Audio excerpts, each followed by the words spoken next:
Hi, welcome back guys. This is your friend, the fanfiction guy. Back with another fanfiction. This is the first part of What if Deku had an endless hunger quirk? Now before starting, please give this video a like and subscribe to the channel if you want more videos like this. Now let's get into the fanfic. Everything in this school was big and loud. So loud.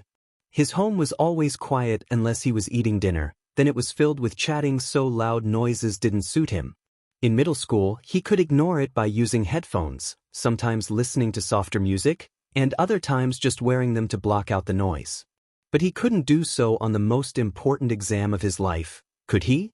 He swallowed invisible bile rising up his throat. God, he was so nervous. And guilty. He really shouldn't be here. He should go. But he can't. But he should. He shook his head. Midoriya Izuku already decided that he was taking this exam.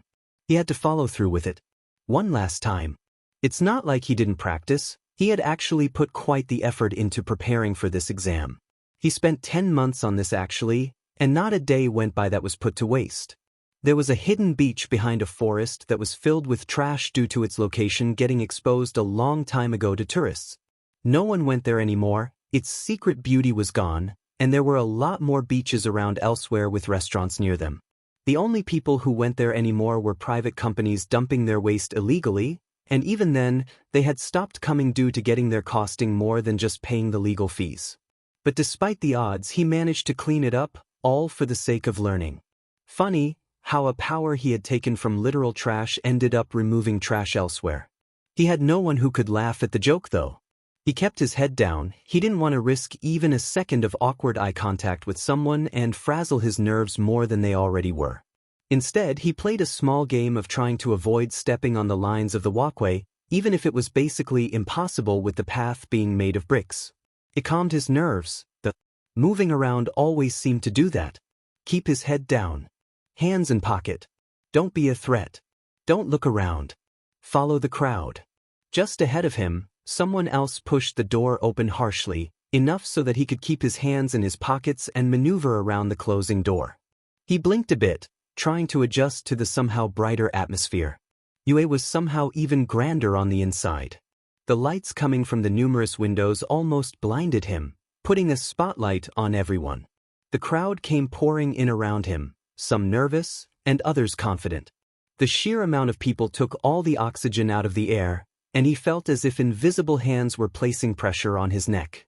He wasn't the only one. Many people tugged at their collars, letting their tracheas expand, but that didn't soothe him at all. Not one bit. He gnawed on the inside of his cheek. He really should go home, shouldn't he? Hi. State your name, please. He blinked. The crowd had moved him to one of the stands handing out ID tickets to enter inside. He looked at the woman talking to him, taking a moment to study her. Purple cozy pillows warm filled with hot magenta fluffy feathers flying in the air. He cleared his throat. Midoriya Izuku. He croaked, feeling his voice snap into higher pitch.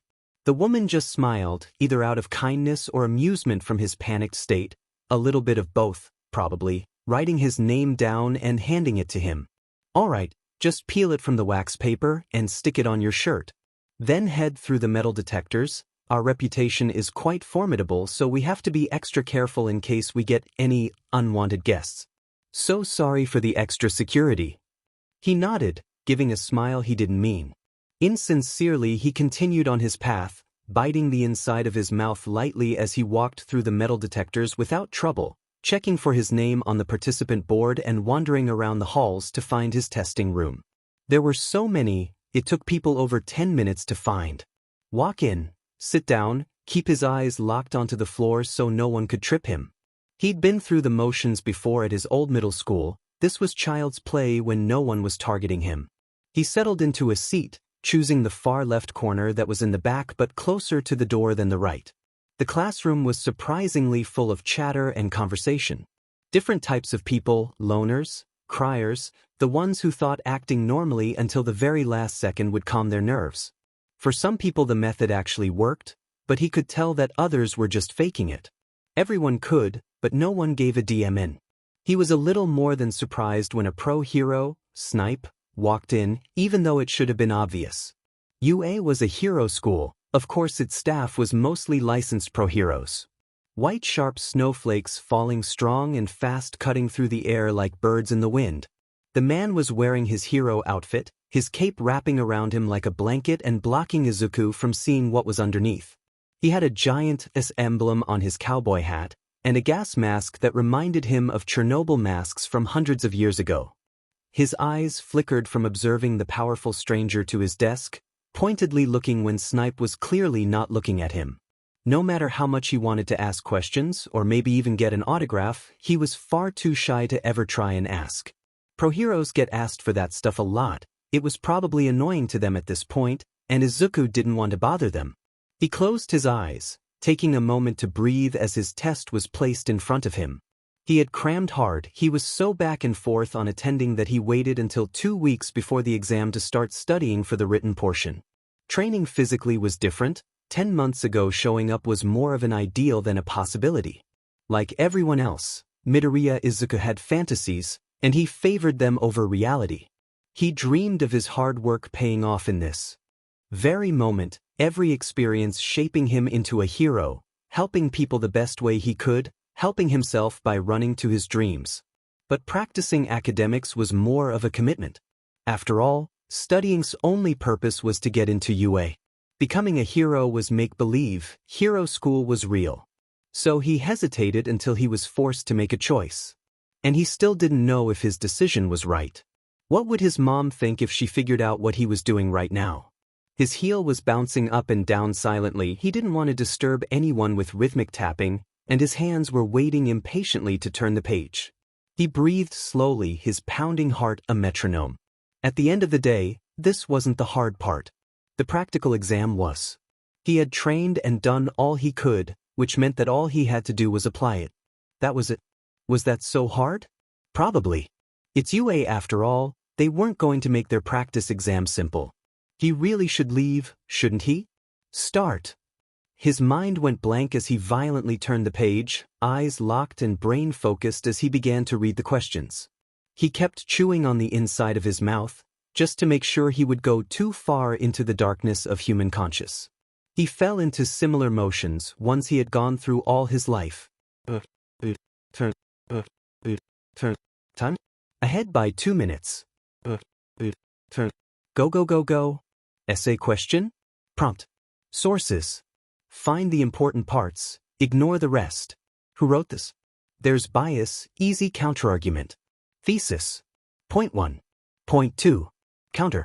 Rebuttal. Conclude. Go. Reread. Edit. Reread. Go. Reread. Done. He paused, blinking a few times to try and reset his vision, as if the sight before him was an illusion.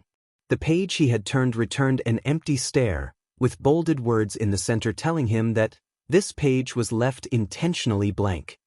His face scrunched in confusion as he flipped back and forth between the last page and the blank one, the same result every time.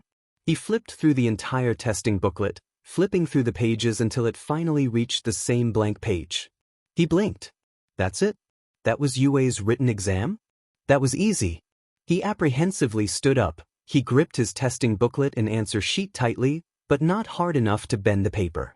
He went through some final questions in his head, double-checking his logic was correct, and slowly walked to where Snipe was sitting. He waited, unsure of what to do with himself as Snipe failed to notice him, his attention on his phone instead. He stood there like an idiot for another 30 seconds before finally having enough courage to make some noise.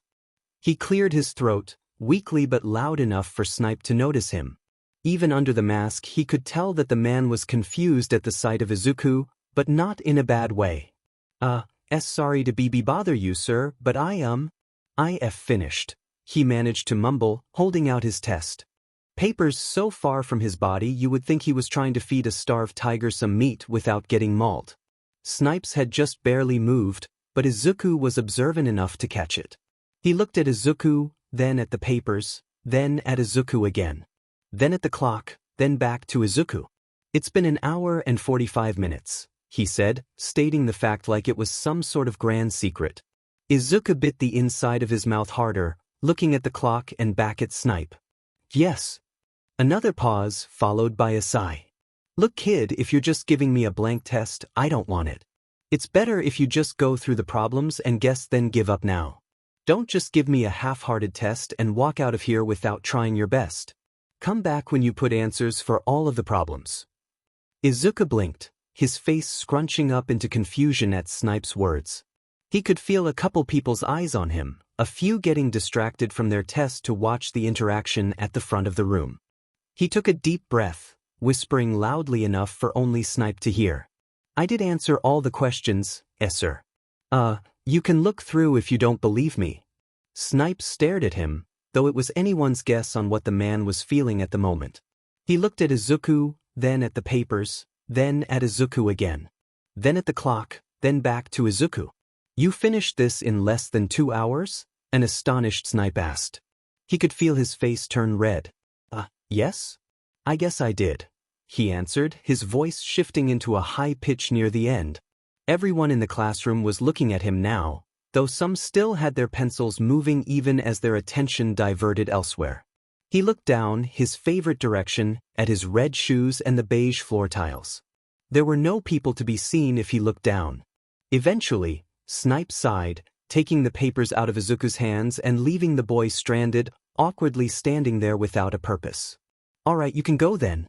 Head to the cafeteria, and if you're hungry, eat your lunch. Or you could wait until everyone else finishes. He nodded quickly, walking hastily to his desk to grab his newspaper bag and get out the classroom. He let out a sigh of relief once the door clicked shut behind him, a wall between him and the eyes of everyone in that classroom. He looked around, looking for the signs with the word cafeteria. They all pointed to the left. Snipe said to head there, so he should probably do that. He walked slowly, there wasn't a need to rush. He had finished early, which meant he had a break between the written and practical exam. He walked into the lunchroom, once again surprised at the size and modernness of it, sitting down at the right corner that was both the closest and farthest away from the door. He opened his bag, pulling out his headphones and putting on music, content to eat the breakfast he couldn't stomach this morning alone. He closed his eyes, trying to block the formulas and paragraphs that tried to fill his head. He turned in his test, it didn't matter anymore. He didn't want to relive that test-taking environment again. He felt a tap on his shoulder, jumping a bit at the sensation and opening his eyes immediately. He whipped his head around, his eyes widening in recognition of the person or people. Present Mike stood there, long yellow hair that was slicked back with a large amount of gel, white sunglasses with orange lenses, a black jacket with a couple of diamond pins rimming the neckline, and a bulky neck collar that was clearly filled with some type of tech. His jacket was zipped up and he had beige shoulder pads with the same diamond-shaped spikes, a dusty orange accenting the rims of his black gloves and belt. He was even wearing a pair of headphones himself. Izuku calmed down instantly upon recognition. He had seen Present Mike on the media 1,000 times and he was always kind to the point of sincerity. He took off his headphones once he realized the hero was signaling for him to. Hey listener, you should be finishing up one of those exams right now. Did something happen? Yellow golden daisies in the sun that screamed and swayed to the songs they love and create. He shook the words out of his head. I finished. Early. The proctor. Snipe said to see come here, so he trailed off, wondering what sort of reaction he'd get this time. Present Mike was a lot easier to read than Snipe, mostly because Izuku could actually see his face this time. The pure surprise on the man's face made Izuku want to crawl out of his skin. Seriously? You finished this early? You're not one of those people who think that as long as they do well on the practice test they'll get in regardless, are you? You didn't randomly guess and turn it in early. Izuku shook his head. People did that? That was stupid, insanely stupid. How could people just assume they could pass on the practical alone? The person behind Present Mike looked just as surprised as he did. The man had a messy bun of raven hair, a tired expression and pale skin. He wore a black jumpsuit, boots, and utility belt. An off-white scarf wrapping around his neck and covering the bottom half of his face was the only piece of fashion colored something other than black. He looked familiar. Izuku swore he had seen him before. Present Mike's smile was scary. A bit too wide at the edges, a bit too pure to look at. Even the words in his head agreed, the man had honesty too up front. Holy shit, Shota. We have another Nedzu in the building, he said, turning around to Shota in a way that was too enthusiastic to be human. Shota leaned away from his bright coworker, instead turning to look at Izuku for a moment. Izuku was a bit stunned. The man's gaze was strangely powerful. He couldn't help but feel like an exhibit at the museum, presented for the world to see under those man's eyes. Scarlet silent power that can take like thieves like us but gives back good useful. Must stay alive too useful to die. There was a pause then. Stop scaring the kid, Yamada. Now come on, we've got work to do, the tired man said forcefully, now walking away from Izuku and present Mike. The voice hero flashed one last playful grin to Izuku before running after his coworker. But Shota, he's the second coming of Nedzu. You can't blame me for getting excited. Present Mike teased, his voice fading as they walked further and further away. Izuku stared at the adult pair, wondering what that interaction really was before returning to his music and the darkness that came when he closed his eyes. God, he felt so tired. He'd been holding back his fear for what, 2 hours during that test? He opened his eyes, briefly checking his phone. His mom had called at some point, around 8 a.m. Hopefully, she wouldn't figure out where he had gone. He had turned off the tracker on his phone, so all he had to do was hope she wouldn't check it at some point in the day. But the fact that he hadn't been spammed called was good. That meant she knew nothing so far. He slumped back in the booth he was sitting at, loving how cold the hard cushions were. He was tired, sleepy, 1,000 different words. He'd been awake since 6 a.m., and he had gone to bed at 2 a.m. the night before. He wanted to sleep. He had time to do so. What was one quick nap? So he closed his eyes, letting his brain slowly filter out the sounds coming from his headphones as his mind went into the blessed abyss. Sleeping was nice. It was one of the only times his brain would stop thinking. He woke up to a start, the loud sounds of conversation killing his dream state and pulling him out of his slumber. He groaned softly, lifting his arm up to block the light from his eyes as he slowly opened them, blinking to adjust to the new light. There were people now, all of them stumbling into the cafeteria. Some looked confident and others looked like they were about to puke. Some came out crying while others comforted them, and some watched in disgust, as if the fact that people could be sad was somehow offensive to them, specifically. He stretched in his seat, feeling his limbs pop and stretch as he turned to sit correctly. He opened his bag, pulling out the small lunch he had secretly made in the dead of night. He wasn't that good at cooking, but he was somewhat of a natural, a skill that probably came from his dad. He'd be better at it if he had time to practice, but 30 minutes a day was practically nothing. He kept his head low, trying his best to be invisible to the crowd.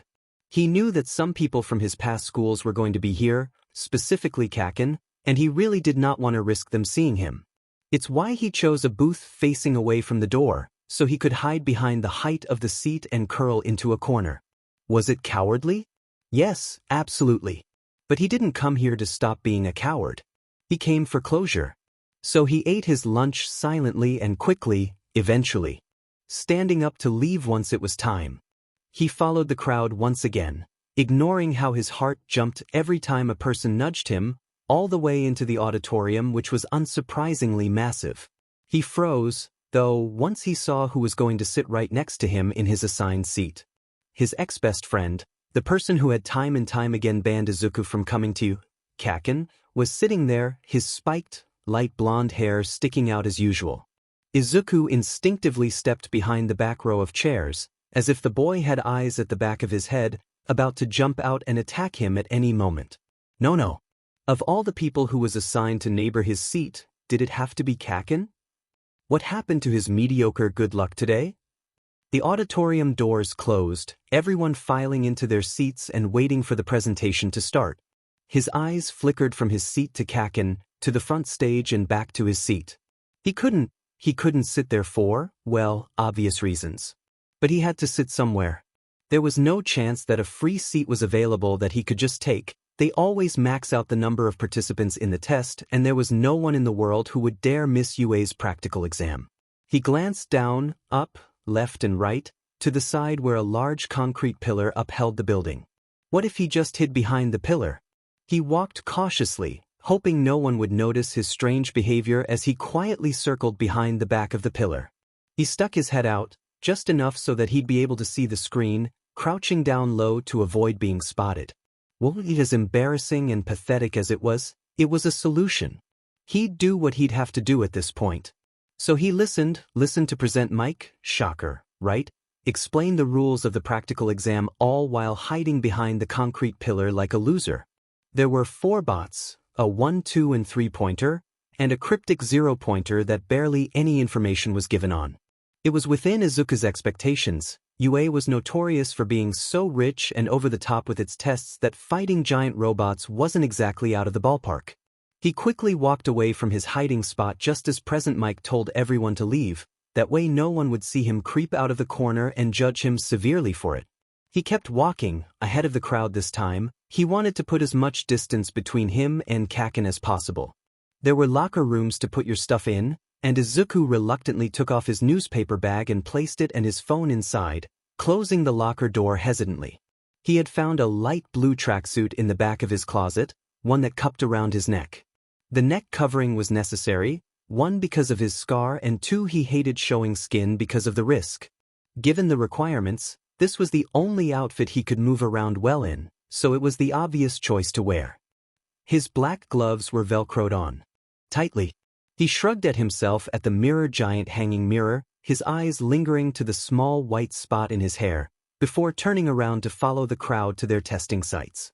They had to ride buses just to get there. From what he could see, the campus was incredible. They settled in quite nicely. There were guides with giant signs that answered every question they were asked kindly. Eventually, giant gates blocking a mock city stood before him, towering, taunting Izuku to try and open them on his own. He stared back, equal in sentience but lesser in confidence. Well, this was it. The moment had arrived. Time to do what he spent the last 10 months training for.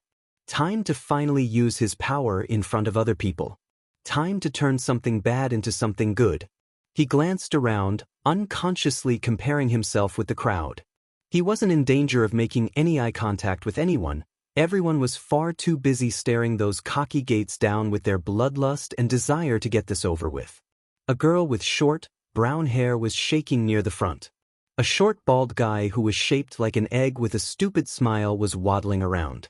A tall, bulky red and white-haired man who looked like he should be in college was staring at the floor, about to puke. Someone with the literal head of a fish was tying their shoe. Someone with engines sticking out of his legs was robotically stretching, but his joints seemed to be made of glass, about to shatter. He felt his heart sink as he returned his eyes to the gate, feeling those irritating emotions finally bubble to the surface. It's not fair. It's not fair at all. What he was about to do was basically cheating. He shouldn't be here. He knew that. Why did he come? He wasn't even allowed to apply here in the first place. And yet here he was, finished with the written exam and about to fight a bunch of robots. Stop, stop, stop, stop. He had broken so many of his mom's rules to stand here. Her rules hurt. And for what? To pretend to be something he wasn't? Make himself feel better by doing quote-unquote good, to try and erase the horrible thing he did? His vision was shaking, becoming blurry and black by the second. Breathe. His breathing was wrong. Stop. Breathe. His mind refused to stop, only going down deeper into its spiral. It wasn't fair. Not a cheater. His hands instinctively rose to grip each other's arms, his nails digging into his clothes so hard that he could feel blood stop circulating to his forearms. He wanted to feel something. It wasn't right. This wasn't good. Good, not bad. He shouldn't have come. He shouldn't be standing in front of these gates. He shouldn't be here. Crunch. A warm flash of pain sparked on the right side of his face. He could feel blood leak into his throat, the taste of iron overwhelming his senses as it flooded his mouth. A floppy, squishy piece of flesh landed on his tongue, cut off from how hard he was chewing the inside of his mouth. He grimaced, regretfully swallowing as hard as he could, clearing his mouth from any flesh and blood that was leaking from the wound. He shook his head and kept swallowing the blood, waking himself up from his tirade of thoughts. He needed to focus. He wasted 10 months of his life on a dream. He'd waste more if he didn't do this. He was the opposite of letting things go. He needed closure. He needed to prove to himself he wasn't worthy of his dreams. Failing this after everything he'd done would be soul-crushing. And that was the point. He only ever responded to negativity. There was a logic in it that he found comforting. He marched forward. He needed to get his sensations back, all the way to the front of the crowd, right next to the girl with short brown hair he had seen earlier. He looked at the gate, not with any determination but more of a desperate desire to get this over with. He silently begged for them to open already. He didn't want to drown in his regrets until after the exam was over, where nothing mattered anymore. A giant click reverberated into the air, followed by the familiar voice of Present Mike. "Oh, all right, candidates. It's time to SA," the man screamed, with the same enthusiasm sport announcers use during games. A giant buzz yelled into everyone's ears, making them momentarily flinch as the gates swung open violently, almost as if they were as light as a feather. Everyone froze, not really sure what to do with their lives, but most snapped out of it after a few seconds. Then it began. The stampede. Izuku could feel himself getting shoved forwards as everyone started bolting into the city, desperately to get ahead and score as many early points as possible. He was forced to start running. He didn't waste time panicking after he started moving, his surprise being outweighed by the pure fear he had of getting knocked over and trampled on by the crowd. After a few seconds, he angled himself towards a building. He cupped his hands as he brought a warmth to his chest, letting it build up before releasing it, feeling it disperse throughout his body. His hands started to melt, a ticklish sensation he had slowly gotten used to after 10 months, turning into this black, inky liquid that was once his flesh. He still didn't really understand this quirk, and part of him didn't really want to be honest. All of his organic parts would disappear once he made a full-body mutation, except for his eyes. And the answer to why that happened was probably extremely disturbing, disgusting, and medically, ethically, philosophically. He already had 1,000 reasons not to use this quirk. He didn't need another. He let the warmth build inside of him freely now, feeling his body become a lot heavier but more versatile than ever before. He shot up from the fake sidewalk and onto the building's side, slithering across like a snake would. He was a black blob now, with two cartoonish-like eyes floating in his liquid body, defying gravity. He could move a lot faster in his slime form, and being on the building gave him the advantage of height to spot robots. This was the best option right now. He spotted 2 robots, from what it looked like a 3-pointer and a 1-pointer, walking or rolling because of the wheels down one of the main roads others hadn't gotten to yet. They were bulky, just like from the presentation, with green metal panels serving as their armor, held together by giant bolts nailed into the panel.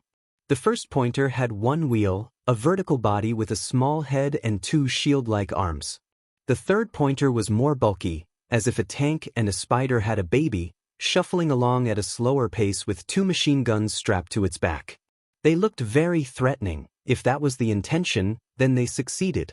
He wasted no time, sliding himself off the wall and onto the road to directly confront the 2 robots. He skated across the road as if it were ice, traveling pretty fast for a quirk that didn't specialize in speed, spreading out like a net before the robots could compute their attack. He shoved slime into their insides, into the tiny cracks between the panels, whipping around and breaking their wiring and circuits. It took a few seconds, but their red eyes stopped glowing, their movements halted, and they both stopped resisting.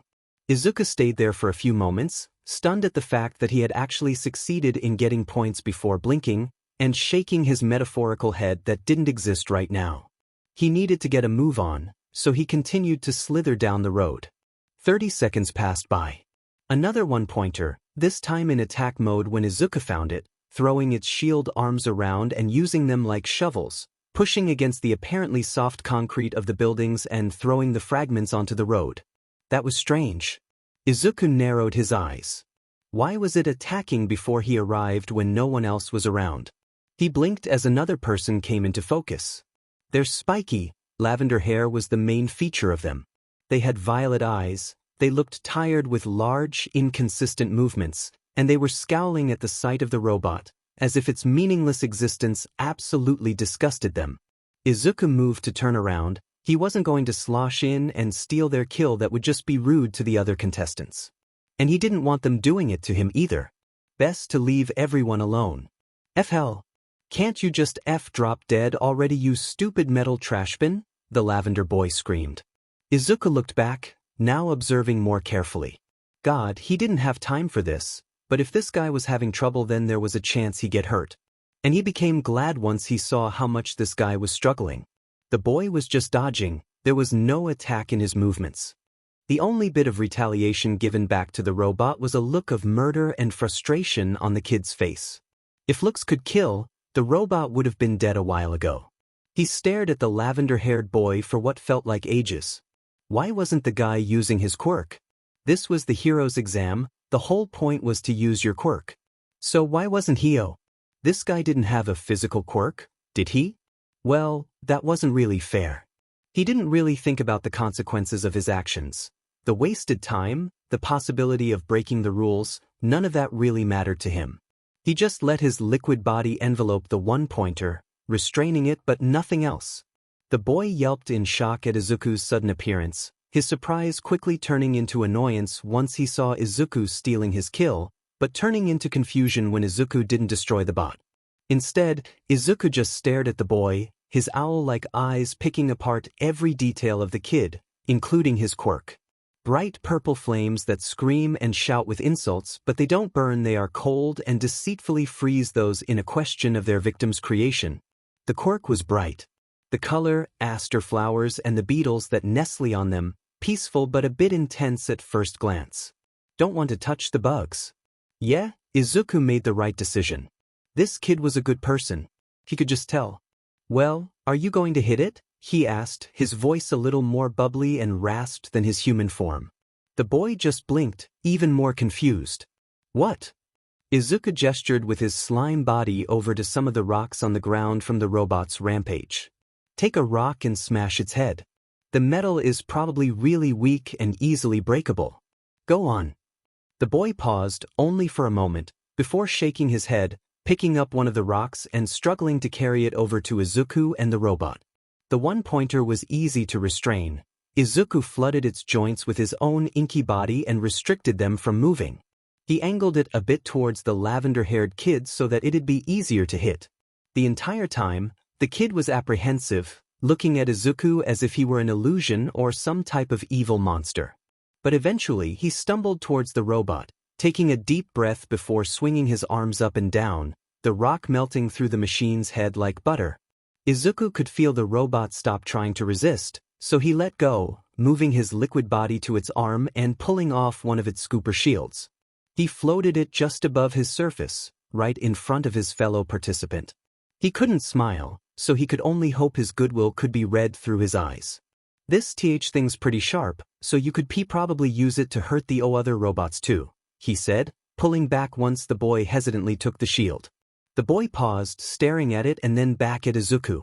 Why are you doing this? He asked, sounding so tired that Izuku thought he was going to faint right then. And there. Izuku blinked. He didn't even have to think before answering. You looked like you needed help. Then he swiveled around, majestically gliding away into the great beyond, to more robots. He didn't look back. The situation was going to get more awkward if he stayed any longer, and he had already wasted 2 minutes of the 10 given in this exam. Though he'd hardly call that a waste. The next 7 minutes were a blur. All he knew was that he was destroying a lot of robots. Efficiently. Scarily efficiently. He didn't know how many points he had gotten, he didn't want the number to make him panic, so he decided that he would spare himself the stress by not counting, but he knew he had destroyed a lot. So much, in fact, that he was now scrambling to find more. He kept finding one and then, at the last second, someone else popped up out of nowhere and finished it off first. Over and over again. A bit frustrating for anyone other than Izuku, who just sighed and moved on, readily accepting the loss. He also had another major issue: he was running out of stamina. He'd been in his liquid form for almost 10 minutes now, and he could feel parts of him aching to return back to organic form. He could use a quirk on this scale for a maximum of 9 minutes right now, and the exam was he didn't know if he could last for much longer. Everyone collectively flinched at Present Mic's voice, screaming, "One minute," only for everyone to immediately panic and start scrambling everywhere. Izuku was in a bad position. He was in a crowd and most of the robots were being taken down by others. He needed to get somewhere else, away from all of these people. The right looked pretty empty. Maybe he should go to the right. It felt like Earth had stopped spinning once the quakes became prevalent. They only got louder and louder, harder and harder, monotone in their own rhythm as it grew more and more intense. That's when he saw it. Did I forget to mention? Here comes the 0-pointer. Present Mic shouted, an evil laugh reverberating into the entire arena and Izuku's non-existent heart. A couple screams came from the side of it, paralyzation spread like wildfire, people even physically dropped to their knees. The thing could have been God's own personal Power Ranger mech, after all. He was surprised that that was the only reactions people gave. It was green, had the same exact design as all the other robots aesthetic-wise. There was only one difference. The thing was huge. More than a 20-story building kind of huge. It had 6 small, glowing red eyes on a rectangular head, giant green gauntlets gripping onto the roofs of the 2 buildings, and a mechanical thirst for blood. The almost divine-like robot reeled its arm back and swung it forward, simply punching the air, but causing a giant force of wind that almost blew everyone away. Izuku had to quickly pull his quirk back into his chest, his body morphing into his original, organic form. The liquid state would have been blown miles away if he hadn't. He coughed from the dust cloud that had risen, his eyes slightly watering as some of the dirt flew into his eyes. He sat there, collapsed on the ground, struggling to breathe and see while a giant robot marched towards his direction. Perfect. This could not have gone any better. He could hear the moment full-on survival mode hit everyone's heads, as more screams were let out and footsteps started to approach and pass Izuku. He was finally able to catch his breath and see, making the mistake of looking at the robot once again, causing him to shake from the terror of it all. Just the sight of it sent shivers down his spine, paralyzing him and leaving him on the cruel ground that would certainly be his doom. Everyone else was running, booking it as fast as they could from the robot, and yet Izuku could only stare and fearfully admire the large mechanism. What the heck was UA thinking when they built this? But he shook his head, blinking a couple times to reset himself. Someone stepped on his hand. He winced, but he didn't let the pain stop his movement. He quickly turned around, trying to balance on all fours, ready to push himself off the ground and melt back into his slime state, until he felt it. It was just this feeling, this instinct to look behind him once again. It was stupid. A stupid decision considering every time he looked behind him he wasted more seconds from being frozen scared. But it was a feeling he couldn't fight. Something he couldn't ignore. Something he had to follow. And thank God he did. Because there was a girl, the person with short brown hair he saw before, lying face down 25 feet away from the giant robot, a distance too close to be normal. She was clawing in front of her, trapped under rubble, trying to pull herself out and occasionally turning around to try and reach the largest rock pinning her down. But she couldn't reach, she was trapped under the stones, while a giant robot stomping its way towards her. People don't die in UA's exam, right? It didn't matter. Even if she didn't die, she was going to be extremely hurt. And that was a good enough reason to move. So he did. He became his liquid body and moved faster than he ever had before, gliding on the broken road and reaching her in record time. He immediately seeped into every crevice of the rubble, making them float in his body and off of the girl. He could see her mouth moving, but he couldn't hear her. There was too much blood pumping in his ears to hear anything else. He locked the girl in place. The rubble had landed on her legs and back, which meant there was a chance she had a spinal injury. Which also meant there was a chance that Izuku could hurt her more when moving her. So he had to lock her entire body in place, prevented that. His inky state wrapped around the girl's body, applying a lot of pressure, like a cast on a broken arm. It took longer than he wanted it to, but he eventually finished securing her, wasting no time to slide away. Every time the 0-pointer took a step, some of his liquid body flew off from the shockwave, only to chase his main body and become whole again. He looked behind him. Damn it, he hadn't put as much distance as he wanted to. He took too much time getting the girl. He didn't know if he was glad or shocked when the zero-pointer stopped, but he did know that dread filled him once it raised its arm. It glided its gauntlet straight into a building, an explosion ringing into the air, sweeping its arm to aim the debris directly at Izuku and the girl. Seriously? Was this thing trying to kill him? You know what? No. That didn't matter. Nothing mattered anymore. All except dodging and running as fast as possible from this godly being. The rocks were falling from the sky like rain. He could briefly tell that the girl was screaming, but his mind didn't let him focus on it. Right now the priority was to not get crushed by the giant rocks, not to listen to the girl's panic. He needed to keep moving forward. Go under.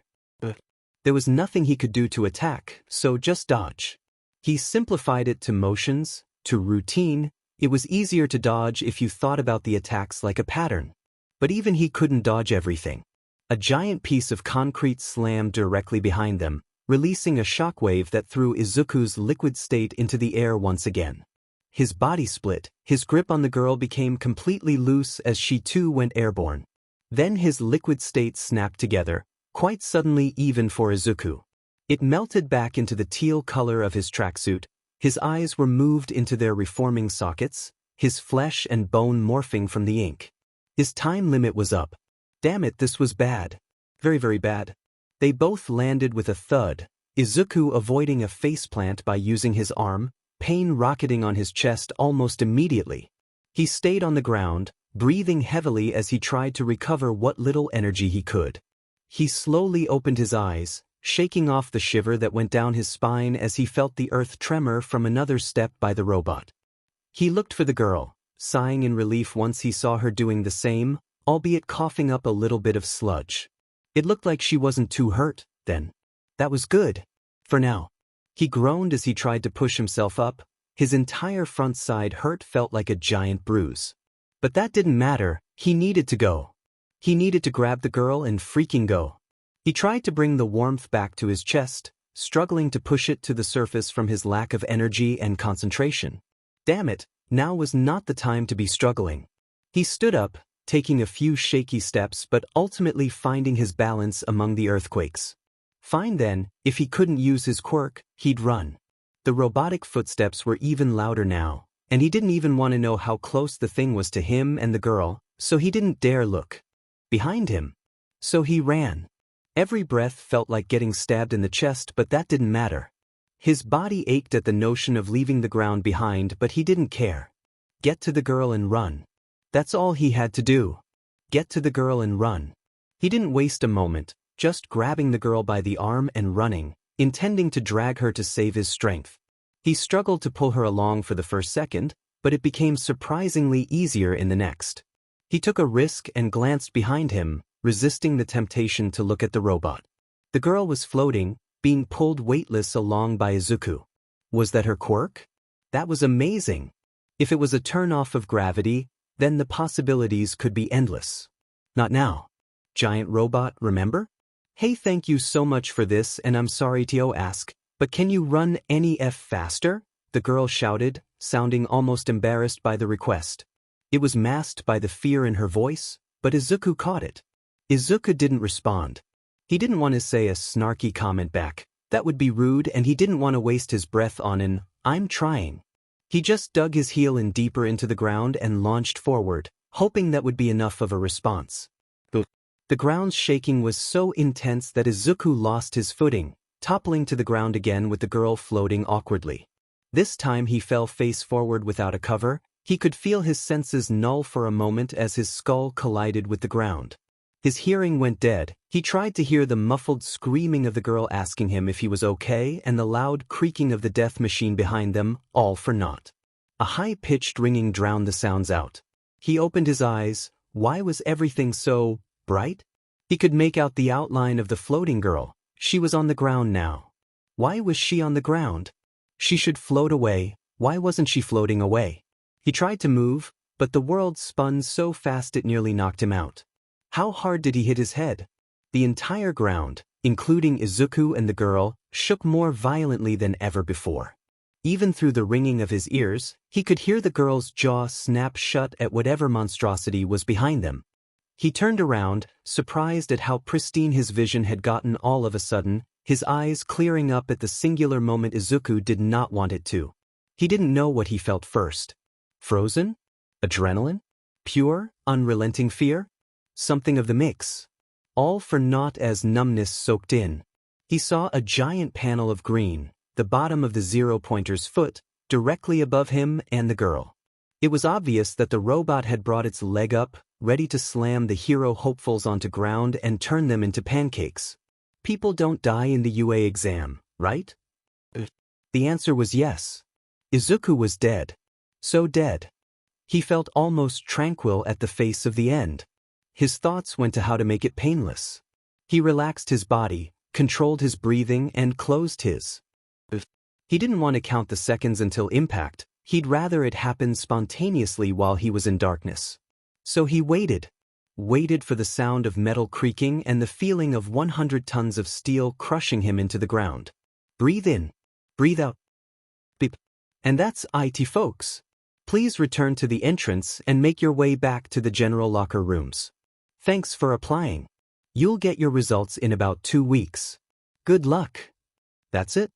He opened his eyes. The giant green robotic foot was still hanging above him, but it hadn't moved in the slightest. He could feel a giant ball of air he didn't know about release all at once, making his chest feel like an explosion, but that didn't matter right now. So, all that anticipation, for nothing? Hey! He slowly turned around. Moving fast would make his head spin more than it already was. His eyes still felt cloudy, it was blurry on the edges and some parts of the world still shined way too bright to be natural, but he could see somewhat clearly. The girl was there, lopsided as she was kneeling on one knee while keeping the other stretched out. She looked worried, which was weird. He hadn't seen anyone worry about him other than his mom in a while. Are okay? You kind of look out of it, she said, hesitantly waving her hand in front of Izuku's eyes. He closed his eyes and let out a puff of air, trying to track her hand hurt his head. I'm fine. I hit my ard, but it's not a big deal. How's your leg? He slurred, holding a hand up to his eyes and forcefully blocking the natural sunlight. Oh, well, one of my legs is fine, the other kind of hurts. It's swelling but not too much so I don't think it's broken. Thank you, by the way, for saving me. And sorry for yelling earlier. I was just panicking and I couldn't really do much. Not that it's an excuse. Anyway, we should really go to a doctor. Wait, there's going to be someone coming around to heal all the people that got hurt, right? Because I don't think I can walk to their nurse's office, and you don't look that good either. Yes, don't worry, dear. I'll be fixing you up. There's also medical bots filtering non-emergency patients into my office right now, but some of you need quick medical attention, so I'm working on the field. Now, come here. An older woman's voice cut her off. Izuku creaked an eye open, wincing as the world came into view but studying the stranger before them. She was short, her gray hair pulled back into a tight bun, and she walked with a cane. She had a typical doctor outfit on, and a pink shirt underneath the lab coat. Izuku was a bit stunned, even though he should have expected this. He knew that recovery girls sometimes worked at UA, but he didn't expect to actually see her. She examined the girl first, shining a light in her eyes and holding up fingers for Uraraka to count, the entire time mumbling about how she's going to kill Nedzu for allowing such a dangerous machine to be let loose on children. She looked at her leg, determined that it wasn't broken, thankfully, and a medical bot came to bring the girl to the medical wing. She wasn't a priority, her leg could be healed later. Then recovery girl moved on to Izuku, with the girl watching as she slowly got loaded onto the medical bot. What's your name? Recovery girl asked, pulling out her flashlight again to shine in Izuku's eyes. Emiteria Izu, he stuttered, trying hard not to look away or flinch from the light. Oh, mine's Uraraka Achiko, by the way. And thank you again. I really can't thank you enough for saving me, the girl Uraraka said, as the medical bot finally secured her to a stretcher and began rolling away. Izuku just nodded in her direction, turning back to recovery girl and answering all her questions. He ended up being mostly okay. He only had a minor concussion, An injury warranted enough for Recovery Girl to use her quirk on in the middle of the testing site apparently. He could feel 1,000 questions boil underneath his skin as the pain in his head instantly went away, but he bit his tongue. Recovery Girl was working right now, he didn't want to bother her with any distractions. So he sighed, slowly getting up and gracefully accepting the blue sky that came into view after he walked forward. He numbly walked to the locker rooms without saying a word to anyone, grabbing his phone and newspaper bag possessively and walking slowly out of UA. He fit right in with the group of sad hero hopefuls who obviously didn't do too well on the test, though his depression came from elsewhere. He paused, just after walking out of the gates of UA, taking a moment to turn around to look at the school behind him. This school was big. Really big. But not as big as his regrets. And while that may be the case, and with every other detail in his life that made it abundantly clear that he should not have stepped foot in this school, he was glad he came. Taking the exam was something he'd never regret. He'd do it 1,000 times over, even if he didn't pass. 10 months before the exam, he was shoved to the ground as easily as a stack of paper. The books fell off the shelf behind him from the force. The wooden frame pressed unevenly against his back as he was kicked into it over and over again. It hit his spine in all the wrong places. The electric signals of his neurons didn't know what to make of it. So they panicked and ran, spreading both numbness and sparks across his back. The words being yelled at him were muddled from the pounding of his heart. He couldn't see, but that was by choice, because he kept his eyes glued shut. A particularly hard kick hit his diaphragm, and he gasped for air. Smog filled his lungs. It melted the tissue behind his tongue. The classroom always smelled like ash. It never changed, no matter how many times they cleaned it. Summertime didn't help.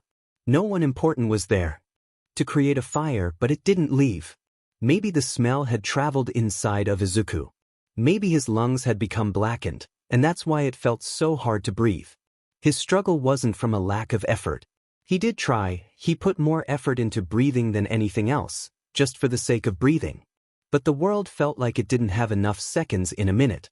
Time, he felt, should be longer and more sympathetic. Just add one extra instance in a moment, right before a kick, that would be enough for him to take a deep breath. Enough oxygen for him to think clearly. It didn't happen, of course.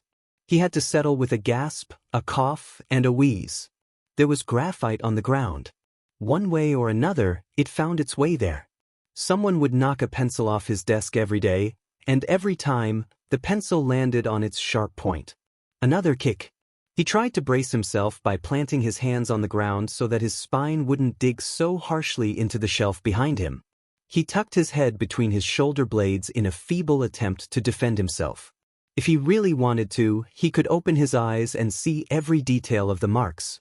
Crisscross, jagged, merged lines. Randomized, maybe an artist could turn it into something beautiful. But his hands smudged them, the oil of his skin absorbing the graphite like a sponge. Gray blurs replaced the crisp lines on the ground. He had ruined the potential art, but he wasn't very sorry about it. It hurt. It really, really hurt. The desk next to him moved from the vibration. And what a desk! It was lopsided and creaked every time he shifted his weight more than a millimeter. It had curses scribbled on the surface of the wood, sticky notes on the bottom half with gum behind it. It wasn't from one person, no, not at all. When it came to an assault on his desk, it was a different person every time. Sometimes it was the quiet ones. They didn't do much. They never really got much of a chance to shine, so once in a while, when the world felt too vicious, they picked on Izuku. Nothing major, a pen gone missing, a jab at his chair. They were the bottom line, the start of the food chain, and yet somehow, Izuku was further than the bar.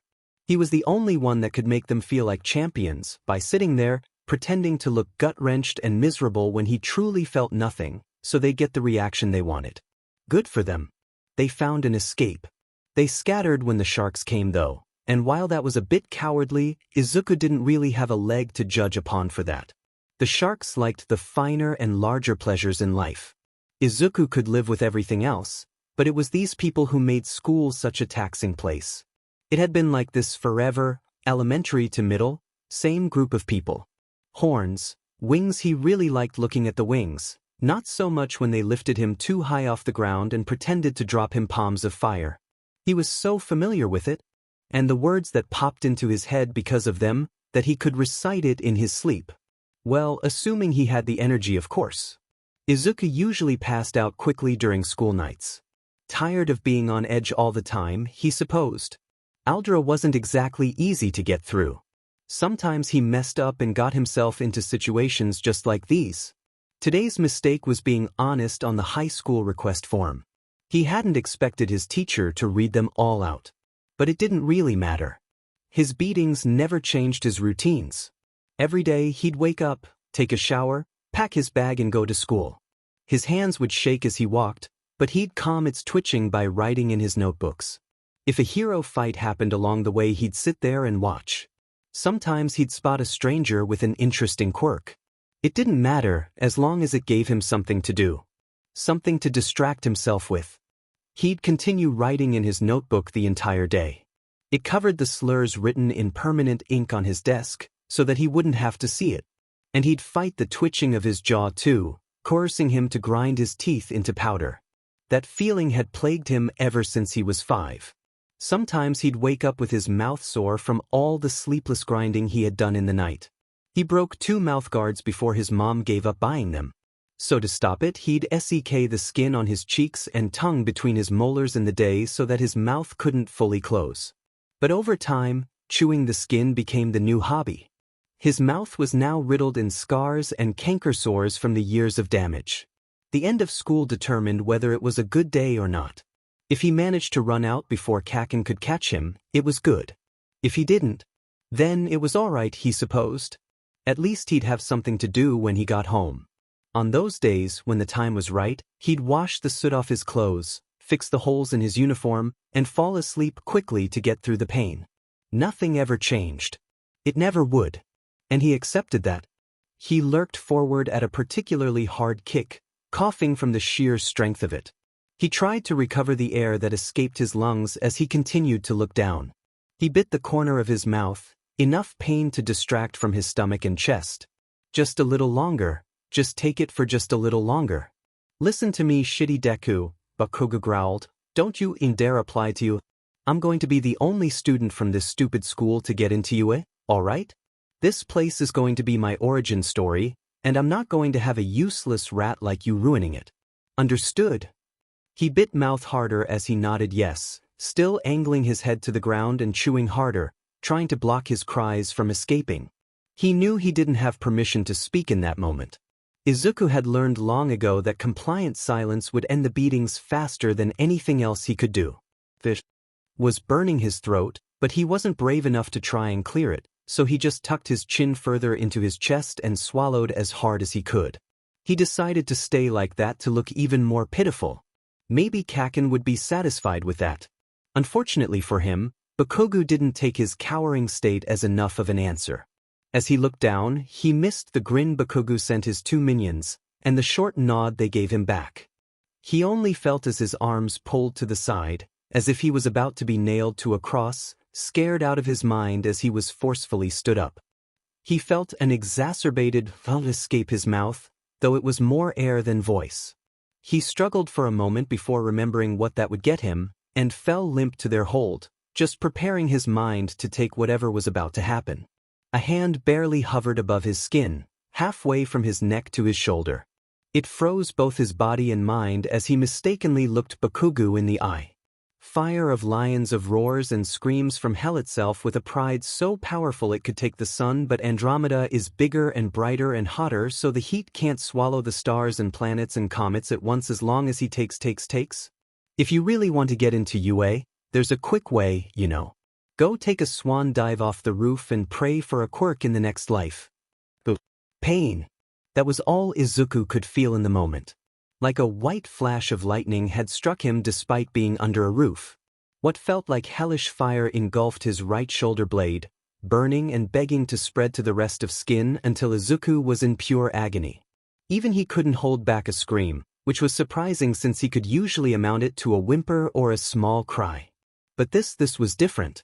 He didn't know he had fallen to the ground until the coolness of the dirty floor had seeped into his cheek, where he gasped for air and something to make the pain go away. He could hear muffled laughing, though it was mostly drowned out from the ringing in his ears and the pain of his collarbone. He let out a pained whine, the laughter roaring at that, and his ears exploded once again. He bit his tongue to prevent any more noise from coming out, even though they were taunting him to start crying. Tears prickled his eyes almost on command, but they never fell, because he shoved them back in with his hands. The 2 cents hit him at the same time, making him feel even dizzier than before. And at some point, Izuku decided he didn't want to think anymore. He didn't want to feel the pain, he didn't want to hear their laughs, their enjoyment, he didn't want to be curled into a ball, or scarred, or burned. He didn't want to be anything at all. Nothing was useless. Izuku, for a small moment, let himself become that. He started drifting in his own head. He didn't really think about much. He saw things but he didn't see them. Sneakers and jeering smiles, moving mouths but no words to follow or listen to. Izuku was nothing more than a lump of meat being cooked alive. Sitting there next to a heater, staring, distant, not even thinking, not providing, not moving or screaming or hurting or feeling. Izuku was nothing. Izuku was useless. He couldn't tell that he was currently being kicked and jabbed, there was no pain or any sign of it. The injuries would probably bear their fangs later on in the day, something Izuku did not look forward to. But for now, the explosion on his neck remained one of 2 things he could feel, the heat emitting from his shirt the 2nd sense. It was smoldering hot in the area of the explosion, and he could tell that his punishers were pointedly avoiding that spot in order to not get burned. Eventually they left, giving one last kick for the road, though he didn't realize his isolation until a few minutes after. He laid there for 5, maybe 10 minutes. It felt good to lay down on the ground and be nothing, except it didn't really, because Izuku was useless in this state, unable to do anything, but he also didn't want to move because that would hurt, and Izuku didn't really like to feel pain, it's just a part of his life now so he had to accept it, but not feeling anything would make him useless, and that was worse than any burn or insult they could give him. Besides, his mom was going to be home in a few hours, and he needed time to take care of this injury so that she wouldn't see it. Strangely, his quirk discrimination was something she would go to great lengths to fight. Lawyers, lawsuits, pretty much every teacher he'd had was at some point threatened by his mom. She thought his acceptance of his life was concerning, and maybe it was. She hated his routine. Not the hiding in his room, she actually enforced that, but the desire to keep moving after a particularly hard day. She said he should try to fight back more, curl into a ball, ask for a hug. Express something genuine to her. Have a fire in his soul. He felt like he did, but it wasn't enough for her. But he definitely was not depressed like she said. He didn't feel sad at all. He didn't feel anything really, hadn't in a long time, other than the aches of living. Getting targeted was just a daily routine now. But he could handle it. It didn't hurt much anymore. Today was just an outlier. But she didn't accept his explanations. She thought he was too tempted to do the opposite of what he was doing now.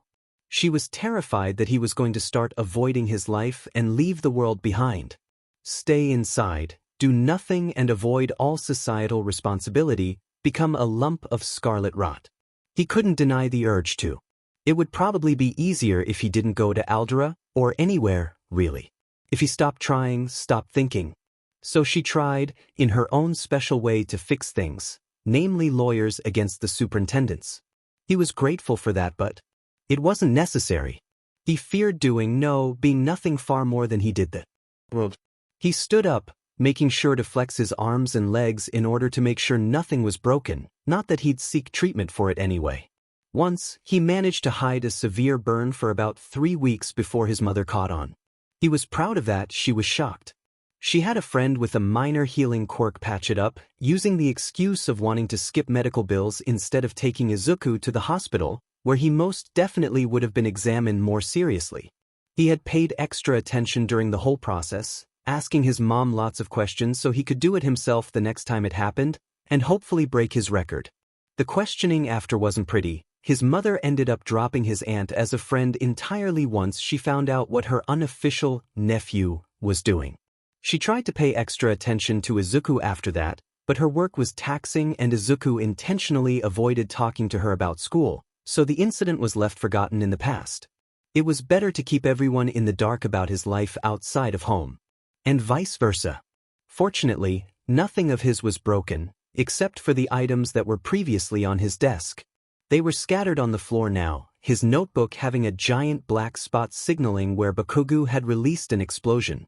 His pens were also unscrewed, meaning that one of them took the time to actually dismantle Izuku's pens for the fun of it. Seriously, who had that much time in the day to do something like that? He ignored it though, ignored the bile of emotional turmoil that wanted to escape him as he picked up his things and put them in the bag swung on his chair. He traced the stitching for a moment. He felt calmer at the sight of it. It always reminded him of warmer memories. His parents had given him the newspaper-styled bag for his first day of kindergarten, his mom buying a bigger version of it as he entered new phases in life. Seeing it covered in ash, filled with holes from burned fabric would have killed a small part of him. It was sweet of Kaken to not touch it. He knew his ex-friend understood his connection with that bag, and he was merciful enough to leave it behind in his rampage. Maybe he was a bit crazy to find that comforting. But again, Izuku really didn't have much to stand on. Loneliness was a fickle thing. It wasn't something most people considered a struggle.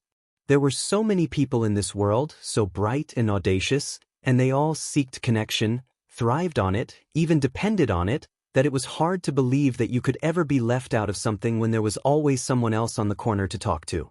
There were billions upon billions of people, and you could access any one of them by simply walking outside, or go on the internet, or even wait until that special someone walked into your house so you could hug them close. Loneliness wasn't something Izuku had ever expected to feel in life. He'd never been alone before, and yet, slowly, that feeling crept behind him. It was suffocating, drowning him, pushing him further and further into the ocean until his face dipped through the surface tension, and he couldn't breathe. He thought it would get better over time, like everything else did. He thought he'd find an extra moment to take a breath. He thought he'd learn to take it like how he took the insults, then the bruises, then the burns, then the panics at home. But loneliness teleported him to an entirely different plane of existence. There was no music like there was on Earth. No conversations, even just ones passing by, no melodies of the soul only he could hear, not even a stare. If there were others he couldn't find any. If there were loners they ran away from him. He tried to walk to the edge of the world and found newly placed bricks. Solitude was always expanding. This universe was encompassing, and Izuku was its favorite. It liked his room, it locked his door, it diverted eyes and taped mouths. It planted fears in his mom's head that he would choose to walk into Solitude's arms willingly and become a lump of scarlet rot. It tried to tell him this was a good thing, that at least in loneliness there was no one to hurt him. They couldn't insult him inside of this place because they could never reach him. Why would they ever choose to join him in solitude? They would have to become nothing, useless, and they never would, because they had no concept of the idea. They had never drowned before, how could they be scared of the water? He'd be safe there, Solitude said.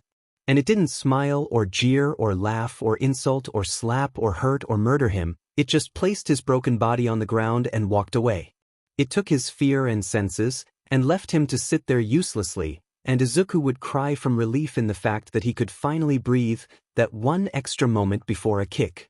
He'd thank Solitude profusely but it didn't answer him. And then he'd spend more time there, and then he'd start to remember his original home, unwanted thoughts creeping in, and soon enough, Izuku was being insulted again, but by himself. Because even if Izuku was encompassed by loneliness, so far back into his own mind words and colors and sensational flesh meant nothing to him, a part of him always knew that he was still on Earth, breathing and wasting oxygen, doing nothing, being worthless, being useless, a Deku. Solitude turned into his own prison that Izuku had the key to, and he felt guilty for staying there, completely safe but alone. Deku hated when he dissociated.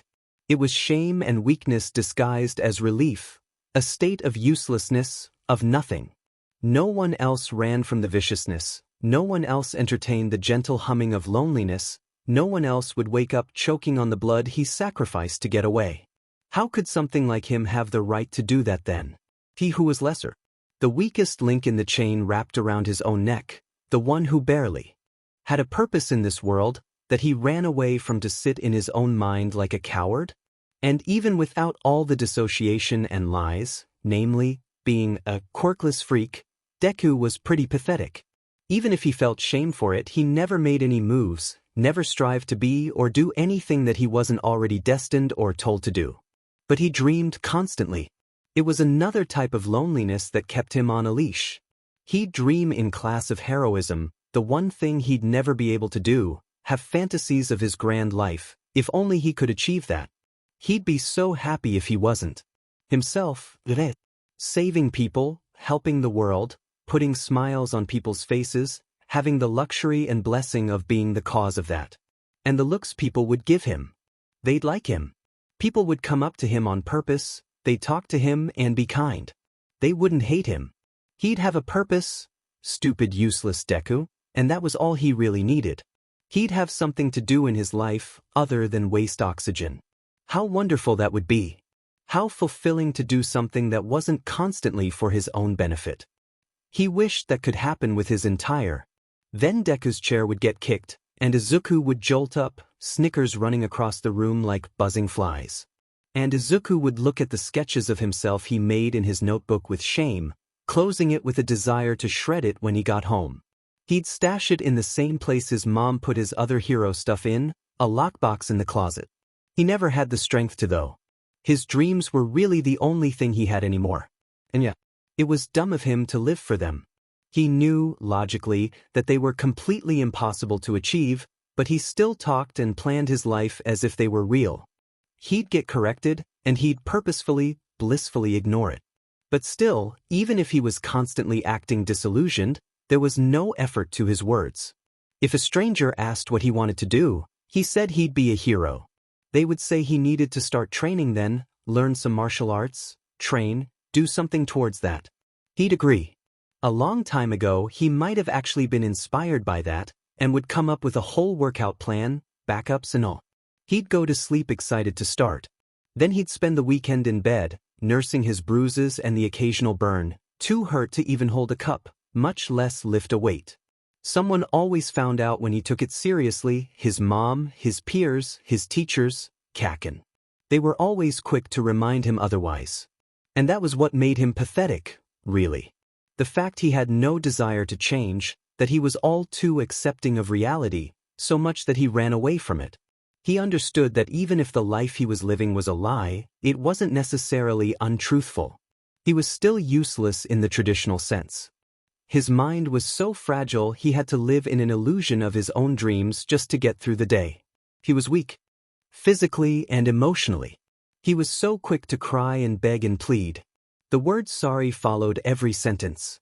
Not to mention he could be bent in half as easily as a piece of paper by any student in the school. He was stupid too. To an infectious degree. He wasn't allowed to sit at the cafeteria like everyone else because of that.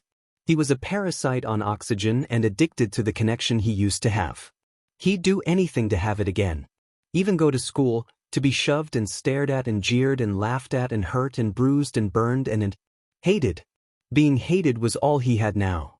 The hovering of a heated hand above his collarbone, around the nape of his neck, was a hug. A punch and a kick asked him how he was, if he was hanging in there, still going through life, choosing it, and he said yes, because he was. There was always something to do, something to collect, even if they were little, charred scraps of what he had before. None of them could see that. Not Kakin nor Aldra. They thought they provided him with loneliness, but they really gave him their hatred. Isolation wasn't solitude, because at the end of the day, they had to interact with him to maintain that status. Quirkless may not be what he was, but it still defined him. He wasn't Midoriya Izuku. He was the quirkless freak. He was what everyone wanted him to be. A target. And he was okay with that. Really. He was okay with that. Their labels gave him something to do, something to be. Something to make him feel useful in the world. Sometimes it was too much. And that's why he ran into Solitude's arms. He asked for forgiveness for being so weak, and he always tried his best to avoid it. He tried to force himself to remember why he couldn't run away for hours in his mind, because there was always something to do, something to be, and he needed to keep moving for that. For his purpose. Now was one of those times. He fought with himself to finish his duties for the day, not return to the ground and curl up and retreat to that other plane. The thoughts weren't flowing clearly, his mind was stuffed with cotton, he became acutely aware of his presence. The only presence, the loneliness, no eyes, no insults, nothing but his own hatred of himself.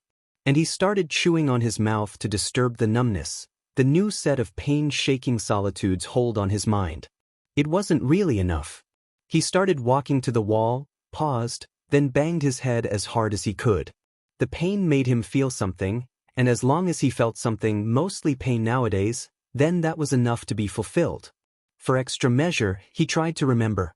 Tried to tell himself what he just went through was necessary, he had to be fulfilled.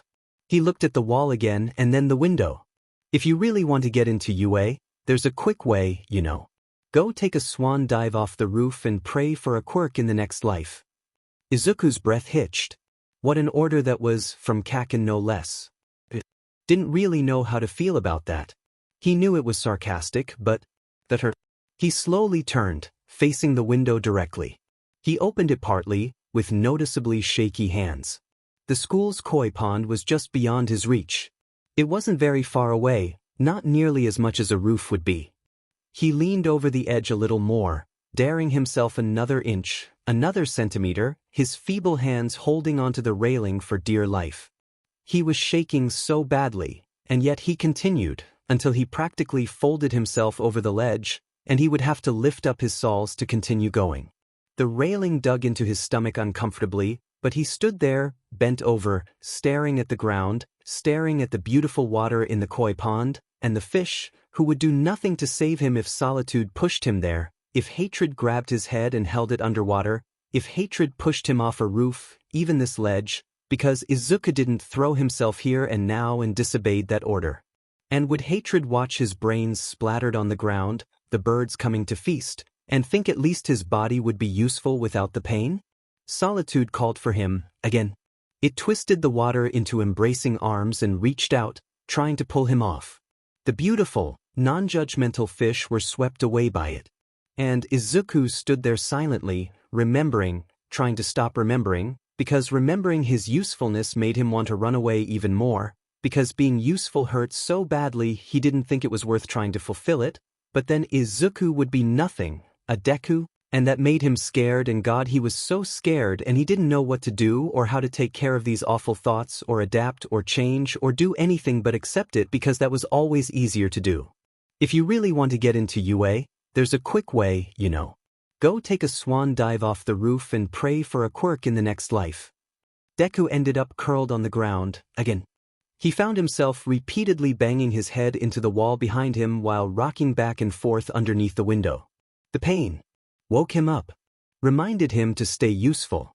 He checked the clock, he didn't have much time.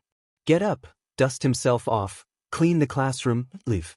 He was always the one who had to clean the classroom. Mr. Tanaka always made sure it was him. He'd get in trouble with the school for disrespecting school staff if he didn't. He had come up with an efficient system, and while usually the scent of bleach bothered him, today he welcomed them. It was better than smelling his charred clothes and skin. His eyes flickered to the door every now and again, making sure that no one was going to come back and finish the job. It wouldn't be the first time it happened, and it certainly wouldn't be the last. It took 30 minutes, but he finished relatively quickly compared to other times. Wipe his hands, grab his bag, leave out of the back hall. Clubs would be dismissed in about 10 minutes, which meant he had some time to put distance between himself and any bullies. He had been through the motions before, it was a simple endeavor at this point. His aches loved the colder air compared the school's oven-like atmosphere. The AC always broke every week or so, no one knew why, so everyone was accumulated pile of sweat by the time school ended. The flaring pain on his neck had died a bit, though it still stung with every sharp movement and swing of his arm. He pulled his shirt up, ignoring the bite from his raw flesh contacting an outside force. He hated showing skin. The never-ending risk of someone touching him directly was too much to handle. It was a fear that outlasted the flaring pain on his neck.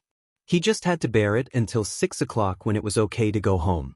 That left what, 2 hours?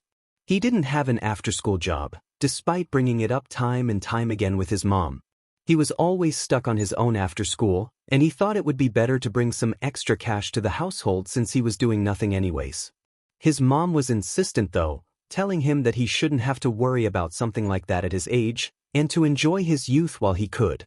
Not like he could, but she never really understood that argument. He ended up just running around the woods the entire time, finding joy in isolation with nature.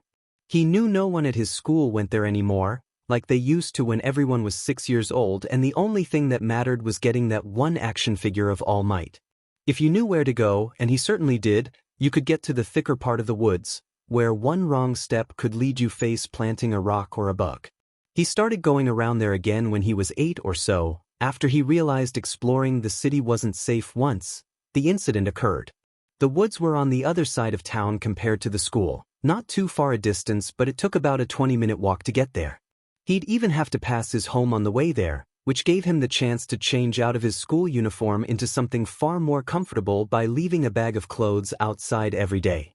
He couldn't go inside because of the schedule of his family, so he came up with this system when he had to start wearing uniforms. The walk started off without a threat, and about 10 minutes later he was under his favorite overpass. There were many times that as soon as he left school, it had started raining, and on those days his umbrella just so happened to go missing mysteriously, leaving him to walk cold and wet to his home while people snickered beside him, dry as the sun. The overpass was in the middle of his school and his home, so it was a good stopping point for him to sit and wait for the schedule, maybe shamefully dissociate. And no homeless people had ever taken advantage of the place, so it was relatively safe. Depressing, with the only greenery around being weeds poking through the cracks of concrete and trash decorating its gray surface, but good enough for him. He could let his guard down in this place, a rare instance in his life. So he didn't notice when the sewer grate behind him moved, floating in as a horrid sludge emerged from the depths of the earth. He only thought to turn around once the metal covering banged against the concrete, his only warning to the monster before him. Its face reminded Izuku somewhat of an anglerfish, its teeth more wide than sharp, and with yellow eyes instead of soulless white. The guy was ugly, no doubt, but his looks weren't the worst thing in the world. The smell was the worst thing. He gagged, trying to swallow the bile of both his stomach and disgust down while blinking rapidly to try and reset himself. Throwing up might trigger a breakdown for him. If he did it now, there was no chance in hell that everything else bubbling inside of him wouldn't. There was a manic, panicked state hidden in the sludge's eyes, though Izuku couldn't see it because of the other stimuli. He finally managed to take a deep breath, holding his air so that he didn't have to take another breath and trigger another GG session. He looked the sludge in the eye, confused and scared from how villainous the person felt. Dark black vile rubbish that drowns in perceptions of fear and hate and joy and anger from lashing out against the world like a person who is bad. He ignored that passive darkness running through the entire body of what was supposed to be this man's quirk. A feeling only he could feel, him alone, though he wished he couldn't. "Hey, perfect timing, kid." The sludge sounded southern and a little raspy, but his voice sounded happy enough to be normal. "You'll be perfect to hide in." Izuku could barely stammer out the word, "what?" before he felt it. The sludge had moved way too fast, faster than it should have been able to be honest. He didn't even realize what was happening until seconds passed, all the while he was choking on some mysterious substance shoving itself down his throat. He could taste it, God, that was so disgusting. He could feel it fill his lungs with raw sewage and replace the smoke and chemicals that had hidden themselves in his tissue, probably waiting to give him lung cancer down the road. He coughed and scratched, his body and diaphragm desperately trying to kick out what didn't belong. But his hands slipped through the disgusting liquid, and the sludge only pushed further. No. What was this for, huh? What karma had he done for the outcome to be like this? Take. Wait a minute, his quirk. The sludge was touching him directly, well, on the inside anyway. He could use his quirk. Should he use his quirk? Help, help, we don't wanna die, we don't wanna die, this is scary, we're scared, we're all alone, we need help, we need to help ourselves, let's take, we're so scared, we don't wanna die, we have to take. Miraculously, he managed to cough some of the sludge out, gasping for breath before falling victim to the cycle again. No, he shouldn't. He'd thought about this scenario before many times. He'd rather die than use it. That one time when he was 8 didn't count, that was an accident.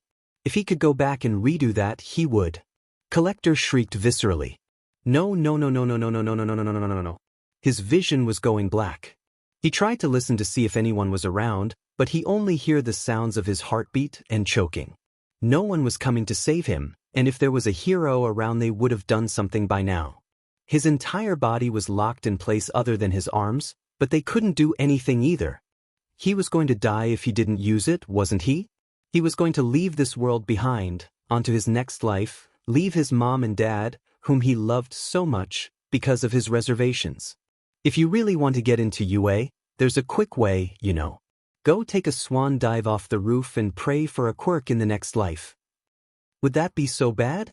Deku saw solitude again.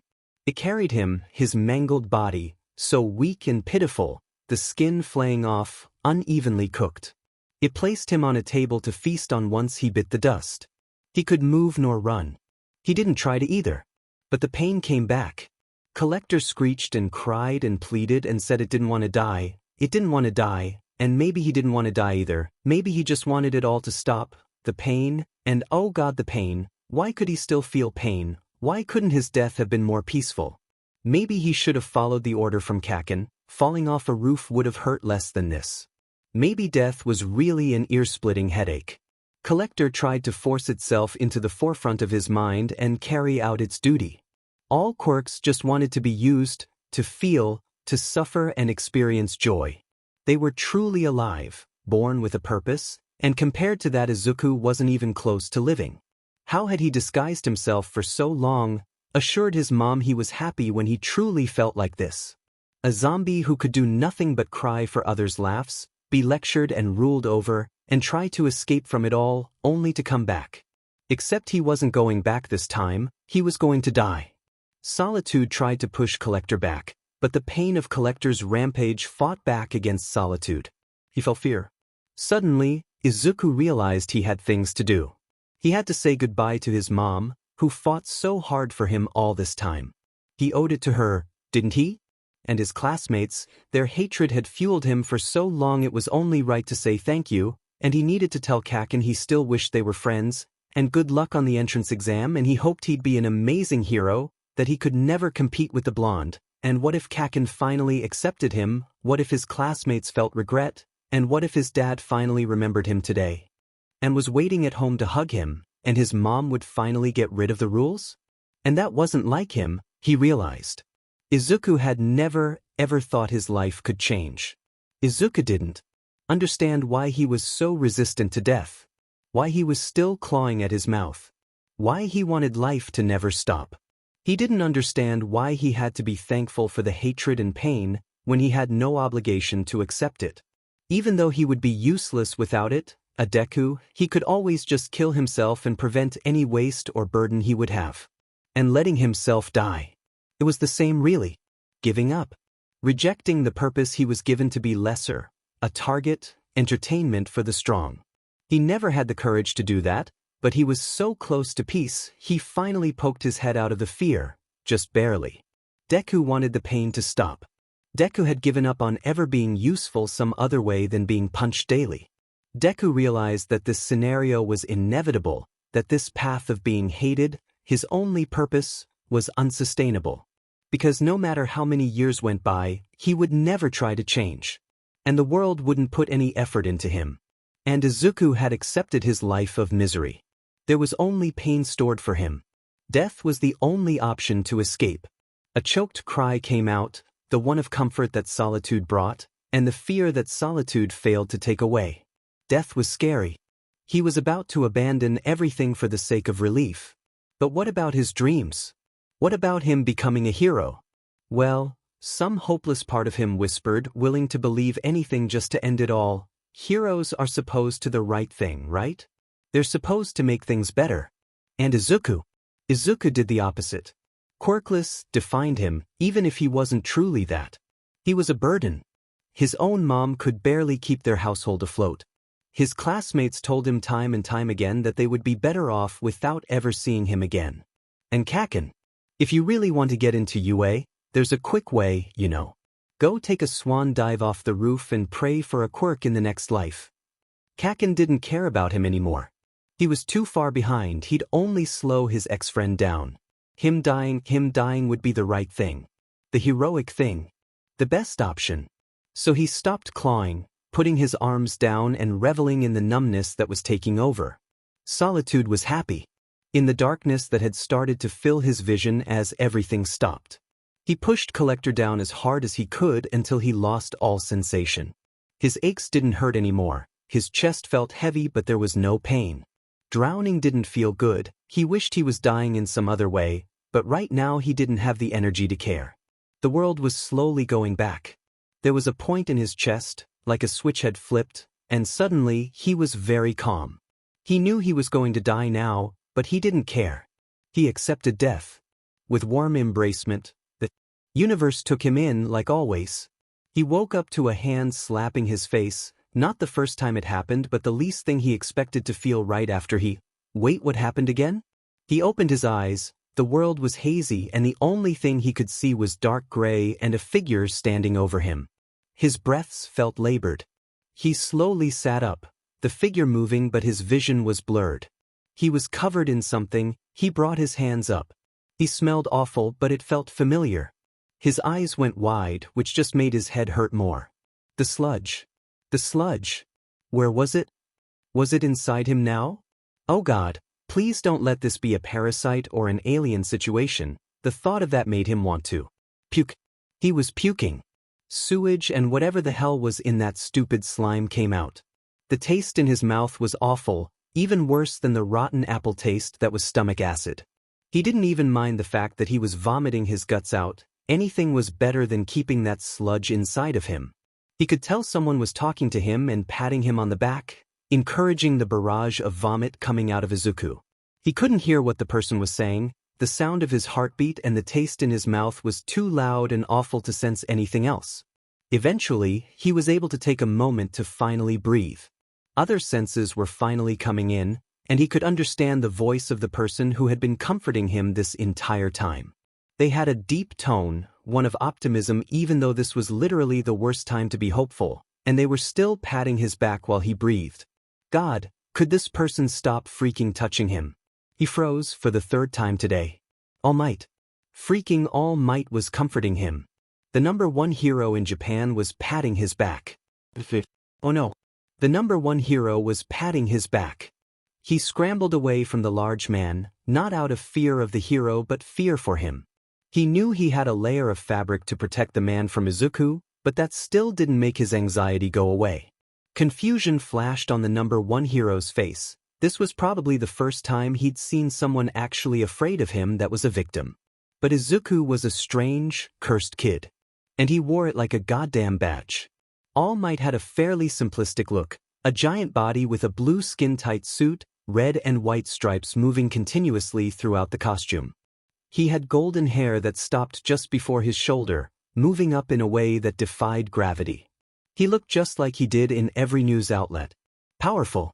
Izuku was the exact opposite. He felt like an insect next to a moose. Hello, kid. You gave me quite the scare there. Didn't think you were going to wake up for a second. All Might said with a laugh, clearly trying to lessen the upsetting mood. Izuku blinked once. Then twice. Then a third time. Am I dead? This had to be one of his stupid dreams, right? Or a hallucination before the underworld.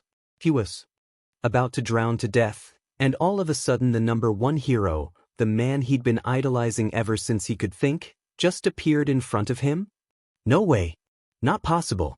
But All Might just laughed. What are you saying, boy? Of course you're not dead. Now, can you stand up? I need to make sure you're all right before I go chasing the villain who did this to you. Izuku blinked again, really confused but followed the #1 hero's instructions regardless. He slowly stood up, wincing once he realized the bruises that he had gotten earlier in the day were now showing themselves, but he could stand regardless. He was shaking slightly, but he paid no mind to it. Still, something felt off. "My bag!" he shouted, frantically looking around for it in panic. No, no, no, no, no, no. He loved that bag. It held the things that were most important to him. It was something he could trust to hold his precious items. Not to mention it was a gift from both his parents at one point, and those were rare considering money was tight enough as it is and his dad wanted nothing to do with him. "Are you looking for this?" All Might said, holding up his light forest green newspaper bag in hand. There were a couple charms barely holding on, the purple and magenta feathers falling from a dream catcher every second. He lunged for it, hugging it close to his chest while giving All Might a look of both, "Never touch it again, it's mine," and "Thank you." Of all the things Izuku thought the greatest hero in the country could be, awkward wasn't one of them. "Well, it's good that you are okay. Now I must go find the villain who did this to you.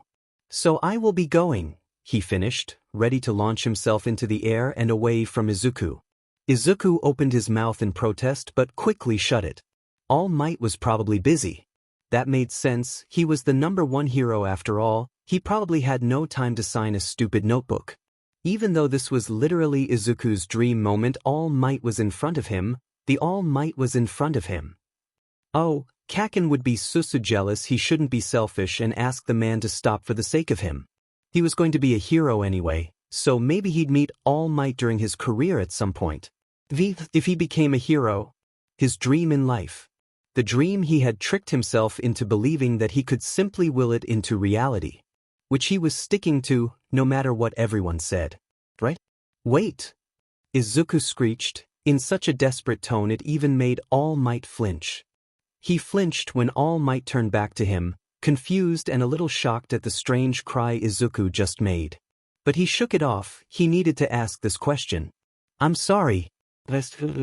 I need to know, someone I know has a bad quirk and it would mean a lot to them if can someone with a villainous quirk become a hero?" And there it was.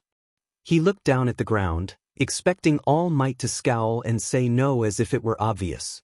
Suddenly, regretted asking the question that had been burning in his soul since he was 4. What good would the answer do for him? He was taking a chance, and Izuku didn't like to risk things. What if All Might said no? What then? He had nothing other than his fantasies, other than his mom, but that wouldn't help him in real life. There's no such thing as a villainous quirk boy. Izuku shot up, his eyes wide and unblinking. They captured every moment, every slight difference in the environment that everyone else would have ignored. All observing eyes that none could escape from. It's the person that turns quirks into something that should be feared, not the quirk itself. So my answer is yes. You can be a hero even if you have what's considered a villainous quirk, the man said, so confidently Izuku believed him in an instant. Now, I really do have to be going. Take care, young man. And with that, a giant whoosh filled the air, pushing against Izuku and leaving no trail of All Might's existence behind. He stood there, motionless, replaying those words over and over again in his mind, feeling elated every time the mental recording ended. He tightened his grip on the strap over his shoulder, smiling as he swiftly turned and walked away. Even the pain in his torso and legs didn't bother him, nor the heaviness of his chest every time he took a breath. The burning in his neck was flaring as he walked faster and faster, eventually turning into full-on throbbing. But it didn't matter. He could take it. He could do more than take it right now. He completely forgot to stop by the outside of his house to grab his change of clothes, making his way to the forest in record time, a place where he could full enjoy what the day had given him. He knew better than to test his body right now, so he journeyed lightly to a small creek near the edges of the woods.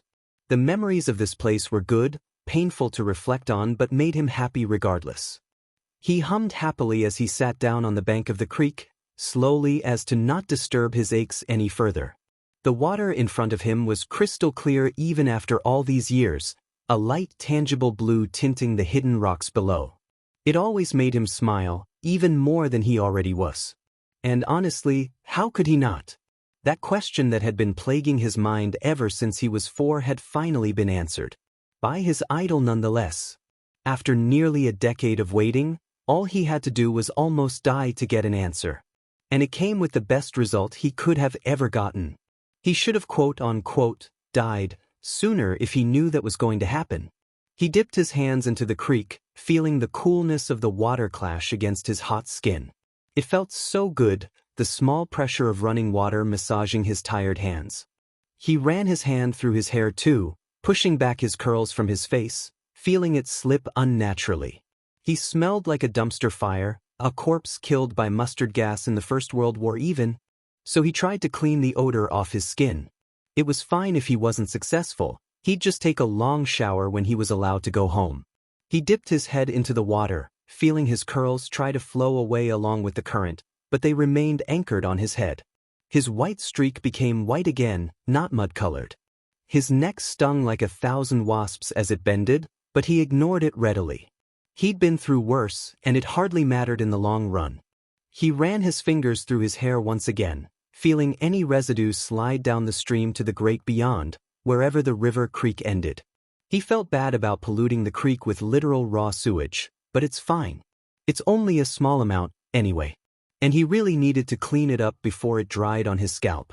Satisfied after a few minutes, he lifted himself back up, hissing as the water dripped onto his neck injury and closing his eyes, sitting still for a bit as he waited for the pain to die down.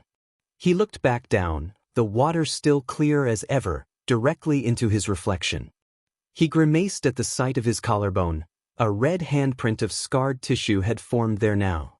Rough in shape, but still recognizable to the average person. That wasn't going to disappear anytime soon. But it's fine. Canon didn't make direct contact with his skin, so no harm, no foul. And his mom's a nurse, so she always had every medicinal home remedy on earth stocked up at home, including burn cream. And after all these years of dealing with Canon, he knew how to treat burns on his own. He'd be fine, no reason to worry his mom. Speaking of his mom, he cupped his hands just in front of his chest, almost as if he were about to start meditating. Doing this helped him visualize his quirk, even if it looked stupid on the outside. He reveled in the feeling of the warmth reside in his chest before splitting off into his palms equally. This was the only quirk he'd ever use by his own volition, mostly because his mom told him she didn't mind him using it. The other one had bad memories attached to it, so it stayed locked in his chest for the time being. Buzzing luminous magnets that pulls into gracious hugs. This quirk was hard to explain. Imagine a magnet, imagine how the waves it used to attract objects would feel like, and you get his mom's quirk. Warm smiles, waving wind of motherly love that ties you closer. There was love in it too, an enormous amount of it. It almost overwhelmed Izuku emotionally every time he switched to it. Wild light green uniform kisses enveloped in the grasp of pressure. And when he closed his eyes, it looked green. Like the kind of green you would see when the forest perfectly parted ways to let the sunshine through, a massive spotlight shining on a singular animal. Seafoam pistachio mixed together, a parakeet flying in the wind overseas. He played the game he had made for days where he was too tired to run around, attracting an object and then trying to throw it as accurately as he could. He had even marked little targets with their own point system on the trees around him just to know how far he missed. The paint had faded over the years, but there were enough marks on the trees that he could tell what counted as the middle. He used to call it his hero training when he was little. He thought being able to accurately attract and throw objects would be useful, and, to us, it was really effective in buying enough time to run away from an attacker. He took it a bit more seriously after he discovered that fact. Still, he got entertainment out of it. It wasn't all seriousness, some of it was still for fun. When his phone rang, signaling it was 5:55, he stopped, resuming that meditating pose and feeling that green magnetic hum disappear from his palms and back into his chest. He played with it for a moment, flickering it from his arms back to his chest over and over again. It was a wonderful sensation. The amount of love buried within it would always overwhelm Izuku's senses whenever it took over. It reminded him of the good in his world, and the fact that it still existed. He finally put it back in his chest. This was the only thing he liked about his quirk, collector, feeling it lock in place and disappear from sensation. He absent-mindedly played with the other two warmths in his chest, picking up his newspaper bag and shaking his wet hair. It was now at shoulder length from washing it in the stream early. The other two warmths? He paused, double-checking the feeling in his chest to make sure he hadn't gone crazy. But no, his suspicions were correct. There were 3 quirks inside him now, not 2. His mom's, the other quirk from all those years ago, and this mysterious new one. He closed his eyes, trying his best not to hyperventilate while pulling it to the front of his chest. Seeing the color of a quirk was the first thing he was supposed to do on the rare chance that he gained one. It was a bright raging yellow. That wasn't good. Usually the more powerful the quirk, the more saturated it was, and the weaker the quirk, the blander it was. His mind flashed through the day, trying to think of when anyone could have touched his bare skin. Maybe when he was getting kicked. No, everyone had kicked his torso and legs, places that were covered by cloth. Kaken never touched him, he just hovered his hand over Izuku's collarbone. Earlier then?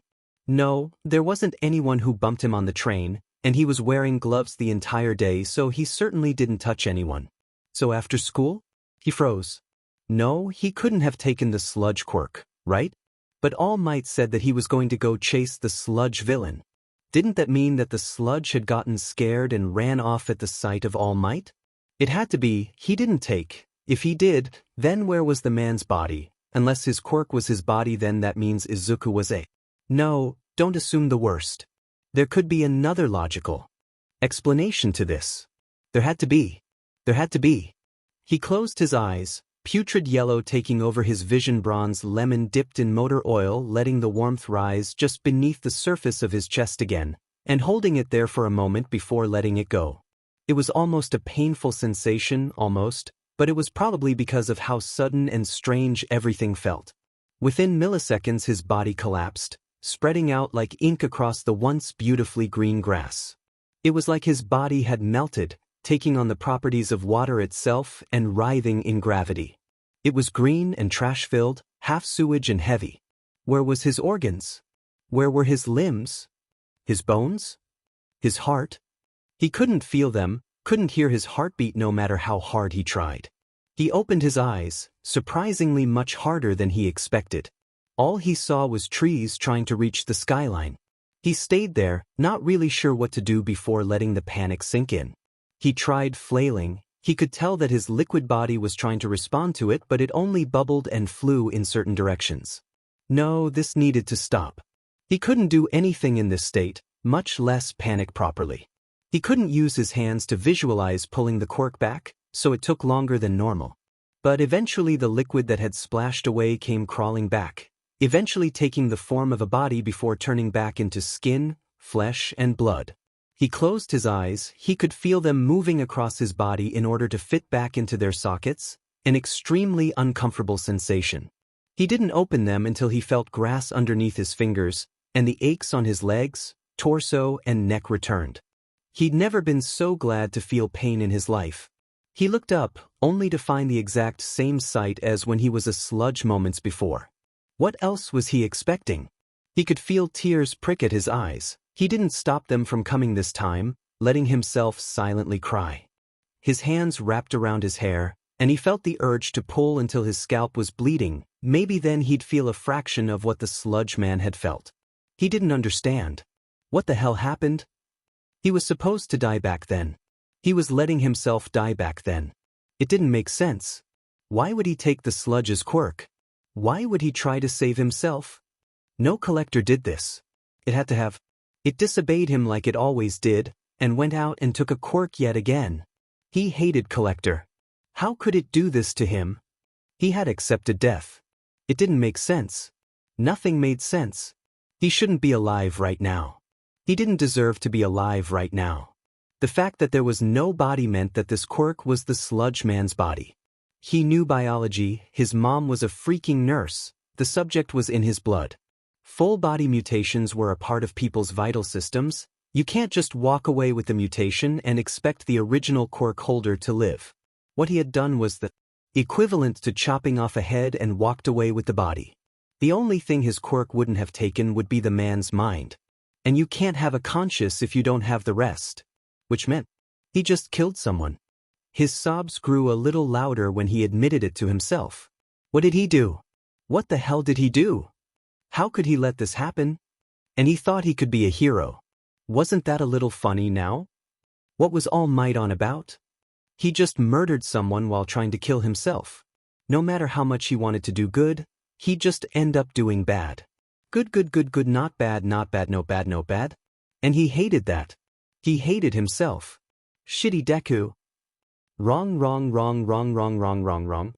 His mind briefly wondered to what the punishment would be this time, for his stupid mistakes and his stupid existence. Was he going to go to jail? The police will eventually figure it out. The villain was being chased by All Might himself. They weren't going to let someone as high profile as that get away. Should he go turn himself in to avoid the trouble then? No, that would mean explaining his quirk. His mom told him that he could never tell a soul about it. That included the good guys. Oh God, and his mom. He shouldn't tell his mom either. He didn't want to burden her with the knowledge of how much of a monster her child is. She loved him so much, and to know how much of a failure he ended up being would break her heart. Maybe she would even stop loving him. His breaths grew shorter at that. He couldn't let that happen. His mom was the only one left who truly loved him. If he lost her, his phone beeped and it made his breath hitch. Right? It was past 6 p.m. by now. His mom would be coming home soon. She'd be worried if he wasn't there, and he didn't want her to find him curled up in a forest, crying his eyes out via the tracker on his phone. He needed to move, if not for his sake then for her sake. He'd deal with this later. He had all the time in the world to suffer. That much was clear. So he stood up, wiping the tears off his face so violently it hurt. He grabbed his newspaper bag, frowning at how dirty it was from some of the sludge he had transformed into. He needed to clean it ASAP. He walked home, slowly and carefully as to not disturb his aches any further. He checked his phone along the way. No extra messages, then it should be safe to go home then. He felt so numb, and he stayed that way so that the beast inside of him wouldn't awaken. He crossed the street every time a person came close to him in fear. He didn't let himself think until he opened the door, pausing for a moment to make sure no one was inside before silently closing it behind him. He walked cautiously to the bathroom. He knew where all the floorboards creaked, so he pointedly avoided them to hide his existence in the house. He knew that no one was there to witness him, but he still felt this unnecessary need to be quiet. He took a shower, a long one, only stopping until his phone beeped again, his alarm telling him that his mom would be home in 5 minutes. He reluctantly got dressed, staring in the mirror for what felt like ages before reaching into the bottom cabinet, pulling out some bandages and disinfectant for the wound. He hissed as his collarbone burned from the acid, but it had to be done. Who knew what kind of bacteria the sludge villain had? He was probably going to wake up sick tomorrow since he couldn't disinfect his stomach, but he honestly didn't care. It was just another punishment for another mistake he made, except this time, it was for a felony. One that normal people would never even dream about committing. He bandaged it, finishing just as he heard the door click downstairs, signaling his mom's arrival. He looked back at the mirror, smiling at it and adjusting his face to try and look somewhat happy, enough to pass through dinner. But his face dropped as none of his muscles seemed to respond. He couldn't manage it. He couldn't keep up the mask right now. The one that wasn't miserable, but accepting. He walked out of the bathroom, pausing just as he stepped outside and into the hallway. He glanced down it, towards the kitchen where he knew his mom was heating dinner. He didn't have the heart to face her right now. She'd ask questions he didn't have the energy to lie to, questions that he'd give answers to that were better left unsaid. Nothing good would come from going to the kitchen right now. Even if he was practically starving. He just quietly sighed, carefully opening his bedroom door and shutting it closed behind him. He collapsed on the bed. His pillows were cold and soothing. Part of him wished they were warm. He didn't deserve the luxury of having a good sleep right now. It's a little funny, wasn't it? He just killed someone and the only thing he can think about is the temperature of his pillows. His body instinctively became still as the door creaked open. He shut his eyes and breathed through his nose deeply. He had faked being asleep more than once at that point, so it was easy to do. Izuku? His mom whispered, quiet enough so that if Izuku was hypothetically asleep he wouldn't hear it. He didn't respond, instead just taking another deep breath. The door creaked as it shut, saying its own goodbye as his mom quietly locked the door. His stomach growled soon after. He was hungry. His jaw twitched from the stress. He wanted to grind his teeth in his sleep, maybe break a molar or two and cry from the pain. He chewed on the inside of his mouth to simulate eating and trick his body into thinking he was consuming food. It didn't work, obviously. He stopped once his eyes began to flutter from open to closed, his breathing became involuntarily deep. His thoughts finally stopped swirling. He'd think in the morning, feel guilty and whatever the hell else comes with murder. Was it strange to be so numb to? Probably. The first thing he saw when he opened his eyes was bright green neon numbers spelling out 3:03 p.m. He stared at them, briefly wondering if his clock had reset and was actually lying to him, before reaching an arm out onto his nightstand, closing his eyes in the process. He felt around for a bit before realizing his phone wasn't there. It was still in his bag. He had gone straight to sleep after he took a shower yesterday, so nothing he usually did was done. He grumbled as he moved his arm back to his bed, pushing himself up from his stiff mattress and subsequently leaving bliss behind. He grit his teeth and collapsed back into the bed once he felt the pain rocket up his body. His entire body ached at even the thought of moving. He felt like one giant bruise. Why was he in so much pain again? Right. Kaken and the others beating him in the classroom after school. And the burn on his neck from Kaken's explosions. And the bruises he had gotten when he fell after taking that villain's ka. He shot up from his bed. He didn't care how much his body screamed in protest at the motions. He stared blankly forward, the memories flooding back to him. His teacher revealing his form, Kaken burning his neck, the sludge villain, All Might, the number 3. Tears pricked his eyes as he tried to breathe, his gasps becoming more and more sporadic. He killed someone yesterday. He actually freaking killed someone yesterday. What was wrong with him? What should he do? What the heck do people do after they just murdered someone? Apologize? To who? His victims freaking dead. The family? How the hell would he even find them? He didn't even know his victim's name. His body seemed to freeze at that thought. He didn't even know the name of who he killed. That was horrifying. Who kills someone without even knowing who they are? Without any good reason? Not that there is, but... No, maybe it was better this way. Anonymity had to have some benefits, right? Like during a questioning? He was going to go insane if he never found out his victim's name. He threw his blankets off, only to pause once the clock re-entered his vision. It's 3 p.m. on a Saturday, which meant his dad was definitely home. He needed to be quiet. He'd already broken so many devastating rules, he wasn't about to add another major crime to his transcript. So, in a weird mix of haste and stealth, he ran to his desk and turned on his dinosaur of a laptop, impatiently moving his leg up and down without making a sound.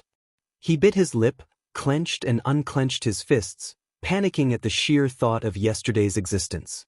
He opened a private browser, after all, searching up specific details no one else knew about, after a murder that happened less than 24 hours ago would be very incriminating if someone saw it. There was also a chance that his mom would see it on his history and ask about the person he was trying to find, and he definitely would not be able to mask his way through that conversation. It went on for hours. He searched for known villains with a quirk related to Sludge Monster. Nothing. He looked at the wanted boards posted to the public pertaining to his city's area. Nothing. He tried local attacks in his city's area. And finally, something popped up. A store was robbed at 1:02 p.m. yesterday, with a description of the offender matching Izuku's memory. This was good, kind of. Should he stop here or keep going? What if they flagged him? What if someone was already observing him and collecting evidence with every URL he clicked?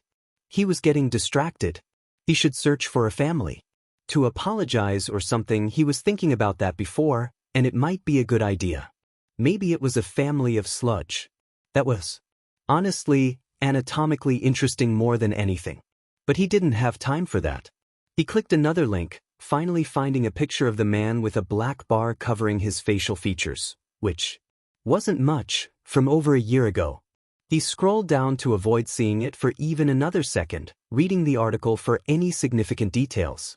There was no name due to confidentiality, but his victim committed many crimes during a small plaza event. Izuku's face slowly dropped as he continued to read. The man tried to drown multiple people, stole anything valuable in sight, and left before any heroes could arrive on the scene. It was in a poorer place in town, with not that many patrolling heroes around and a high crime rate. Thankfully, no one died or sustained major injuries, and the article ended with providing a number for people to call if they had information on the suspect. He leaned back in his chair. He knew there was a darkness in the sludge, he could physically hear the words describing it, but it felt different reading it with the crimes so blatantly presented. And even though this was from a year ago, even if the sludge might have grown from his past mistakes and worked towards a brighter future, he did try to kill Izuku. And while Izuku was going to let it happen, the guy was still going to murder him. So, was it really so bad that Izuku did it first? No, what was he saying? Of course it was. Two wrongs don't make a right, right? He shook his head, scrolling down on another tab, trying everything he could think of in the public record search engine. If this report was censored, there must be one before it that had all the details. This guy was apparently a repeat offender after all. It took another hour, but he found it. The official police report on another store robbery with the villain's Quirk listed as Slime. If his victim's name was anywhere, it'd probably be here. He leaned back in his chair, sighing, careful not to lean back too hard so that his chair wouldn't make noise. The more silent he was, the more he could pretend he wasn't there. He murdered someone yesterday. He could have died yesterday. He was going to let himself die. And it didn't work. Did he want to die? Probably. Maybe? He didn't think so. It wasn't that he didn't want to die. He just didn't have a reason to live. Yeah, that felt right. Go take a swan dive off the roof and pray for a Quirk in the next life. He wasn't suicidal. He wouldn't jump off his school's roof willingly. He was so much more than a chalk line of a corpse. He shook his head. He was wasting time, none of this mattered in the end. He was going to die eventually, who cared when? Everyone was going to die. Izuku sat there for a long time. The clock was just numbers to him. It was so frustrating and hard, the aftermath of murder. There were too many factors to consider. He rubbed his face, resisting the urge to yawn in favor of silence while staring at his screen, at the URL that could take him to the police report. The same debate repeated over and over and over again. He should know who the sludge villain was. Sure, the guy was a future murderer, maybe already a killer at that point, but that didn't mean he deserved to die. At least, Izuku didn't have the standing to determine that. But then again, what would knowing his name even do? Haunt his dreams more than they were about to already? There were too many, damn it. He found himself throwing his body onto the bed, gripping his head and pulling his hair so hard to the point where his scalp might start bleeding. He landed on his neck, the injured side, and he jolted up on instinct from the pain's sting. He froze for a moment, before throwing himself on his other side, still pulling hair out and biting back screams. God, what was he doing? He needed to stop. Stop. This was pathetic, SCK it up. Stop. He was going to make noise, and his father was home, and he wasn't allowed to make noise when his father was home. Stop, run from the boogeymen. Breathe. Just breathe. The world was kind that day, when it shouldn't have been. His hands relaxed, his hair falling uselessly from his grasp and into their curly positions. His hair tended to bounce a lot, which was weird since both of his parents had super straight hair. His white streak bundled in front of him, blocking half of his vision and becoming a blurry mess as he focused on other things behind it. He didn't really like the white streak, despite getting multiple compliments for it by strangers. If he was perfectly honest with himself, he felt like it was part of the reason his dad acted the way he does around him, some sort of trigger from either how curly it was or the color of it. His mom would rather die than tell him that though, so he'd never confirm it. He closed his eyes. The world was too bright and overwhelming to view right now. Darkness was nice, it was simple and it didn't change very often, just once per day. And change was bad in Izuku's experience. He shifted slightly, holding back a whimper as his neck flared once again. He needed to check for burn cream under the bathroom cabinet. The injury was still raw and had a chance to heal correctly for now, but the longer he waited, the bigger the risk it would scar and his mom would see it. He pulled back his sleeve, looking at all the other burns he had collected over the years. He was proud to say that he was the only one who knew what a disfigured monster he was underneath his clothes. Kaken spared no mercy on the weak. If you really want to get into Yue, there's a quick way, you know. Go take a swan dive off the roof and pray for a quirk in the next life. Damn it, why did Kaken have to say that? He couldn't get it out of his stupid head. Like he'd ever apply to Yue now. His mom's quirk was too weak, he'd rather die than use his second quirk, and his third quirk was from a villain who he murdered to take. What was he going to do? Use the sludge villains to try and do something with his life? He opened his eyes, staring at the emptiness of his wall. He used to have hero posters on it, but his mom always made him take them down. She never really let him enjoy his interest in heroes, though he didn't know why. Would that be so bad? Move on, pretend like nothing happened, but at the same time, try and lessen the mistake he made? The sludge villain was bad. Villainous.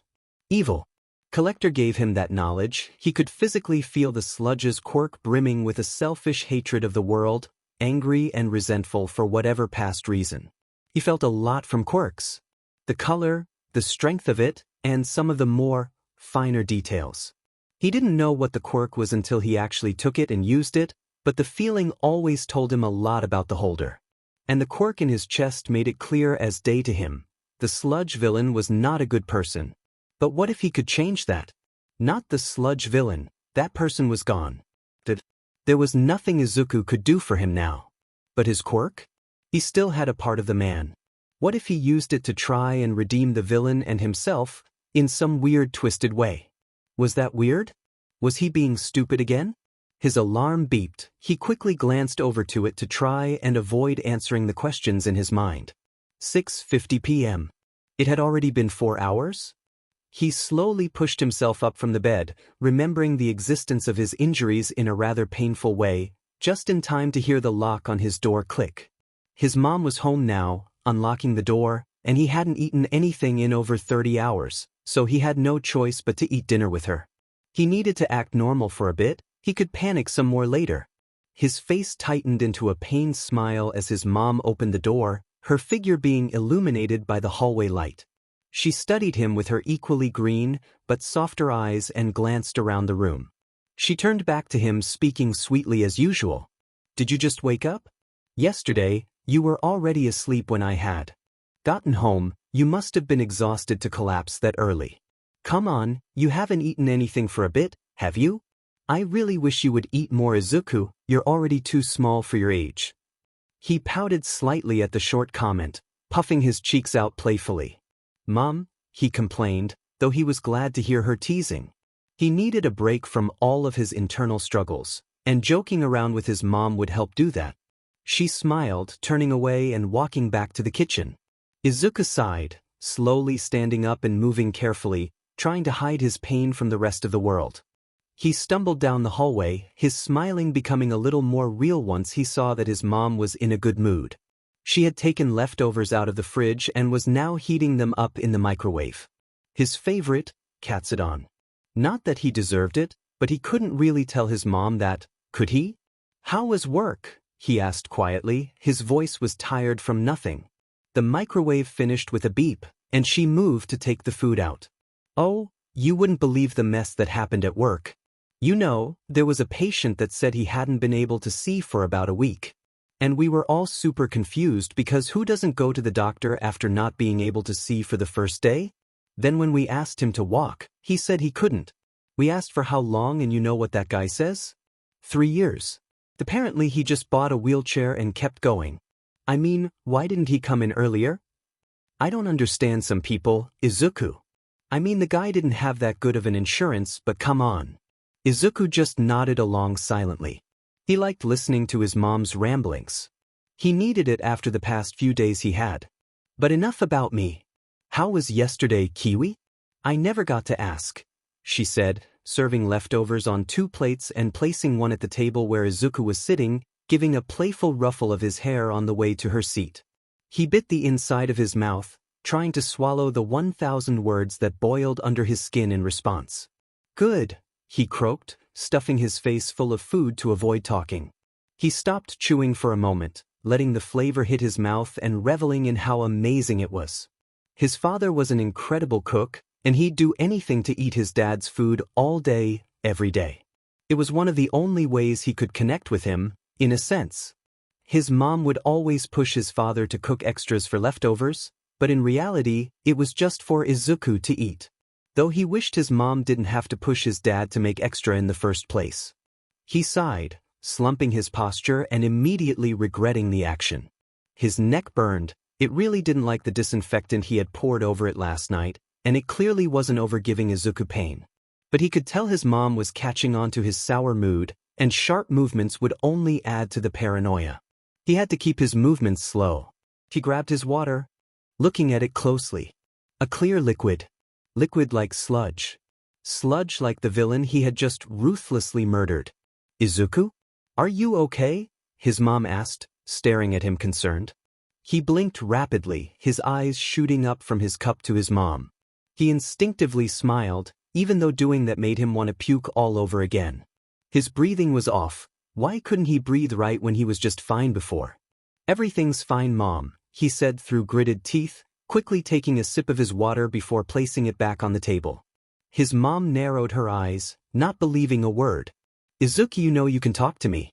If something's bothering you." "Nothing is bothering me, Mom, I'm fine. Don't cut me off. And honey, you look like you're about to collapse. Did something happen at school? They aren't being unfair to you again." "School is perfectly fine, Mom." He's such a liar. Such a bad kid to his mom. She deserves better. His mom didn't buy it, standing up affirmatively.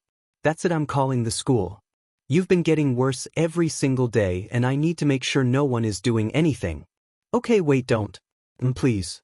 Just don't. It's not the school, it's just my peers. They just like to have fun, and it's nothing serious." "So they're bullying you?" "Izuku, that's very serious. I swear to God if Mitsuki's kid is still doing his antics Her voice hitched on its own, her eyes saying something else, but she shook her head and changed the subject. "I can't believe after everything I've done the school is still not doing anything about it. I am definitely calling the lawyer." "Mom, please don't. That's not going to help, it never does and never will," he yelled, pushing himself out of his seat and slamming his hands on the table. He instantly regretted the action, sinking into his chair in shame. He was too stressed, and yelling at someone who didn't deserve it wasn't worth it, even if it weirdly helped in some way. But he shouldn't do it, he shouldn't yell at his mom after all she had done for him. His mom turned to him, with a sad expression that Izuku could never understand no matter how hard he tried to. He was such a bad kid. He was such a liar.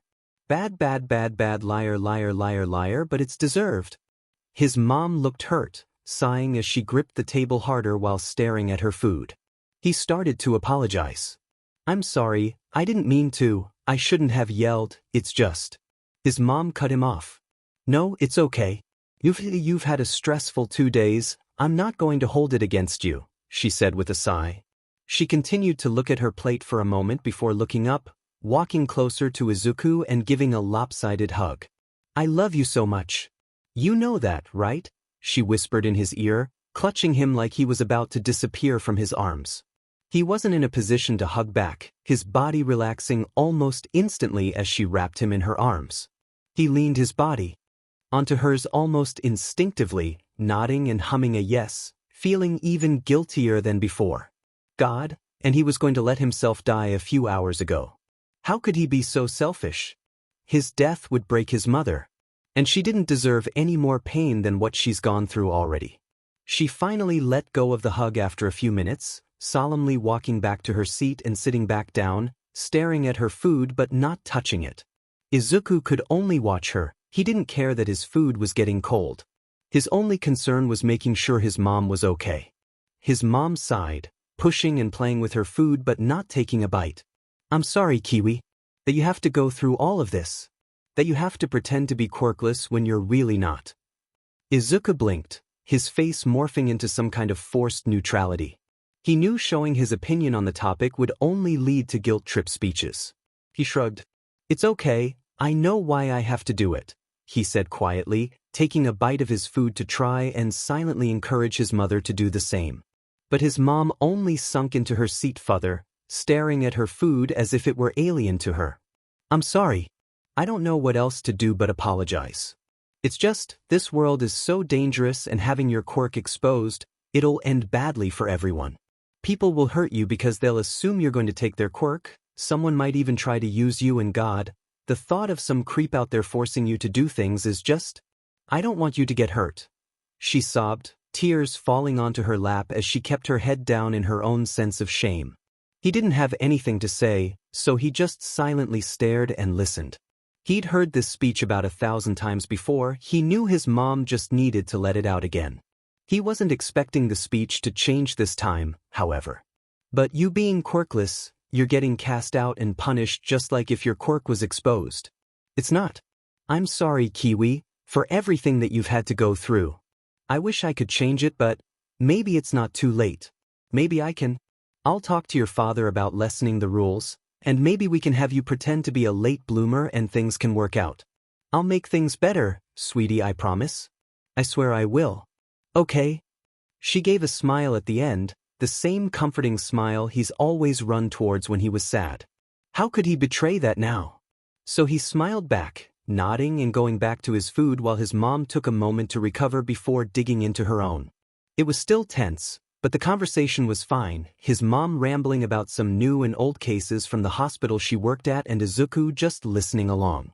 He didn't drop his smile at all, even as the clock struck 7:55, meaning that he had to go back to his room. He helped his mom load the dishwasher from yesterday's dinner, gathering the courage to ask his mom a question.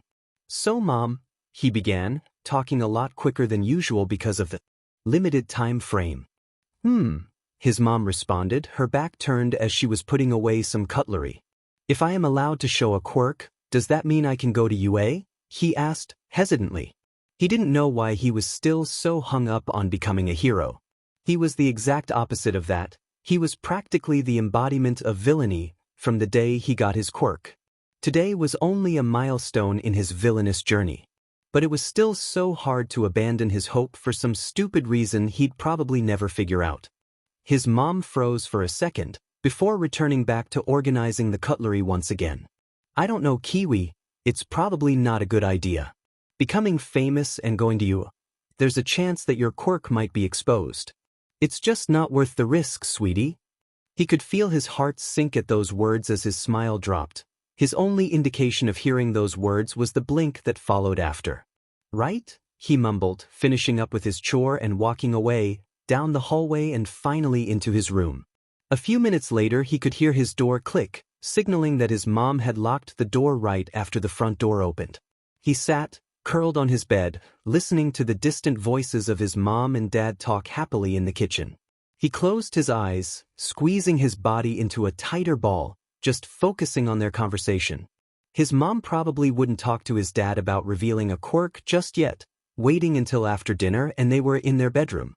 He put his head down, sighing as his anxiety grew tired of itself and began to die down. God, he felt so sleepy even after he slept for 18 hours? Weekday nights, especially Fridays, were particularly brutal to his circadian rhythm. He looked up briefly, staring at his closet and the demons hiding inside. His dad used to check it every night for monsters when he was little. Now he had to do it himself. He got himself more comfortable, his thoughts finally coming to a conclusion. Becoming famous and going to UA, there's a chance that your quirk might be exposed. It's just not worth the risk, sweetie. Yeah, his mom was right. He was just being stupid as usual. Redemption? That wasn't possible. Someone like him, something like him could never be a hero. He'd never be accepted there in a million years. So, why bother trying? He'd never be accepted there in a million years. So, why bother trying? When he remembered that thought from 10 months ago, it made him laugh so hard that he almost fainted when he got the results. So it turned out, Despite literally all of the odds, including God's hate, he got in. On complete and utter bullcrap. At least in Izuku's opinion. But Yue thought differently apparently. To be honest, the hologram message they sent was a bit of a blur. And he couldn't figure out how to replay it, even after taking the whole thing apart, so he was basically stuck with his unreliable memory. After 2 weeks had passed from the exam day, he started to purposefully delay going to school in order to catch the mailman early. He couldn't risk his mom seeing the letter first, so this was the only option. It took 3 days of after-school detention for being late to class and a 10-minute yelling session with him repeatedly bowing while the threat of suspension hung over his head by his homeroom teacher, but it finally came. The Yue letter. He may have called his mom and told him he felt sick that day just so he could open it right then and there. He was a liar, but most of the time he was a good one. All he remembered was the principle of Yue, Nedzu, popping up in a light blue projector with an electrical hum to it. He nearly fell over from his chair when the message began. He was still inspecting the black and red disc and accidentally hit the play button, so he wasn't expecting it to say the least. "Hello Midoriya Izuku," the hologram Nedzu chirped. "I'm here to tell you your results." The little Nedzu reached behind him, pulling out a small flashcard with seemingly Izuku's scores.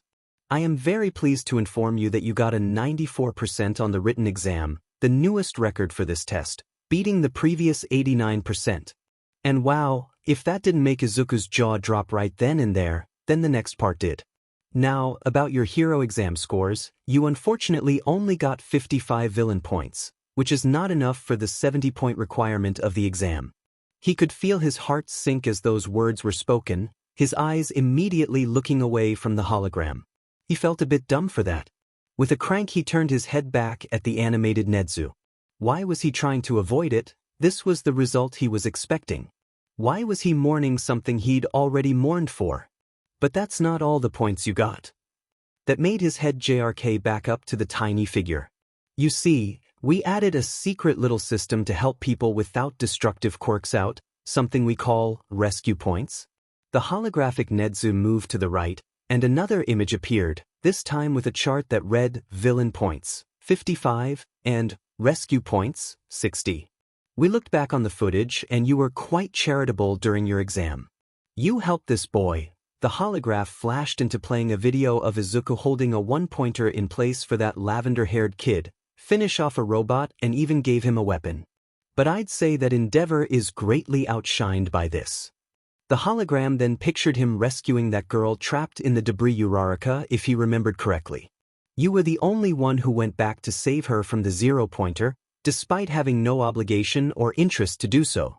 UA is a hero school, how can we ignore such heroic behavior? He could still remember the moment it clicked in his head, even now a month later. That your final score was determined by adding the number of points you got from destroying the robots, and by another score determined by judges based on your behavior. Which meant that after adding 55 and 60, he passed. Nedzu cheered, throwing the flashcard in his hand up into the air and smiling at the camera. Any information on what you need for upcoming classes are on the link in the back of this disc. We hope that you come to UA. And with that, the leaderboard points flashed for about 10 seconds. He was too stunned to interact with it though, so the hologram disappeared, as if it never happened in the first place. Part of him believed that the message actually didn't happen and he had just hallucinated the whole thing. He actually went back to sleep after that, just to make sure he wasn't dreaming. Spoiler alert, he wasn't. He didn't know if that was a good or bad thing. Because on one hand, he was here, standing at the gates of UA in a freaking UA uniform, about to spend the next 3 years training to become something he dreamt about his entire life. On the other hand, he had to talk to his mom. That was hard. Even though she ended up agreeing, he wasn't sure if it was worth it. His mom had been cold to him ever since, which was weird because she had never ignored him in his entire life. Even when he messed up, she'd still talk to him and act like before. Nothing like this, however. He shook his head, just focusing on making it through the gate. He could worry about that later. Right now he needed to make it through the day without immediately making enemies of everyone in his class again. This wasn't like Aldera, where amateur bullies were his main issue throughout the day. The people who made it here, they were the best of the best. He finally reached the glass front door, the same one he had walked through a month before. God, it felt like ages since he took that test. The test that he actually passed. He couldn't stop smiling whenever the thought popped into his head. It was just so unbelievable that it had to be true. He paused, though, once he saw his hands struggling to open the door from his shaking. He narrowed his eyes. Was he that nervous about today? Well, he was a bit scared, but it wasn't to the point of full-on fear. So why were his hands shaking this much? Then he felt his body go rancid cold, the shaking turning into an uncontrollable tremor. It was one of these. He hadn't had an episode in a while. He had almost forgotten about them. Ever since he was 5, his body would experience these cold spells and tremors that lasted a few minutes once in a while. They progressively got worse, then they would stop randomly after a few years, only to return a few months later. It was weird. His mom had taken him to the doctors several times for it, and not one of them found the cause.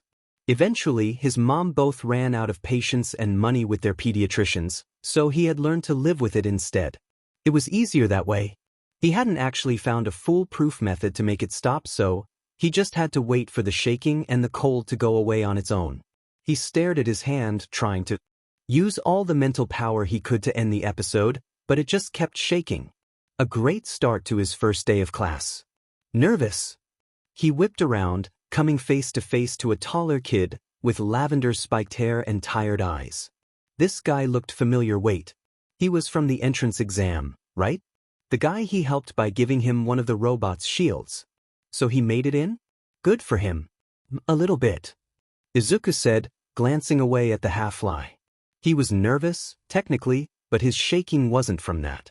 The lavender-haired kid just sighed, moving to pull the door open for both of them. Here. Lavender lies that pull you into security of a hedonistic mind. Thank you. Izuku mumbled, quickly walking through the door and pausing to let the taller kid go first. He liked to keep people in his view, while he stayed out of sight. So he walked at a slower pace, content to eventually split off from lavender hair at some point, but they kept heading in the same direction, kept looking at the same signs. They were both getting antsy, both of them wondering if the other was just following them or being creepy, and eventually the taller kid couldn't take the suspense anymore. So, what class are you in? 'Cause we've been heading in the same direction this entire time and it's getting a little weird. Izuku whipped his head around, away from the classroom door's letters and numberings. Sorry, he immediately said, before slightly shaking his head. I'm in 1A apparently, according to the L letter at least. So you're in the same one as me? I guess so, he said, his eyes flickering down then back up. The lavender kid sighed, turning to fully face him. Well, if we're going to be in the same class, might as well introduce ourselves. Shinso Hitoshi, he said, side-eyeing Izuku while looking forward every now and again to try and find Class 1A. Its name is Lavender, Lavender, Lavender, Lavender, Lavender. Izuku gave the same simplistic courtesy. Midoriya Izuku. Nice to meet you. Shinso nodded, continuing onwards through the endless, large halls. They both walked in silence, this time comfortable, invisibly lighting up once they saw the door. They both walked up to it, meeting each other's eyes for a brief moment, before Shinso slid the door open. Izuku took a breath. Breathe in, breathe out. It's okay. No one's going to actively hunt him anymore, so it'll all be fine. Please take your feet off the desk. That is a highly inappropriate way to conduct yourself at a prestigious school such as this. Piss off glasses. If you want to make me do something, then fight me over it. Do not swear, we are on school property right now.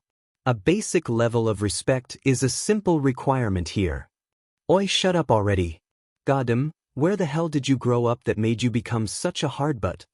That's right, we haven't properly introduced ourselves yet. I am Ida Tenya from Sumai Private Academy. Hold on, Sumai? That rich but middle school?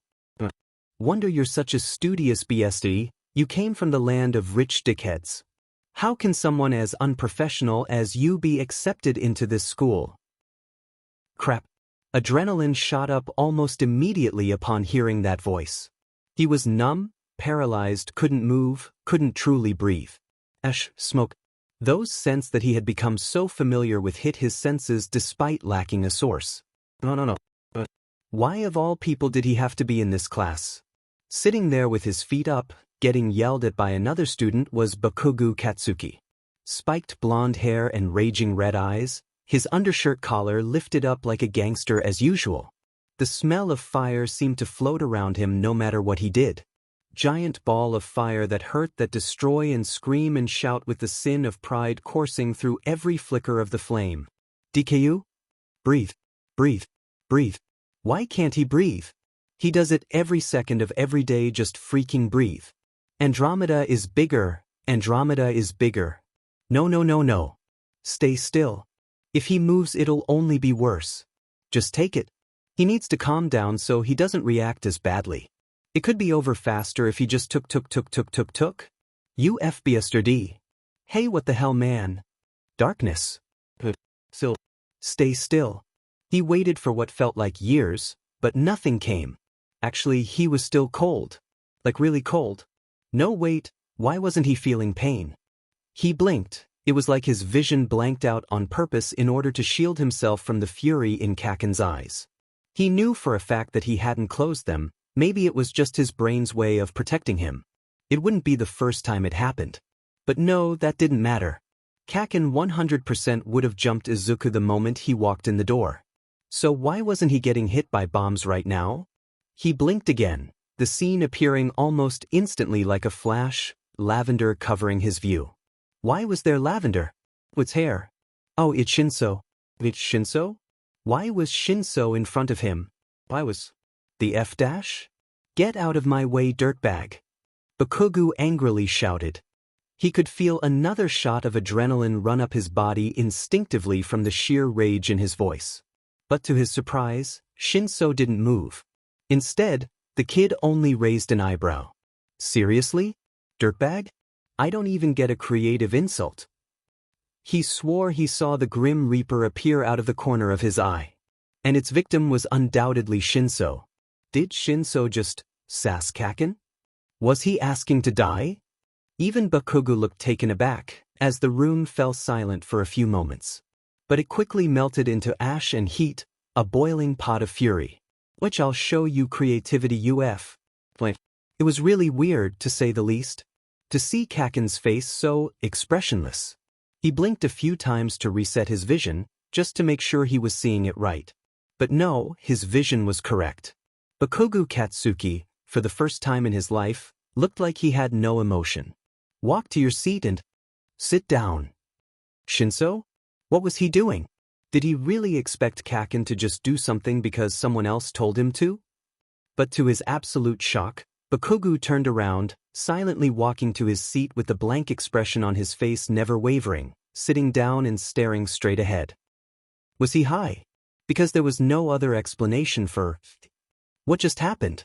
How, what, why? That must be his quirk. Shinsu's quirk. Hypnotizing? That was amazing. Awesome, he whispered, looking at Shinso in pure awe.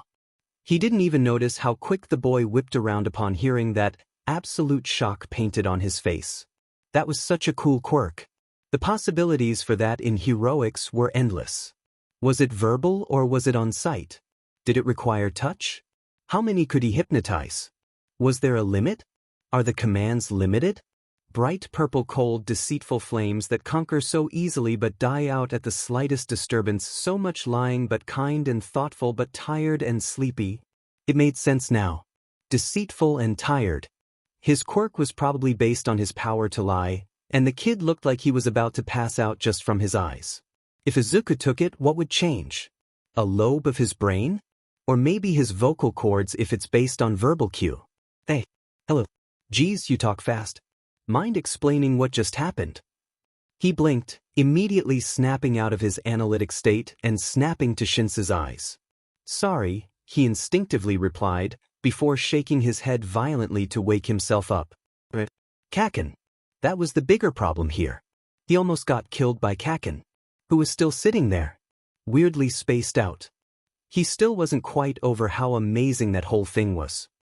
Thank you for Midoriya mumbled, looking down to avoid the never-ending stare of Shinso and the other kid who had been previously yelling at Bakugo before. Seriously, first he disrespected Yue's property, then he tried to lunge and attack another student? I don't understand how someone like him is in this hero course, the robotic kid said aloud, walking up to the now-sitting Bakugo. But he seems to have calmed down though. He waved a chopping hand right in front of Bakugo's face to prove his point. That's because of my quirk. I can release him if you want, but if all he's going to do is try and attack again, I think it's best if we just wait for the teacher. No! Izuku half-heartedly shouted, immediately flinching at the sound of his own voice. He sighed, closing his eyes to avoid the shocked stares of Shinso and the other kid. Kaken's just, he didn't expect me to be here because of reasons. This is the norm, to be honest. He wasn't going to actually hurt me or anything. It's okay, you can release him. His neck stung like 1,000 wasps at that lie. He bit the inside of his mouth in protest against it. Shinso gave an unconvinced look before sighing to himself, walking over to Bakugo's blanked out. I must say, it's rather commendable of you to allow such a transgression to pass without consequence. But I do hope that you will inform the teacher of this at a later time. Such an act shouldn't go without punishment. What did you say your name was again? The other kid said, holding out a hand, clearly trying to initiate a handshake. Izuku's eyes flickered to take in the entirety of the other kid, confirming this person was trying to be friendly, before reaching a hand out on his own. He was wearing gloves, like always, so it's fine to do this. Midoriya Izuku. And you are? Ida Tenya. From Semi-Private Academy. Pleased to make your acquaintance. Wait. Midoriya Izuku? Immediately he could feel 1,000 eyes burning into his broken figure from Ida. He tensed, his entire body as rigid as a stone statue. Yes, he confirmed, hesitantly, bring his arms up to wrap around his chest in a comforting manner. Ida's smile brightened. So you're the one who got the highest score on the written exam? Congratulations. You must be exceptionally bright in order to accomplish such a feat. I am glad that I get to share a classroom with such a talented individual. He blinked once. Twice. He resisted the urge to bolt out of the room like a gazelle does to a lion. He was just complimented, he should probably respond to that in a good way. Right. The judgmental stare he got was agonizing. The silence after almost put him in an early grave. He got lucky in his escape, with Shinso analyzing the awkwardness almost immediately. Okay, sorry to break the silence. But Shinso cut in, standing in front of a still spaced-out Bakugo, waiting to do the honors. He looked at Izuku. You're completely sure you want me to snap him out of it? Shinso said, sounding very disappointed at the notion. Izuku's eyes flickered between the two, before giving a small nod. Shinso sighed, looked at Bakugo with blatant dislike, before holding up a hand and hitting him in the head. The inevitable yelling and violence started instantly. Goddamn piece of... Will you please stop swearing? It's unbecoming of you as a future hero of this country. And please let Shinso go. Izuku pretty much tuned out the yelling, still staring at Shinso like he was out of his mind. What were these people thinking? You don't just flick Kaken in the head and live to tell the tale afterwards. Bakugo immediately grabbed onto Shinso's collar, snarling at him like some sort of rabid animal. In the meantime, Shinso just stared right back, looking strangely bored out of his mind. So, you actually going to do something, or are you going to kiss me? 'Cause this is just getting a little awkward. Your dead eye bags, you're so dead. Bakugo shouted, reeling an arm back and clearly ready to punch Shinso. Kaken, hold on, he shouted, immediately putting himself between Shinso and Bakugo, breaking the explosive boy's hold.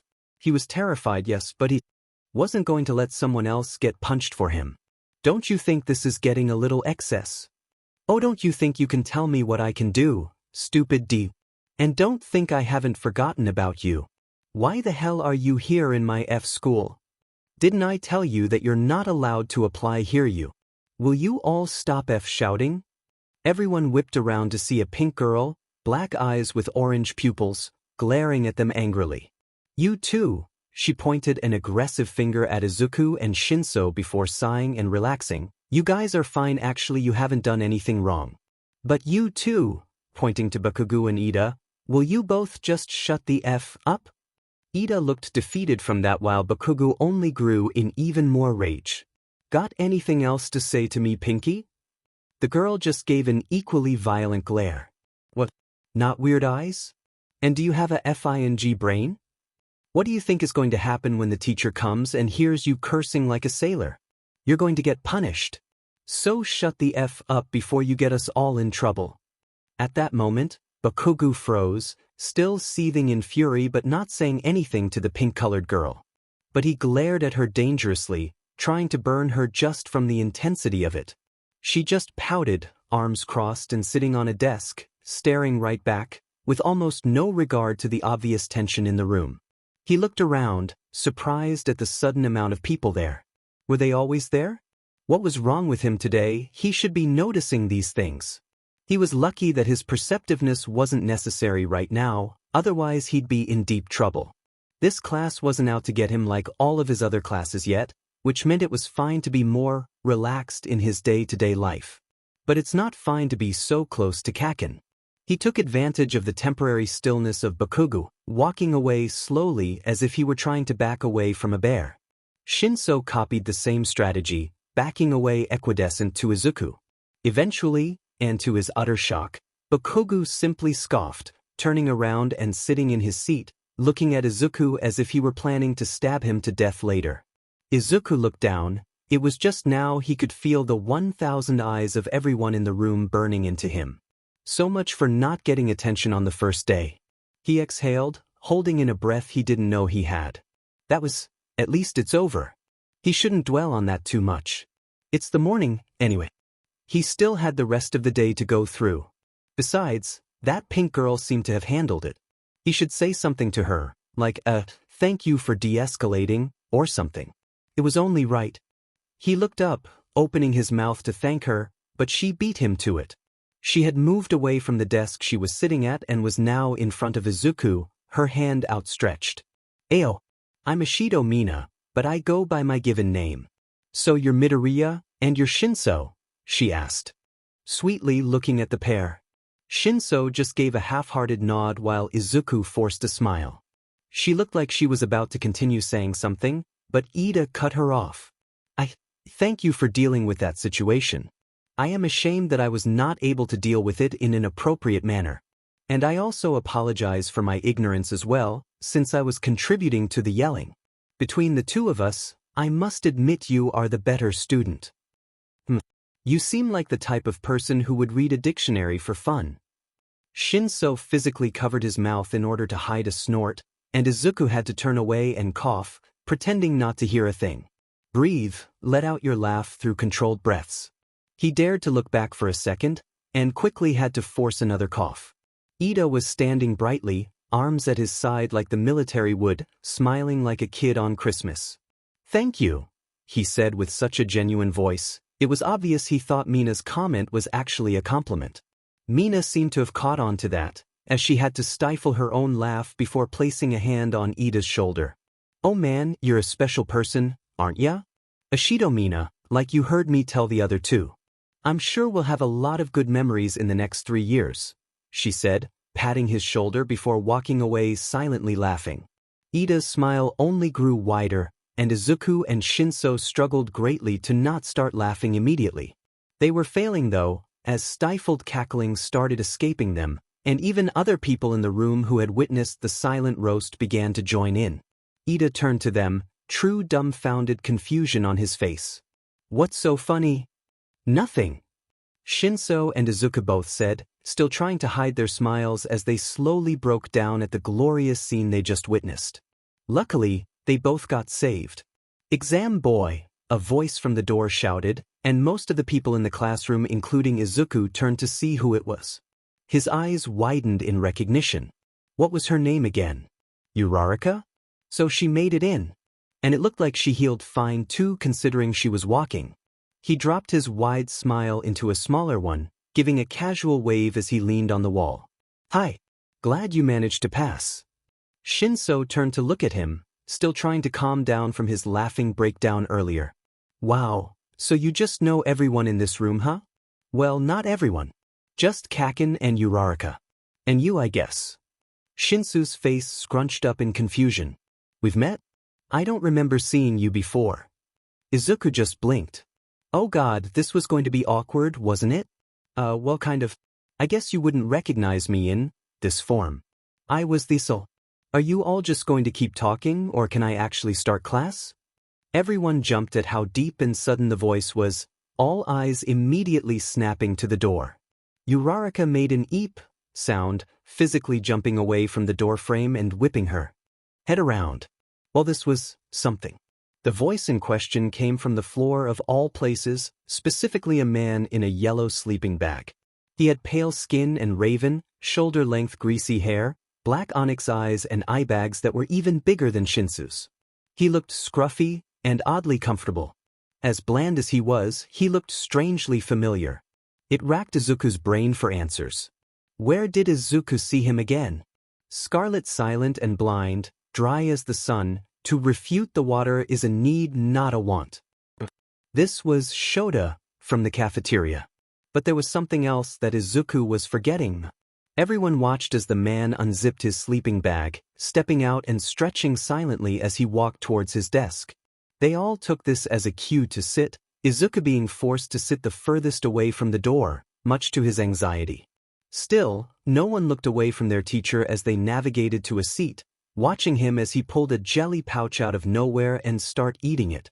The man was wearing a black jumpsuit, now visible since he left the sleeping bag, his utility belt and tools in equal black as well. There were only two things that weren't black on his person: yellow goggles strapped more upward on his head and away from his eyes, and a gray-colored scarf. It took you 8 seconds to calm down. I expect that to be cut down to 1. We don't have infinite time, the clock is always ticking and every second wasted is one you'll never get back. Moving on. Hi. I'm your homeroom teacher, Aizawa Shota. You can all bond later, right now this my class time and I intend to use it. Now, you lot have 20 minutes to go to your locker rooms and change into PE clothes, then meet me on the field. If you're late, you're expelled. No running in the hallways. Go. Immediately, everyone scrambled for the door, pushing on each other and fast-pacing it down the hallways. Izuku just waited, there was no point trying to fight the crowd, and he managed to slip through when there were less people. Lucky for Izuku, he had basically practiced for this moment his entire life. Changing rooms were places where teachers weren't around, so he's had more than a few bad encounters in there. Being able to change at lightning speed was necessary for survival. He quickly changed out of his clothes, leaving his blessed newspaper bag in the locker, and booked it out of there, still adjusting his PE shirt on the way out. The field was big to say the least. Why was he even saying that? Of course it was. It's you, it's going to be big. It was certainly the theme with this school. He was one of the first ones there, everyone else arriving in rush duos or trios, some people still holding the limited maps they were given to navigate the building. All in all, everyone seemed to make it out on time. And the people from before even started to approach him. Hey, you said your name was Midoriya back at the exam, right? I wanted to thank you again for saving me. I was really worried that you were going to fail since you wasted time helping me, but looks like you passed. Uraraka laughed. He looked to his left, giving a soft smile back to the girl, about to start thanking her when. You saved her at the exam? God, that scared him. Kshin, he yelled, flinching away from how sudden his voice was.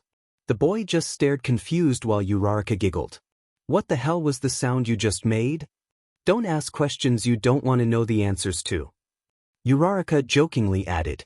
Izuku sighed, finally calming his heartbeat, while Ida joined them in the meantime, glancing between the three students and trying to figure out what happened while he was gone. Izuku spoke quietly. It's complicated, but the short version is that Uraraka got pinned by some rocks and I pulled her out. But you really don't have to thank me. I just did what I thought was right. I wasn't even thinking back then, I just kinda winged it. She rolled her eyes. Oh, stop talking like that. Considering you did that while the freaking zero-pointer was marching towards me, I think your actions deserve a thank you at the least. Shinsu's and Ida's eyes both widened as they looked at Izuku, something that made Izuku squirm. He's gotten more attention from today than he had in the last 10 years, and that was not something he was comfortable with. Dude, you effing ran towards the robot? Sheet man, when I saw that thing I have dipped, I am way too pretty to die to some metal box. Mina cut in somehow, squeezing herself within the group and looking at Izuku with another big smile. Mina, you ran from it? But you said you just ran past it when we were walking home from the test, a boy shouted, one with spiky red hair and equally spiky teeth. Mina looked stunned, obviously caught in a lie, before turning around with a guilty smile. I didn't run directly away from it, Kirishima, more like at an angle. Not an excuse.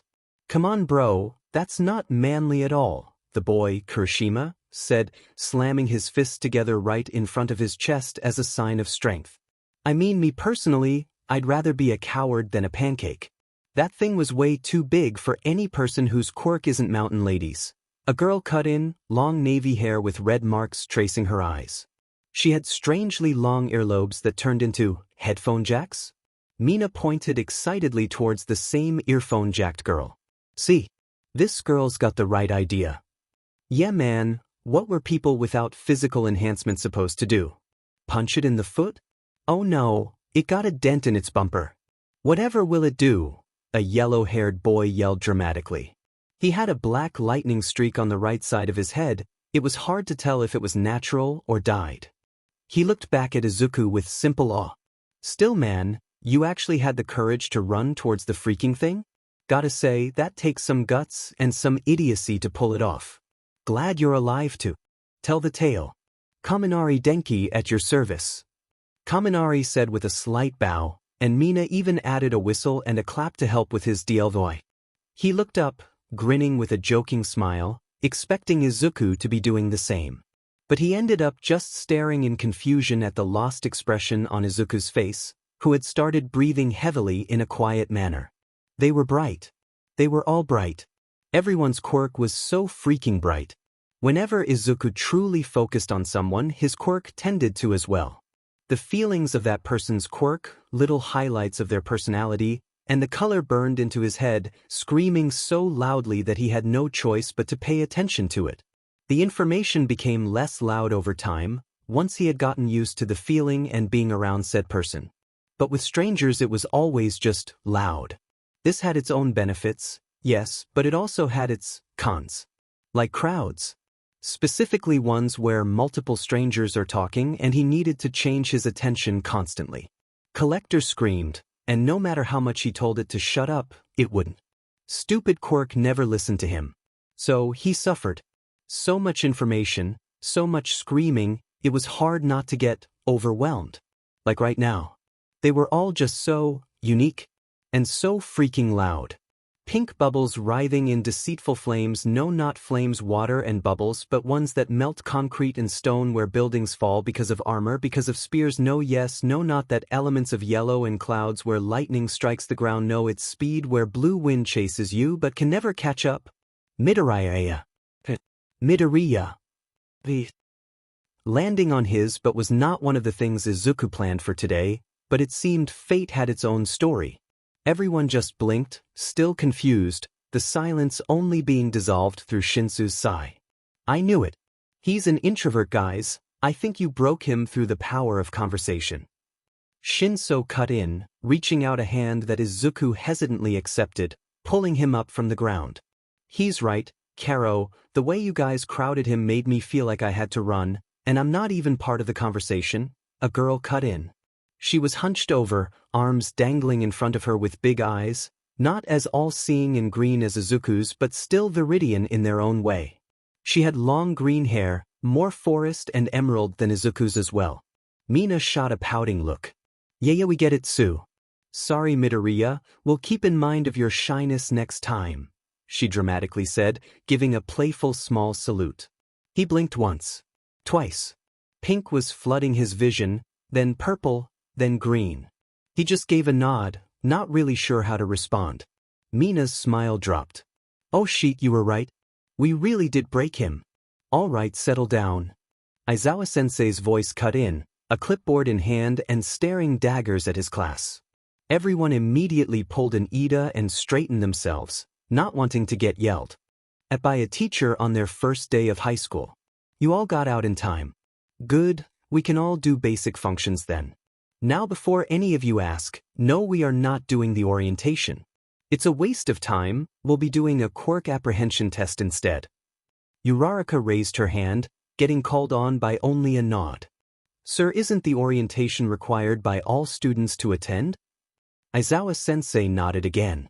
Yes, but I've made it very clear to the principal that it's a waste of an hour, and that heroes in training do not have the luxury to waste time on anything. So lucky for you, you all get to skip it. Luck is a strong word though. He ended on that ominous statement, bending down to pick up a baseball from the small crate of supplies next to him. He started tossing it in the air, just silently staring at the class with the same powerful gaze that had stunned Izuku the day of the exam. Bakugo Katsuki, come over here. His eyes traced over every movement of Bakugo as the student confidently walked up to the teacher, standing on the white tile implanted in the grass floor. Aizawa-sensei tossed the ball to him, which Bakugo caught easily. What was your score on throwing this ball in middle school? Bakugo looked at him confused. 67 meters, he answered flatly. Aizawa-sensei just nodded, turning to the rest of the class. For some reason, our system doesn't understand the fact that quirks have disheveled fitness records among individuals, and therefore humans aren't equal physically anymore. And because of this flawed thinking, they don't allow quirks to be tested in these fitness exams. In my opinion, doing these types of tests like that render the results useless. Therefore, I run these tests differently. He turned to Bakugo, who was now wearing a sadistic grin upon realizing what the teacher was about to tell him. Throw the ball using your quirk. Bakugo meanly cracked his knuckles, smiling darkly. Gladly. He stretched his shoulders, twirled his wrists and popped off an explosion or two to warm his hands up, backing away from the base to get a little running start. His eyes were predatory as he reeled back, heat emanating from his palms as he snapped his body forward to throw the ball. Die! He screamed, a giant explosion erupting from his hand, catapulting the ball into the air and out of sight. There were a few awestruck gasps at this, all eyes locked onto the ball until it was completely out of view, and many began to feel excited at the prospect of using their quirks so freely. The most important first step you can take, Aizawa-sensei started, flipping the small device he had pulled out from seemingly nowhere to show the class. It read 705.2 meters. Is knowing what you're capable of. This is your starting point. Ah, hell yeah. We get to use our quirks, for real? I can't wait to go loose. There was an immediate eruption of chatter and glee, everyone excitedly predicting how fun this whole endeavor will be. Izuku didn't do much. He sort of smiled and nodded when Uraraka turned to him with the same joyous shouts that everyone else was making. He was happy, it was just, letting go on a quirk was never something that could never excite him. He was still happy for everyone else though. But of course, it was shut down almost instantly. If you think this'll be fun, then you're dead wrong. Aizawa-sensei's voice cut in, immediately halting any future excited joy from the class. You only have 3 years here before you're out saving lives, you don't have the luxury of having fun. Clearly, you all aren't taking this seriously. So I'll have to up the stakes. He started sipping on his jelly pouch, the sound of bubbles popping echoing loudly in the air. He did nothing during that time, just silently staring at the class while eating his jelly pouch for a literal minute. Finally, the rasping sound of bubbles stopped. Whoever gets last, gets expelled. There was immediate backlash from that, everyone yelling about how unfair that was, that they had worked so hard to get in only for it all to come crashing down on the first day. And, well, it was a little unfair. Who were they fooling? It was completely unfair. Everyone had made so many sacrifices to get here, who was this guy to throw it all away? That's what everyone else was thinking at least. But Izuku? Izuku only looked at Shinso, filled with worry. If his quirk was something of mental nature and non-physical, then that meant he'd be a step behind everyone else, right? He could see the moment realization dawned on the boy as well, who only looked down in worry and frustration. Was there anything he could do to help him? For all of you calling this unfair, you clearly do not understand how the world works. We'll have to fix that if you make it past today. The world is unfair. Lots of bad things happen to people who don't deserve it. I'm not going to pretend like it isn't true and shelter you all from it. So accept it or return your uniform.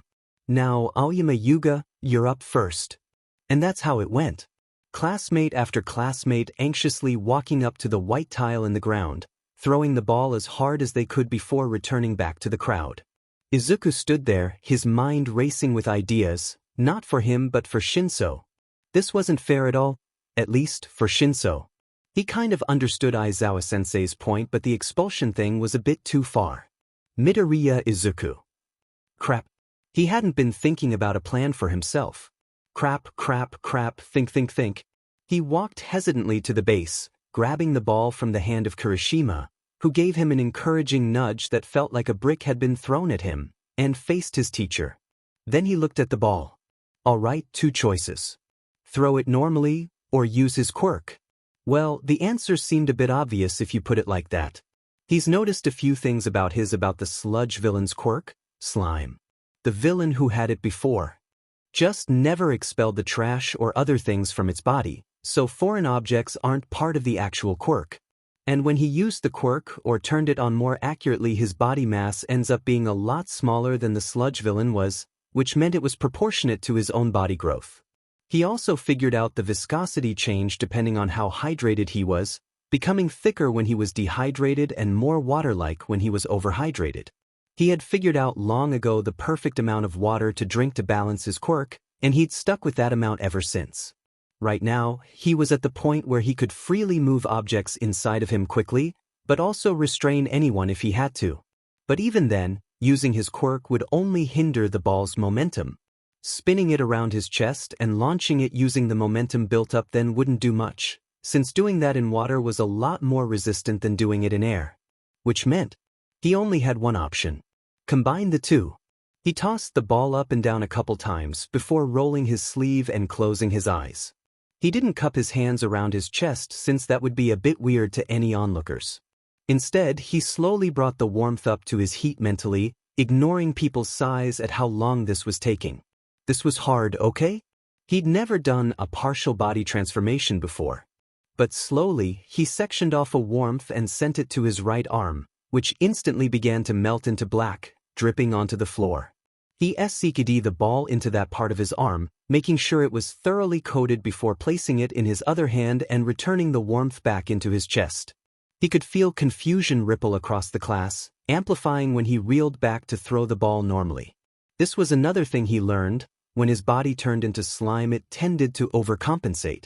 Meaning, he didn't need every droplet of slime to turn back to normal, though he did need at least 95% of it when he wanted to turn back or his 10-minute timer was up. But as long as he kept the quirk in his chest, he could still manipulate the slime in the exact same way.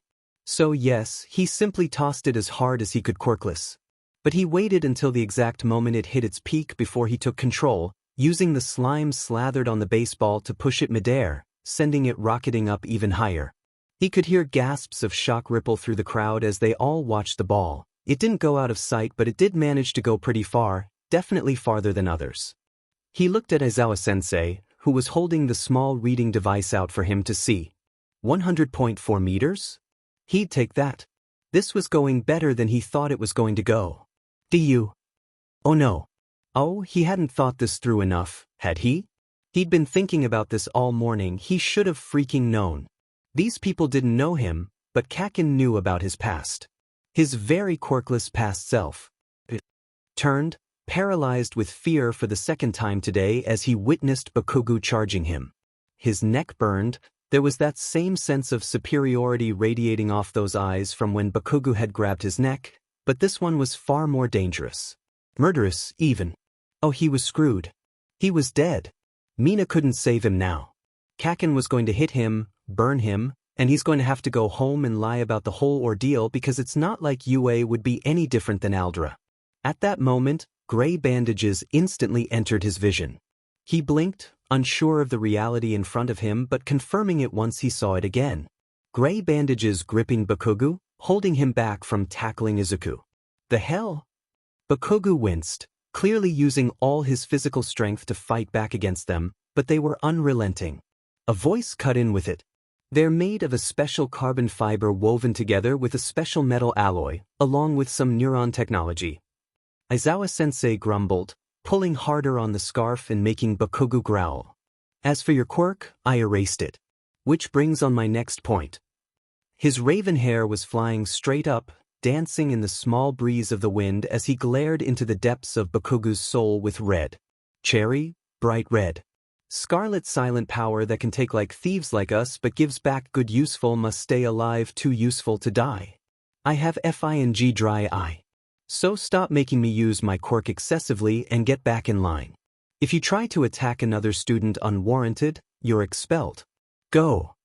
His tone was so demanding even Bakugo didn't complain, just grumbling and staring at Izuku like he was trying to kill him with just his eyes. But Izuku wasn't looking at Bakugo. No, his attention was on the teacher. That's why the man looked familiar. He knew that he knew this man from somewhere. Eraserhead? He said aloud, but it was more of a question to confirm his thoughts. Aizawa-sensei glanced at Izuku suspiciously, a little shocked that the kid actually knew his hero name. That was fair, Eraserhead was barely on the news, if ever. The only reason Izuku knew about him was from very dedicated hero forums on the internet. He decided not to do anything about it though, just nodding to himself and blinking to release his quirk. He pulled out the clipboard from earlier, clearly writing Izuku's score on the paper. Ojiro Mishiro, his monotone voice called out, indicating for Izuku to leave the base. Izuku turned to face where the ball was, pulling it with the warmth in his chest before shaking the ball clean, handing it to Ojiro and returning the slime quirk back in his chest. He purposefully walked to the opposite end of Bakugo, avoiding eye contact the entire time. A robotic voice cut in, this time kinder than the exploding boy to his left. That was the second time today he tried to attack you. Do you guys have a history or something similar to that? Izuku looked at Ito with tired eyes. He smiled. Something like that, he said clearly, blankly looking forward at Ojiro use his tail as a bat to throw the ball. And throughout that all, he missed the shocked glance Shinso sent him, upon realizing that Izuku was the one who had helped him in the exam. It went on like that, every single person finishing the ball throwing, Uraraka getting an impressive score of infinity with her zero-gravity quirk. By the way, that was the coolest thing he'd ever heard of. How did the finger pads on her hands even work? If the inner biological systems of it were really complex, and they probably were, it was freaking gravity, a literal force of the universe, that meant they could be counted as an organ. A new type of organ, on fingers, that can affect freaking gravity. Isn't that incredible? He was immediately drawn to it compared to everyone else. Her quirk was the color of Aikido flowers and was shaped like a silicon mold. In other words, it was flexible. It had a finicky personality but sweet like candy. Kind of like his mom's quirk, it wrapped around everything like an embracing hug, lifting spirits up to the sky and to freedom. When he wasn't panicking at Shinso, he was staring at her hands, memorizing every word of collector and marking the color in his head. He sneaked a few words in his notebook every now and again. He'd have to mix some acrylic paint to try and match the color when he got home. On the other hand, Ida's quirk was one of the most simplest and straightforward ones he'd ever seen. It was bright, of course, cobalt blue, like a more fiery version of his hair. It ran for infinity and beyond. Every time he tried to get a closer look, it whisked away and appeared behind him playfully. It was controlled, but he felt an underlining twitch, a heartbeat that skipped every time it was used. It liked the marathon of life, not the hunt of prey. Otherwise it'd be darker and more secretive, and it lived to carry others to the end of whatever race it was running. But it wasn't bendable. Collector would try and play with the words and add its own opinion to mess with Izuku, but they overrode Collector's will and said its own truth. A lawyer in a court of colors, unbreakable, stubborn, but it couldn't adapt so easily to a challenge.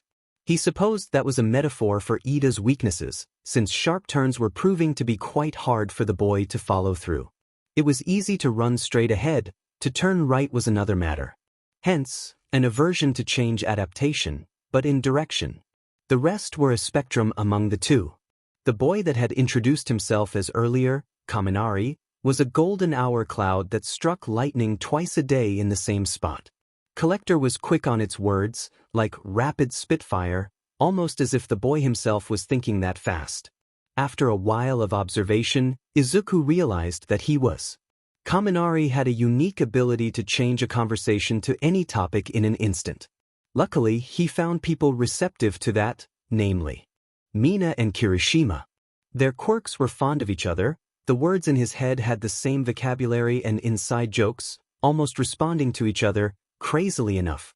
Someone asked if they knew each other, and they confirmed they had gone to the same middle school. That was interesting. He never realized relationships affected quirks too, not just personality and strength. They had the same intensity too, a flamingo dress and a brick house fresh out of a stone mill. Azui, or Tsu as she demanded they call her, was stereotypical, but bright. Like a poisonous tree frog laying in pure morning dew.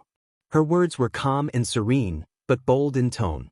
It suited her well. Staring at her relaxed him to the point of sleepiness. They were ordered to change scenery, and as Uraraka answered a polite question from Ida on her quirk, he glanced at the boy next to him. White and red hair, but when he closed his eyes he saw was a hibiscus red. No, maybe a serrano pepper? It was bright and high on the lumen scale actually. This could rival even Kaken. He needed to write that down, but the words were not the best. Superficial. Like a charlatan but with more of a care than most. But not a care in the traditional sense. The kid gave a DMN but not for others, and that was pretty much it. He started to read in between the lines, almost humming as Collector turned it into a tune. Was that vexation? The kid noticed his unbreaking stare and looked back at Izuku. They locked eyes for a moment, until Izuku realized how weird and creepy he looked. It went back to the conversation of Ida and Uraraka. He tried his best not to stare at anyone too harshly. But it didn't really work. Everyone's quirks were all just so interesting. Bright and free, poetic and commanding, all the confidence and desire in the world. He wanted to stare and analyze them all for hours. He wanted to mix and match the colors, sing to Collector's words and turn metaphors into facts, create a logic that circumvented every single one of their vulnerabilities and secrets, praise the strength of the pillars the quirks had built for themselves. One could say he was a little obsessed with analysis. Yeah, they'd be right. It's just, Izuku really liked quirks. He had liked them since a young age, even before Collector popped into his head. They were like fun little puzzles, a box of surprise and fun that you open just for the rush rather than what's inside. The science and mechanisms behind them, the mystery of their emergence and the morality of it all. It was just fun to think about. And once Collector came, they became one of his only sources of entertainment. During school, when his mom couldn't be there to talk to him and he was all alone and had nothing to do, he'd just sit there and analyze them, listening to the words sing in his head. It was like he wasn't alone when Collector reported on what the quirks wanted to say. They talked to him, except not really.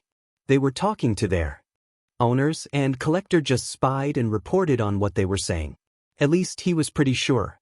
The whole idea of quirks was complicated. But the quirks didn't mind sharing their conversations with their owners, since unlike humans, quirks didn't really have a sense of privacy.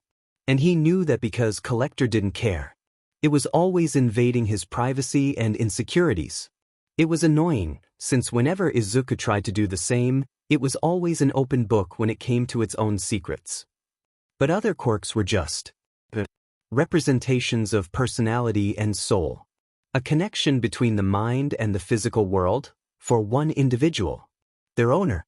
And they talked and chatted to make sure that the bridge could be maintained. Theoretically, anyway. He wasn't completely sure.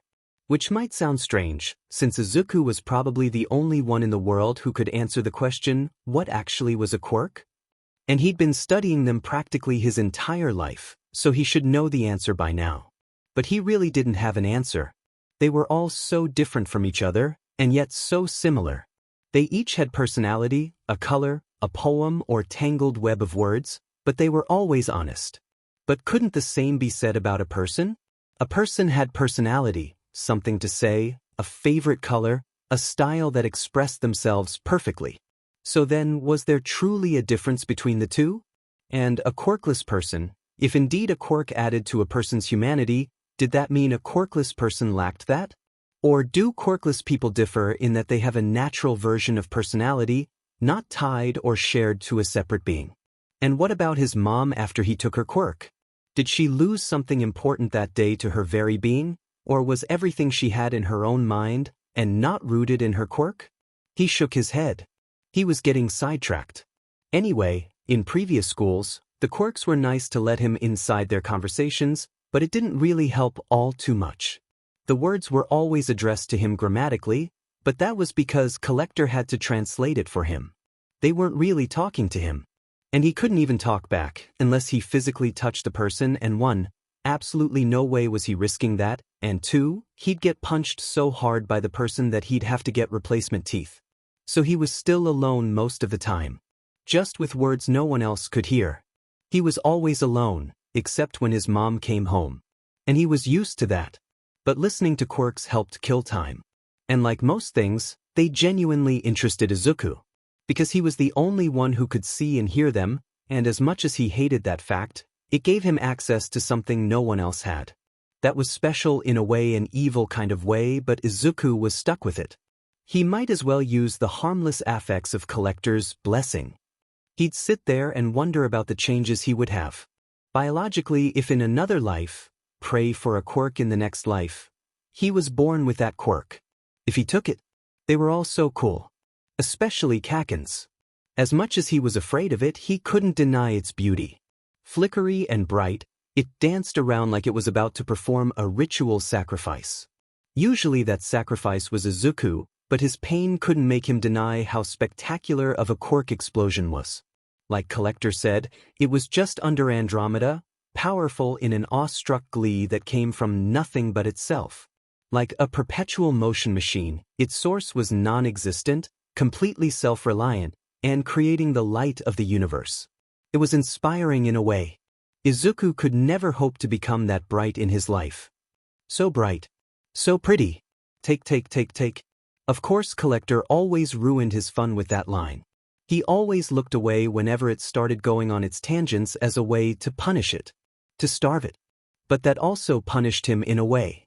He still wanted to think about the quirks around him, how could he not? They were all so cool.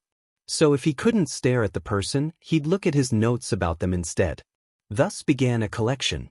He'd go home and rummage through the bucket of information he had gotten that day and pick out the most important parts, then organize it on a paper so he could do it all again when he couldn't stand to look at anyone anymore. Whether that was because of Collector or a beatdown so hard he could barely move his neck, it didn't matter, because he had his notes to study quirks. He didn't always need to look at the person to study them. He wasn't fully dependent on Collector to analyze, and that made him happy. Like he had finally secured a win against the stupid quirk. They moved on to the next thing, weights. A quick absorption of over 80 pounds later, and then it became sidestepping, something Izuku did not have the finesse to do with his slime form, so he did it quirkless. Sit-ups and push-ups were done quirkless as well, but that didn't stop him from trying to figure out how the heck he could do it in his slime form. He actually debated that with Uraraka for a bit, Ida cutting in every now and again to bring up some good points, all the while Bakugo angrily listening very intensely further away.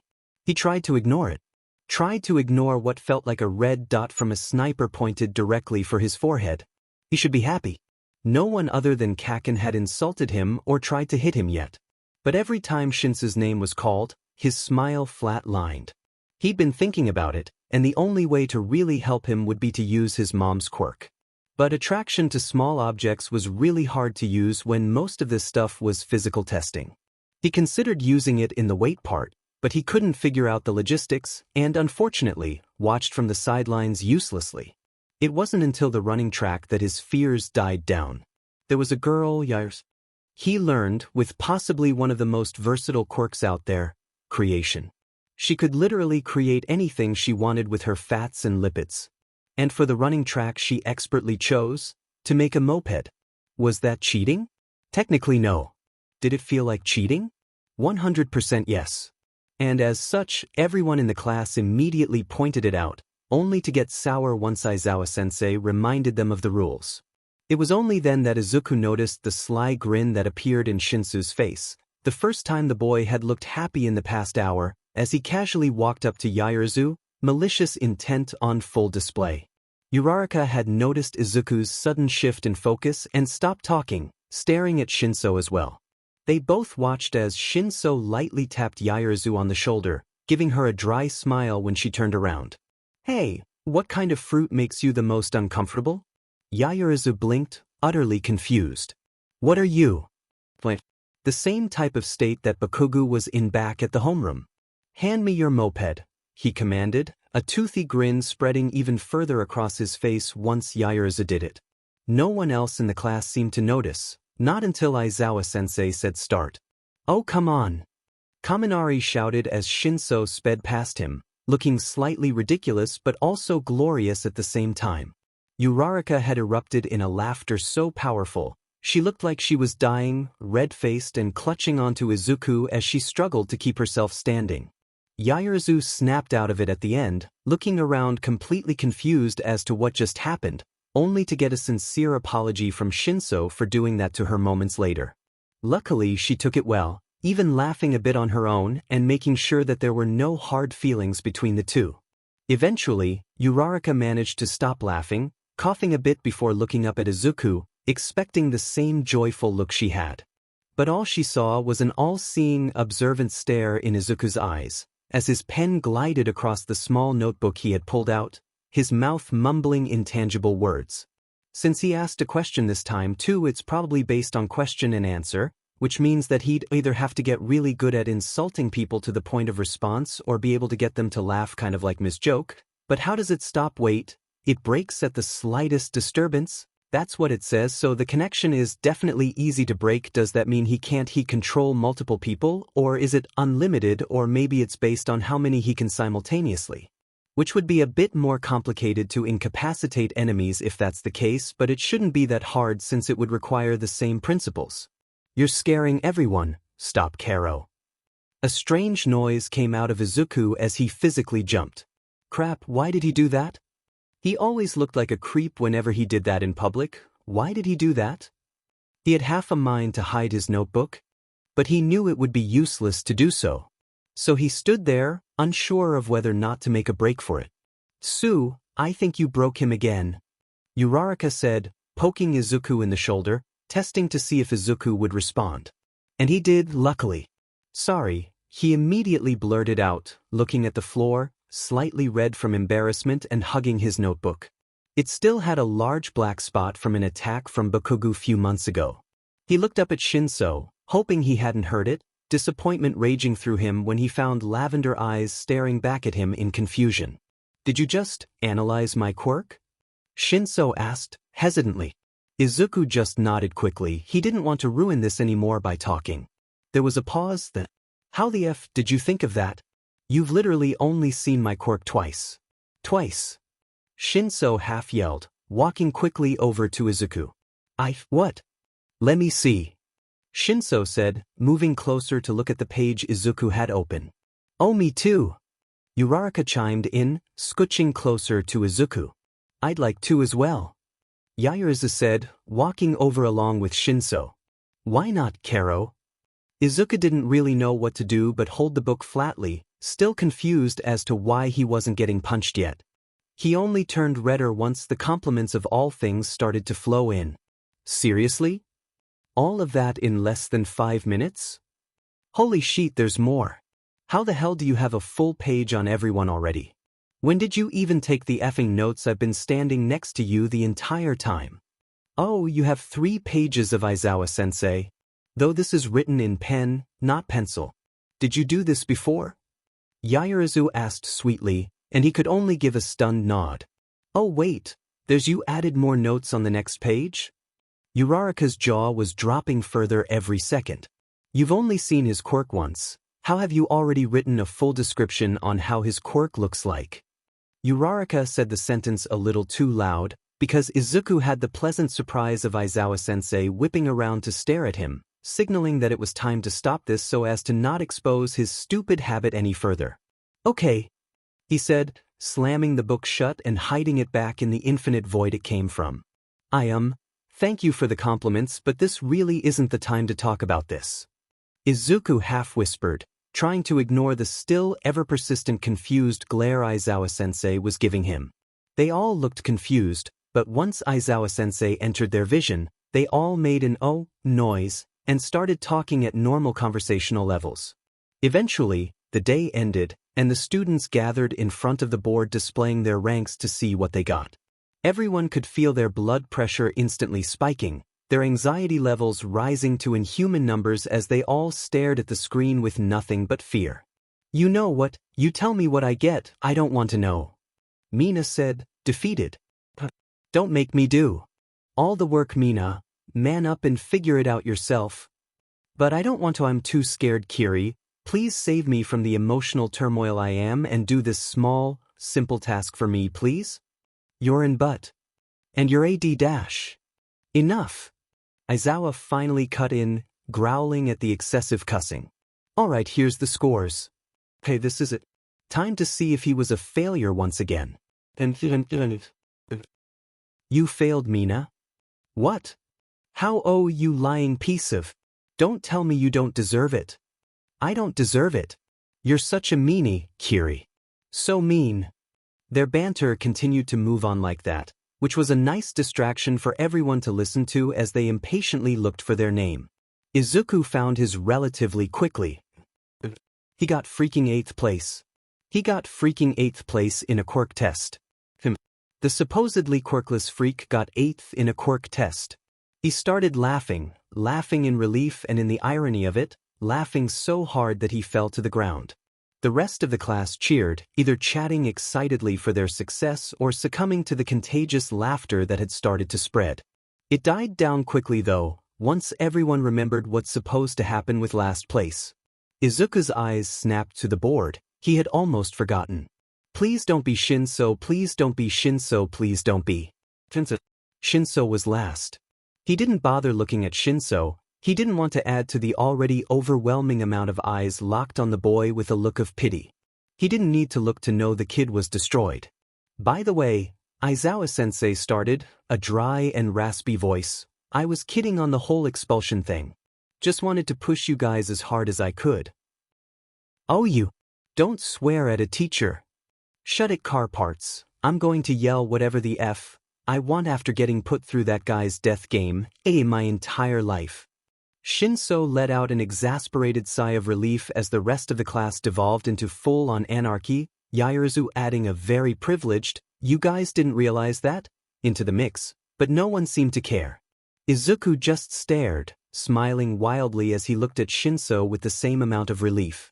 The boy had a lot of potential and an amazing quirk. It'd be sad to see him go. Besides, he was nice towards Izuku, one of the very few who were. All of these people were nice, actually. And at that moment, Bakugo entered his view, who had turned around to look at him, a lot less fury in his eyes and more frustration. He frowned. Well, maybe not all of these people. It was quiet. Too quiet. It had been a week and his mom still wasn't talking to him. She finally was able to look at him, but not a single word beyond a hi. And every single second of quiet made him feel even more insane and guilty than ever before. Damn it, did he have to go and be so selfish? What, was he going to sacrifice his relationship with his mom for a stupid hero career? The answer was yes, apparently. Because every day, instead of just quitting, he got up, got dressed in his uniform, and got out the door in under 10 minutes as usual. Feeling like absolute crap when he put on the UA jacket and looked at the mirror. The only thing keeping him sane was the fact that he wasn't the sole reason for her silence. There were other things that were stressing his mom out too. Like telling her close friends how her son suddenly had a quirk. Actually, that was because of him too, with the whole accidental murder, but he elected to ignore that technicality and blame it on others instead. Izuku may have lied a little bit and told her he accidentally took the slime quirk from a dog, which his mom bought easily, but they obviously couldn't tell people that. So instead, they went with specific activation requirements that only got met just recently. But still, even that was a bit of a stretch. And his mom wasn't as good as a liar as him, so he could tell she was getting stressed out by the amount of questions she had to answer. But in the end, he couldn't fully lie to himself. Him going to UA was the main contributor to all of this. And it was starting to get to him. Should he leave? He didn't want to make his mom upset, but at the same time, it felt so good to be at UA. He hadn't felt this alive in a decade. And it felt good to be happy. Not miserable, but something close to that feeling. Maybe. Lonely. It felt good not to feel lonely anymore. You aren't alone, Kiwi. You have me. We don't need anyone else. He wished he felt the same as his mom. But he did need other people. He needed someone to talk to. His mom wasn't enough. She said otherwise, but his house was like a venomous fly trap in that regard. It looked cozy on the outside, warm and welcoming to strangers, but realistically he had an hour with his mom every day, and that was it. 1 hour, every day, to have a genuine conversation. How was school, Kiwi? You got another quirk? On second thought, a semi-genuine conversation. And the loneliness didn't stop there. He had to be quiet on the weekends and weekday nights. He couldn't text anyone because he had no one to text. No friends. No family. No anyone. So he'd sit there and disappear. Without a care or a purpose in the world. Like he didn't exist. He was. Nothing during those nights. Worthless. Worthless wo articelli sswo articelli sswo artich. Lesswo articelli ss. And that feeling was the worst. He wanted to do something so desperately. To be something. That's why he went to school. To get out of his home. To find somewhat of a purpose.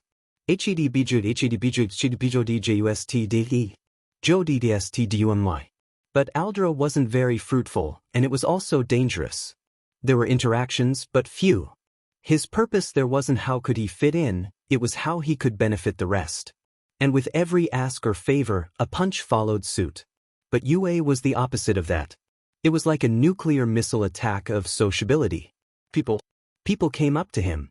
People talked to him. People listened to him. He didn't even have to beg. They didn't insult him or anything. And best of all, no one hit him. Well, maliciously anyway. They had a basics combat class on Thursday that he absolutely got his butt kicked on, but that didn't count since he consented to it. So, point was, you was nice. And any other public high school probably wouldn't be nice. He didn't want to go back to his old life. So he kept going, kept sitting awkwardly at the silent dinner table and definitely not crying in his room when he heard his mom excitedly talk to his dad through the walls. Nope, he's no longer a crybaby. He was 100% a crybaby. Why, you may ask, have you had All Might as a teacher yet? Are you in his class? Is All Might in any relationships with the teachers? What is All Might teaching? He's always thought this, but this just made his opinion swing radically to hate. The media freaking essays. Is All Might a good teacher? Are you in the hero course? Do you know if this is permanent or just temporary? Do you know why All Might is teaching all of a sudden? It was a bit funny in a sense. They were asking him all these questions and he was just as clueless. He didn't even know anything about All Might. Teaching you, no one did. Or at least no one told him. It wouldn't be the first time someone purposefully kept him out of the loop. It's not like he could say that right now, though. Not when he couldn't freaking breathe. They were trapping him in a cage of human bodies, physically stopping him from walking forward and sticking microphones in his face. Camera flashes were blinding his vision, his hearing overwhelmed from the yelling of 1,000 reporters, his eyes pricked with tears from the sheer stress of it, but most of all, his skin was practically crawling. Tiny droplets of fire, rain, earth, rock, stone, of strength and weakness, of light, where flashes bind and trap you in a spider web that compels you, that drops your guard and lets you free from iron bars of hot metal, titanium that can melt earth, that can melt the sun. Too much. Too many quirks. Too many people touching him. Take. No. Please, I just want to get to class, he mumbled, but that didn't deter any of them. He wasn't the only one caught in this mess. A bunch of other students were surrounded too, being held ransom for media clout. But that was less of a problem. Take. The problem was his quirk was practically screaming at him, 1,000 different words and colors burning into his eyes. It was too much for him to take, too much for him to see, too much for him to hear, and he was so freaking close to just losing it. Too suddenly for his liking, the limbs pressing against him turned into the pressure of the wind. His body was pulled up from the media swarm and into the air, his arm getting wrapped around by some cloth. He had been closing his eyes, trying to protect himself from the camera flashes, but he opened them once he felt the wind. He looked at his arm, surprised to find a gray scarf wrapped around them, before realizing the cause. He felt himself start to fall, his trajectory aiming right for the top of Yue's gate. It was surprisingly thick, wide enough for someone to stand on. Aizawa-sensei wants him to land on the gate? He tried his best, at the very least he landed on his feet, but he started to tip backwards from the momentum though. Luckily, he got saved by the scarf, as Aizawa-sensei pulled it slightly to get Izuku upright. He sighed in relief, his ears throbbing from all the screaming, but it was over so it didn't matter anymore. He could take the pain. He blinked a few times to reset his vision, looking up to see Aizawa-sensei sitting on the gate, just scanning Izuku for any injuries. "You all right?" he asked, looking wide awake for the first time in the week Izuku's known him. Izuku smiled and nodded. "Thank you, Aizawa-sensei. I had no idea how I was going to get to class on time." His teacher just nodded back and looked back on the crowd, his frowning deepening. Demon vultures heard the #1 hero was going to be teaching here and thought that they could get a piece if they surrounded the school. At that moment a loud alarm rang into the world, along with the snapping of metal hitting each other. Izuku leaned to look directly below him. Giant titanium bars slammed shut over the previously open entrance, like one of those quirks he had felt a few seconds ago. "A gate?" he questioned aloud. "Yeah, if anyone tries to cross without using a student or staff ID, the gate closes. One of the many inventions of our genius principal." Aizawa-sensei grumbled, hissing that last part and grabbing his scarf once more. He took a moment before snapping his arm forward, throwing one end of the scarf for another student lost in the crowd, pulling them up the same as Izuku, but this time, dropping them on the ground instead of on top of the gate. "It's like fishing," Izuku pointed out, while Aizawa-sensei hummed in agreement. He watched the shaking students stare at the top of the gate, their eyes wavering from Izuku to Aizawa-sensei, before running off into the school. Wait a minute. Why was he still here? Why hadn't Aizawa-sensei dropped him on the other side of the gate and put him on top of it instead? He opened his mouth to try and ask, but his teacher beat him to it. "Remember on Friday when we were practicing how to properly break your fall? Yeah, yours needs some work. You're really good at staying balanced, but you're not using proper form. Do it now." And just like that, his teacher went back to fishing for students, leaving Izuku's mouth agape in shock. This guy just can't give anyone a break, can he? Eventually Izuku just succumbed to his fate, turning to look at the non-media-infested school grounds. His teacher was right, he felt so sloppy on concrete. It was ironically too smooth and perfect. The woods always had something you could use, a small tree or a branch, even something barely poking out of the ground could do wonders. But concrete? Nothing. You simply had a flat surface, or there was no surface to begin with. Nothing to use to help stop your momentum. Nothing to use to break your fall. He sighed, at least he'd try his best. "Okay, tuck your arms in and let yourself roll when you hit the ground. Don't bust your skull open in front of an entire crowd of news reporters." The height wasn't that big, now that he was looking at it actually. Probably just 10 feet? That was doable. Semi-doable apparently. Because while he didn't break his skull open in front of millions of cameras, he didn't manage to stop rolling and almost hit another student. But they both ended up fine, so no harm. He quickly walked to class after that, wanting nothing more than to sit quietly in his seat and wait for school to start. Unfortunately, his class had a lot of talkative people in it, so silence wasn't an option for the time being. "Dude, one of the reporters tried to buy my freaking ID for $500. I mean, are they insane? Do they realize how much trouble they'll get into if they keep doing this? It's the media, man. They don't stop for nothing. But they should. I swear, Koda looked like he was about to faint. What is their deal trying to make every introvert out there panic? I believe that is their goal. They think that if we start to get flustered, we'll answer their questions just to get away. Oh, that would make some sense. Yo, Mito. There you are. Was worried you were going to get lost in the stampede for a bit." He gave a small wave, ignoring how his stomach dropped at the memory of being trapped moments ago. Yeah, I almost was. But Aizawa-sensei managed to get me out. Me too. And me. Did he make anyone else practice their falling rolls at the top of the gate? A ripple of yups echoed through the class, most of the people clearly getting caught in the same trap Izuku did. Well, at least he wasn't alone in that small time of suffering. I was with Shinso, but sensei put him on the ground and put me on the gate. And then everyone watched me fall on my FNG face. In front of the cameras. Uraraka shouted, a visible bruise swelling at the top of her forehead. Yeah, she's not exaggerating either. Saw her botch it, wish I recorded it. Shinso added with a smirk. Uraraka whipped her head around dangerously. For some reason, those two always got into very hurtful arguments, only for them to immediately switch to being friendly. Kind of strange, but kind of not.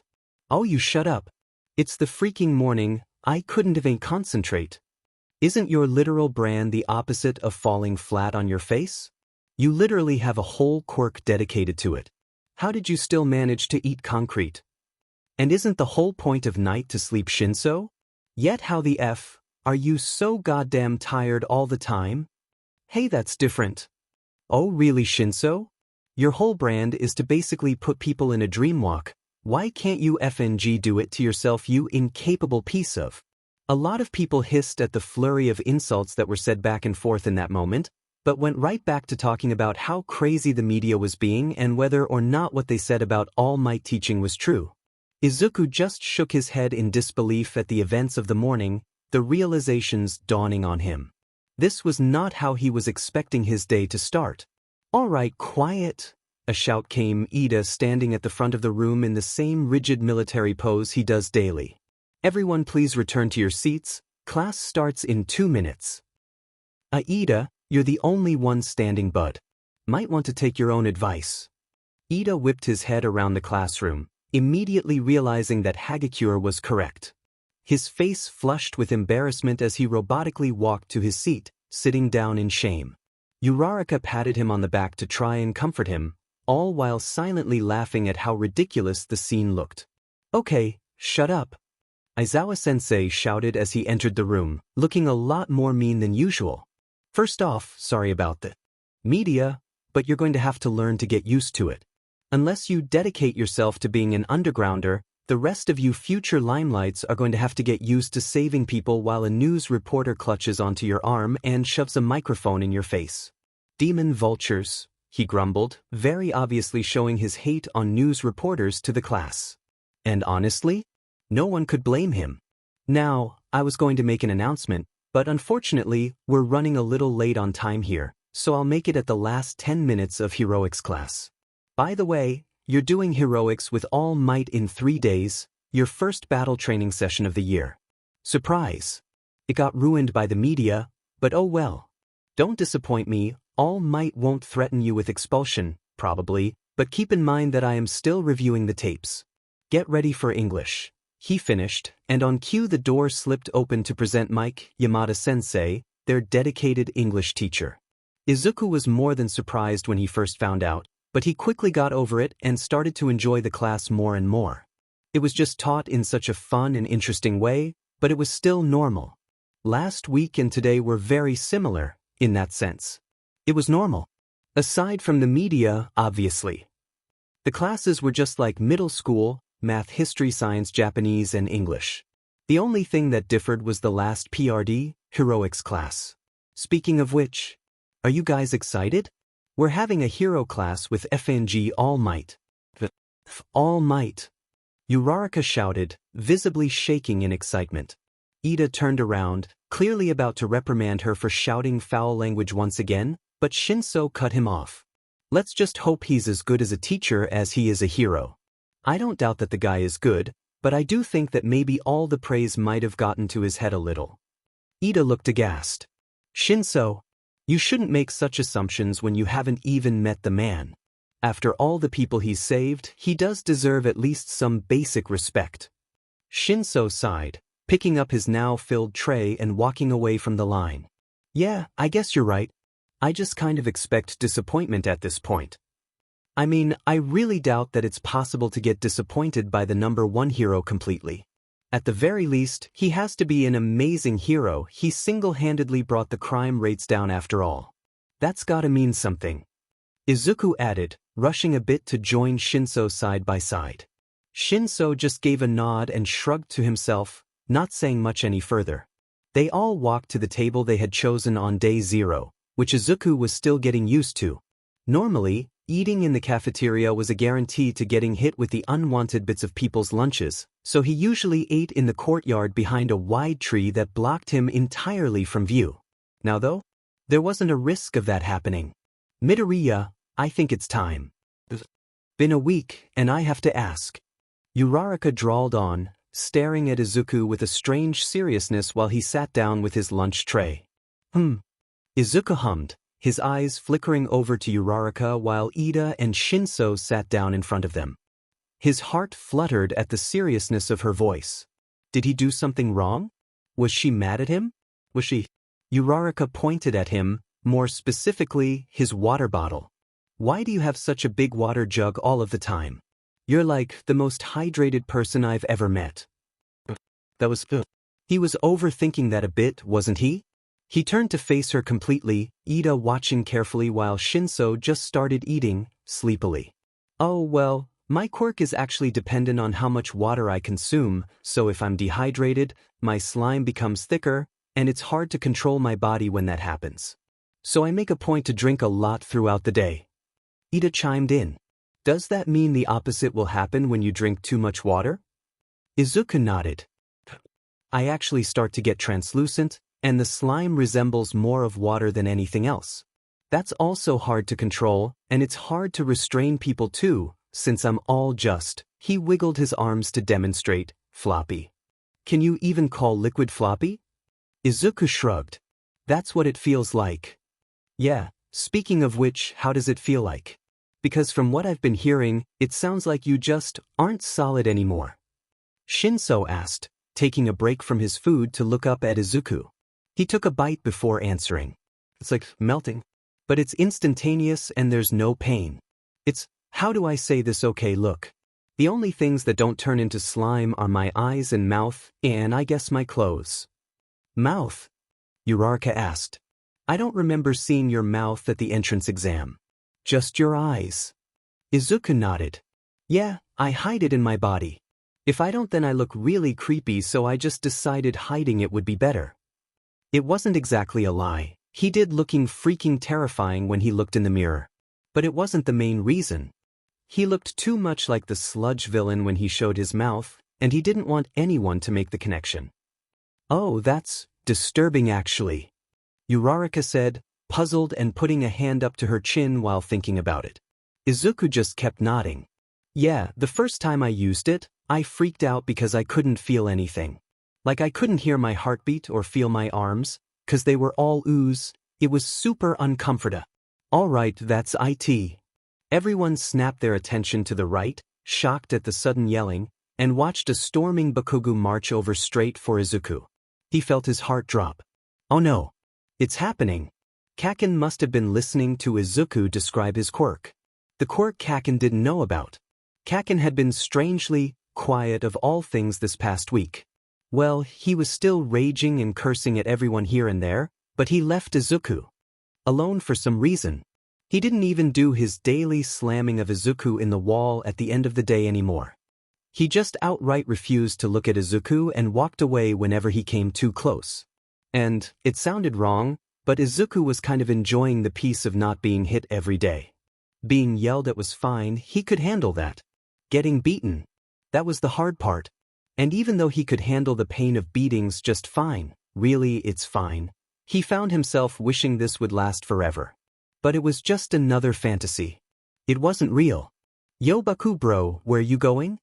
Kirishima shouted, running to catch up with Bakugwa, Kaminari and Mina hot on his trail. But Bakugo ignored them, stomping over to Izuku's table and slamming his palms right in front of Izuku's tray, causing all the objects on the table to jump and rattle. He wished he was one of those items, like the lunch tray or his water bottle. He wished he wasn't the center of everyone's attention right now, watching some other poor kid getting yelled at instead of him. How long? Izuku stared for what felt like eternity, his heartbeat racing at the speed of a horse. What? Izuku whispered so quietly, even he couldn't figure out if he actually said the words. Bakugo's face dipped deeper into a sneer. How long did you hide that quirk? No, how did you even get a quirk? I doesn't make sense. Izuku gulped. He couldn't breathe. His chest couldn't rise and fall, his body was too frozen to move and his muscles weren't working. He didn't look away, but his mind briefly remembered everyone at the table, eyes burning and tracing every sound, every flinch and movement he made. He needed to calm down. Right, he needed to stick with the story. The story his mom had been stressing over to keep it consistent. The same stress that he was only accelerating because of his stupid selfish dream. The DD doctor said it just had SP-specific activation requirements, and I met those. There was a silence, then, slam. Specific requirements my butt. Tell me the truth, Deku. Or I swear to God I'll. What, Bakugo? Shinso cut in, standing up and sticking his arm out, forcing Bakugo to back away from the table a bit. He gave an equally hateful sneer, albeit tired-looking. You what? Do you really think we're just going to let you terrorize Midoriya? Newsflash, you're in FING hero school. Try and pull any villainous sheet with Midoriya and all of us will tear you apart. Both Bakugo and Izuku snapped towards Shinso, but for very different reasons. Bakugo was seething, growling dangerously at Shinso but not responding, probably not wanting to get caught up in his quirk. But Izuku was looking in gratefulness. It was something he was still getting used to, but people at UA didn't fear Kaken. No one did actually. No one bended to his will. He hadn't had the opportunity to see if the teachers would do the same, but he'd like to think that they wouldn't either. And it was kind of satisfying. Yeah man, I don't know why you're shouting at Midoriya, but tone it down. Just talk normally without being hostile. Yelling at someone who doesn't deserve it is not manly, bro. Kirishima added, trying to gently pull Bakugo away from Izuku's table. But Bakugo just snapped his arm back, turning to look at Kirishima with the same amount of rage. Haha, shitty hair. But Deku does FNG deserve this. It's only fair after he's been lying for a whole effing decade. Bakugo yelled, surprisingly a lot quieter, turning back to Izuku. Now answer the FING question, Deku. How the hell did your quirkless but get a FING quirk? Izuku just stuttered. He couldn't breathe. Ash and smoke filled his lungs, ash and smoke and ash and smoke and ash and... It was like his mouth gave up after a bit, just snapping shut and refusing to try and talk. His vocal cords felt numb, no words were coming out. It had been a while since that happened. He had spent over 2 months now speaking consistently, loudly even, enough to make up for the past 10 years. He really thought that PRD of silence was over. But no. He was instantly, mercilessly put right at the starting line again. He wanted to look away, anything but face the reality right in front of him, speak, maybe even scream. But he couldn't. Bakugo's face just twisted even further, and he stepped forward. 1,000 memories flashed through his head. He gasped, trying to speak once again, but his words only flatlined. He could feel his eyes water, but he refused to cry right now. No, hold them back. Just breathe and hold them back. God damn it, why was he being such a weakling right now? Another step. It was the same motion Kaken always did right when he unleashed a right hook. He always started with his right. Every second Izuku didn't feel an inevitable punch killed him even more. Effing answer me, you son of a beach. Hey, that's enough. What the F? Do you want him to say he was born with it? How else do you get a FA quirk, you idiot? Uraraka shouted, sort of half-hugging Izuku as a way to protect him while angrily glaring at Bakugo. It only sent shivers down Izuku's spine. No, she shouldn't be doing that, she shouldn't touching him, his quirk takes when he's scared, so she shouldn't be hugging him, she shouldn't be touching him. Shut it, round face. Will you just and leave? This is between me and Deku, there's no need for you shitty extras to be around. You're the one who walked up to us in public. Pink bubbles that carry that float into the air into freedom, take it to fly, to break the chains and envelope all in pink warmth that only offers peace. Did I ask? Let's calm down.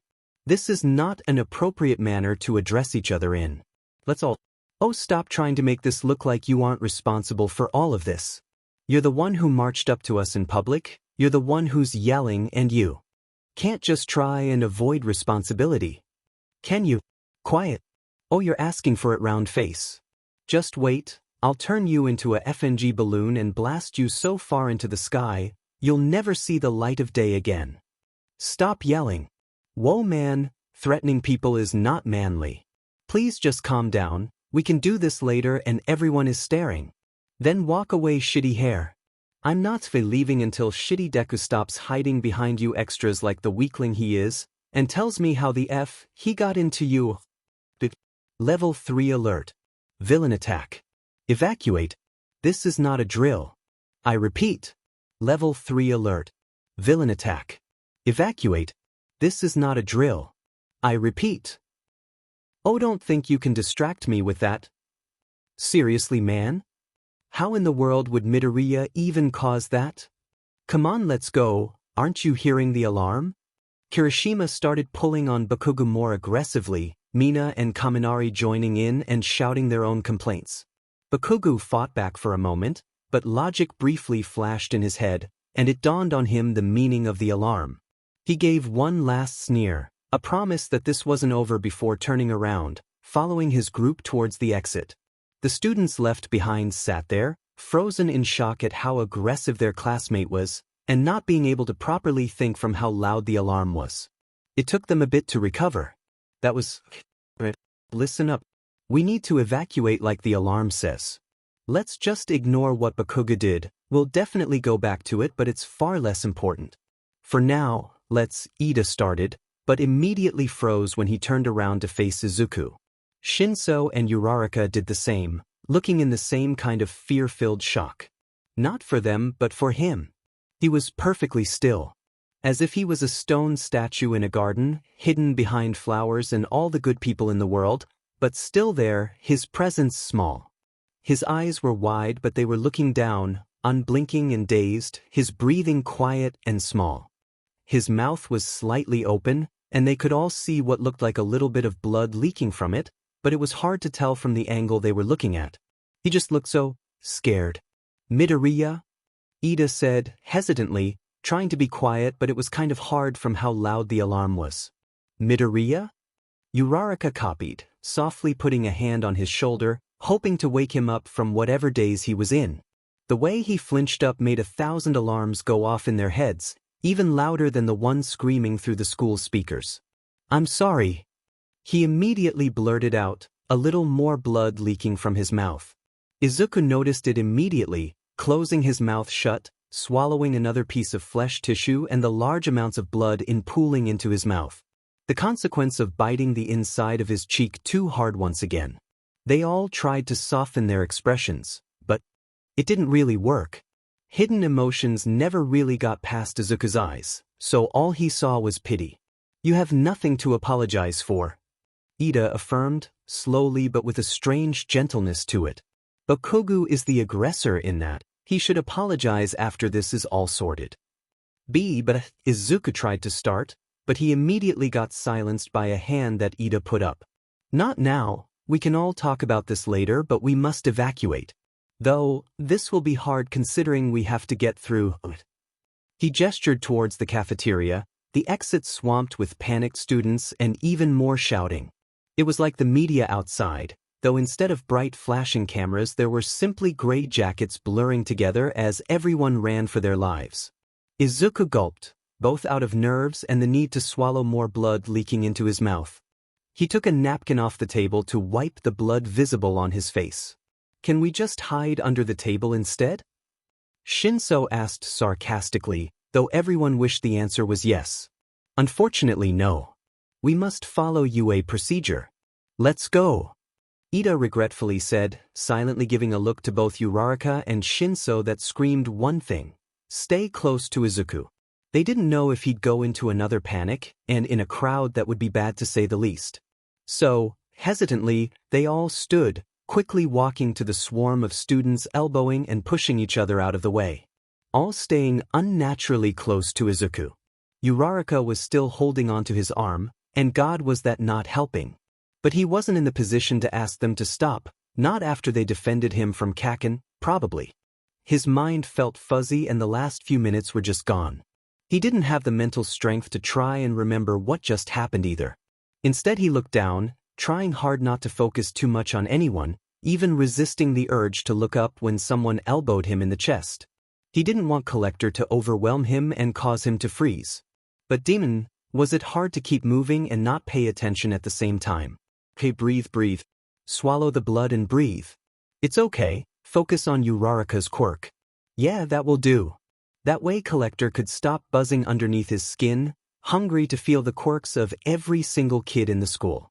Pink fluffy bubbles that rise into the air indefinitely, that laugh and smile and charm, whose only goal is to make people smile and carefree. Take it. No, do not focus on Uraraka's quirk.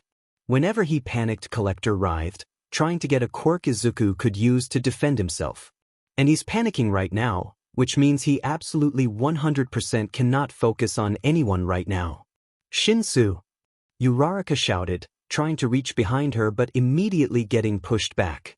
This felt like being in a bull herd. Guys, we lost Shinso. I think he fell. Fell? In this stampede? No. That was bad. That was really freaking. But, hey, everyone stop. Someone fell, you're going to hurt them. Hey! Izuku tried shouting, his heart racing as he tried to scan the crowd for any sign of Shinso. Cats jumping, no tigers, no whales swimming in the sky, no ground, no ocean, no fire, red, hot, cold, blue, an assassin's blade in raspberry fields. Take them all. No, stop. Ignore it, just ignore it and find Shinso. Snow on a beach, but the sun, it melts and kills and burns and freezes, but it's normal and the memories stay. No disappear slowly, no quickly and invisible, like a tree falling when no one is around except it's a tower, a concrete tower crumbling into caverns of darkness filled with mysterious mutant creatures. He closed his eyes, stopping the tirade of information just as he and Uraraka got slammed into the window, people still rushing past while they stayed pinned. The window was hot, he didn't like it. But then again, he didn't like the amount of people touching him, so he wasn't in a position to complain. He opened his eyes, wincing as another person stomped on his foot to try and launch themselves forward and escape this invisible villain threat. He looked at Uraraka, the same pained expression was on her too. It was honestly a miracle that they were still together through all of that. Wait, he was at a window, wasn't he? Maybe he could see what everyone was running from. He looked around at the outside, seeing a few straggling students escaping out. He glanced at the gate. Uraraka had noticed his visible confusion as he looked outside, doing the same, and copying the same confusion. The media was inside UA grounds, and the gate that had been closing every time a reporter tried to enter had been blown up. The metal doors had swung open in a delicate balance, a missile bending and disintegrating part of it. The gates bended like flower petals, ready to fall from the hinges at a moment's notice. And in the courtyard, Aizawa-sensei and Yamada-sensei were yelling at the reporters, probably threatening them with arrest if they did not leave the premises. It's the media, he mumbled. They must have blown the gate? How would they even do that? You know what doesn't matter. What did matter is that everyone was stampeding each other for no reason, probably injuring everyone who fell severely. They needed to stop this, but how? It's too loud to yell for everyone to shut up, which means that they'll have to their visual attention, but it's not like they can move too well. An idea popped into his head. His eyes snapped back to Uraraka. Float us. Uraraka replied, understanding dawning on her after a few moments. She didn't hesitate after that, immediately activating her quirk and letting a pink aura surround them momentarily. The pressure of the people melted off of him instantly. Good, it would be easy to move like this, but they still have to get everyone's attention and get them to shut up. Izuku definitely didn't have the voice to do that. Uraraka can be loud but not loud enough, which means he spun around, and immediately pain rocketed up his head as an army of words and colors began blinding his mind. But he had no choice, he had to grit his teeth and take it. So he kept looking, and looking, and looking, until finally his eyes lit up the moment he saw his target. "Ida! Hold on to me!" Izuku shouted. He knew Ida wouldn't have gotten far from them due to how close they all were when they entered. And to his immense luck, the boy was taller than most of these people, so he was easy to spot. Ida was a bit ahead of them, whipping his head around and immediately reaching a hand out once he saw what Izuku and Uraraka were doing. Izuku was the first to grab it, pulling Uraraka close so that she could float Ida too. Soon enough, they were all floating above the crowd, none of whom seemed to realize that they were doing this in the first place, too focused on escape from the non-existent threat. "So now what?" Uraraka shouted, though she could barely be heard through all the screaming. Izuku looked at Ida. "It's just the media, they got through the gate. There's no villain. Use your quirk, make it as loud as you can, and scream that info even louder." Izuku shouted, but his voice was so small that the only parts Ida heard was media, gate, no villain, and scream. Luckily, that seemed to have been enough to get the message across, as Ida only nodded and turned around. They both watched as the engines on his calves lit up, glowing a small blue that eventually grew into steam and fire before he blasted off, the sound reverberating like thunder, causing a few more people to scream and duck for cover, thinking that the supposed villain attack had reached them. The launch ended with Ida full-on crashing into a wall, albeit gracefully to the boy's credit, turning around and clutching onto the broken concrete for dear life so that he wouldn't float away. His glasses almost fell off his face as he took in a giant ball of air, screaming his lungs out. "Everyone, please remain calm." The alarm sounded because of the gate and the media. There is nothing to fear. There is no villain attack. I repeat, there is no villain attack. Please do not move, as there are injured students who fell and got trampled. If you are next to one, do not move them. Either calmly walk to your classroom or evacuate properly. Again, be mindful of the injured students. And it went on and on like that. Ida barking instructions in a strangely calm voice while also calling out certain students who were clearly trying to push through the crowd again. It was a strangely majestic process to watch. It wasn't until a few moments that panic returned to Izuku. "Shinso," he yelled, looking at Uraraka for a second before immediately trying to float in Shinsu's hypothetical direction. The color in Uraraka's face drained as she scrambled to do the same, both sort of throwing each other in the air to move. Actually, now that he was thinking about it, floating in midair was weird. It was so sloppy and nothing like free falling, but it was kind of freeing in its own sense. Not now. Focus on the people. Even if it did make his head hurt. It wasn't until many minutes of the crowd slowly dispersing and migraine formation did they see familiar lavender spikes. "Shinso," they both said, landing relatively well right next to the boy. Shinso was curled up in a fetal position, lying face first on the ground, not moving. He looked dead, which did not help Izuku's and Uraraka's heart rate. "Hi." Shinso groaned, the only indication he gave to being alive. They both sighed in relief from that. "Dude, I thought you were dead for a second. Mind not holding us in suspense next time?" Uraraka sarcastically asked, helping Shinso slowly sit up. He covered his face with his left hand, blinking lazily a few times. Blood seemed to be leaking through the gaps between his fingers. "Who said I'm not dead?"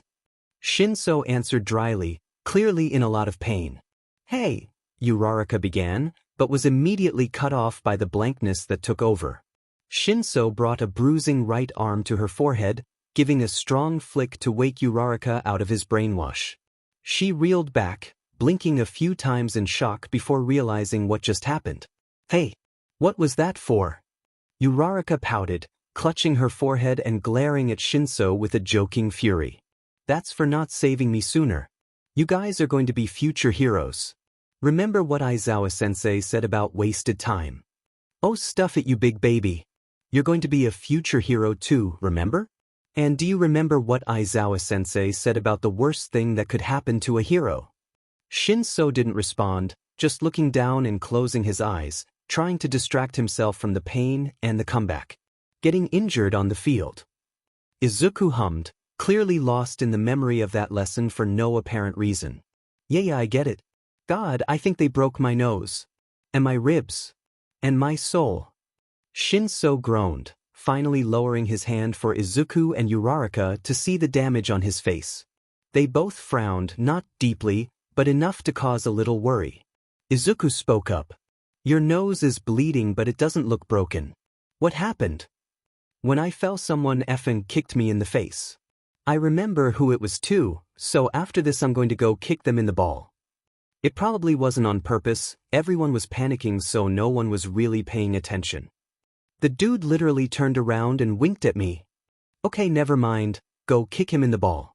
Want me to float him for an easier target? Don't mind if you do. Okay, aside from the b-ball kicking, can you walk to the infirmary? Your spine and head is okay, right Shinso? Izuku sighed in relief when the boy nodded. His injuries weren't completely detrimental then. He looked at Uraraka. I'll take Shinso and you should stay here. There's a lot of injured students and you floating them will help with transport. Uraraka just gave a witty smile and nodded. Got it, Captain, was all she said, floating back up so that she wouldn't have to traverse the crowd. Captain? Izuku echoed in his head, but he quickly shook it out. He helped Shinso up to his feet, the boy wincing but pushing through the pain regardless. Quick question. Shinso cut in as he properly leaned on Izuku's shoulder. Shouldn't she had floated us too so that way we don't have to fight the very set-off crowd walking slowly away? Damn it. This was going to take forever. Unfortunately, he was proven right. The process was the most painstakingly boring thing Izuku had ever done. They took a single step every 60 seconds, eventually breaking off from the crowd and walking hurriedly to the nurse's office. Not because of any urgency, they just needed to enjoy the feeling of free movement once more, and walking fast accomplished just that. Izuku opened the door, still supporting Shinso on his shoulder, his eyes widening at the number of people and injuries here. The stampede didn't hold back, did they? Oh no, another one? All right, settle down on the free bed over there, I'll be with you in just a moment. Recovery girl cheerfully said, looking at them with a soft smile before turning back to her current patient. Izuku and Shinso looked at each other before shrugging, doing what they were told readily. Shinso laid down while Izuku sat on the chair next to him, both quiet at the sudden sulky mood this room had. Well, on the bright side, you got off a lot better than others, Izuku hesitantly pointed out, both of them watching in horror as Recovery Girl just snapped an arm back into place like nothing, the poor victim crying their eyes out. Well, no one is wearing a neck brace, so I guess it's mostly okay. A broken arm can't kill anyone, probably. Shinso added, unsure of his own statement. The screams coming out of that poor girl would have made anyone unconvinced at that sentence. It'll be okay. Recovery Girl is the best healer in Japan, so it'll be fine. Izuku said, trying to reassure himself through the crying happening around them. He leaned back and closed his eyes. God, what the heck had just happened? UA is insane, he said aloud. This place was nothing like Aldra.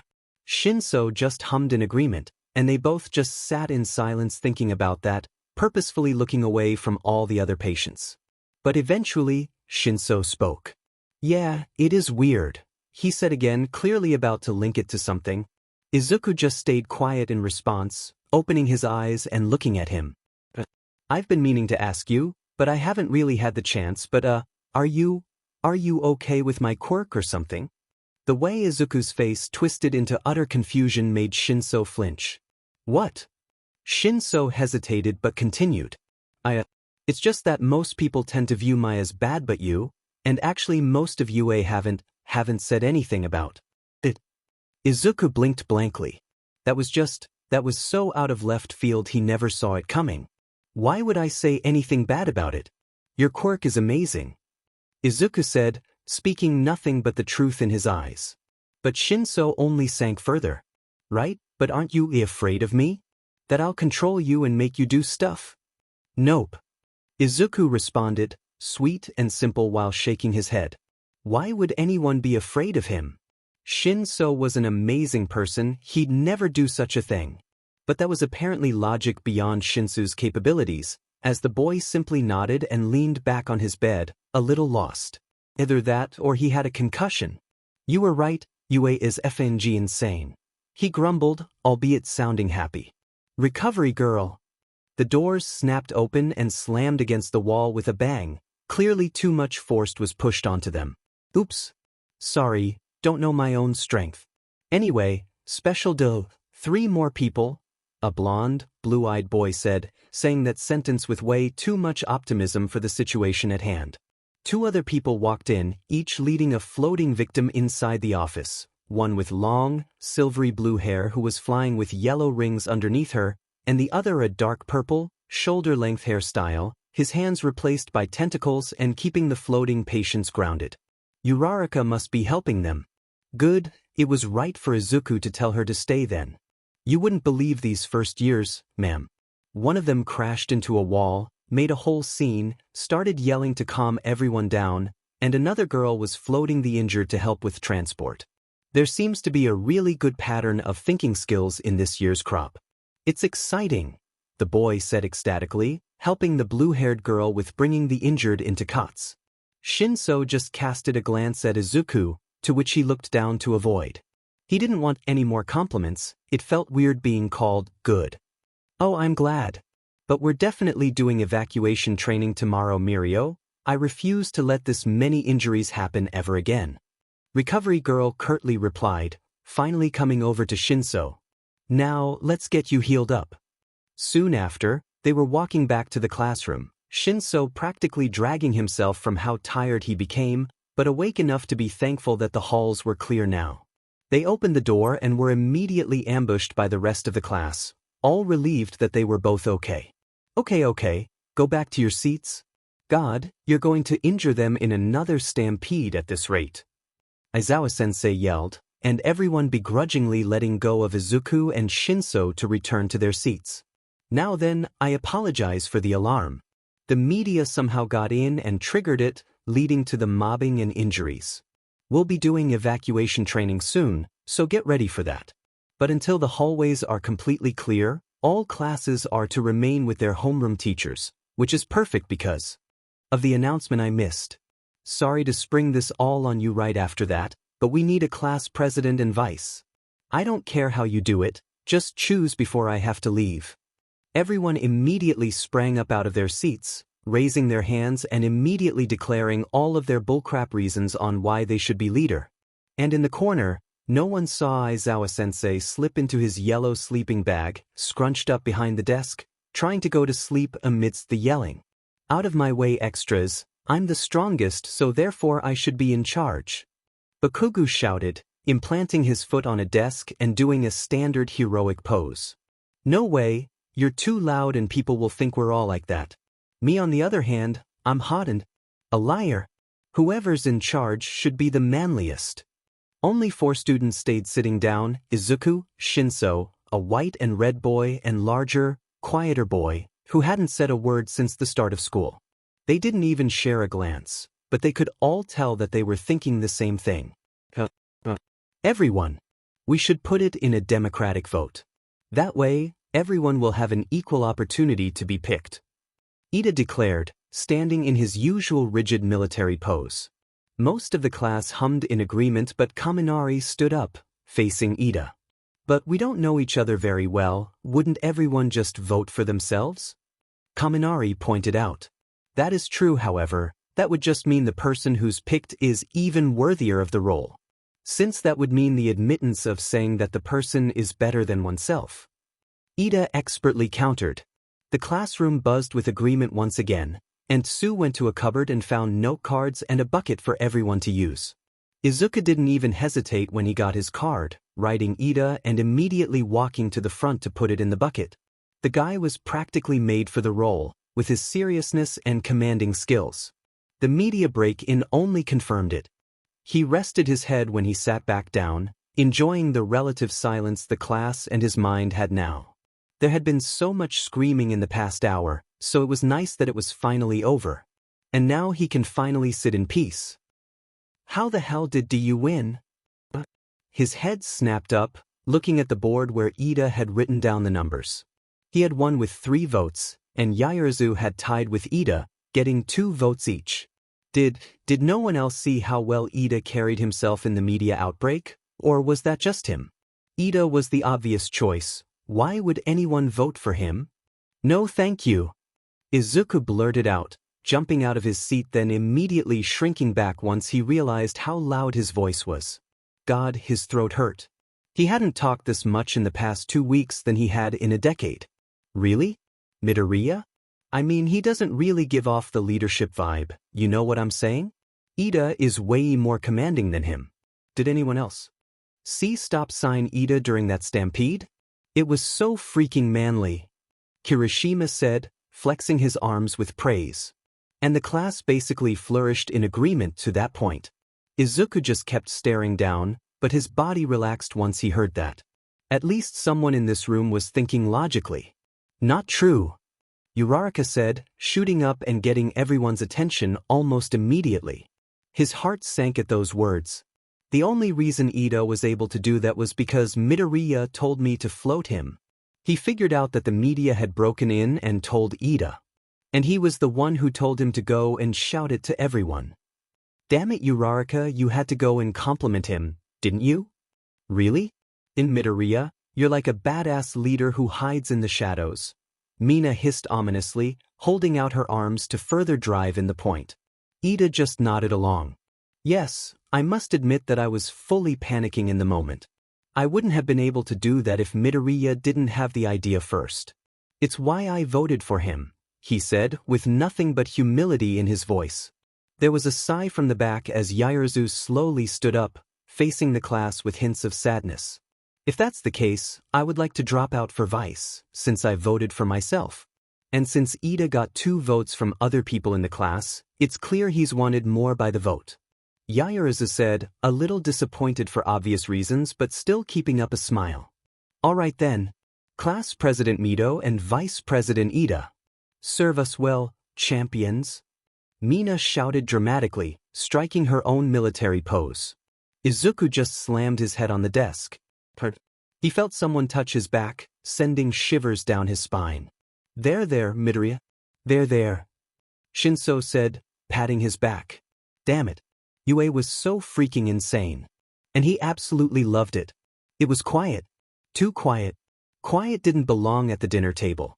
This was supposed to be the time frame that Izuku could leave his room, the time where he could talk to his mom and freely walk around the house.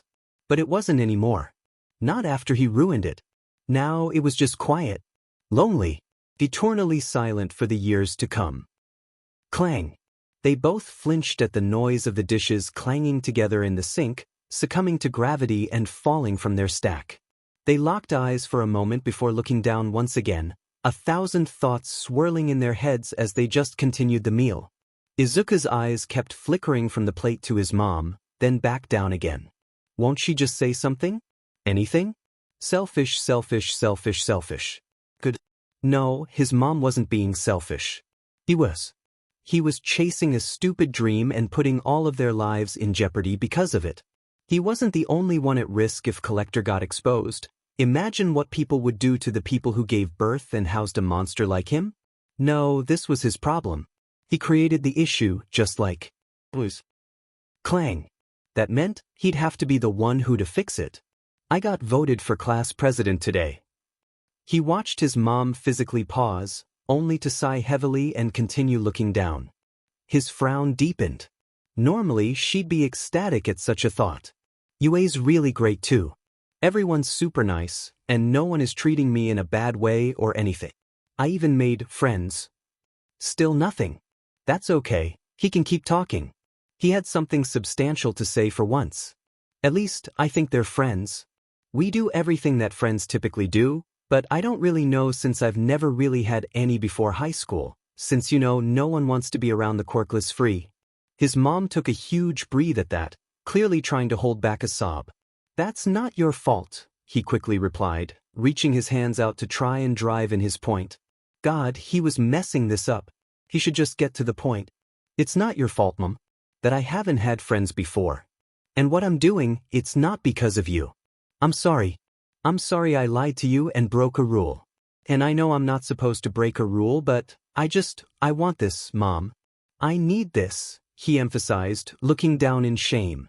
He was making the issue all about himself still. Why was he so selfish? Part of him didn't care, even when he berated himself for it over and over again.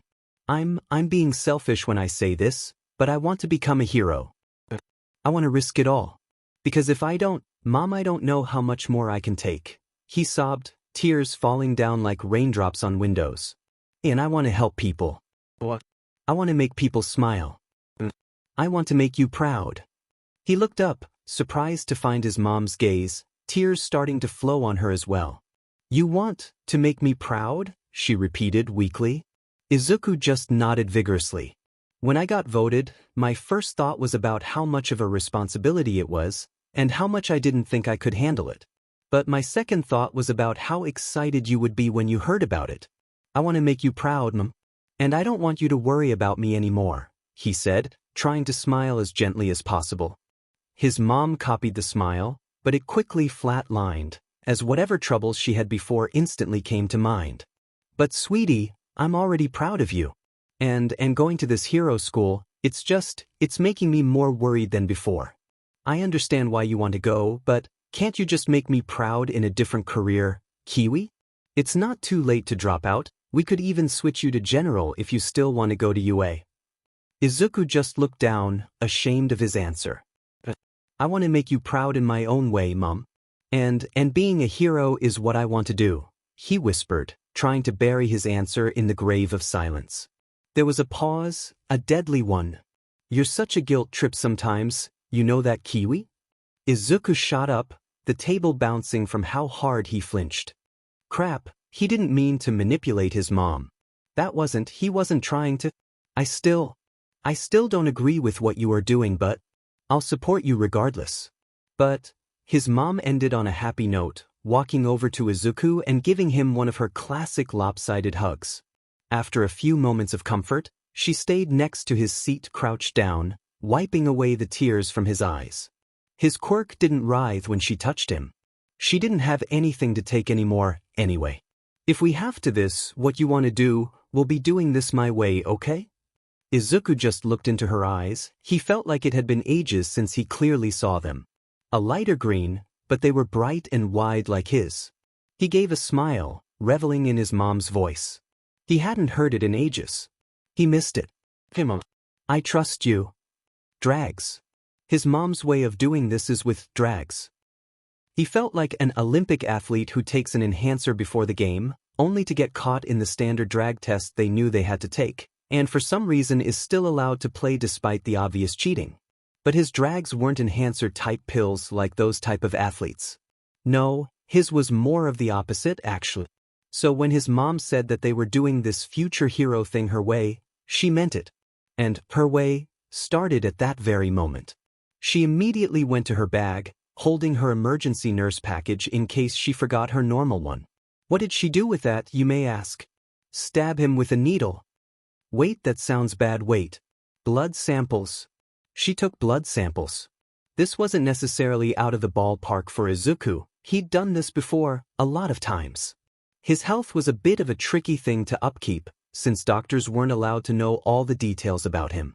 He went to the pediatrician for the sake of physical health, but they had to monitor his quirk health on their own.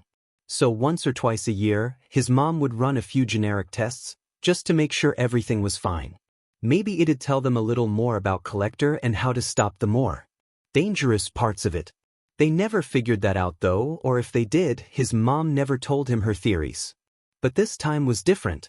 Usually they did more than just a blood test, and Izuku also did this a few months ago when he told her about his slime quirk. So it was weird his mom only wanted a singular blood test now. But he shrugged it off, went to bed and went to school. They did evacuation training that same day, which everyone was more than happy to participate in since it meant skipping out of class and preventing another stampede from happening again. Other than that, and a small incident where Kaminari convinced Koda to send a rat in Kaken's bag, who killed it out of reflex much to everyone's sadness, the day was as normal as UA got. It was only after school that things got weird. He was about to take the train home and spend the day wandering around until 6 p.m., when he checked his phone. surprised at the text from his mom. Come to the hospital. This was certainly new. So he did, trying to figure out if the text was just an accident or if his mom really meant for him to come to her workplace along the way. But eventually, he found himself at the automatic doors of the hospital he used to come to when he was younger, walking into the ER. Memories started flooding in. The place hadn't really changed that much over the years. He liked that. Oh, is that the younger Midoriya I see? His focus snapped back to the front desk, surprisingly lineless considering hospitals usually always have a waiting queue. Being busy was kind of their whole brand, so it was weird to see no one waiting. He smiled and waved, walking up to the desk. Hi, Miss Covey, he said softly. Covey was near the same age as his mom, curly red hair tied up in a headscarf that she dyed a different color every other week, black eyes that reminded him of Aizawa-sensei now, though her irises weren't nearly as powerful or as dark. She was one of the few people who never really cared about Izuku's supposed quirklessness when he was younger, and he adored her for it. Oh, it's been ages. You really should visit more, young man. And I heard about the quirk.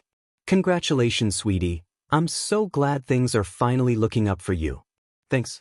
And while I'd really like to catch up, my mom asked me to be here, and it sounded kind of urgent. Do you know where she is? As far as his mom and Covey's relationship, it was simple. Covey was his mom's work wife. So she 100% knew where his mom was at all times. Yeah, she told me about it. Told me to send you down to the ICU, don't know why. Maybe she needs your help with something? You used to volunteer there a lot. Izuku just nodded along. Honestly, he didn't know what else to do. Yeah, probably. Or maybe she's trying to rope me into the medical field again with a cool diagnosis. We both know how she is. That got Covey to laugh, and she handed him a volunteer pass so no one would try to stop him on the way there. Yeah, you're right. Always going on and on about a new case she got. Anyway, go down there and help Inko. And promise you'll visit more often. I rarely see ya anymore. Inko never brings you on our couple's game night, even though we all keep telling her to. Yes, ma'am. He responded politely, flashing one more smile before walking away. The moment he turned around, he sighed a breath of relief. The ICU could be described as one word: depressing. Everyone was either asleep, dead, basically dead, or crying. There was no in between. Even the volunteers down here looked corpse-like. Their backs hunched as they walked, their heads drooped so that they could only look at the floor. There was no sound of footsteps. It was as if the people walking around were actually gliding, like ghosts. Something in the room just killed people from the inside out. But he's digressing. His mom told him to meet him down here, and even the ghost of. The ICU won't stop him, probably. Eventually, the elevator dinged, singing its song in the land of the dead and opening its doors for Izuku to leave. The room was strangely clean for a room of the dying. He didn't know if it really fit the theme, but he liked it. He spotted his mom by the small desk for the nurse in charge of the section, quickly walking over. He really didn't like this place. It wasn't as soothing and quiet as he remembered from the times he helped out here as a child. This place used to be his hideout, the patients his friends, because while they didn't talk to him, they didn't yell at him like everyone else either. His small, harmless gestures like asking the comatose how to answer a question on his homework always brought their families smiles. And if what he did made someone happy, then damn it was he going to do it again. He saw life in some of them, watched others slowly fade away, but it didn't bother him back then. He wasn't old enough to know what death really meant. How times change, he went from an innocent kid to holding a constant reminder of death at 8 in the form of a quirk. He shook his head. Bad memories. The room's dreariness was affecting him. Hopefully, whatever his mom wanted could be done quickly. He could already feel this place trying to kill him. His mom maintained a glowing smile once she saw him, quickly coming over and giving him a small hug, before motioning for him to follow. It was kind of an unspoken rule not to talk if it wasn't necessary in the ICU, either out of respect for the grieving families or for the dying patients. Either one works. Izuku just nodded and followed along, clutching his bag strap more tightly.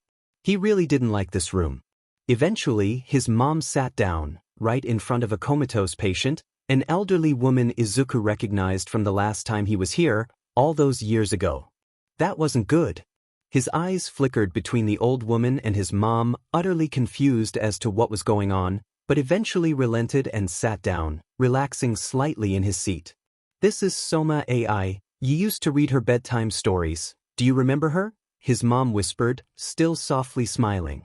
Izuku just nodded, the memory being drowned out by the sorrows Izuku was no longer blind to. He wasn't an innocent kid anymore, no matter how much that disturbed him.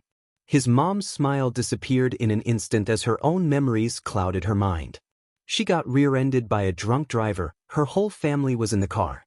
She was the only one who survived, and her last living relative recently died, so there's no one to grieve for her anymore. Beep, beep, beep. The ventilator and balloon shifted up and down, breathing for the poor old woman, singing its own symphony of the heart and lungs. She's under the government's jurisdiction now, and it's only a matter of time before they tell us to turn off life support. She can finally rest peacefully soon, his mom spoke, reaching out and gently placing a hand on the old woman, trying to comfort her even if the woman didn't know it. But she shook her head suddenly, letting go of Soma AI's hand and leaning back in her chair. Sorry, got a little emotional. She quietly laughed, wiping her eyes. Anyway, do you want to know why you're here? His mom asked, turning to him, still whispering. Izuku just nodded, saddened by the story but still determined to get through this. He hated this place now. It reeked of death. It only served as a reminder of what he caused 10 months ago. His mom slowly leaned closer, whispering right next his ear. She hesitated for only a moment, then, I need you to take her quirk.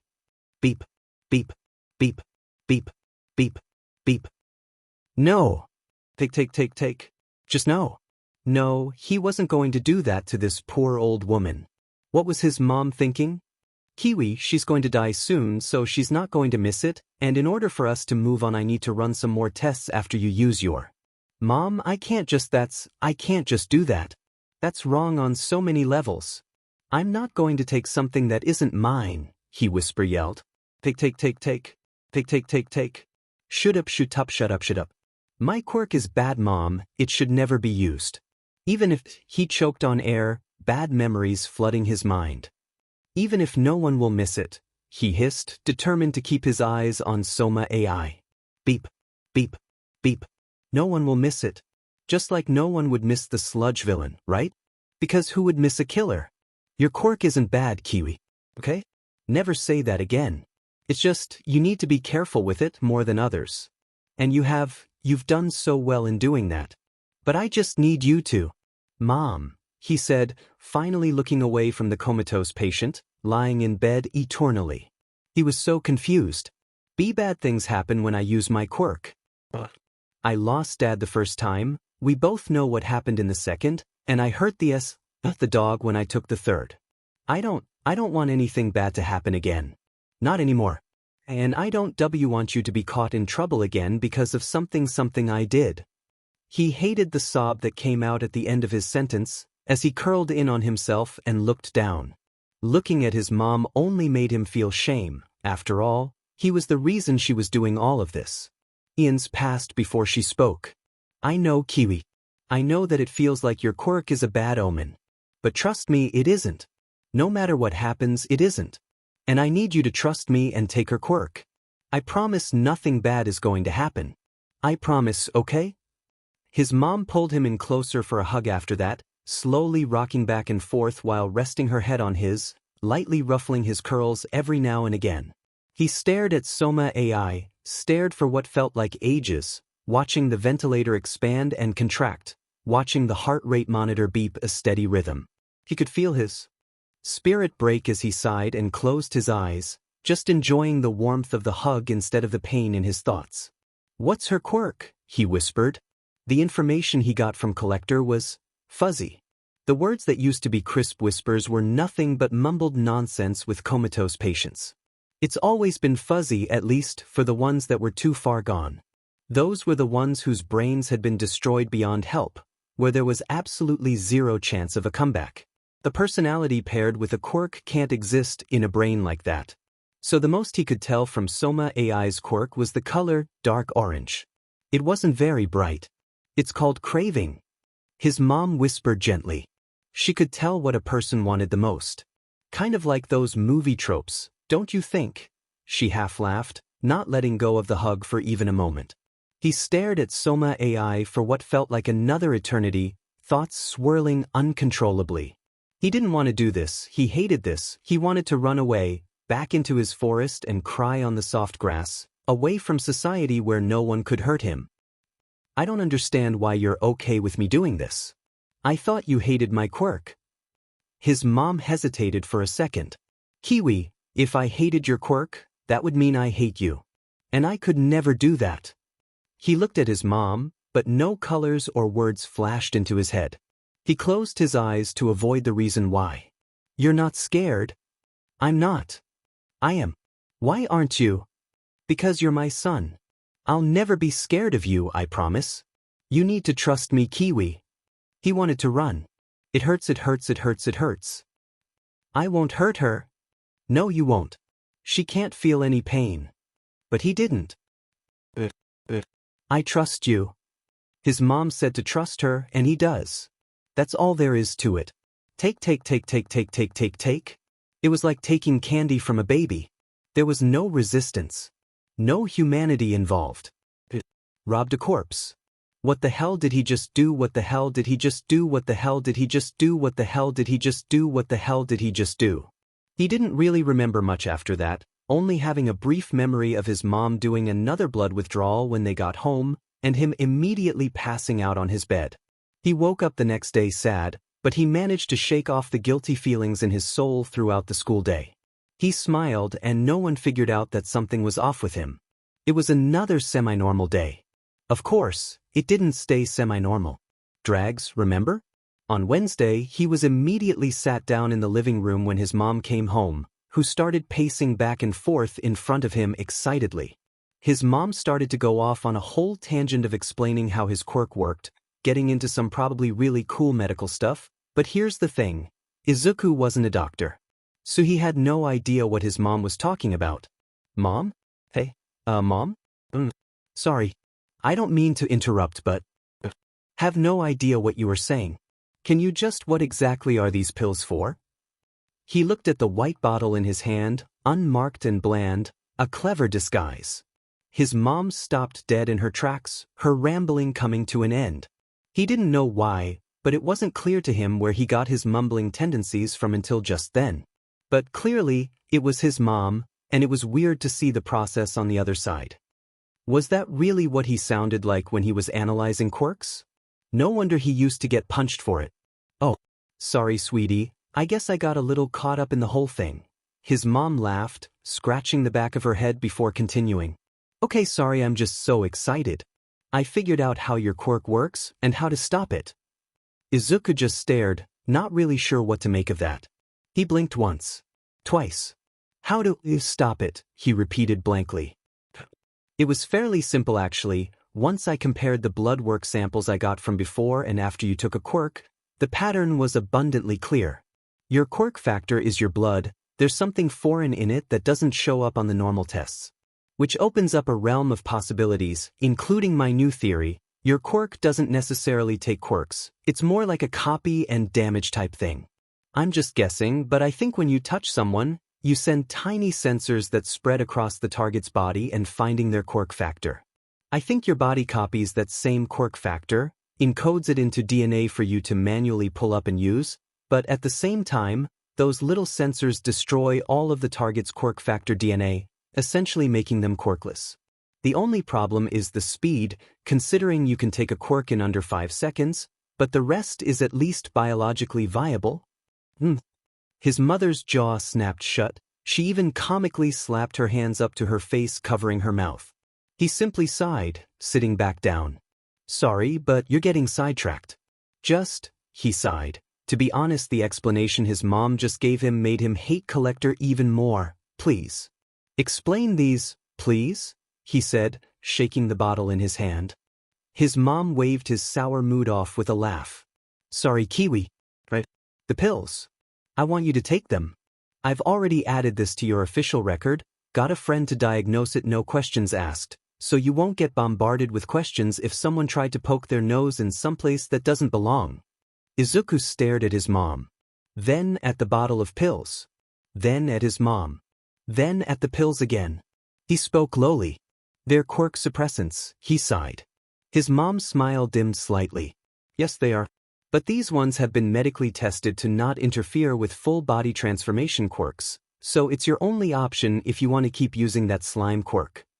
Izuku twirled the bottle around, opening the lid to look at the pills inside, looking at the sticker on the back with the 1000 warnings. Every medication has that everyone ignores.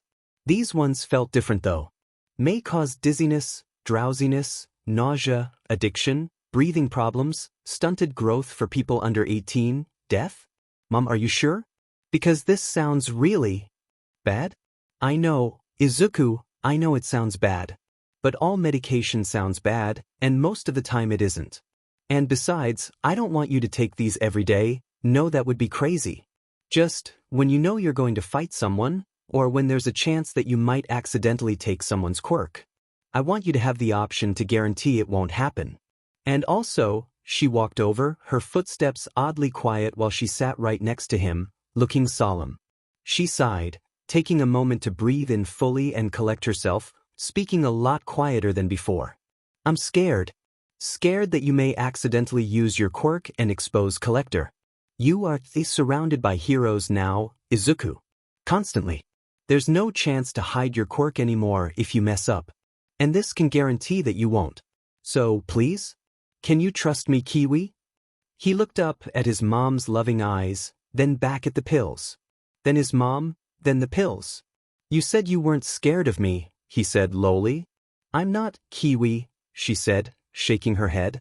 "And I'm not saying everyone else should be either. I know you'd never hurt someone on purpose. But accidents can happen. This is just a safety mechanic." He started twirling the bottle around and around, a fidget he could focus on. "It's not that you don't trust me. You just think it will help.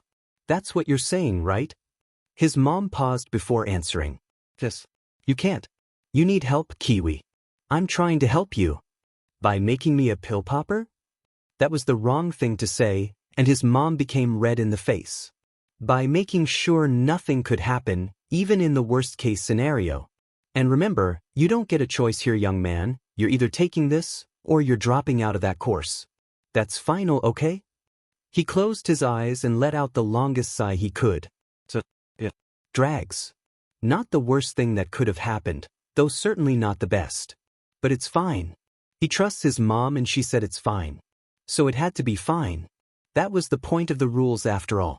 Family, safety, security, happiness. They were all protected by the rules. A small list and the staple of the Midoriya household. Don't come home until always keep his phone's tracker on. Don't make noise when his father was home. Don't use any quirks, although this got changed when his mom finally realized what this rule in particular had costed him. Don't tell anyone about the rules. And finally, the new one. Always take a pill before a fight. Each had their own purpose and were thoughtfully crafted by his mother. And he, mostly, obeyed because of that. She was the only who cared about him in this entire world after all. Even after knowing his quirk, she took care of him. She loved him. She wouldn't do anything to hurt him unless there was a good reason. And there was always a good reason. He respected that most of the time. And he loved her too, all of the time. The only flaw she really had was getting too stuck in her own viewpoint sometimes. She made rules without being too considerate of him once in a while. Take the previous quirk rule, for instance. Don't use a quirk under any circumstances, ever. On one hand, being quirkless almost guaranteed his safety when it came to the dangers of Collector. After all, who would suspect the quirkless freak could snatch a quirk by tapping them on the shoulder? But that was the issue. He was the quirkless freak according to society. Who'd want to be friends with a freak? No one, obviously. So he'd spent the past decade being alone. And it wasn't her fault that he had no friends. But his loneliness was a consequence of that rule. And at first he could handle it. He quite honestly didn't have a choice in the matter. And when he couldn't really handle it anymore, he put up with it for his mom's sake. He tried to talk to her about it, of course, but she wouldn't budge. "Kiwi, it has to be this way. It's the only way to keep you safe. Besides, you have me, right? You're not lonely as long as you have me. Whenever that feeling comes up, just remember we'll sit down for dinner soon and talk, okay? Again and again with that hour-long speech. It was easier to go along with it. That changed the day he took the sludge villain's quirk. His mom finally realized his unhappiness and allowed him to use a quirk. The opportunity to gain everything he wanted, his dream, a life outside of dinner time, it was right there. He could use a quirk in public now. He could be a hero now. All that was blocking him was the rule not to go to UA. One tiny, offhand comment his mom made when he quickly asked her. That barely counted. And besides, Izuku wasn't happy before. And the rules were supposed to protect his well-being, right? Therefore, if a rule wasn't allowing him to be happy, it should be removed. Yeah. That sounded right. That logic was strong enough to get him through the entrance exam and break a rule, but it was so fragile that it broke once his mom made new rules to recover it. They discussed more after their argument. It wasn't an argument, it was just talking about his ascent to UA and his eventual future. Because, as crazy as it sounded, Izuku was going to be a hero now. An actual, full-on hero. And you're 100% sure on this, Kiwi, right? It's never too late to change your mind, his mom asked skeptically. Izuku frowned a little, but shook it off. It hurt him to see how much she doubted him. But he understood. He was used to his mom's stubbornness. She'd come around eventually. It's the only thing I see myself doing. I want to help people, he smiled. Her face became sweet at that but quickly turned to seriousness once again. Well, if we're doing this, then one thing has to come. First, safety. There's no point in any of this if you get hurt, Izuku. He nodded emphatically, tucking his arms in his lap. His mom sighed, pressing her thumbs between her eyes, thinking carefully. Well, the pills should help cover our bases. But it's not foolproof. You need to be really careful, Izuku. Think things through before you try and fight anyone. I will. I promise I will, he said, but his mom took his words flippantly. If any mistakes do happen, it'll be out for the world to see. We can't fully control that, but if you avoid the media then it should be easier to hide. His face fell at that. So, I can't be a limelight. No. It's too risky. And quite honestly, fighting should be at a minimum for you too. Maybe something like intelligence gathering? He paused. He had to think carefully here. One wrong word and it could spark another hour-long lecture on safety above all else, or something like that. I always imagine myself as being kind of like All Might. And the slime quirk isn't useful for intelligence gathering. It wouldn't make any sense for me to do that. Oh, I'm sure you'll figure it out, she waved. But it's the safest play here. The less opportunities you have to use your quirk, the better. No, buts, she said firmly, staring at him right in the eye. She glared for far too long, smearing her point across his face. You want to attend UA, right? This is the only way. Understood? He closed his eyes and sighed again. Yes, I understand. And he did. He did understand. She was just concerned about his safety. His well-being. Which the rules protected. But not really. He wasn't exactly happy with this. And being happy was part of his well-being. But going to UA mattered more to him than being like All Might. At the very least, he'd be a hero. At the very least, he wouldn't be alone anymore. So these new rules were a sacrifice he was willing to make. For the sake of his well-being. For his happiness. The next morning, he woke up to his shrieking alarm, brushed his teeth and put on his UA uniform with no trace of the guilt days before. He walked to the kitchen, wondering if he should eat breakfast before shaking his head.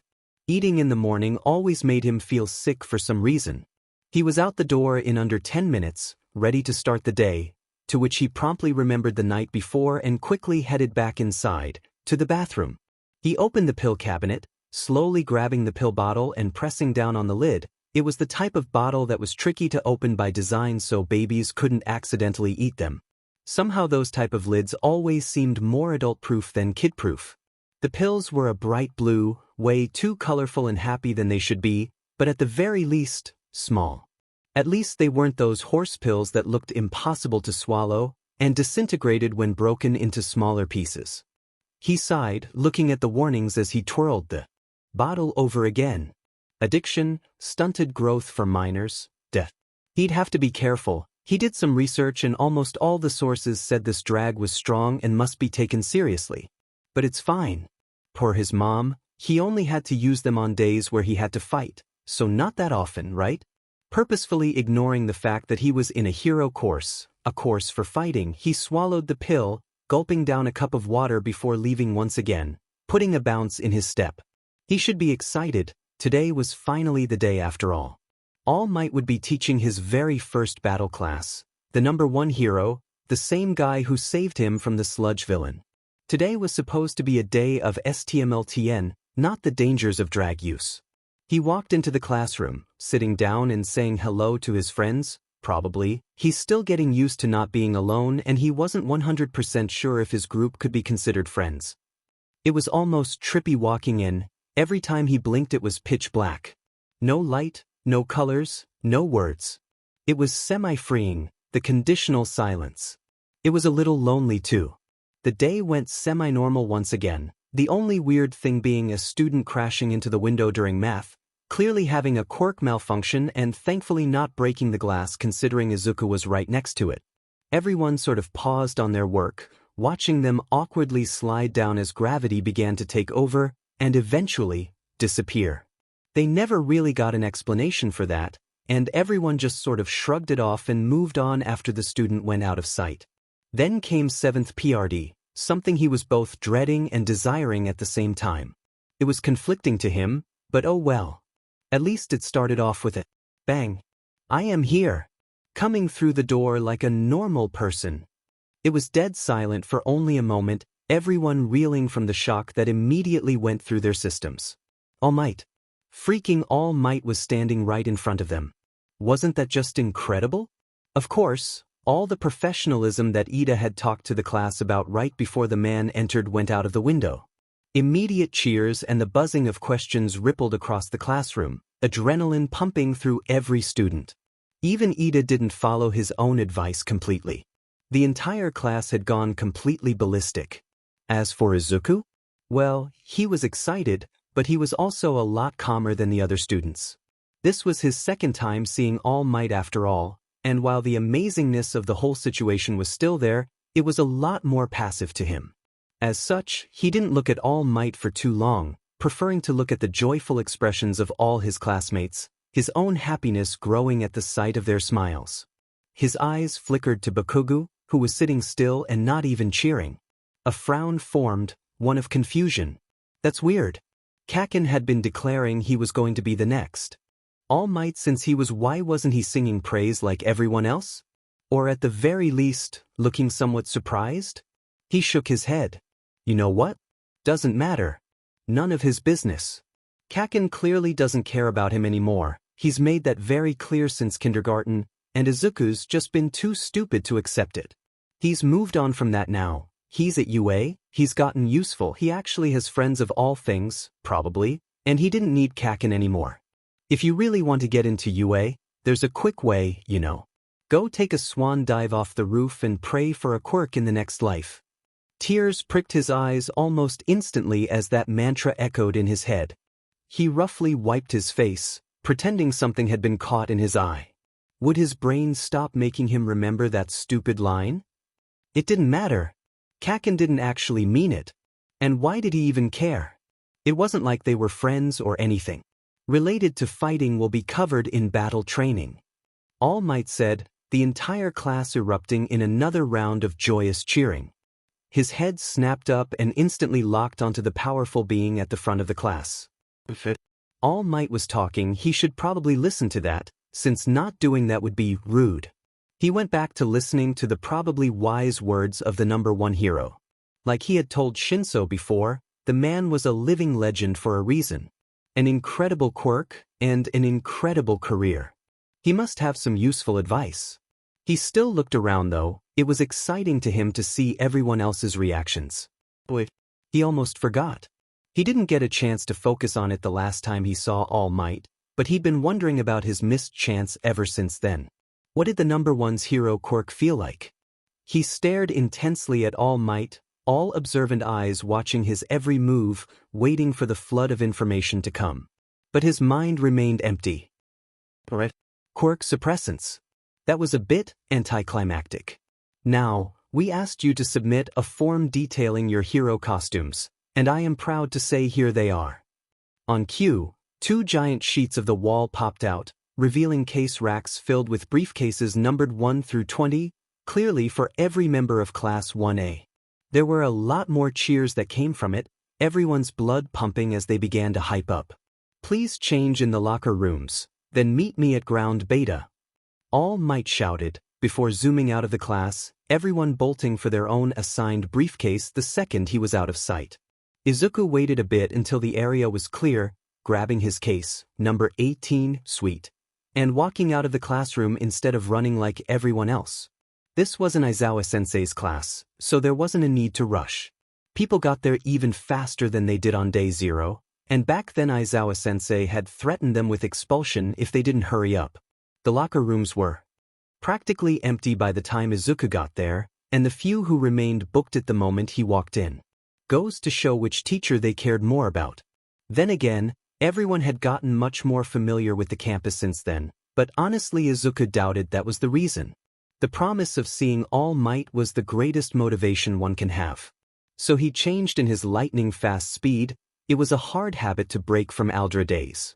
He started walking at a faster but still slow pace to ground beta. He saw a few of his classmates go the wrong way, but Izuku was too far away to reasonably tell them that.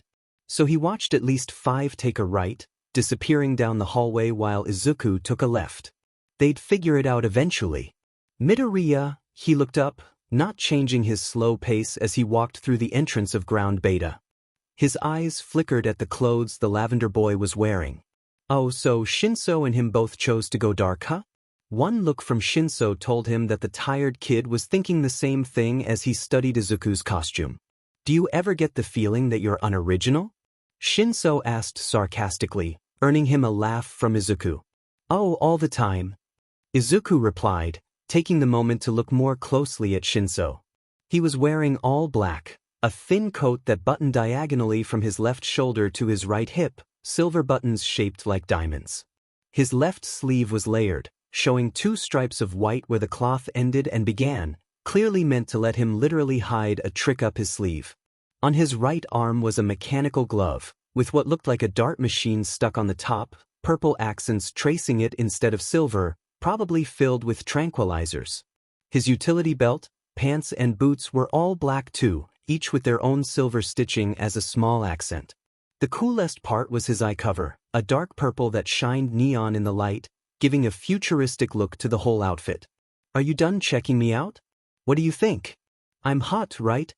The way Izuku immediately turned red did not help with his stuttering denial, and Shinso started to die laughing at him, unable to explain the situation when Ida walked over with a puzzled look.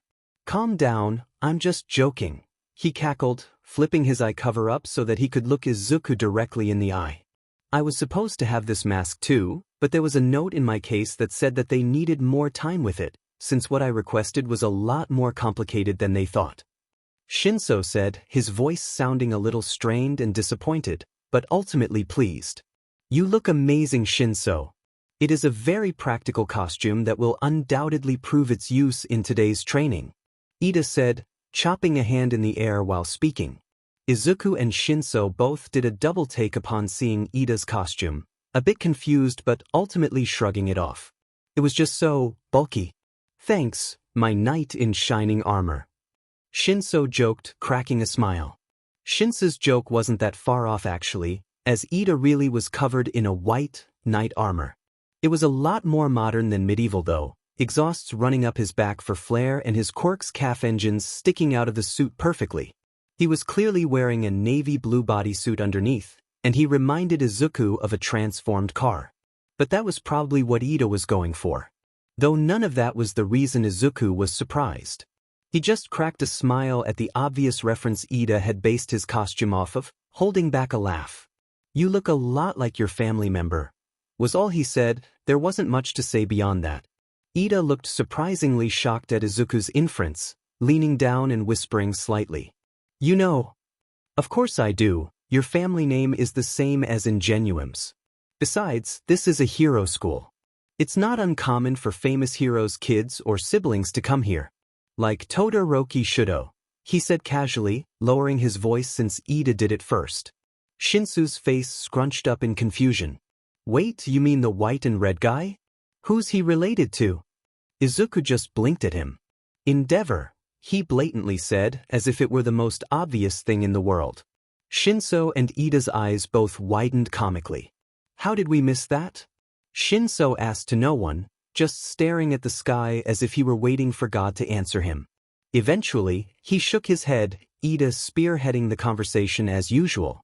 Yes, well, I do not like to talk about it since I do not want to come off as bragging, but yes, I am related to Ingenium. I am his younger brother. I hope to become as an amazing hero as him.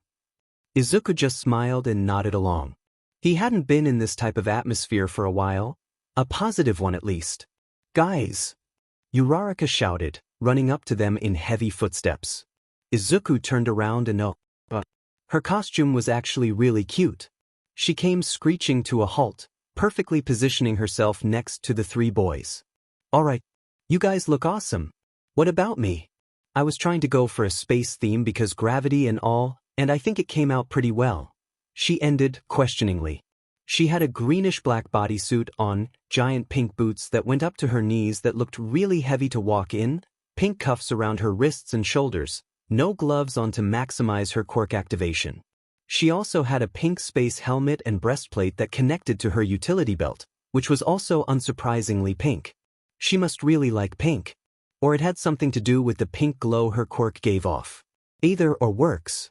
He felt a nudge on his shoulder, turning around to see Mina cockily elbowing his shoulder. She was wearing a fur scarf connected to a beige jacket, a purple and teal spotted dress with the same beige boots. A white bandana with holes for her eyes covered her face. Are you done checking out Uraraka yet, Midoriya? She asked, clearly in a flirty tone. The same red blush from before completely negated any chance of his stuttering denial from working. Mina's smile growing wider in a cruel fashion upon watching Izuku squirm. Eventually she shushed him, clearly done having her fun. Man, I was kind of hoping you guys would end up looking somewhat similar. But all we got was Space Girl, Car Parts, Emo 1 and Emo Come On Guys. What about Deku Squad? All four of them looked at her confused, Izuku flinching slightly at the name. Deku Squad? Uraraka repeated, prodding for Mina to explain. That's what we've all been calling you for. 'Cause you know, Midoriya's the leader and the brains, Ida's the... I guess the muscle, Shinsu's the sarcastic one, and Uraraka's cute. Perfect friendship group trope. Mina exclaimed, putting her hands out as if she were about to hug them all. Uraraka raised an eyebrow.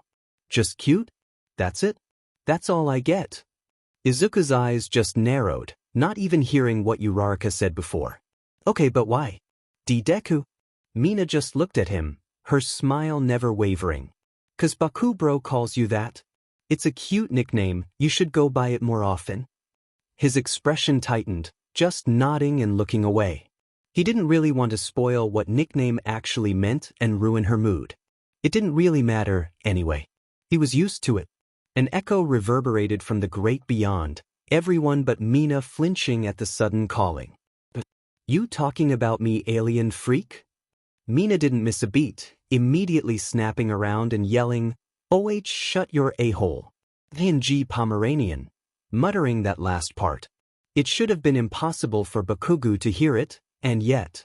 Who you calling a Pomeranian pink beach? Obviously you blondie. Who else is loud, obnoxious, and small? Mina shouted, walking away from Deku Squad and back to her own group. They all just stared in a little bit of shock, listening to the very violent-sounding argument before shaking their heads, returning their attention on each other. I am not just the hottie, Uraraka mumbled, clearly still irritated by that comment. But she shook her head violently, regaining her smile. Anyway, Midoriya, why is your costume so big? Uraraka asked, pointing at him to very quickly try and change the sour subject. Whenever Bakugo got brought up, they could all see Izuku visibly sour from it, so they tried their best to avoid the topic. Izuku's costume was, you could say they were really fancy pajamas. He had a dusty dark green pants that were strangely baggy, pockets adorning the sides. A utility belt, the same color as the pants, wrapped around his waist, and a simple black tank top. He had a black cloak on, draping over him loosely, his hood pulled up to fully cover his hair and his face if he tilted his head down slightly. To fully cover his face though, he had a black, steel-looking mask that only showed his eyes. He had black boots as well, ones that traveled halfway up his calves but were covered by the pants. And of course, black gloves were on too. He pulled off his hood and mask, looking down to check out his costume once again. Yeah, it does look a little big on me, but it's necessary. I realized at the exam that it was kind of hard to get my clothes on properly while changing back into normal form because they were so tight, so I asked them to make it loose. And water-resistant. You wouldn't believe how many clothes I ruined when I used my Quirk wearing non-water-resistant clothing. It looks like I jumped in a pool. They all just nodded along, Ida piping up. What about the mask? Won't that be hard to put on when changing back? Izuku just shook his head. Not really. My mouth doesn't change, remember? So it should be fairly easy to keep this mask aligned with it, I hope. Honestly, he wasn't too sure about this costume. The amount of skin showing made him anxious, but it was better to fail now than out on the field. All right, settle down. All Might shouted, next to a control panel with a screen depicting a normal concrete building. His smile somehow got even wider. You all look amazing. The first step in hero prep is maximizing your costume's efficiency, so don't be afraid to change your costume completely. Do whatever you need in order to fight at your very best. Now, on to the assignment. I call it battle training, ground zero, he said so excitedly, reaching behind him and pulling out some flashcards and a bucket. It kind of ruined the whole grandness of the introduction, to be honest. But moving on. Now the base of this is, there will be 2 teams at a time, each containing 2 people. The hero team and the villain team. The villain's job is to protect this bomb, and the screen cut to a large, missile-shaped figure seemingly inside the concrete building, for 10 minutes, while the hero team must have at least one member touch the bomb or capture the villain team in that time. The villains will be able to move the bomb wherever they so please. Any questions so far? That was the wrong thing to ask apparently, because questions immediately started buzzing out of everyone. Raise your hand, be dmed. How will the teams be chosen? Will we have to worry about damage to the building? How will we be scored? Isn't my cape fabulous? Are we going to get expelled if we fail? All right, settle down. I may be the number 1 hero, but I only have 2 ears. All Might laughed and a few chuckled, but the joke was a bit too dry. Now, that last question. You do not have to worry about expulsion unless you do something really reckless. That got a sigh of relief out of everyone, and Izuku swore he almost saw Shinso drop to his knees in relief. As for how the teams will be picked, it's simple. He flashed the note cards he had picked up before. It will be by random. Sir. Ida shouted, raising an arm up, clearly waiting to be called on. All Might nodded in his direction, and Ida immediately put his hand down, taking a huge breath. Isn't picking teams by random a bit detrimental to our learning experience, considering this is our first battle? Well, it makes sense considering that heroes don't usually have control over who their allies are in any given situation. After all, sidekicks split up from their leader in serious disasters, and there are usually multiple pro-agencies responding to the same crisis, so it's always a gamble on who shows up in actual hero work studies. He looked up only to see everyone staring at him, and he immediately shrank from the amount of eyes tracing him. Why is everyone staring at him? His heart began to sink. Oh no, did he just say that out loud again? Did he? What did AFO tell you about your creepy muttering again, Deku? Bakugo said, strangely quiet. He piped up not long after, snapping his head to look Izuku directly in the eye.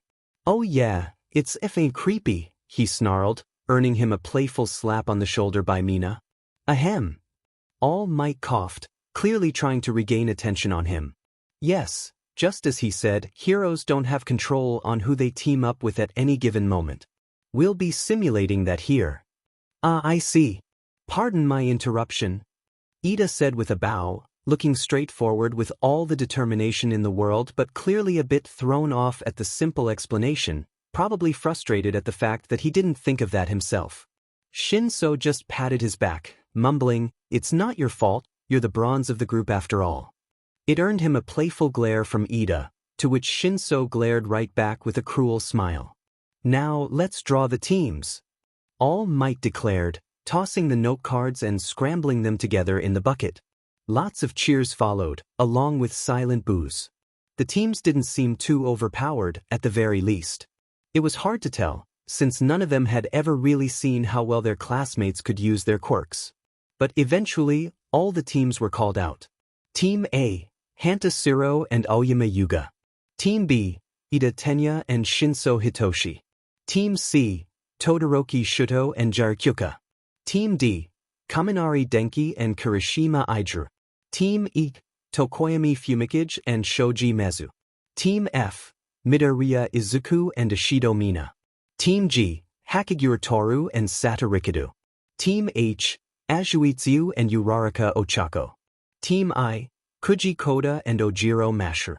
Team J, Momo Yaoyorozu and Bakugu Katsuki. Are you serious? I'm paired with freaking muscles? Cover your abs, dude, you're making me self-conscious. Hey, for your information, Kaminari, my muscles ain't got crap to do with your skinny butt.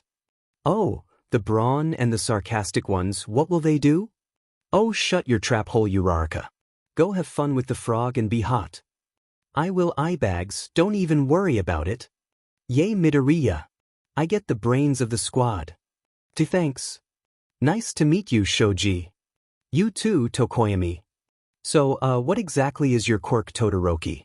Mine is earjacks. It's basically sound waves and super hearing, not too complicated or anything.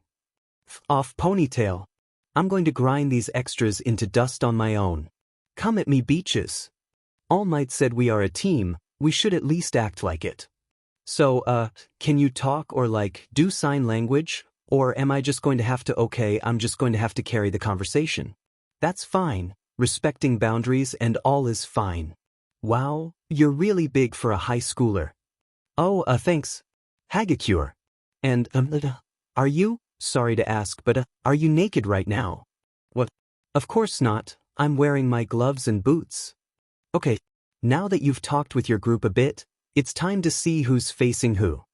All Might announced, dropping a new set of flashcards into the bucket. He tossed it around before dramatically pulling out one. The first hero team will be Team B. Shinso and Ida didn't even look at each other, both of them immediately adopting the same determined glares with just a nod. And our villain team will be Team H. Yes. Uraraka screamed, everyone around her flinching away from the amount of bloodlust leaking out of her. Shinso had a wide grin, turning to face Uraraka and immediately sizing her up. Oh? So I'm up against the hot one of the squad, huh? Too bad you don't have the FBRBs. Least I have the looks, the only thing you have is. Okay. All Might shouted, knowing full well where that sentence was going. He quickly picked another card, hurrying as Uraraka and Shinso literally started growling at each other like dogs about to fight, Tsu and Ida holding them back. Next hero team is Team C vs. Team E. Both groups only shared a glance, anticlimactic compared to Uraraka's and Shinsu's full-on dogfight. But it kept going like that. Hero Team D versus Villain Team A. Hell yeah. Get ready to get to the wood beaches. We've got Kirishima's hot abs on our side. Fia dude. Let's have the manliest fight there's ever been. And going. Hero Team I versus Villain Team G. Until his heart froze in place once he realized who was left. He looked to his left, eyes wide open with unrelenting fear, his body completely still like a deer caught in headlights.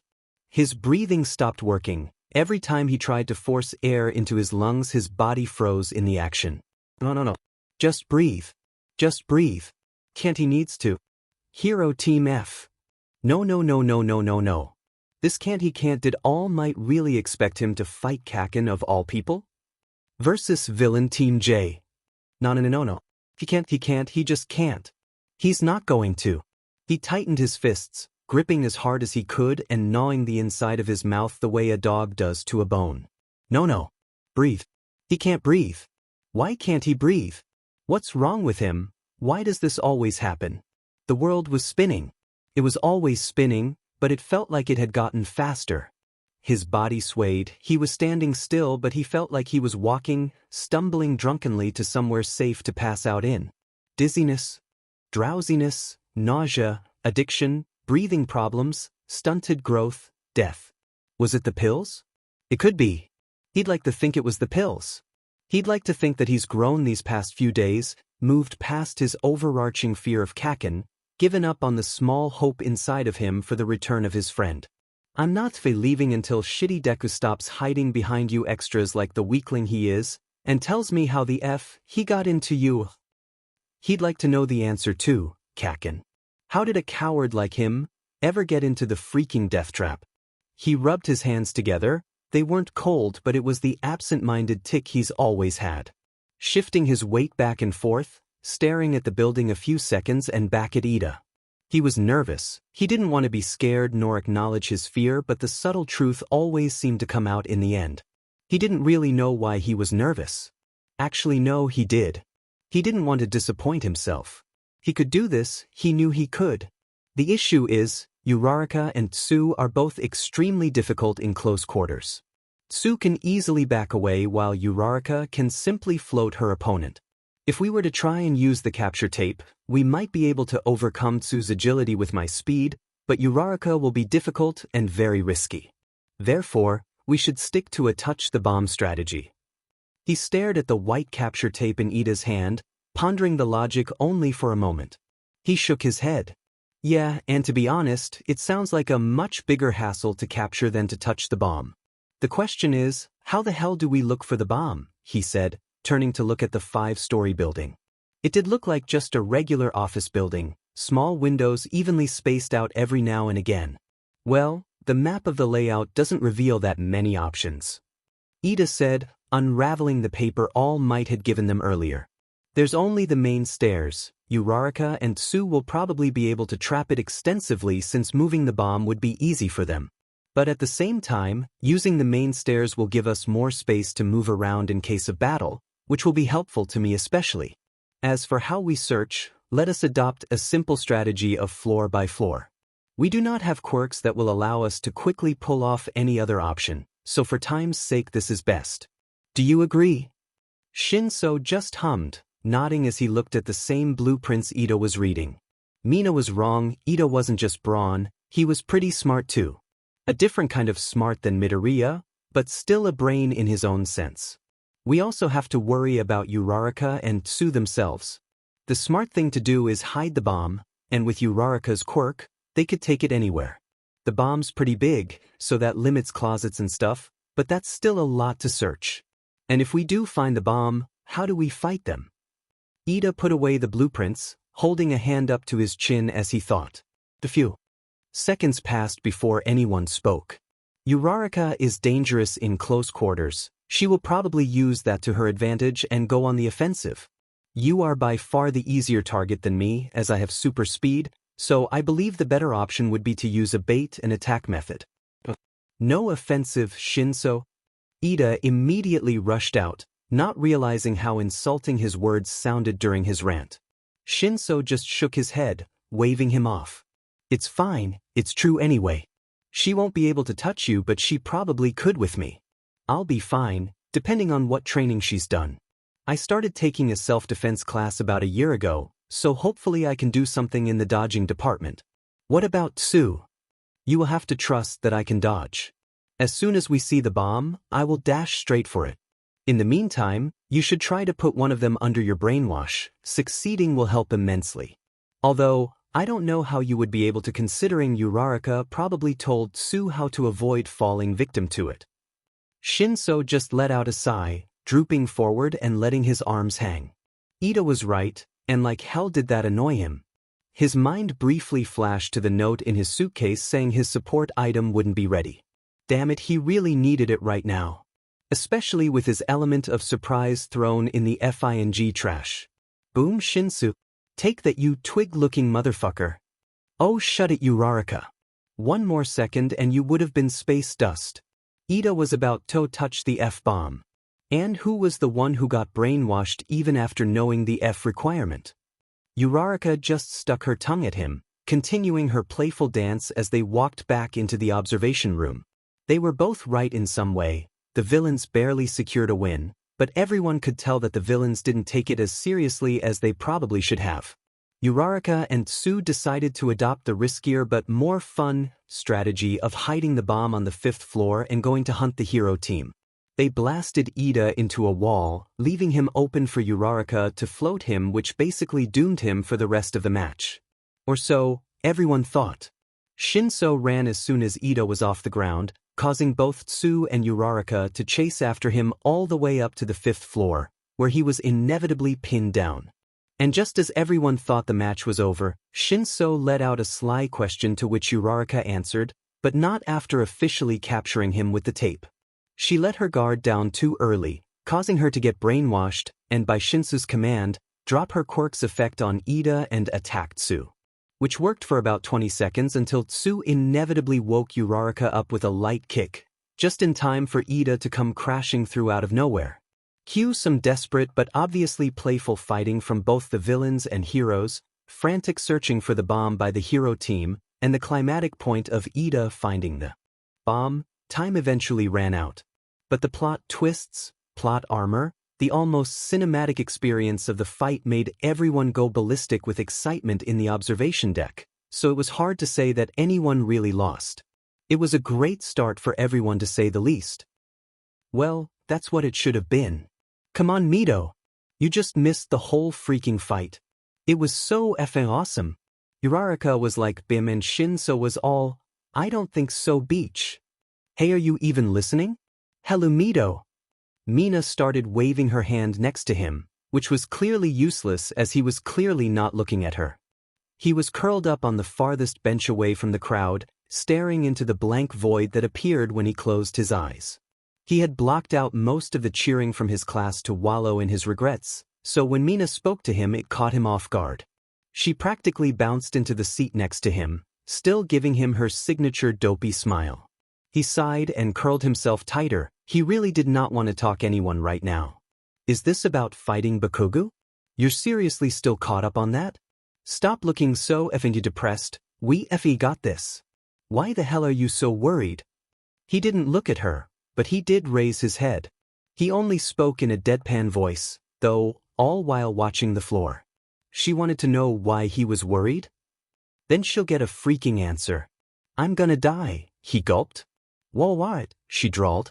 God, she was so loud. Did she have to be so loud? Whatcha talking about?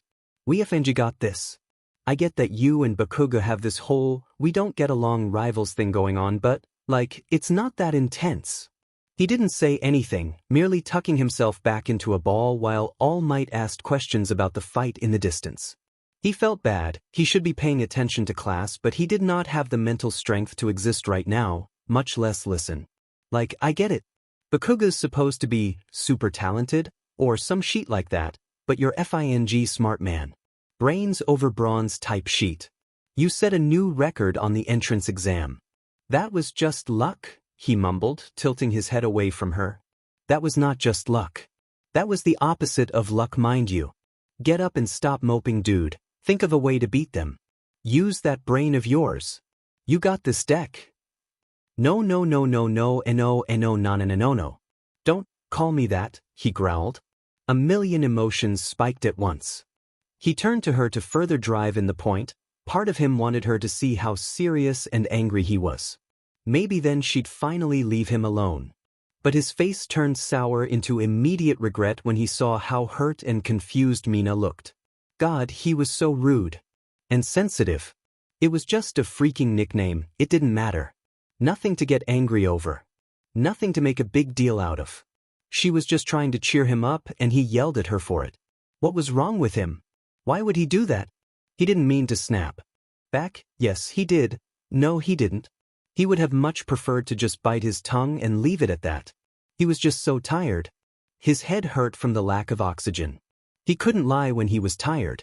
He couldn't push everything down when he couldn't think. He hated that. He didn't want to get mad, he wasn't mad at anyone actually. It was just frustration. Just frustration. Frustration of always being the one who has to lose. "I'm sorry," he said immediately after, looking down in obvious shame. He heard Mina shift slightly, but he didn't dare look at her. They just sat in silence as the next group headed to the battle station. He sighed, resting his forehead on his knees. In and out. Breathe in and out. It doesn't matter. None of this matters. He was going to die by explosion in a few minutes. What else did he have to lose? So, who's the MVP of this round? No one replied, all just pointing immediately at Todoroki, still staring at the screens in pure shock. The joyous, fun atmosphere Uraraka felt was gone, much like any semblance of warmth in the battle arena. Todoroki literally froze a FING building. The entire building. Shoji and Tokoyami didn't even get a chance to move, they were just immediately frozen to the ground. Dark shadow clawed at the ice, keeping them trapped, but it was futile. It wasted too much time. And on top of that, they made a lot of noise trying to free themselves, telling Jairu exactly where they were. And since they had adopted a stay and protect the bomb strategy, it told the heroes exactly where to go. The fight was over in 3 minutes, much to everyone's shock. Even All Might looked a little petrified. She thinks so at least. It was kind of hard to tell. The man was always smiling and cheerful. She shook her head, shaking off the shivers sent down her spine from staring at the ice-filled screens. She looked around the room. Everyone had mostly gotten over it now, just whispering and glancing at Todoroki with wide eyes. Todoroki himself looked indifferent. There was no pride or joy from the win, just neutrality. Midoriya would probably be the only one without any semblance of shock. She started smiling at the thought of it, him frantically scribbling in his notebook and muttering to himself like a madman. It was an off-putting sight at first, but she had gotten used to it. Now it was just amusing to see him get so excited over even the simplest quirk. She glanced around the room for him. It would be hilarious to go from seeing the shell-shocked expressions of her classmates to the undying excitement Midoriya undoubtedly had. She frowned slightly. He wasn't here. Did she miss him? She scanned the room again. No, he's definitely not here. Where'd he go? He was definitely here to see her match. She saw him when she got back. She started walking towards Mina. She remembered Midoriya was sitting with her earlier. Probably talking strategy. Mina was completely right when she said he was the brains of the group. It always became abundantly clear when he started talking, her friend was freaking smart.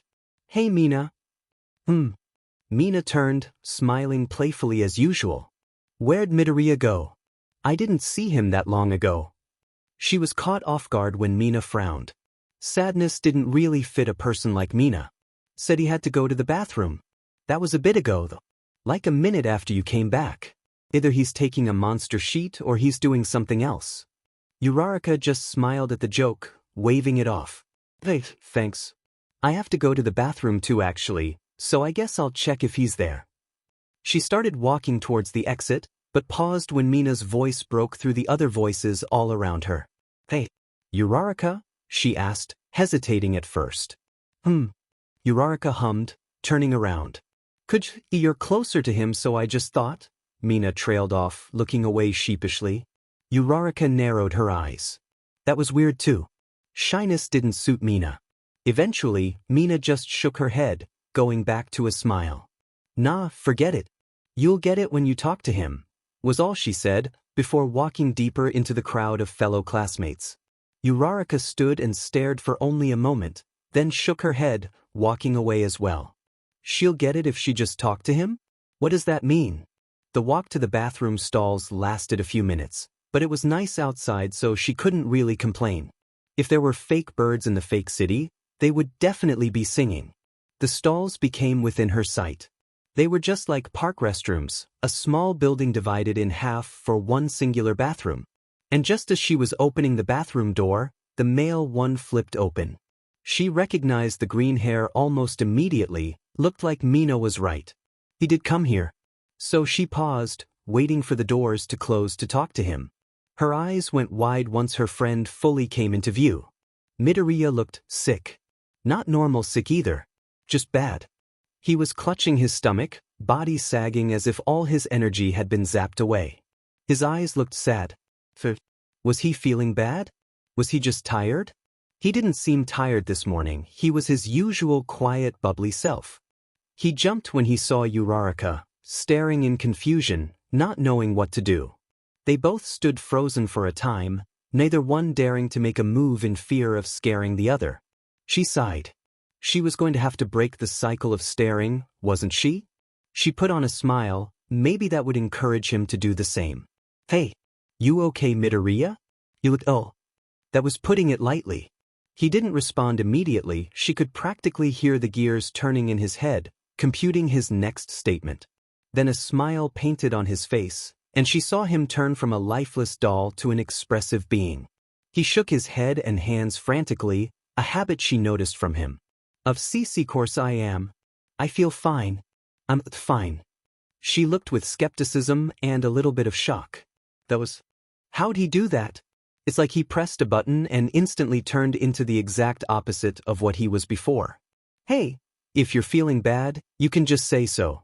I know you were talking with Mina earlier, and she started acting weird when I asked about you. Something just seems up with you. Neutral. He pressed the neutral button now. It was kinda weird how quickly he could switch. Kinda cool too. What did she say?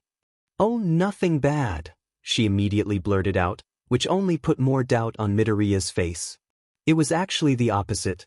She started to say something but just said I'll get it if I talk with you. So, she sat down on the bench next to the stalls, patting the space next to her. She tried to make it clear she was signaling him to sit with her.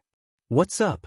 She watched as his eyes flickered to the space next to her, then her, then the space, then her. Until he finally sat down, a bit away from her, just staring at the ground now. He was a quiet person and she respected that. Most of the time, he didn't speak unless someone started talking to him. But that was a blessing in disguise, because it gave way to another great trait about Midoriya: he knew how to listen. It wasn't that great when the whole point of this was to get him to talk though.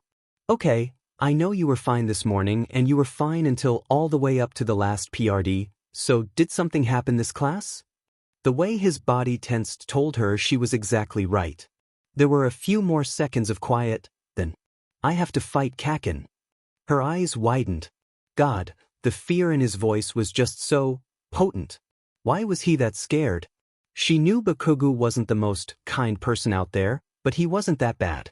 All he'd done was get into Midoriya's face. It wasn't like he hit him or anything. He continued, his voice barely a whisper. It turned into a full-on meltdown. God, I hate this. This was supposed to be different. UA was supposed to be different. This wasn't supposed to happen. But here I am.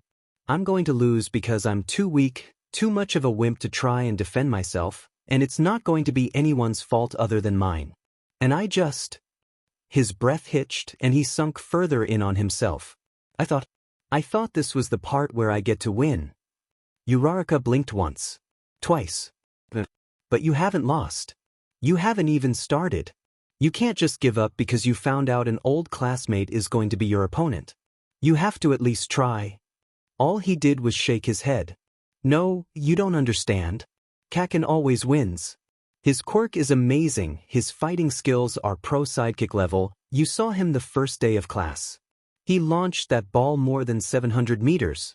Kaken is just too good. And I'm just too bad. His head dropped to his knees as he curled around himself.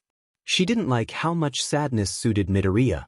She waited for the deadly silence to dissipate before replying. Why do you call him Kaken? No response. Just curled into a tighter ball. He literally screamed in your face twice, threatened to blow you up on multiple occasions, and yet you still find new ways to compliment him, while he finds new ways to curse you out. But why are you giving any credit to an a-hole like him? Nothing. No response. Just void. Is it the same reason he calls you that weird nickname Deku? The switch was disturbing this time. Don't. Her heart dropped. On instinct she leaned away. She didn't know his voice could sound so terrifying. It didn't suit him.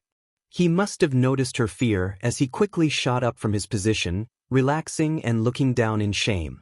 I'm sorry, he whispered, turning away from her. She's lost count how many times he said that phrase now, and she was starting to hate that. But she shook her head. That didn't matter right now. Even if it wasn't her place to pry, she still wanted answers. So why does he call you Deck that name? At first there was silence. A second passed. Then 2. Then 3. Then a minute. Then 2. Until finally, he was born quirkless. That's what everyone thought. But it wasn't true. I was just. She could see the pure embodiment of a dilemma coursing through his mind for a bit. But eventually he just shook his head, continuing his whisper. It surfaced about a year ago. Unexpectedly. The doctor said that certain requirements were met, and that it's rare, but it does happen. But spending 10 years being quirkless, it leaves an impression on people. He trailed off, taking a deep breath, like he was preparing himself for the next sentence. When I was 4, you know how kids always make up names for each other? Kaken started calling me. It wasn't like bullying or anything, but he paused, taking a moment to blink. The gears turning in his head were loud this time. It means useless. She waited a second to make sure he was done. You mean Deku? He just nodded, looking away solemn again. I got it a year ago. And I was really excited after a bit, because that meant I could come here, and maybe people would be nicer at my old school. I waited to tell people but it just... I don't know. I never ended up telling anyone. I didn't want my parents to have to deal with question after question, and all the attention I would have gotten it was just overwhelming. I didn't want to go through being ostracized again. So this is the first time Kaken's ever seen my quirk, and I guess it's the third time I've ever really used it in public. She frowned. Well, that's just sad. Her jaw tightened. What the F is wrong with Bakugo? Why would he do that? Just because Midoriya was quirkless at the time didn't mean he had to get made fun of for it. It wasn't like it was his fault or anything. Anyone can be born without a quirk. It's effing genetics. Damn it, he's such an a-hole, she yelled, standing up from the anger that boiled with that statement. Midoriya just flinched, now looking at her with a subtle fear. She hated that. She hated how he was looking at her right now. She hated how fear suited someone like him. Listen, Midoriya. She tried to sound confident and positive, but it was impossible to tell if it affected Midoriya in any way. Kaken, she said mockingly, doesn't know shit. You've only had your quirk for a year, right? You had to start from scratch while everyone else in this FING building had a 10-year start. And guess what? You got into UA. You aced that FING test even while everyone was ahead of you, including Bakugo. That makes you better than he'll ever be in my eyes. He blinked once. Twice. A little shocked at her statement probably. But he shook his head, his body sagging with the weight of depression on his shoulders. It doesn't matter. That written test doesn't matter. The practical exam does. He beat me on that. Boys. Wins. And if I couldn't beat Kaken back then, he looked down, full of grief and sorrow, then I can't beat Kaken now. She let the silence ring a bit to think before continuing. Why not? He's too good. You're just as good. No, I'm not. Yeah, you are. The way you control your quirk, that can't be easy. You carried me away from the 0-pointer, even I could tell that it was pure skill. You're probably just as good as Bakugo. I'm not, you don't get it, okay? When I try to fight back, there's just ash and I just freeze. I just freeze. Okay? I just sit there and take it. I do know why, but dang it. He cried, dropping his head on his knees again. He dropped slowly into quiet mumbling, like he was terrified of the sound of his own voice. It was almost amazing how small he seemed right now, even though he was taller than her. Her frown grew deeper. God, what should she do? What was she supposed to say? What was anyone supposed to say in this situation? She sat down next to him, thinking over a million sentences and tones she could use. Should she act sympathetic? Pitying? Should she be encouraging? Should she hug him? What exactly should she say? She stared at him. It felt like an hour, but it was just 5 seconds. She hesitantly placed a hand on his shoulder. She hated his slight flinch from touch. He looked up at her. They locked eyes for a moment. Then she spoke. The truth. What else can she say? If you can't fight, then all you have to do is win, right? Midoriya narrowed his eyes in confusion. What? She smiled slightly. I mean, you don't have to fight him in order to win. Sure, it's nice if you can take out your opponents, but what matters here is the bomb, nothing less, nothing more. So you don't have to fight Bakugo, all you have to do is get to the bomb before he sees you. She wanted to laugh at how wide his eyes got, at the slow turn of his neck as the gears started turning in his head. God, he was so easy to read. Most people didn't think that was a great trait, but to her it was awesome. It meant that he had nothing to hide. Her smile became a lot more real when he started muttering to himself. There was the sound she wanted to hear and laugh at while staring at everyone else's shell-shocked faces at Todoroki's battle. She quietly stood up, slowly walking away to not disturb what was obviously the tirade of thoughts going through her friend's mind right now. She got about 10 feet away before she heard it. Uraraka? She hummed, turning around. She felt a weight lift off her shoulders at the small smile he gave. He nodded. Thanks. So, shall we move on then? Most everyone just nodded their heads. The shock was once again too much for them to handle. There were a couple too stunned to even move. And once again, no one could blame them. This fight was a freaking massacre. Why were there so many? Sata whispered, curling up in the corner of the room and rocking back and forth. Him and Hagakure both had a number of tiny little scratches. Well, Izuku could only assume so for the latter. It was kinda hard to tell, since, invisible. Koda, this entire time, instead of watching the fights like everyone else, had been outside, gathering all the animals possible, mostly rats and birds, to prepare a freaking army. And it worked. A little too well, actually. Izuku had gotten back just in time to see Sata getting mauled, and Hagakure successfully running out of the building with 20 animals chasing her. Needless to say, thank God he wasn't there to see the entire thing. That was already traumatizing enough. Dude. Kirishima started to voice. The first of the students to speak. He turned to Koda slowly. You better pay for Sata's therapy sessions after this. Because holy mother of man. He trailed off, shivering at the thought of being the one in that situation. Koda turned bright red and looked down. Poor guy, he just wanted to do his best. Right?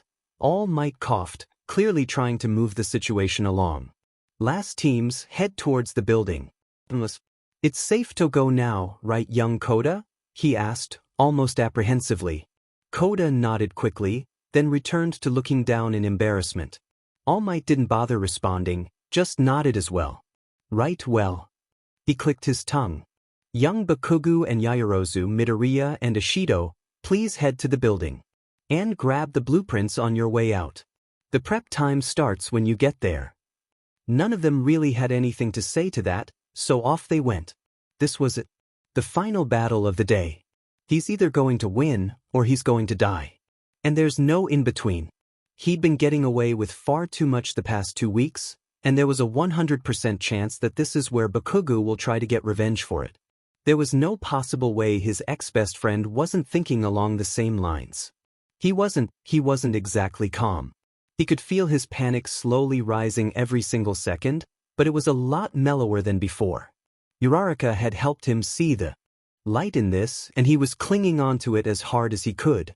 Besides, if he just let himself take the inevitable beating from Bakugo, that would be unfair to Mina.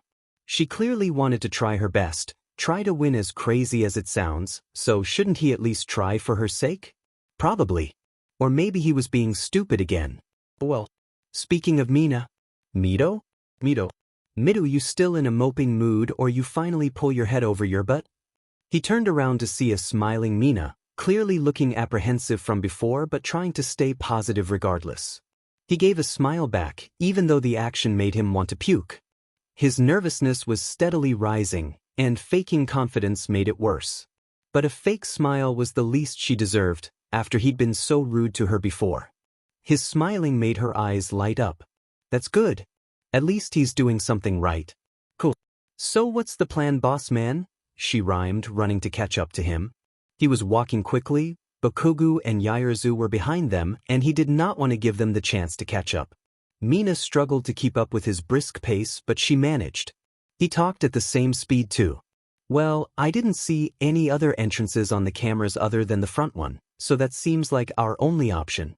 We can't open the blueprints until All Might tells us we can, so he can start the prep timer, but we know there's 5 floors, each with stairs connecting them.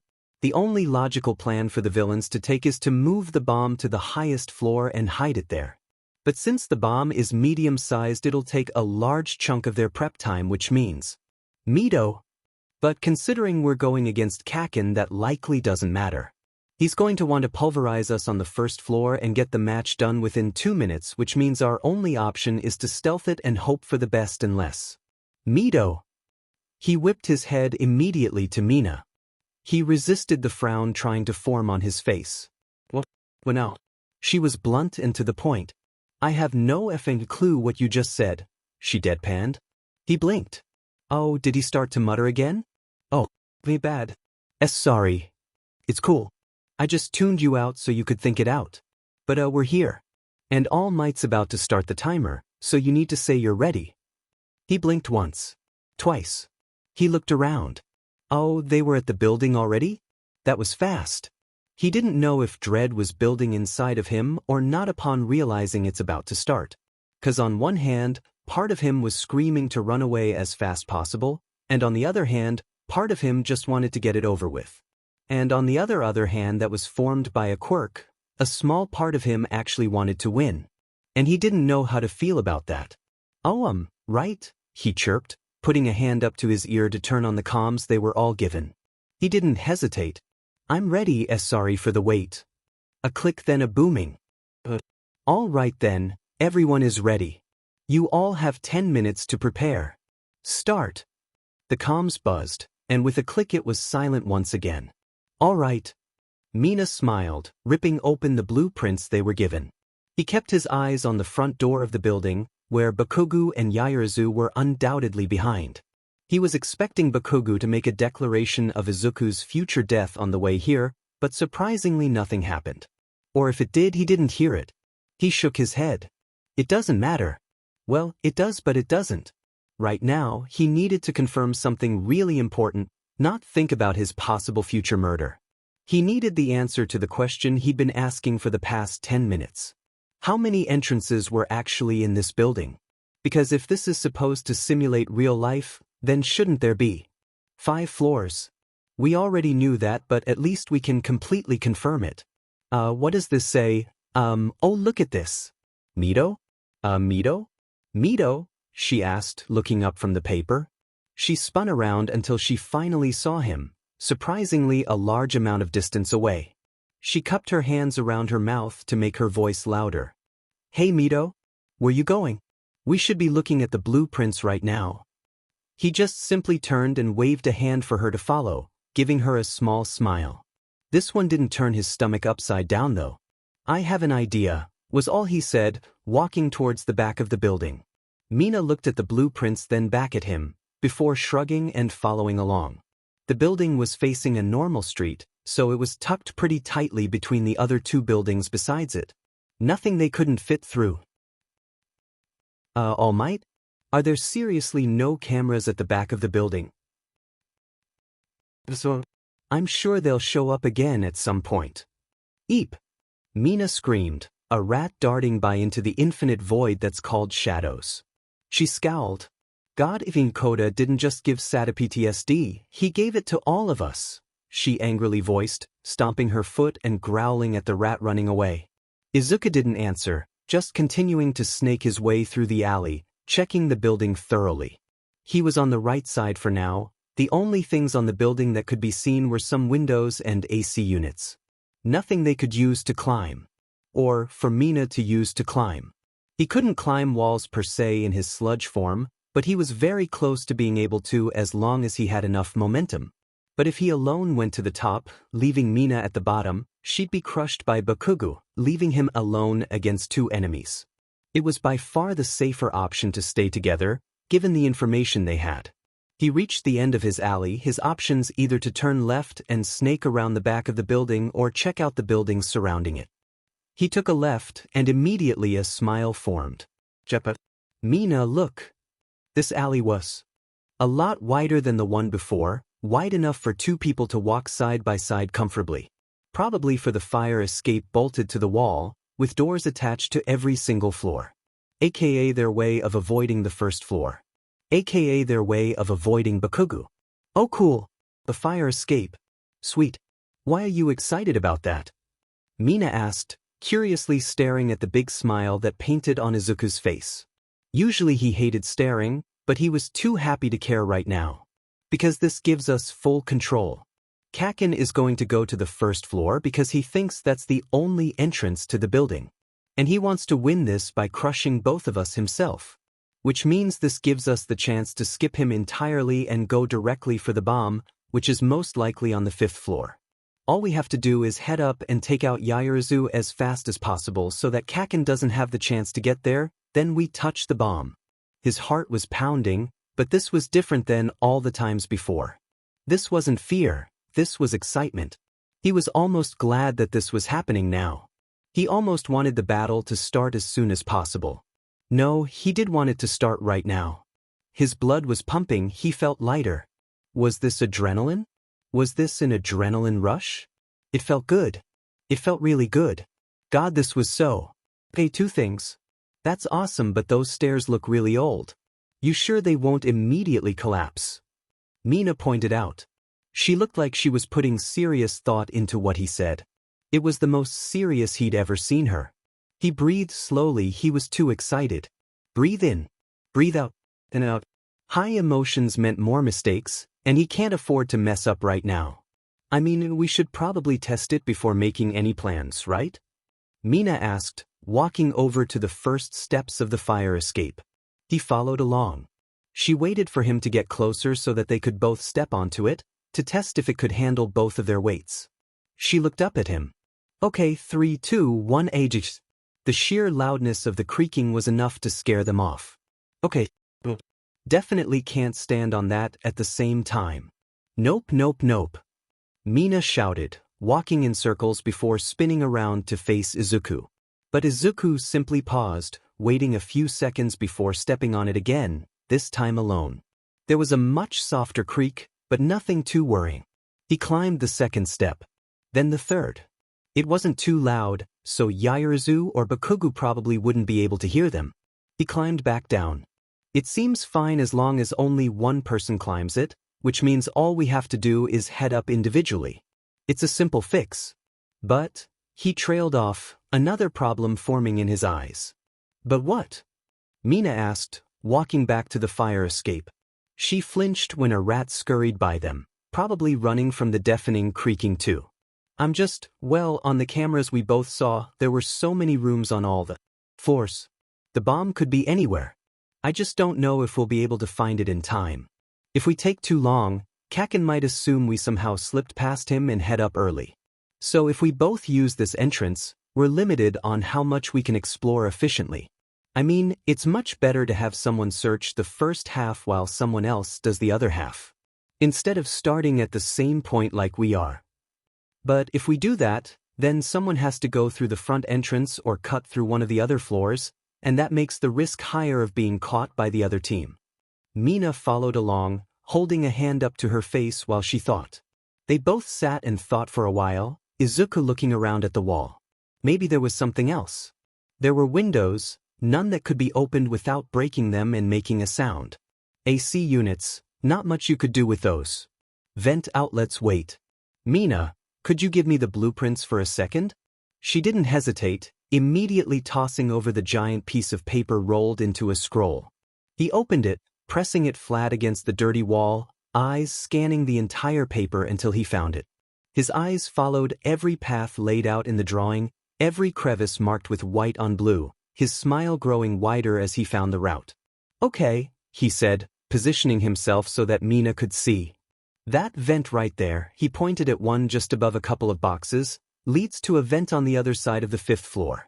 I could definitely fit in there with my quirk, no issue. It won't hurt timing-wise either, since the round is 10 minutes long, the same as my quirk's duration. She gave a cunning smile. Oh right. You turn into a big blob, right? Man, I thought you had an intelligence quirk or some shit, so I was really shocked when you did that on the first day. He ignored the compliment. That should let us cover more ground while staying relatively close, so even if one of us is caught, the other can still be hidden. But that shouldn't matter as much since Kaken's going to be on the first floor. Yeah, that was actually my second question. How do you know Bakugu's going to be on the first floor? Mina asked. He looked at her with a much softer seriousness. He felt like his life should be flashing before his eyes. It was only fitting, honestly. He'd spent the majority of every day of his life with Bakugu, most of the time unwillingly. And every single one of those moments were telling him this. I've been with Kaken since the day I was born. We've been to every school together. I know his personality like the back of my hand, and right now, all he's thinking about is how much he wants to crush us. He likes lowering his advantages to make a bigger challenge for himself, so when he wins it feels even better. He's going by himself on the first floor to shorten his odds, that way it'd be a better victory when he wins. Trust me, he'll be waiting for us to show up. And we aren't going to. There were a few seconds of silence while Mina thought. She was staring at him the whole time, and though the urge to squirm and hide from her gaze was there, it was a lot less potent. All right, she finally said, a smile back on her face. But you messed up at one part. Izuku scrunched his face in confusion. What? You said, when he wins, I think you mean if he wins. Screw off, ponytail. This ISF pointless. We should be getting ready for confrontation, not playing hide and seek. She bit her tongue literally. It was taking everything in her power not to say something mean back. What is with this guy? She grunted as the weight of the bomb shifted. This thing wasn't truly heavy, but it was heavy enough for her to struggle. And it's not like Bakugu was helping all that much. She spoke as if she wasn't trying to remember how to create a muzzle. Leather, how do you make leather again? Cool. I get it. You want to fight and beat them within 2 minutes. That's awesome. Go for it. I, for one, do not trust your abilities enough to be able to do that. We don't know each other. And I find it really hard to believe you can win a 2v1 as easily as you claim. She felt the door slam against her back. Did he just stop holding the door while she was dragging it through? This freaking guy. You think I'm an idiot? You think you're better than me? When did I ever say that? She yelled back, rolling her eyes. God, you are so full of yourself. This is a team exercise. We're supposed to work together. And right now, we both need to move this bomb, then we can go fight the other team. Together. She hated herself for saying those last few sentences. Why would they ever go and hunt the hero team? That put themselves at huge risk. It was far better to move the bomb to a safe location than set up traps to stall for time. But alas, compromise was the best option here. What? You think I can't do it by myself? You think I need your help? You'll see. You'll see when I pulverize that shitty nerd into the ground. I'm going to kill that lying bee, he raged as she finally managed to pull the bomb through the door. You know, you really shouldn't talk like that. Saying you're going to stupid bomb. Saying you're going to kill someone is the least heroic thing, like, ever. Stop making empty threats and help me out. You think I'm AF liar? How is that the only thing you heard? She yelled, now dragging the bomb to the next flight of stairs, to the 4th floor. Screw it. This guy is freaking insane. Wasn't UA supposed to be the best school in the country? How is this guy let in? She growled. You know, if you say you're going to kill Midoriya one more time, I might actually believe you. Bam. For a second, she genuinely thought he punched her. It was so loud that it really seemed like a possibility. Slowly, though, she realized she wasn't in any pain, and she was still standing upright. She looked around, saw the door she had closed before now open. Oh, he must have flung the door open so hard it was like an explosion. Fitting, considering his quirk and personality. She rolled her eyes. At least she didn't have to listen to him anymore. Why was he so mad? Why did he keep saying he was going to kill Midoriya? That kid had done nothing but been sweet to everyone, an unbelievable, too nice kind of sweet. What was this guy's deal? She shook her head. You know what? Doesn't matter. None of her business. What matters now is that she won't be able to carry this bomb up the stairs by herself. Bakugo had been mostly holding doors open for her, but he occasionally helped her carry it up the stairs. And as much as she hated it, she couldn't do it without his help. She looked around. She was on the 3rd floor, so this would have to do. If she was lucky, Bakugo would manage to hold up a good fight against Midoriya and Mina, stalling enough time so that they wouldn't be able to search all the floors. But Midoriya's quirk was tricky. She didn't know the extent of his capabilities, and it was very possible that he could search large areas all at once. She dragged the bomb. At least now she didn't have to waste her breath yelling back at the wild insults and accusations. The farthest room from the stairs will have to do. She quickly made a door stopper, the rubber popping out of her palm while she dragged the bomb inside. This was a surprisingly large room for an office building. Which was kinda bad. Having an open field was actually disadvantage for herself, since the opposition both had quirks that work well in that type of arena. But she had no choice. It's the furthest from the stairs and therefore will take longer to find. She dragged the bomb to the opposite end of the door. She's going to have to be the last battalion against Midoriya and Mina, a very unfortunate circumstance. She saw how well they did on the running track at day 0. They both can go really fast if they wanted to and probably beat her to the bomb. Which meant she'll have to create something equally as fast to stop them. She looked around. Ignoring the camera mounted in the corner, there was absolutely nothing in this room. She knew there was fake furniture in other places, but dragging a bunch of desks and chairs won't help. The hero team was way too agile to let a bunch of objects in the way stop them from touching the bomb. She looked at the ground. Oh, this will be good. That will work perfectly. It won't work on, but as long as she gets trapped, then this will work. Even better, she could put them wherever she wanted. She should lay some on the stairwells too, not just the 3rd floor ones but the 1st and 2nd. That way it wasn't obvious which floor is the most guarded one. Yes, this will work. She may actually have a chance. And she'll even win by herself. More points for her. Time is up. Heroes, enter the building. She and Midoriya gave one more glance before.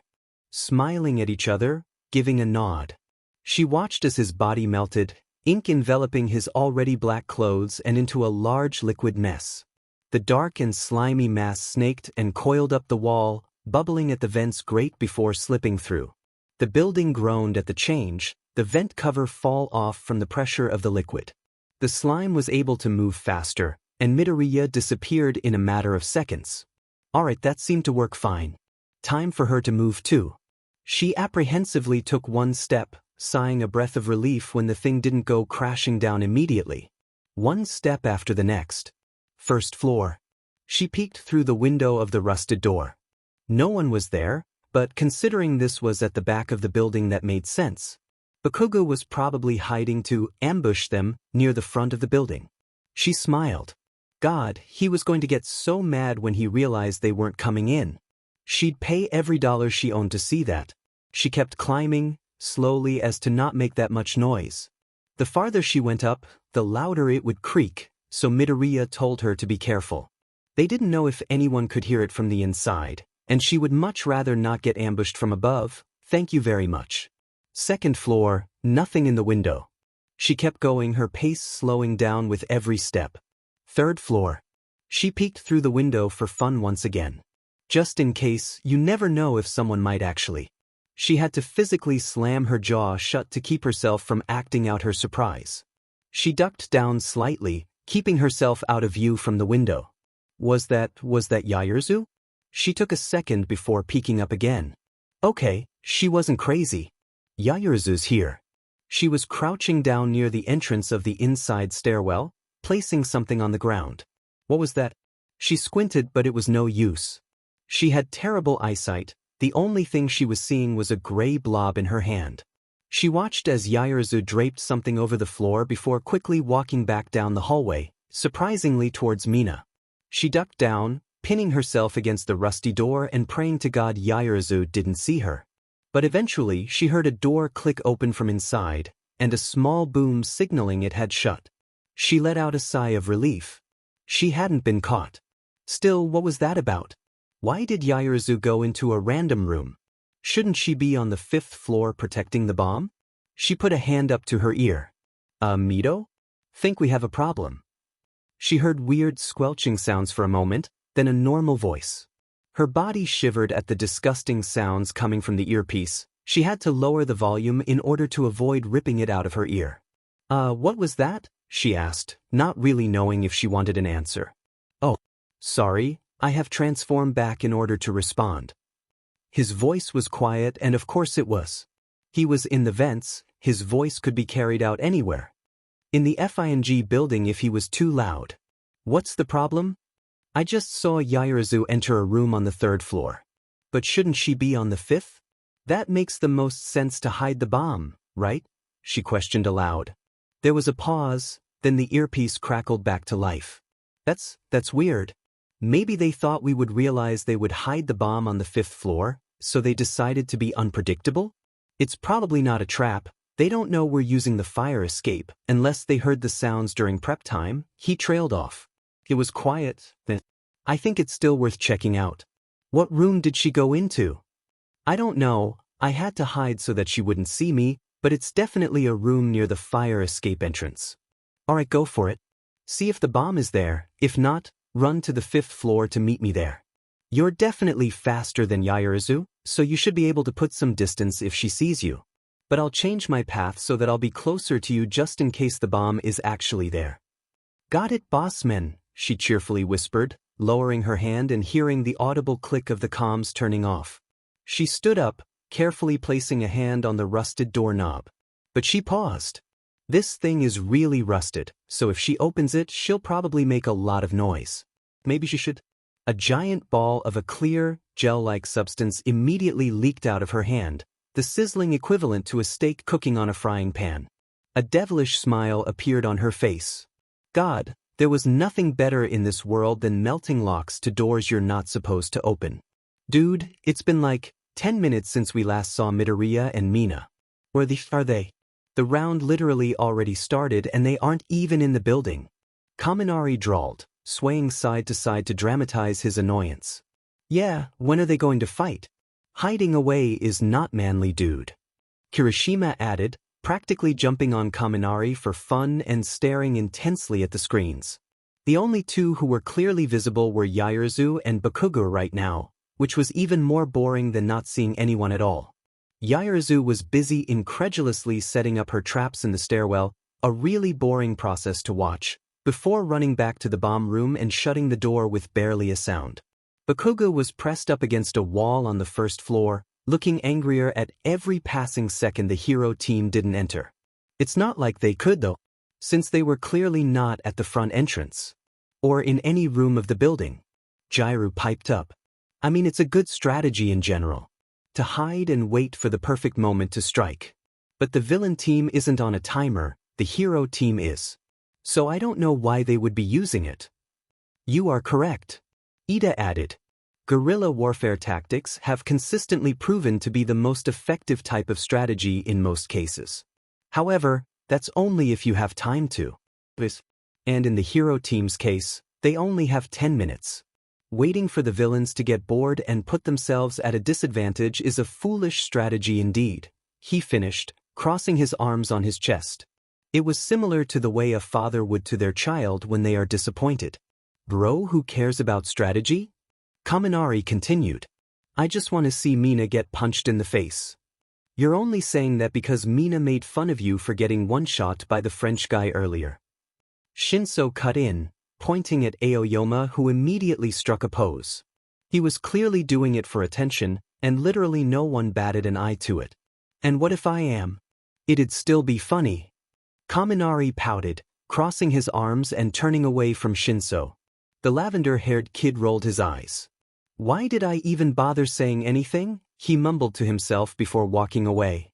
Look! Uraraka shouted, jumping on Kaminari the same way Kirishima did before, almost making him lose his balance. She pointed at one of the screens. Mina! Everyone's attention immediately snapped back to the screens, mostly in confusion. True enough, the girl was there, appearing out of nowhere and quietly walking towards one of the doors. She looked intense, focused. A lot different than her usual playful expressions. She briefly peeked inside the first room to her right, before closing it silently and moving on to the next. Wait, how did she get to the third floor? She didn't go up the stairway. Ida asked, to no one but to everyone at the same time. It didn't make sense. From their perspective, it looked like Mina had just appeared straight from the void. Invisibility. That's not her quirk. That's Hagakure's. Maybe she scaled the wall? It's a concrete building, not brick. How the hell would she get any kind of grip? That's not the part you should be focusing on, Karo. Everyone turned to look at Tsu. If she's been here the whole time, then she probably saw Yaoyorozu go into that room earlier, which means, holy shit, she's going to find the bomb. Kirishima immediately cut in. And right on cue, Mina opened the door to the bomb room, pausing in shock for only a moment before immediately charging a stunned Yaoyorozu. The audio from the cameras cut in, and they all watched as Mina put a hand up to her ear, smiling maniacally as her acid leaked from her skin. Mido! I found the bomb. Hell yeah! Something finally is going to happen. Kaminari cheered, unraveling himself from the weight of Kirishima and Uraraka playfully leaning on him to stand up straight. How'd you get here so fast? Yaoyorozu yelled, before putting a hand up to her own ear and holding out her arm. Pink and blue bubbles started to fly magically off her skin. Bakugo, they're here. On the third floor. They all saw how dark the scowl on Bakugo's face immediately became, all flinching at the bloodlust pouring through the screens. He didn't respond back, didn't put a hand up to his comms, only hitting and blasting at a wall angrily. Damn it. It was just one word, but it was enough to tell this dude was said. Seething with rage kind of said. The real type of hate. The kind you don't get over for hours. He ran out of view of the first camera, appearing in the next one, and the next, and the next. He was clearly running to the third floor as fast as humanly possible, destroying the peaceful atmosphere the rest of the building had as he ran. Well, he set off. Dark Shadow said, clearly stating the obvious. Tokoyami hummed in agreement. However, he doesn't know which room the bomb is in since he left earlier, and since it's far away from the stairs, there's a chance he won't make it in time. How truly foolish. Tokoyami pointed out. A couple of classmates nodded to that point. Mina and Yaoyorozu didn't have particularly loud quirks, so it's not like Bakugo could just follow the sounds of battle. He also doesn't know about the trap Yaoyorozu placed on the stairwell, the same one he's running up right now. There's a chance he might be delayed due to falling for them. If only. Shinso laughed. And right on cue, Bakugo reached the stairwell and boom! The gray blanket covering flew off, revealing the destroyed hardware of the bombs, covered in a strange, sticky substance. It latched onto Bakugo's feet, throwing him off balance and forcing him to put his hands on the stairwell. Another bomb exploded, now covering his arms. Shinso started cackling in the background, but it was drowned out by the wordless growl Bakugo let out, the substance bulging and twisting from the heat of his palms. A quick snap, and parts of himself became free, the substance being blown to the walls. He furiously yanked his arms out, but it wasn't enough. Some tendrils stayed locked on his forearm. Most returned their focus to the camera on Yaoyorozu and Mina. Ignoring the bloodlust leaking from Bakugo was far better than staring directly at it right now. Yaoyorozu's pink and blue bubbles had now formed a shield big enough to cover her entire body and a fighting staff. It only made sense, considering Mina's quirk is acid. The shield's size was necessary in order to not get hit. But that shield will slow her down. Is it really wise to compromise your speed when facing a faster opponent? Shuji said, towering over most of the students with only his quiet, monotone voice. Yeah, but what else can she do? Get covered in acid burns and keep going through the pain? That's martyr fighting. She'd run out of steam too quickly. Ojiro added, standing upright to see past his classmates' heads. They all saw as Mina skirted across the floor, a wave of transparent gel forming underneath her. It was kind of like a snowboard, the way she rocked back and forth in a wavelength, charging straight for Yaoyorozu, not letting her know which direction she's going to go in. Yaoyorozu seemingly got tired of the weight, throwing the rod in her hand straight for Mina. She dodged it easily, curving to the left and staying on that path. She was far from Yaoyorozu physically, almost to the point of passing her completely. But the distance surprisingly didn't faze Yaoyorozu, as she only grabbed some pistol-type object on her utility belt with nothing but composure. She aimed and shot, zero hesitation, a large, black net spreading open, flying towards Mina. But just before it enveloped her, Mina brought her arm up, a giant wave of acid shielding her from the rope. They clashed together, dropping onto the ground in a bubbling acidic mess. She crossed the last couple meters without trouble. She was now behind Yaoyorozu and closer to the bomb. In other words, Mina was home free. And oh! Kaminari cried, holding his hands and head up towards the sky. Surprisingly, Shinso was the one to comfort him, placing a hand on his shoulder. "Calm down," he began, his voice sounding slightly evil. "Remember, she doesn't know that Yaoyorozu placed those on the ground there too," he said, a devilish smile appearing on his face. "Aren't you on the hero team side, Shinso?" "You know, 'cause Midoriya is on that side?" Jiro asked, turning to look at him. "I support no one and everyone. As long as Bakubich doesn't get to do anything, they can all lose," he shrugged. "Why just Bakugu?" Zero asked. "Because it'll pisses him off. You're an a-hole." "You bet." Boom. Everyone's heads snapped towards the screen, excitement coursing through their veins as their eyes landed on the scene. Kaminari's smile grew wide, his body jumping up with pure joy. "Yeeseasis. New." She struggled against it, but the more she moved the more her body seemed to lock into place. What the hell is this sheet?" she yelled. Yaoyorozu relaxed, resting the heavy shield she had put up to block herself from the explosion. She smiled at the trapped Mina, who was enveloped in a strange beige substance. "A special type of glue I made. I put it in a landmine type of design and then used sheets to cover it, that way it won't look too obvious at first glance. You were so focused on me that you didn't even see it. And on top of that, it's highly resistant to acid. It'll take you a few minutes to burn through it, which leaves me plenty of time to use this," she explained, holding out her capture tape and ominously walking towards Mina. Mina's eyes went wide. "Wait, so that's what you were doing at the stairwell?" Yaoyorozu paused, confusion etched on her face. "Yeah. But how do you know I was in the stairway?" "Bem. What the F dash?" Kaminari shouted, physically jumping back. Everyone else was too stunned to speak. He was the only one who managed to narrate his thoughts aloud. He breathed deep, using every ounce of oxygen to scream as loudly as he could. When the hell did he get in the vents? The first thought he had coming out of the vents was, "Thank God." Geez, those things were dirty. And the items in there were so random. How the hell did a baby pacifier get inside? He hadn't been this trash-filled since when he first got this quirk, when he killed that poor man under the... You know what? Not now. Later. That's a thought for later. His second thought he had was about the bomb. The moment he busted through the gate, he saw it. It was right there, 20 feet away from him.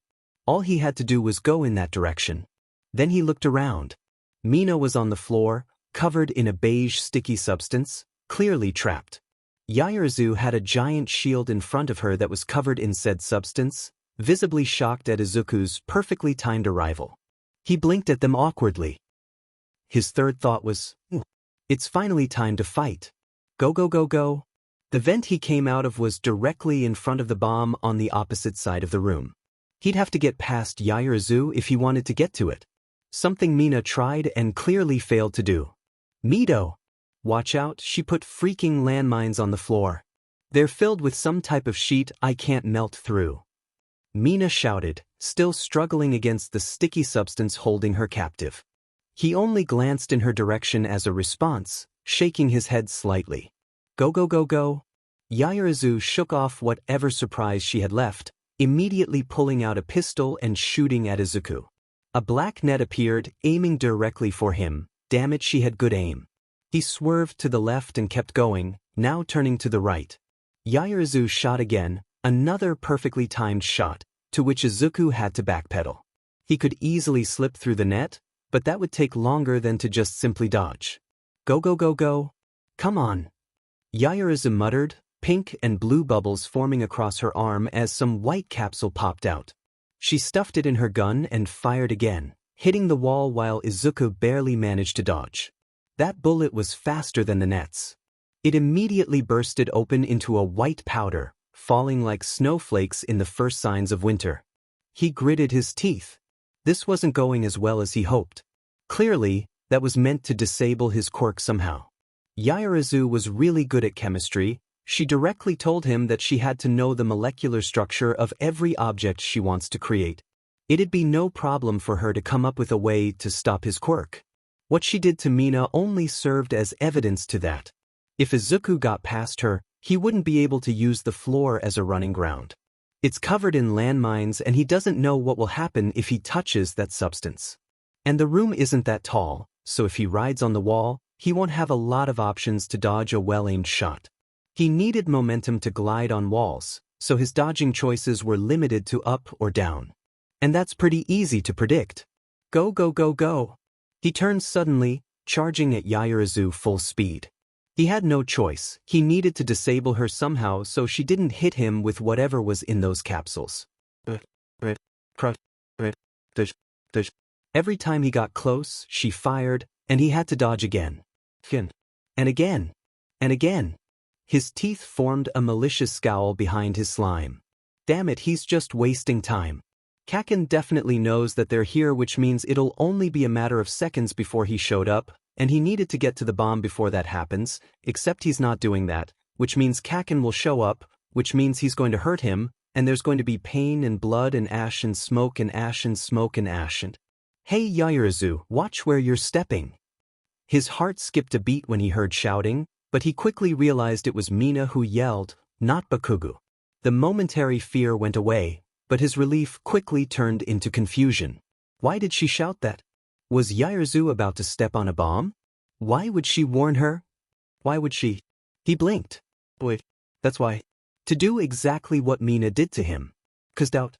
He watched with cruel eyes as Yaoyorozu immediately whipped to her left, thinking she was about to step on a bomb. It made no logical sense for her to do that. After all, why would her enemy warn her about that? But sometimes, instinct trumps logic. Go, go, go, go. He didn't hesitate, immediately springing onto Yaoyorozu while he could. She had looked away, she hadn't seen him coming. Her body was swallowed by ink and pushed backwards, a hard thing to do as a liquid but doable. She didn't go flying, but that was probably the best way to put it, all the way to where Mina was. There was a small squelching sound as she landed in the same glue Mina was trapped in, and a small yelp from her surprise. The moment lasted a lot shorter than it should have. He even hesitated for a second to keep it going, just staring at the two with a weird form of astonishment. Yaoyorozu was looking at him too, with a little bit of sadness, but he got the feeling she was impressed with his actions more than anything else. He tried to exhale air before quickly shaking his metaphorical head.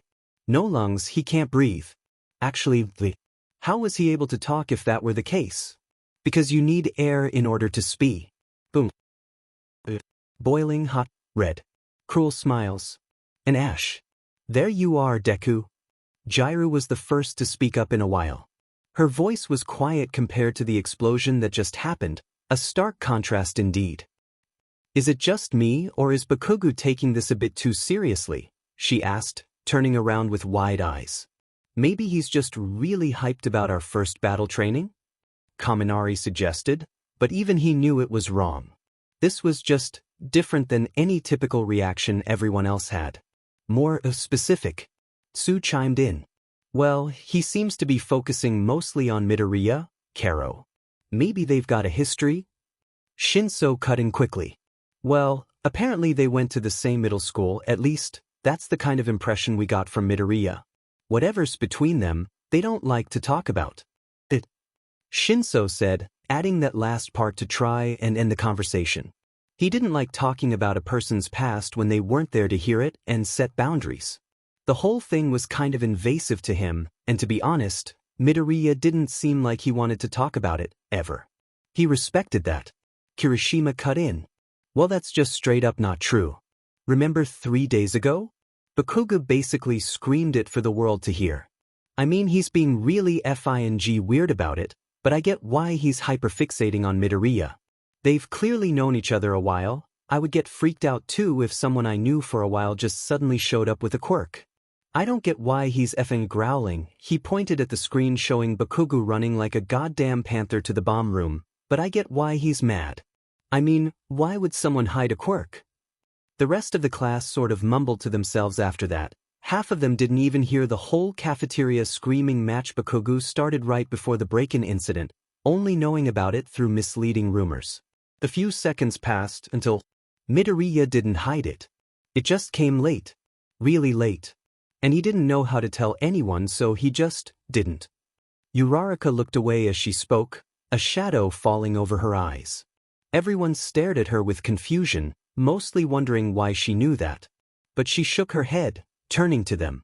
Anyway, we shouldn't be talking about this. It's none of our business after all. Let's just watch the boom. There was a crackle as the speakers relayed the audio. It made Bakugo's voice even more terrifying. There you are, Deku. But. He wasn't thinking, he just moved. He just moved for the wall. The floor was still covered in bombs, so it was the only way to run. Nothing went through his mind. Nothing had to. The amount of pure, overwhelming fear was enough. In an instant, the wall became his new floor. He didn't know how the hell he was going this fast, but he didn't care. He needed to run. Run away from that thing that was hunting him down. The wall was smooth, it was hard to cling onto, but the speed he was moving it helped his momentum. Boom. He only blinked. That fraction of a second. That was the only time he wasn't looking into the world. He blinked. And Bakugo was there. Arm raised. Explosion bound. Cruel smile. Fiery ash. That was the only word that popped into mind. He's not going to feel that again. He's not going to feel the heat burn his skin anymore. He's not going to smell the ash and the smoke either. He's done. He's done with this crap. It doesn't matter. It doesn't matter what he has to do to get the hell away from Bakugo, he'll do it. He has to. He has to. He can't take this anymore. Take. The explosion was coming from his right. Take. Bakugo's right arm was stretched out, and his eyes are no, don't look at his eyes. His arm. Right arm. It's stretched out. Not too far a distance, and his body is flexible.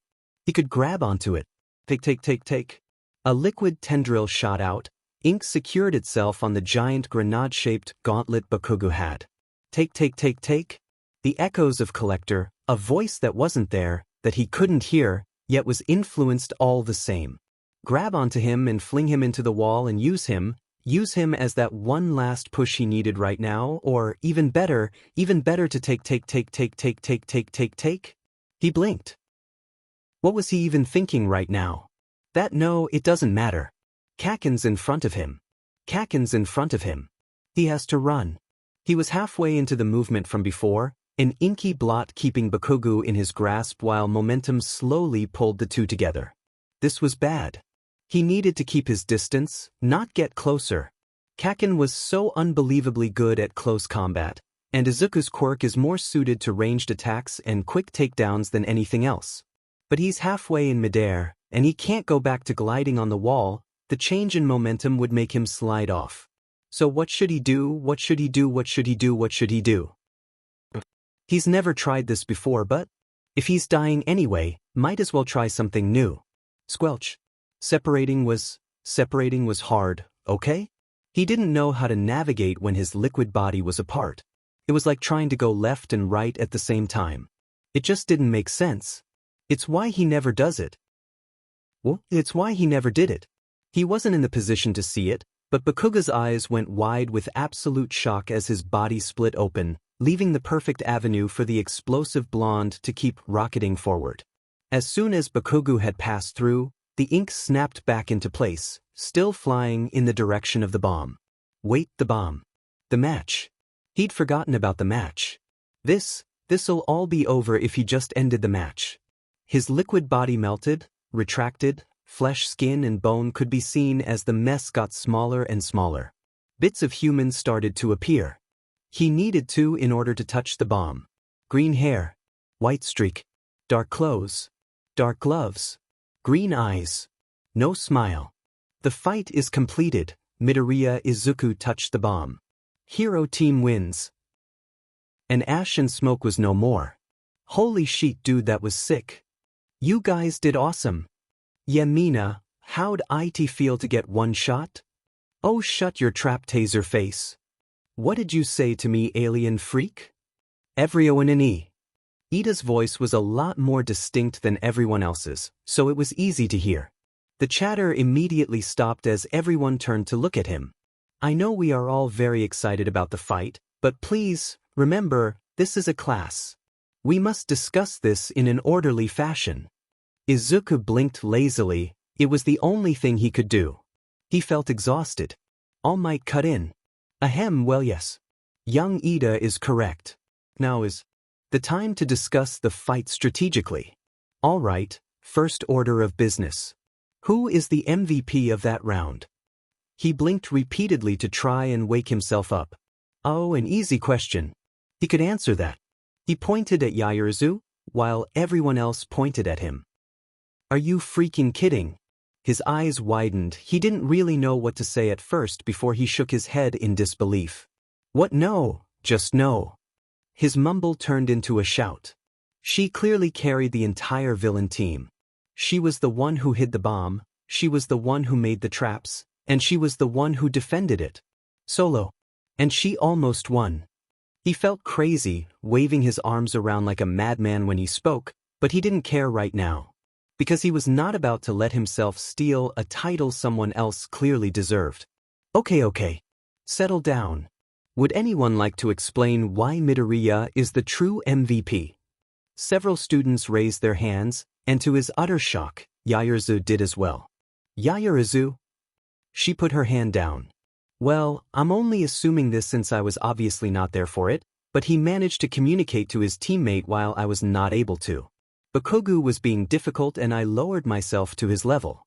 All we did was yell a barrage of insults at each other. His were much more potent, but regardless, I should have stayed calm. And there's also the matter of planning. She paused, turning to Mina who was still silently arguing with Kaminari. Mina, how did you know I was setting up traps in the stairwell? Mina looked a little surprised at being called on, clearly not paying attention, but she shook her head back into focus. Oh, well I saw you through the window. We went around the backside of the building and found a fire escape, Mido's idea. Midoriya went through the vents while I went up the stairs, that way we'd be on opposite sides of the floor so we could search faster. And I accidentally saw you running into a room after laying some stuff on the ground through the door's window, so I followed you and bam. The rest happened. The ripple of gasps and ohs sent shivers up his spine. Yaoyorozu just nodded, smiling. So I was right. You found a different entrance other than the front one.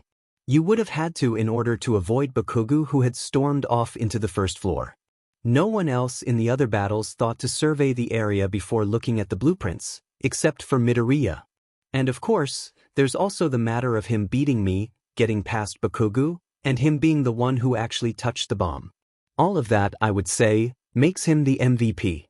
He opened his mouth to protest but shut it. He hated it, but she made logical points he couldn't argue against. But still, in the end he didn't really do much. He almost lost them the match when he panicked at the sound of Bakugo. Why couldn't any of them see that? He felt someone pat his back. Midoriya. He looked to the sound, seeing Uraraka stand there, her arm draped around him. She smiled sweetly, and for the life of him, Izuku couldn't understand why. For once in your life, take the FING win. He blinked uselessly, then just nodded and looked down. He did not have the courage to argue anymore. All right, does anyone have any more questions? Surprisingly, Todoroki raised his hand. It was the first time he saw the kid willingly speak to anyone before. Yes, Todoroki? He took a second before replying, studying Izuku of all people for a moment. He had a quiet voice, an assertive one too. Who trained you? His eyes went wide. He felt like a rat being watched by an eagle overhead. Wait, on second thought, not a rat. God knows he's seen too many rats today. Never again. He trailed off, not really knowing how to answer that.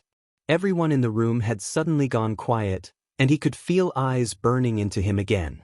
He wanted adrenaline again, that would soothe him, that would make everything a lot less intense than it was now. He purposefully ignored looking in Bakugo's direction. He could smell smoke just from the boy's fiery gaze. His neck ached slightly. He brought up a hand to massage it. No one, he said, though it sounded more like a question. Everyone's eyes widened, clearly not expecting that answer.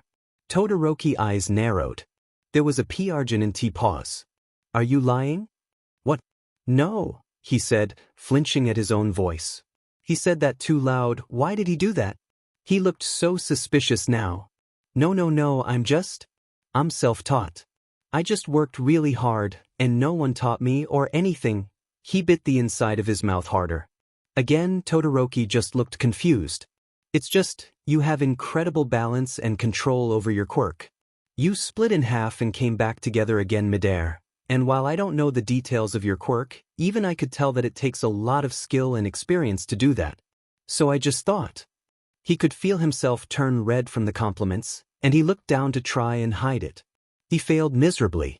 Oh come on Midoriya, just take the effing compliments. You don't have to look embarrassed every single time you do something well. Yeah man, you were effing sick out there. That midair split was so effing cool. You did it last second and it looked awesome. Stop looking at him. It was an accident. This entire thing was just some convoluted joke the universe was playing. They're right. The fight was so freaking manly. I think that was the coolest one of them all. Yes. Go away. Go away. The air was thick. Not smoke, but something similar. His neck hurt.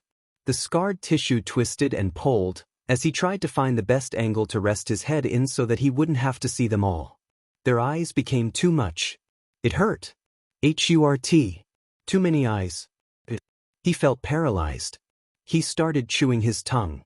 His mind was filled with cotton, and the only thing that could stop that was pain. But why was his mind filled with cotton? He didn't. They're smiling at him. Staring. Stop staring at me like a freak. But you are one. The compliments. He'd never been complimented like this before. Ever.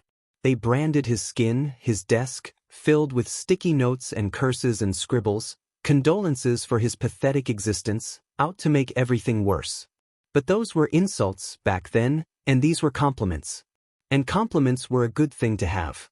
They made people feel good, and warm, and fuzzy. But Izuku didn't feel good. His mouth was aching, his tongue was now a crown mold for his wisdom teeth. His soul was smoldering under their fiery gazes. Izuku's mind was stuffed with cotton. Did that count as fuzzy? Izuku didn't understand. Stop staring. Amazing job. Seriously, I would have never thought to go around the building. You're pretty smart Midoriya. MVP Mito, let's go. He kept looking down. He bit his tongue even harder to stop the scream that wanted to escape. The iron taste of blood leaked into his mouth. Izuku didn't understand. It didn't make sense. Yaozu was the one who did everything. She should be the MVP. Not him. Not the stupid coward who tried to run from the match, who did everything he had spent 10 months trying not to do, who was still too weak to confront the past, to confront Kaken, to actually fight for once in his goddamn life. So, why did they keep insisting on that? He was a coward. He was weak. He was so fragile and stupid and gullible and clumsy.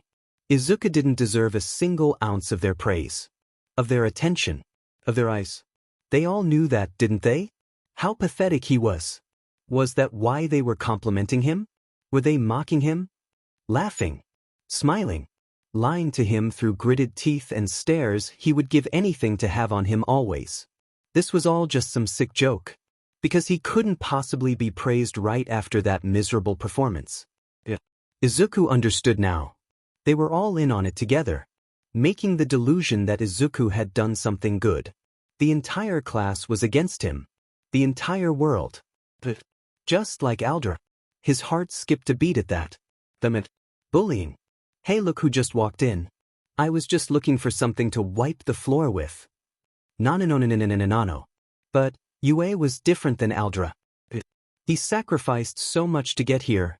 It was supposed to be different. Every day was the same. Stop staring. Stop laughing. Please. He couldn't take it anymore. Why do they all enjoy seeing him suffer? Ithurts. Get away. Get away. He needed. His face was so bloody and they were already lying to him, conspiring against him. He knew what happens next. So he had to leave before they hit him. His hands clenched, and through the thickness of the gloves, his nails put enough pressure to cause pain. He heated the skin underneath his tongue, a swole canker sore, and put some pressure. Just a little. It wasn't enough to snap himself out of it. He pressed harder, and the pain rocketed into his chin, electrifying his jaw bones, but he didn't care. He needed more pain, more, to snap himself out of it, clear the cotton from his mind, his paralysis, because he needed to run before they hit him. He pressed harder until it popped. His head instantly became clear, and he knew what he had to do. He smiled. He made it as real and sweet as he possibly could. He ignored how everything inside of him was screaming, protesting against the lie, at the mask he was putting up. He ignored how much the foul taste of blood and probably pus from the sore made him want to puke. But the class wanted a smile, they wanted to see him happy. He should give that to him. He had to in order to survive, even if it wasn't real. God, he was such a liar. Thanks guys, he said kindly. No one noticed how tightly he was clenching his jaw, forcing only the most necessary movements. They all just kept going, flushing each other with compliments as they walked back to the main campus, after All Might dismissed them and left dramatically. No one noticed as he quietly changed in the locker room at lightning speed, not giving anyone the chance to look closely enough at the scar on his neck. No one noticed his brisk pace as he walked out of the school, past Bakugu, who looked just as lost as he did. He just wanted to get home. He wanted to sleep. He was so exhausted. He had forgotten how tiring fear was. He hated that he was reminded of that. The train arrived. He boarded it absent-mindedly.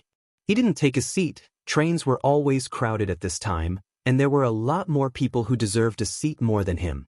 He struggled to keep his balance from the mechanical shaking. It was annoying, but he was partially grateful for the train's rocky movements. It was the only thing that was keeping him awake. A few minutes went by. His mind tries to sink back into numbness, all fuzzy and in denial, so he started gripping and popping his hands and fingers. He didn't feel gross anymore. The irrationality of fear had finally left him, and he was able to think clearly again. And he thought about what they said to him. All the compliments. Was it really a lie? Or did the amount of eyes trigger him? Izuku had never fared well in crowds. And most of the time that was Collector, but Collector wasn't here today. Not in his conscious at least, perhaps in his unconscious depending how the pill worked. But today had shown Izuku that he had an aversion to crowds himself. All it took was 20 students to stare at him, and he was right back at Aldra. God, he was so sensitive. It was staring. Staring. Was he going to run away every time one of his friends made eye contact now? Just because they stared at him didn't mean they were going to hit him. Just because they stared at him didn't mean Yue was actually the same as Aldra. He reminded himself of the conspiracy he thought of before. Was it true? Was the kindness, the one he had never seen before or understood, just a disguise to hurt him more? Uraraka was always nice to him. Ida was always nice to him. Shinso was always nice to him. Everyone was nice. And if he thought about it, they didn't act two-faced around him. But what if? But they hadn't. They were all fine. Kind to him. Accepting of him. Of the parts they knew. So he might have assumed wrong then. Maybe, just maybe, they weren't lying when they said he was great. But that didn't make sense. Izuku had displayed such a terrible set of skills today. He had ran from every battle, and he didn't do a single thing himself. There was nothing to compliment about him. Izuku didn't understand. And he wanted to know, so desperately. So he wouldn't have to lie to, potentially, good people again. Pretend to accept things, accept their gracious words, let them walk away feeling satisfied when in reality, they had done nothing but pain to him. A sharp arrow of guilt hit his chest. He struggled to keep his eyes open. God, he was just so tired of himself. He didn't even know the truth anymore. Who was lying to him and who wasn't? When was he going to grow up? When was he finally going to be able to exist outside of Aldra's shadow? God, he wished he was Kakin. Kakin always wins. Kakin didn't get scared. Kakin's normal. Even better than normal. He had an awesome quirk. And he's had an amazing life. Kakin wasn't lonely. He always had people gravitating towards him. And he was so frustratingly smart. And Izuku was the exact opposite. He's a villain in the making, pretending to be a wolf while actually a man-eating sheep, so unbelievably stupid and not normal. He had no one other than his mom. He didn't have anything good about him. He's nothing. He's nothing. Nothing compared to everyone else. Everyone else would have no problem standing up to Bakugo. Hell, all of his classmates yell back at the insults Bakugo shouts at them now. No one other than him had a problem with walking away. He's just so jealous. Of Kakin. Of Mina. Of Uraraka. Of everyone. He's jealous of everyone. He wants to both scream it and lock it away in cage. And God, did he feel so guilty about that? Why did he let his jealousy get to him? Why did he treat everyone around him badly because of that? He always had to lie because of it. He always had to deceive everyone around him because of what he was feeling. Loneliness. It's not their fault he feels guilty. It's not their fault. It's no one's fault. It's his fault. He's home. He sighed a breath of relief at the sight. Thank God. He felt like he was about to pass out. He climbed the stairs to his apartment complex, wiping his shoes on the welcoming mats outside. He wanted to run, but his body took its time. He took out his keys, fumbling for a bit before finally turning it into the correct slot. He sighed as he pushed open the door. He should really shower, but he didn't think he had the energy to write. He froze, paralyzed as he locked eyes with the man in his living room. No. No. Wait, what time was it? Was it 6 o'clock or was it? No, he'd just come from UA, that meant it had to be at least 3 o'clock, which meant his father was sitting on the couch. White, short hair, thick-rimmed glasses. He was staring at Izuku with an equal amount of shock. And all Izuku could do was stare back. No. He wasn't supposed to be here. He's not. Why did he? How could he forget? No. This isn't supposed to happen. This isn't supposed to happen. He was better than this. How could he forget? Run. He was frozen, glued to the ground. Was he shaking? He couldn't tell. He couldn't feel. His breathing was wrong, as if someone tampered with his lungs. Had the cotton moved from him head to his chest? Who did that? Why did that? What the hell are you doing here? It wasn't a question. It was a demand. His jaw snapped shut. When did it open? When he opened the door? Why did he even come home? He's not allowed to go home. What? Are you FNG deaf? Mute? Answer the effing question. His vision was blackening. He shouldn't be here. He shouldn't be here. He needed to go. Why was he still here? Why didn't he check the time? What part of don't come home until 6 o'clock do you not understand? God, you pull this sheet every year. Close the door. He stayed frozen still. I said close the door. He couldn't feel anything. He couldn't feel himself move. All he heard was door shutting behind him. Did he do that? Or was it some poor passerby, intimidated by his father's yelling into doing Izuku's job for him? Sorry, he didn't mean for that to happen. He should go apologize to them. He should go. He should leave. He should apologize and leave. He felt distant. As if someone else had taken control. Like his body had gone on autopilot. I'm sorry, he heard himself whisper. I'm sorry, I won't do it again, I'll leave, I'm sorry. No. Don't you dare. You get away with this every time, you need to learn. He heard cabinets being opened, angry stomping across the house, but he couldn't see. He couldn't see anything. All he sensed was all-encompassing rage around him. You're lucky, Izzy. You're lucky you even have a place to live in. You're lucky I make meals for you, that I keep a roof over your head. Me and I should have tossed you into the F street and you know it. And all you have to do is obey the rules. That's it. Why are you so insistent on breaking them? Clang. Crash. What was happening? Do you enjoy this? Do you just like making me mad? Do you? Seriously, when are you going to realize your presence? Is AF curse? Dear Dad? Why does your attention cost so much? Breathe, breathe. He couldn't breathe. Why couldn't he breathe? Who messed with his lungs? He needed to breathe. Why won't they let him breathe? Why? I do know that. I didn't mean to. I'm sorry. Say one more word, I dare you. He heard his jaw snap shut, but he still couldn't feel it move. It was silent for a bit, then, stomp, stomp, stomp. He blinked, darkness disappearing almost instantly. His vision was back. Why was it back? Why did it have to come back? He watched himself look up slightly. He could see the chest of his father standing in front of him. The man was holding something. The man was shaking. Why was he shaking? Why was he always so mad? God, you disgust me. He could feel tears prickle his eyes from that, the only thing he's felt in minutes. But that just made him even angrier.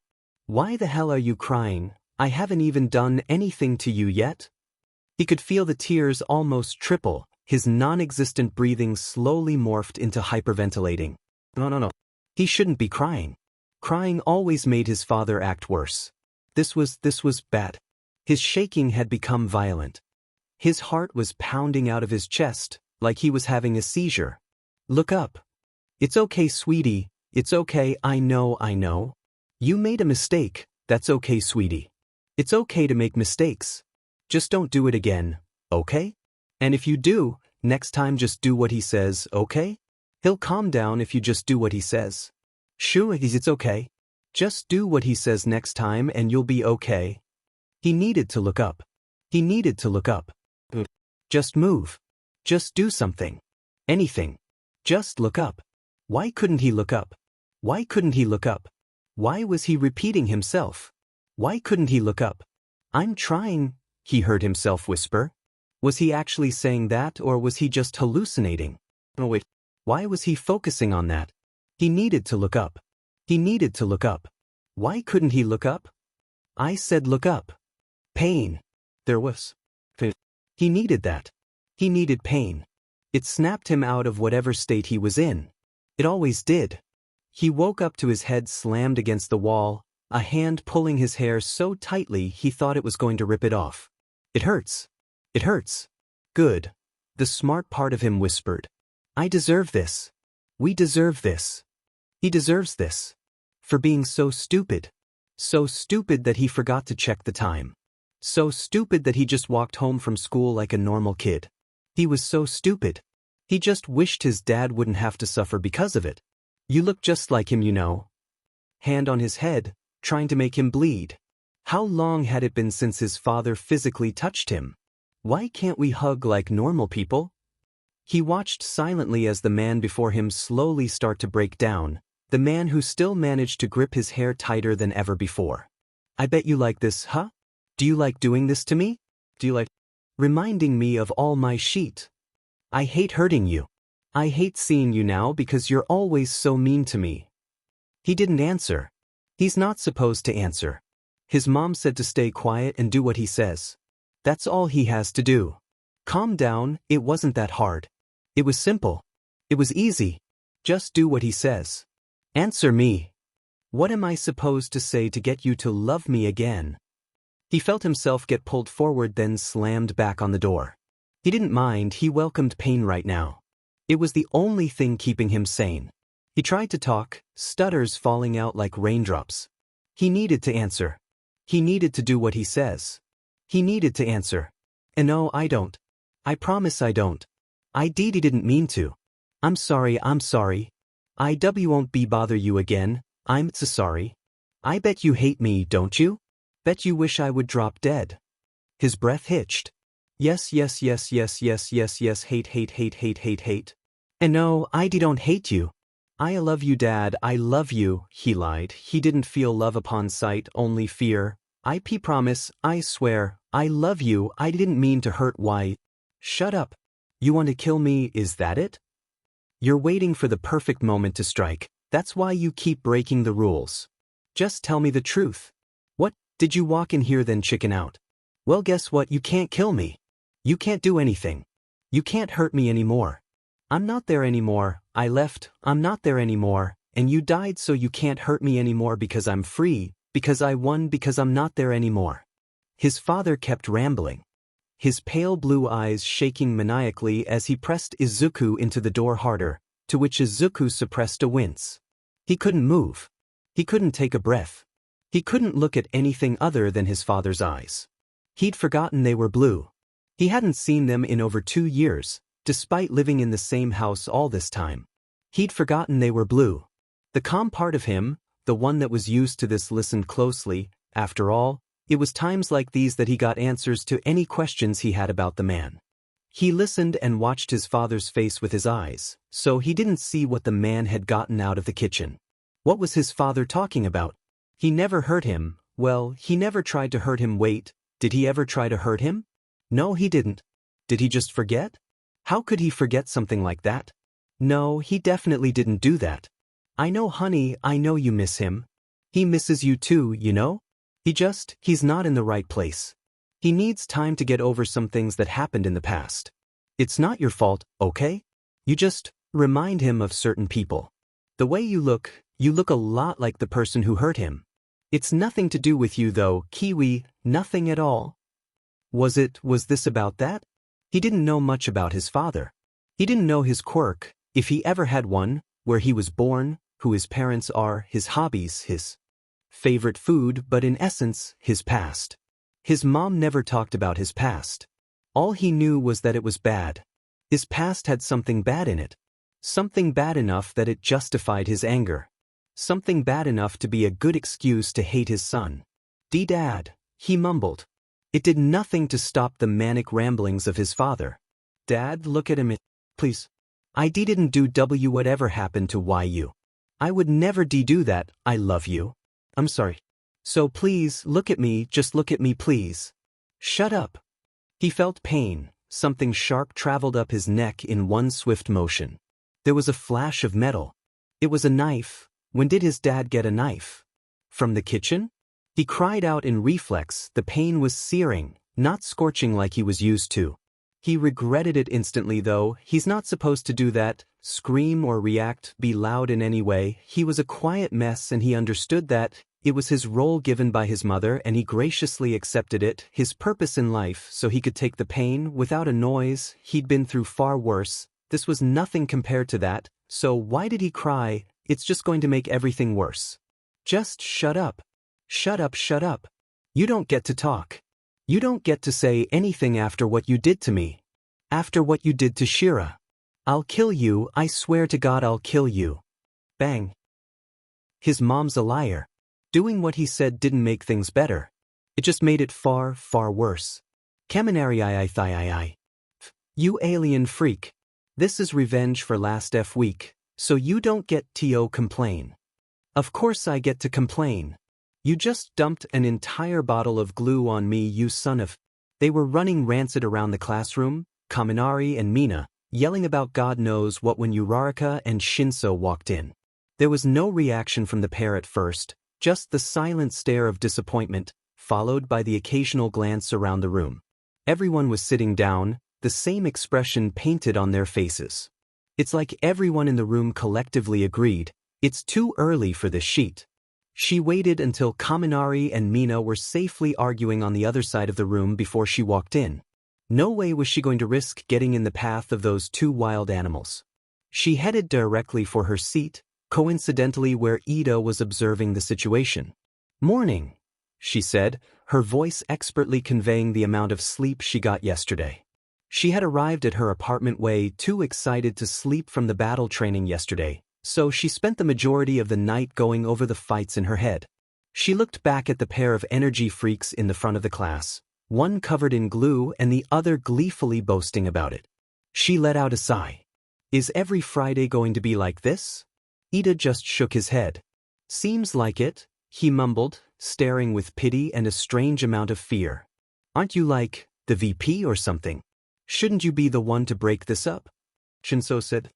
As he walked over, setting his bag down on his desk a little further away. Ida gave a nervous smile, pushing his glasses up his face. Ah yes, well, a good leader must also know how to pick their battles. And this fight, he paused to take a breath, is one I will never be able to win, he sighed with an immeasurable amount of emotional turmoil. Shinso just laughed at the poor excuse before sitting down too. Uraraka's eyes finally tore away from the rancid pair, once again glancing around the room. The energy of the class compared to yesterday was completely different, having been SCKD away by the sleepiness that still lingered in everyone's heads. Dawn was like a sponge in that sense, immediately ripping away all the comfort of sleep and leaving you nothing but the responsibility and duty of having to exist. And the sheet show happening in front of them wasn't helping either. She paused, blinking a few times as her vision reset. She glanced around the room, checking herself before she spoke. Wait, Midoriya isn't here? She asked, looking forward to the empty seat in front of her. She got lucky with her seat arrangement. She has Midoriya in front of her, Shinso to her right, and Ida diagonally backwards. All her friends were within range to speak to. Ida nodded. He's usually here pretty early, so I guess he's not coming today. Maybe he's just tired from yesterday. He was struggling to stay awake after class. He shrugged, not thinking too much about it. Uraraka brushed it off too. Midoriya was acting really weird at the end of the day, but it was probably because he finally beat Bakugo. With everything he had told her, she'd probably be pretty out of it too. But he'll be fine. Midoriya is fine. All right, class. The door swung open as a familiar booming voice echoed in the room. It thankfully shut Kaminari and Mina up, though the pair didn't look happy about it. Present Mike walked in, his usual grin plastered all over his face, ready to start the day. It dropped the moment he read the atmosphere of the room, specifically the crowd of students cowering in the back and the wild animals in the front. He took one glance at the pair, both foaming at the mouth at this point, blinked, then turned to the rest of the class. Clearly, he made the smart decision to not ask for details. All right, I've got the announcements for the class representatives to read, then we'll get started with English, he said as he walked over to the podium of the room, placing the file in his hand down. Confusion flashed on everyone's face. Jairu was the first to voice it. Yamada-sensei? Shouldn't Aizawa-sensei be doing this? Jairu asked, raising her hand as she spoke from her seat. There was a mix of emotions that flashed through Present Mick's face. Too fast to clearly distinguish, but overwhelmingly sad nonetheless. But he shook his head slightly, a bright smile returning almost instantly. His voice was softer. Aizawa is absent today. He had some personal matters to attend to, but he'll be back in the afternoon if you need to speak with him. For now though, roll call. Aoyama Yuga? It was really peaceful, surprisingly.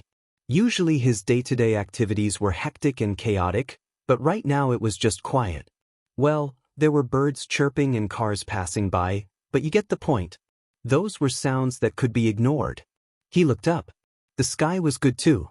Blue and cloudy, blocking the sun so it was easier to see. Good weather. A perfect day.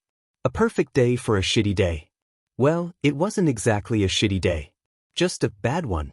The pain that came with today's date had mellowed out over the years, and even though it was still overwhelming, it was more about healing than grief now.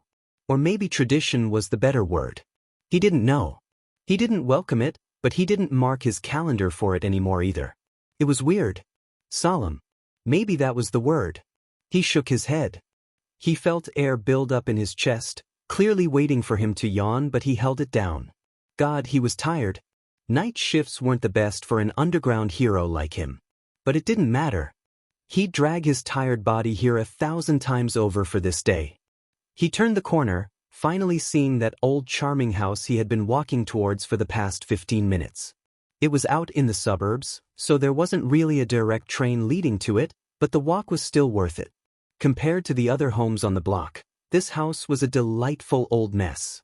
It had a yellow, outdated paint that was chipped off unevenly, barely covering the house from the amount of damage to it. There were untrimmed bushes and vines climbing up the walls, garden decorations scattered about with no pattern, flower beds made out of rotting wood sitting in the lawn. All of which was a great aesthetic, but only for an abandoned house. Not a place where actually someone lived. It was definitely a sore on the eyes, for anyone but him at least. Others would have probably hesitated before walking up the steps, but he didn't waste a second. He stared at the dead flower buds sitting in rotting wood and old soil. Images flashed through his mind. Laughter. Running. Playing. Hiding. 1,000 childhood memories rushed at him before he finally looked forward again, standing in front of the door. He felt a looming sense of dread that permeated his tiredness. God, this was always the most awkward part of any type of interaction. The moment where you have to actually speak to people. Verrer. He rang the doorbell. Well, it was more of a dying buzz if anything. He could feel the noise pull him out of his tired days. A small amount of adrenaline coursed through his system. He wasn't scared or anything. He was a goddamn pro-hero, mind you, but he was a bit nervous. Not that he should be. He did this every year on this very day. He should be used to it by now. He could hear footsteps, revealing a presence in the house before the door swung open. An older woman in her mid-50s with flaming long blue hair and iridescent eyes was slightly hunched over, breathing heavily from running to the door. It took a second for recognition to kick in, but a large smile formed on her face, and she practically threw herself onto him to give a large hug. His mouth tightened. God, he hated hugs, but he had no choice but to let it happen. "Ha! Shoyuta, you haven't changed a bit, have you?" the woman asked, giving him a tight squeeze and patting him on the back a couple times before releasing him. He stared at her before giving a small smile. "Neither have you. You doing okay? I see the house is as pretty as ever," Aizawa sarcastically said, making the woman laugh. "Up. Still and but. You haven't changed a bit. Never have, never will. Now get in here, you're the first to arrive, so you get the honor of one-on-one time with your aunt." She beamed, walking inside. He gave another small smile while her back was turned. "Lucky me," he mumbled before walking inside too. The inside of the house matched exactly the outside of the house. Old, antique, and a mess. Glass figurines, blankets, furniture, everything looked like it belonged in a museum or something like that. It was like walking into the past, and somehow, it looked cool. At least to him. Others probably couldn't appreciate its value as much as he did. "Have you gone to visit him yet?" Aizawa asked, louder than usual. His aunt was in the kitchen, and he was in the living room, so he spoke a bit louder to make up for the distance. "Oh, not yet. I have until 6:30 before the place closes, so don't worry about me. I'll go in the afternoon." "All by yourself?" "Maybe. I don't know. I might go by myself to spend one-on-one time with him. But I don't know," she said, a dark sadness lurking in her voice. The type that no one should have. He frowned. He knew it was coming. It was impossible to stay fully happy on this day, even for someone as bubbly as his aunt. Especially when you consider what she went through, he could never imagine how that kind of grief feels. He didn't have any hope that maybe she had fully healed from it. This type of thing stays with you for the rest of your life. But still, it would have been nice to see. He didn't really say much after that, just settling in while waiting for her to finish whatever she was doing in the kitchen. He picked up an item here and there, analyzing it, searching for some kind of memory he had long forgotten. Nothing new came to mind that he hadn't already thought about. Eventually, his aunt made her way to the living room, wiping her hands on her dress while buzzing with an unnatural happiness considering their conversation's ending. He didn't mind it though. It was the perfect break from such a heartless day. "So, the new school year just started, right? Was it 2 weeks ago? How many did you expel so far?" She smirked, gleefully falling on the old sofa in the middle of the room. She had a greedy stare, one that was desperate for any type of drama that came with his job. "None, actually. This class is surprisingly somewhat competent. Still rough around the edges, obviously," he shrugged, choosing to stand to look around the old antiques sitting on bookshelves. "Who uses a bookshelf to display figurines?" "Wow, really? Sounds like someone else I know," she trailed off, a laugh poorly hidden in her tone.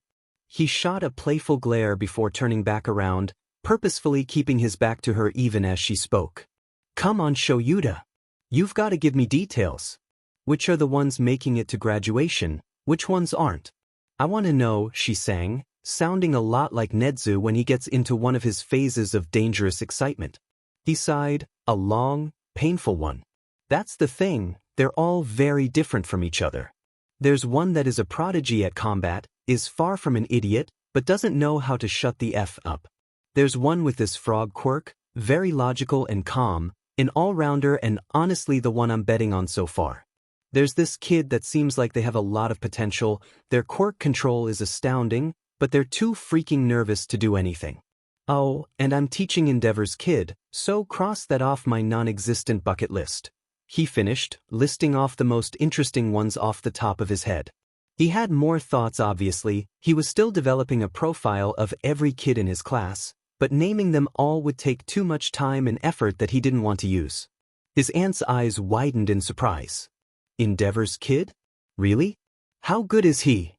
He's got potential. Skill 2. His quirk is ice on his right and fire on his left. He only uses his right side though, and it isn't for any medical reason from what I'm seeing. But I'm not going to push it, he's a lot more withdrawn than the rest of the kids, smart too. Unless he starts getting hurt, I'm just going to let him figure it out on his own. He picked up another item. He twirled it in his hand before losing interest. Clink. It was hard to put down glass figurines quietly. Verera. His aunt opened her mouth to respond but was cut off by the dying doorbell once again. They both turned to look at each other, before it was silently decided that his aunt would open the door as she was the closest. He turned around and listened to the familiar greetings happening in the doorway while picking up another item. His aunt had too many figurines. She liked them too much. It was nice. Voices started reverberating from the front door into the living room where Izawa was, directed at the newcomer. Are you sleeping well? Are you eating enough? You're not too stressed out by your new job, right? You can always ask for help, you know. I used to work in that industry before I retired, so I know it like the back of my hand, his aunt asked, with an intense motherly concern that people can't get annoyed by. There was some incoherent mumbling in response from the newcomer, clearly out of embarrassment. His aunt kept going though. So you're taking care of yourself fine? You moved so far away, I can't check up on you easily anymore, so I have to ask. Are you still taking your meds? That finally got a solid response from the newcomer. Yeah, of course I am. Now can you stop with the love bombing? I'm not here for me, you know, they said, their voice finally more clear as they stepped into the living room.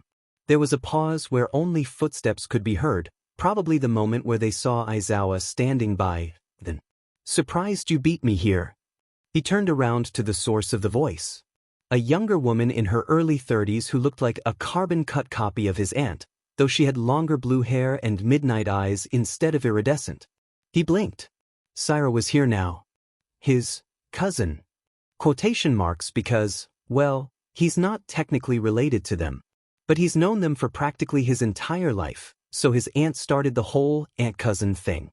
And when his aunt starts calling you something, you have no choice but to go with it. Morning, he mumbled back. God, he just remembered how tired he was. Maybe he can sleep on the train on the way back? Well, you seem awake, she retorted sarcastically. Seriously, take a nap. You don't have to put everything aside just for today. She put her stuff on the couch while she talked, walking to join him staring at absolutely nothing. I'm not doing anything that I don't already do. I'm an underground hero, I don't get much sleep anyways. Waking up a little early doesn't hurt. He yawned, stretching his arms while doing so. It does when it takes 5 hours to get here by train, she mumbled, rolling her eyes but ultimately moving on. She gave a quick sigh before turning to look at his aunt. Have you guys gone to visit him yet? His aunt replied. No, they don't open until 10 o'clock, so we have a little bit before then. You coming with her, Shoyuta? Can't. I have to get back to UA in a bit. I'll stay for an hour then go. Can't you just take a vacation day? I can, but it's the beginning of the year. What I teach them now is crucial. She just nodded to that, turning around to sit on the couch with his aunt. They were all silent, maybe they were reveling in each other's presence, Or maybe they were going through their memories to see where it all went wrong. It didn't really matter. What mattered is what happens next. Oh, I almost forgot. I was digging through some old boxes I never bothered to organize when I moved, found this sitting at the bottom.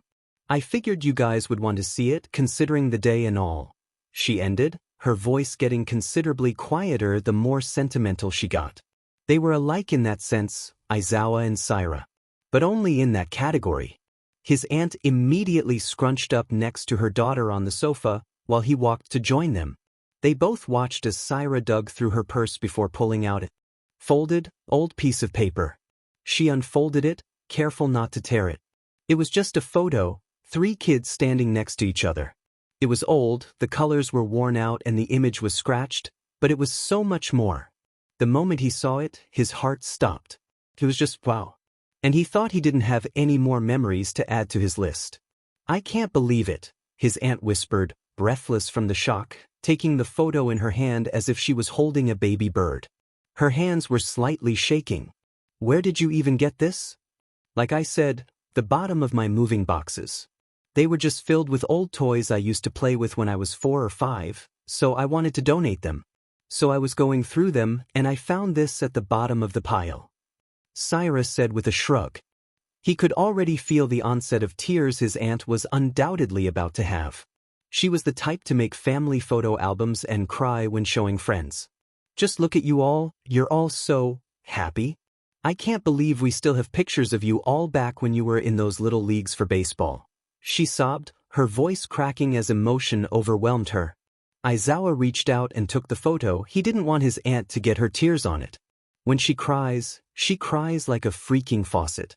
He didn't really say much, neither did Saira. They didn't need to. The photo was just 5-year-old versions of themselves in baseball outfits.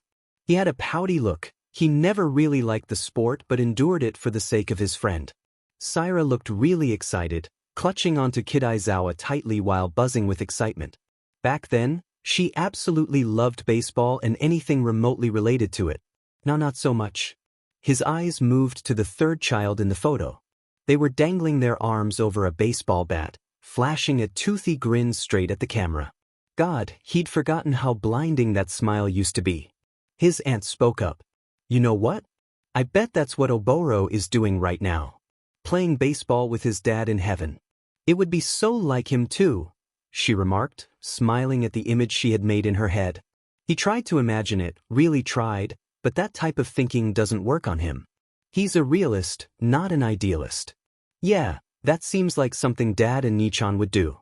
They've probably been playing non-stop ever since Dad died 2 months ago. Like father like son. Saira muttered, standing up and heading into the kitchen. Probably for some water, he thought. Saira was the least hydrated person Aizawa knew, besides himself. And surprisingly, even the most dedicated, unhydrated person had their limits. What time did you say you're visiting Nichan again? She called out in the kitchen, directed toward his aunt. The cemetery opens from 10 o'clock to 6. You took the day off work, right, Saira? No, used up most of my vacation days already. I only stopped by, probably won't be able to join you when visiting. And besides, Ma? I think you forgot about the water you were boiling. It's almost evaporated from the kettle. Crap, his aunt yelled, jumping out of her seat and running into the kitchen. He listened to the panicked voices as she filled the kettle once again with water. It only took a few minutes for her to come back out with a steaming cup of coffee for him and green tea for herself. The kettle was already hot, so the water was faster to boil. She sat down and handed him the cup, which he graciously accepted. He'd only had 2 cups so far instead of his usual 4 in the morning. Ah, do you remember that time where you and Oboro had that fight about coffee being disgusting? You got so butthurt you didn't talk to each other for days, she laughed, forcing a smile onto him from her positivity. Yeah, he remembered that argument as clear as day. He also remembered how they got into a brawl over it, which he won and therefore was the winner. But Oboro never admitted it, even on the day he died. His own parents weren't around that often, one was constantly traveling and the other had a demanding job that didn't leave much room for parenting. So Aizawa was constantly left with his mother's good friend, the woman he called his aunt today. Which also meant he was around her son a lot. Oboro, the kindest human being he'd ever had the fortune of meeting.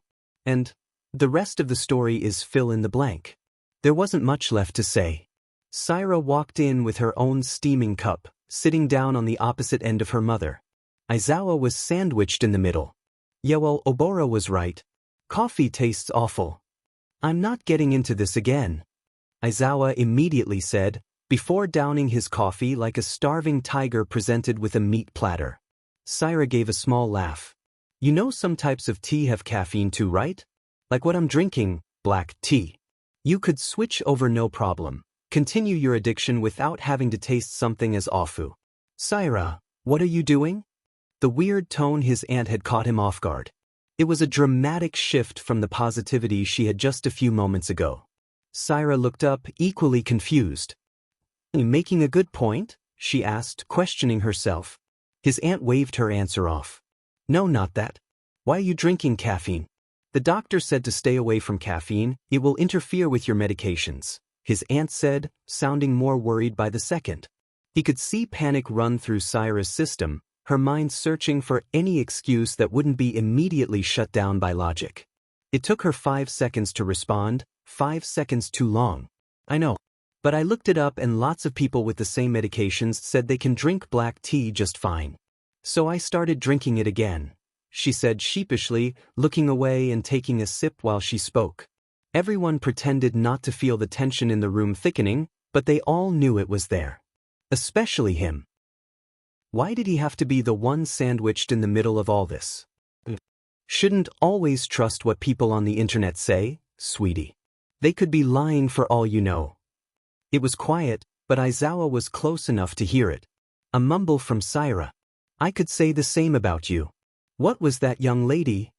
The tone of his aunt made both Aizawa and Saira shrink, their eyes snapping on the powerful being right next to them. Should he move? What were they even talking about? God, he's so even bad at this type of sheet. Nothing. Saira mumbled. Don't lie to me, young lady. What did you just say? Saira didn't respond, this time angrily standing up and moving to grab her bag. His aunt stood up too, and Aizawa was just thankful that the argument was being moved far away from him. Don't just try to leave Saira. You do this every effing time. Why don't you just talk to me? I'm your mother, for God's sake. I'm here for you, sweetie, but you never do. You're my only baby left and you want nothing to do with me. Bang. He was frozen still, even though the sound of the front door slamming made him want to jump. Hero instincts, they didn't work well with loud, sudden noises. An awkward silence permeated the room, tension so thick you could cut it with a knife. But he didn't move, he just watched as his aunt solemnly walked back to the living room, taking a moment before collapsing next to him. The yellow couch jumped from her sudden weight. She sat there, eyes lost in 1,000 different thoughts before she picked up her tea again. She turned to look at him, but he cut her off before she could speak. It's fine, don't worry about it. I'm not going to ask. He firmly stated, swallowing over half the coffee he was given. It's not his business, he doesn't need to know. She shook her head. No. I'm sorry, it's just, the pain never goes away, she trailed off, staring into nothingness once again. He didn't stare at her, didn't pry for information based on her body language. Of all people, his aunt deserved her privacy. The truth is, after Oboro died, well, you can imagine how we were. You didn't see most of it since you were spending most of your time at UA, but I wasn't. I wasn't exactly the best mom at that point. And your uncle, you know how he was, always spending his time at work. So Saira was on her own for the grief, and she never really healed in a healthy way, his aunt muttered. He stayed silent. Even someone as socially dense as him could tell she just needed someone to rant to. I think about 5 months after Oboro died, she went on a school field trip, an overnight trip to Tokyo touring some famous science museum. And basically, she took a breath, her eyes changed into null and void. She saw him. Saw who? Him. Oboro. His air stunted as he stared in absolute shock. 1,000 words went through his head, and 1,000 more followed. It was 10 seconds before he responded. Wait, then he is. No. It was a hallucination. She sneaked out of the hotel at night and was wandering around alone, but according to her she ran into him. She said he was covered in blood and yelling at her to call the police, but before she could a van came out of nowhere and pulled him inside, then drove off. I mean, it's ridiculous, right? His aunt laughed, before sighing and sinking into her seat further. But Aizawa just continued to stare doubtfully. But if there's the smallest chance what she saw was. It's not, Shota. I wish it was, but it's not. The police searched everywhere. The CCTVs showed her talking to no one. It wasn't real, it wasn't. His aunt cut herself off. She waited a second before continuing. My baby is dead, Shota. And hearing Saira telling me every day that she knew what she saw, and that Oboro is out there, this is hell, Shota. I'm living in hell, she sobbed, wiping her face with her sleeves. He didn't move to hug her. His aunt wasn't the type who needed physical comfort. Listening helped more. She managed to talk through the sobs. Anyway, we got her medicated, but she still insists she doesn't need them. So once in a while she stops taking her meds, she sees Oboro again and insists he's real, then I have to convince her to keep taking them. It's a cycle she won't effing break. She yelled, mostly out of frustration if anything. She sounded broken. Not angry, just in pain. Pure, unimaginable pain. And all he could do was watch. How pathetic. Is that why Saira never visits his grave with you? And why did you never tell me this? I could have helped, you know. His aunt snorted. Like Saira would listen to you. I swear, sometimes I can't tell if you hate each other's guts or actually love each other. That caused a smile to form on both of their faces, despite what happened. There were a few seconds of silence before his aunt spoke. Oh, look at the time. You said you were leaving in an hour when you got here, right? Time flies when you're having fun, she trailed off, standing up and still smiling weakly. She started walking him to the front door. If you need someone I can stay a few minutes lunch. No. Don't hold yourself back for a bitter old woman like me. Just. Her voice trailed off the moment she opened the front door, staring into the desolate lawn she'd probably never clean. She placed a hand on Aizawa's back, practically shoving him through the front door. He turned around to look at her. Somehow her smile looked even more pained. Promise me that you'll always look out for Saira. You'll never get along, but someone has to. You know, after I'm gone. His eyes went wide after that comment, staring at his aunt with an unknown intensity. Why word it like that? Is it she's not? He shook his head. He trusts his aunt. She'd tell him these kind of things if she wanted him to know. I promise, he reaffirmed, taking one more glance before turning around, walking down the ancient lawn. Remember to call me next Saturday, his aunt yelled back. The sadness before was gone, as if nothing ever happened. As if Oboro was still alive. He heard the door shut. But he never turned back around. It was loud. Yelling and intelligible words that always devolved into more screaming. They hadn't stopped in over an hour. He was surprised a neighbor hadn't called the police on them for being so noisy at this point. The door had been locked from the outside, so he couldn't even go downstairs to check on his father. The screams sounded so broken, like their source had been locked in the abyss for eons. Why was his father acting this way? They had just been playing in the living room, jumping on and off the furniture to act like superheroes. They were laughing. They were having fun. Then his mom came home, and he reached out to give the biggest hug while also moving to grab the TV remote from across the room. He knew his mom and dad always sat down together in the living room to watch their favorite TV shows, and like the good little kid he was, he memorized the channel numbers so that he could put them on. What no one expected, however, was for the TV remote to go flying across the room, straight into his baby hands. There was a stunned moment of silence, before his signature wide, bright smile filled the atmosphere. A smile that screamed childhood innocence and goodness, the type of grin that made adults fall in love with him instantly. There was a celebratory cheer as his loving parents crowded around him, picking him up and hugging him while he babbled on and on about how great Mama's quirk was, and how happy that that was the one he inherited. He didn't know his father's quirk, no one ever told him, and it was always seemed like a taboo subject in the household. For a 4-year-old kid, he was pretty adept on picking up social cues. And then they sat down to eat the dinner his father had left cooking on the stove, digging into their food and filling the table with laughter and love as they interacted. They had the perfect family in that moment. Then his mom accidentally knocked her silverware to the ground. "Oh no, Mama," he sang, looking at the dropped fork more intensely than anyone should be. "Oh, don't worry, dear, I've got it," his mother said, reaching out her hand to use her quirk to pull it back. But it stayed still on the ground. His mother's face twisted into some sort of confusion as she focused her mind, trying to feel that familiar magnet sensation that came with her quirk. But it remained blank. "Don't worry, Mom, I've got this," he loudly chirped, this time reaching out his own hands and focusing as hard as he could on the fork. It took a bit. He had just gotten his quirk. Did you really expect him to be able to use it perfectly? But eventually it did levitate slowly to his hands. He let out a happy little cheer, throwing his arms up in success before offering the fork back to his mom. "Here you go," he said, with his sunny smile once again. His mom apprehensively took it, which confused him, but he paid no mind to it. He simply returned to his food. His father's cooking was to die for, and he was not going to waste it while it was hot. Even the vegetables were delicious. So he missed the fear-filled glance between his mom and dad as they locked eyes, too stunned and doubtful to continue eating. They stayed quiet. They knew better than to talk about this in front of their kid, the one they loved so much. They'd protect him from the world's darkness for as long as they could. So they waited until his mom helped him brush his teeth and slip into his pajamas, tuck him in goodnight, but not with his father, for some reason.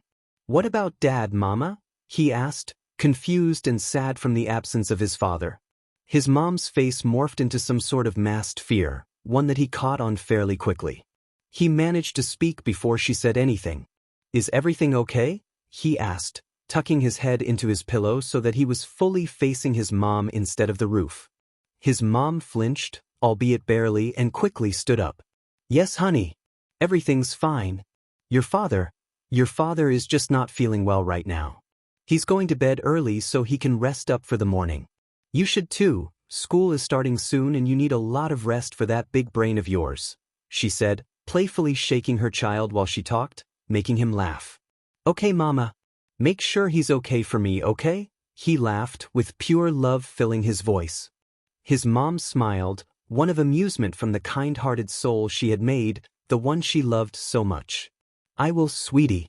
I will," she said, almost assertively, as if she was trying to convince herself with those words.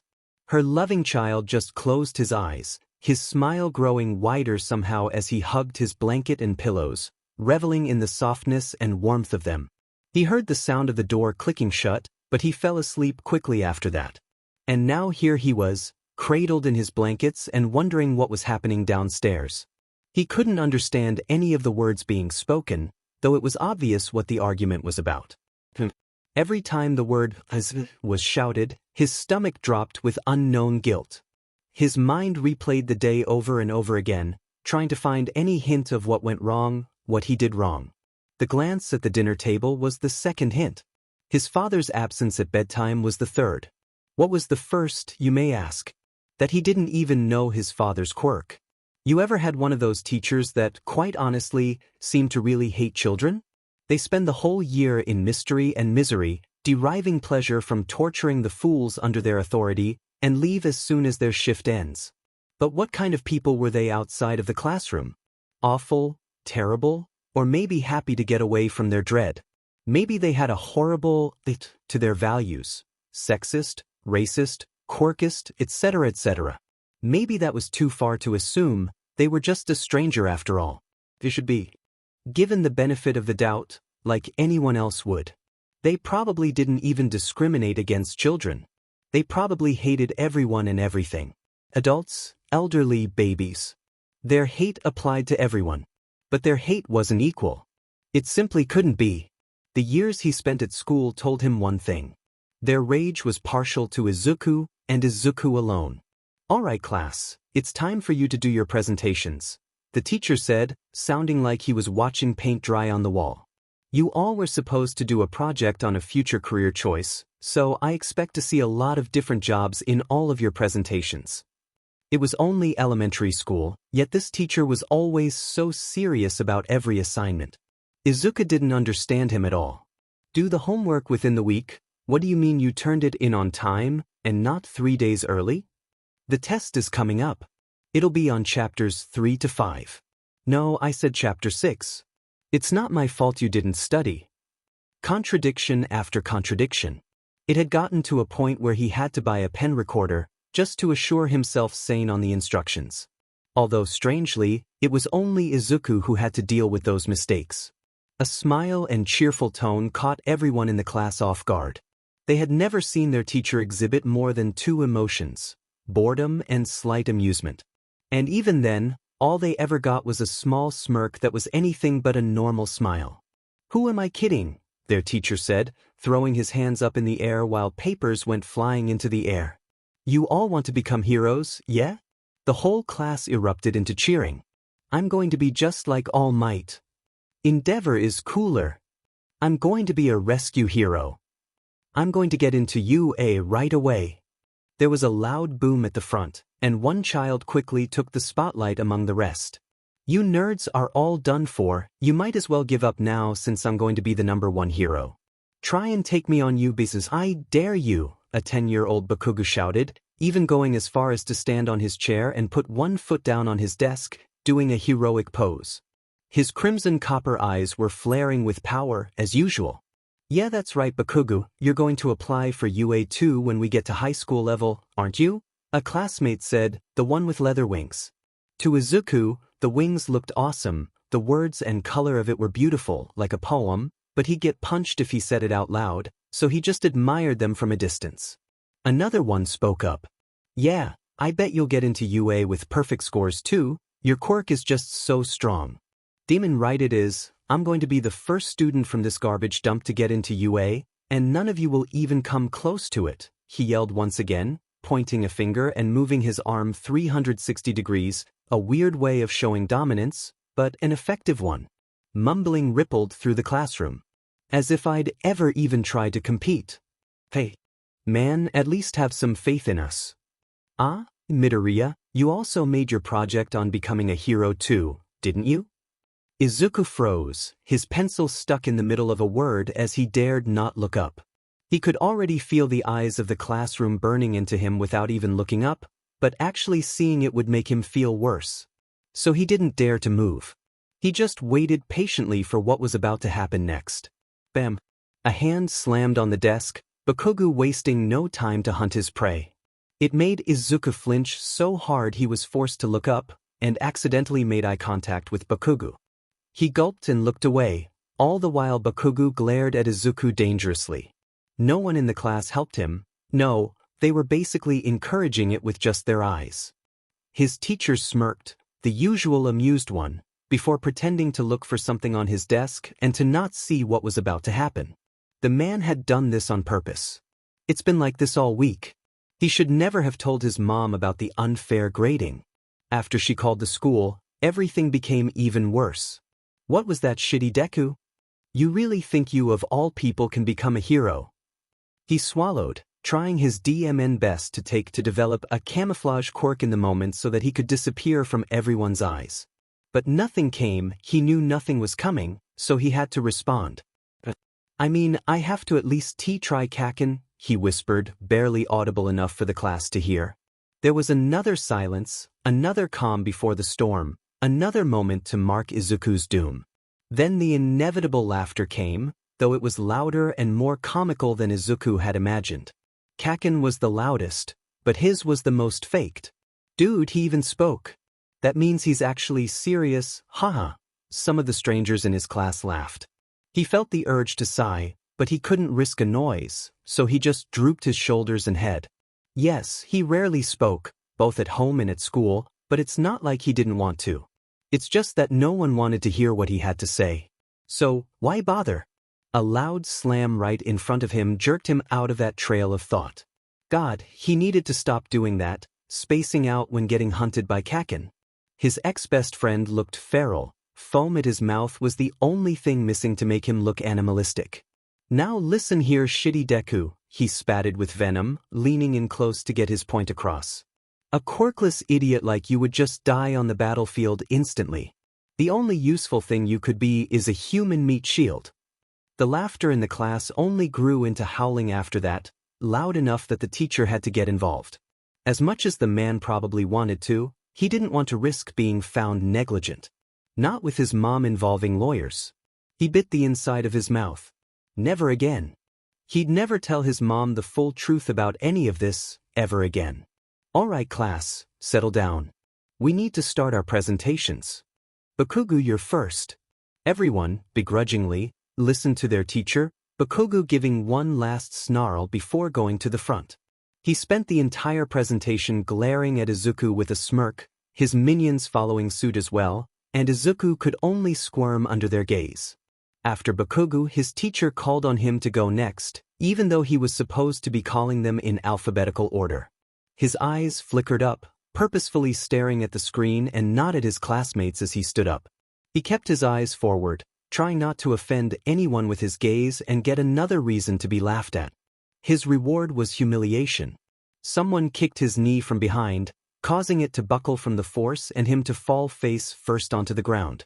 He let out a slight groan, rubbing his chin as that dreaded laughter filled his ears again, hearing high fives being passed to the person who kicked him. Midoriya, hurry up. You're wasting precious time, his teacher said, completely ignoring the fact that Izuku was blatantly tripped right in front of him. Izuku sighed, pushing himself up and heading to the front once again. He spent the entire presentation staring at the back wall. He had learned that eye contact only got him yelled at by the students. This time he looked down upon returning to his seat, and thankfully, no one tried to trip him again. The bell rang, and he swiftly left the classroom with the grace of a swan. He walked quickly past the crowds of 10 and 11-year-old kids, blending into the crowd and hoping Kaken wouldn't be able to find him. He made it outside all right, smiling once he saw his mom standing there, empty shopping bag in hand. He ran over to her, hugging her leg. Hi Izuku. Did you have a good day at school? He nodded, smiling brightly enough to convince her that he was telling the truth. He started pulling her leg, trying to get her to start walking. His mom had a bad reputation with the school staff, so they needed to leave here, fast. It was already bad enough, and his mom hadn't even started to sue his teacher yet. It needed to stay that way. All right then, let's go shopping. You can help me pick out a cake, her sweet voice replied, grabbing his hand and leading him away from his school. He hummed as response, talking hurt right now. Eventually, they made it to the grocery store, and the little tune that always chirped when the automatic doors opened sang them a welcome. Today was his father's birthday, and like usual, they were here to buy him a cake. Birthdays had always been important to his dad. He remembered when they would celebrate it together when he was around 3. His father had burst into tears the moment Izuku gave him a birthday hug. He didn't really understand why, something about never really having one in the past, but if it made his dad happy, it was worth it. He waved to the elderly people who always came here at the same time as them, offering a small smile as they gushed over how fast he's growing. Usually he'd ask his mom if they could help them with bringing their groceries to their cars since Izuku always saw them struggling, but today they had a limited time frame. And they were on an important mission, make his dad happy. He was just barely able to see the cake's tops on the display table, reading and studying each color palette before ultimately picking a white, dark green, and a light green one. It matched his father's, Izuku's, and his mom's hair perfectly. He pointed to it, eyes wide with the words, please, and this one, and while it was a strange language, his mother understood it perfectly. She scooped the cake up, carrying it alongside the other groceries she had put in her cloth bag all the way to the checkout line. His mom was now distracted by the magazines laid out in the cashier's area, which meant now was the time to go. Perfect. One of the nicer staff members of the school had given him $5 for being, quote, such a good kid, when he helped her clean up a stack of papers that had fallen a few months ago. If only his teachers could be like that, and not the janitor.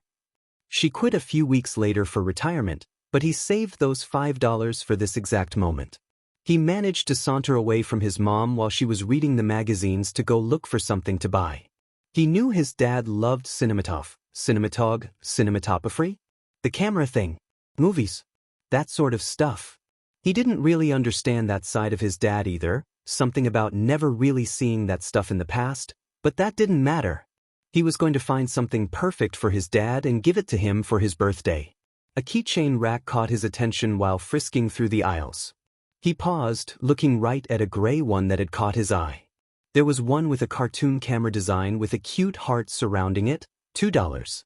It was right next to an I love you keychain with one of those old film tape wheels replacing the O in love. He looked at both for the total price. $4 with tax? Perfect. He grabbed those too, running back to his mom before she noticed he was gone. He had a fairly weak presence, so he wouldn't hold it against her for not noticing his disappearance. He didn't want to ruin the surprise for his mom too, so he just silently handed the cashier the $5 bill while holding the two keychains before running away while his mom was leaving. He clutched his mom's hand once again after slipping the keychains into his pocket, shyly hiding behind her leg every time a stranger passed by, listening to her babble all about birthdays and his dad. He was very quiet, more so than usual. These days were always fun, but the fact that he couldn't join bothered him. "Mom?" he whispered, barely audible, but his mother heard it. She instantly stopped talking, looking down at Izuku with kind, loving eyes. "Yes, sweetie?" she asked, with an encouraging smile. He looked up, his giant owl-like eyes watching every movement. In her face. "Do you think I can celebrate with you and Dad this year?" He watched her face drop with fear as she failed to say anything, stumbling on her words as she tried to come up with a new excuse this year. Last time, it was his dad had the measles and couldn't risk contact.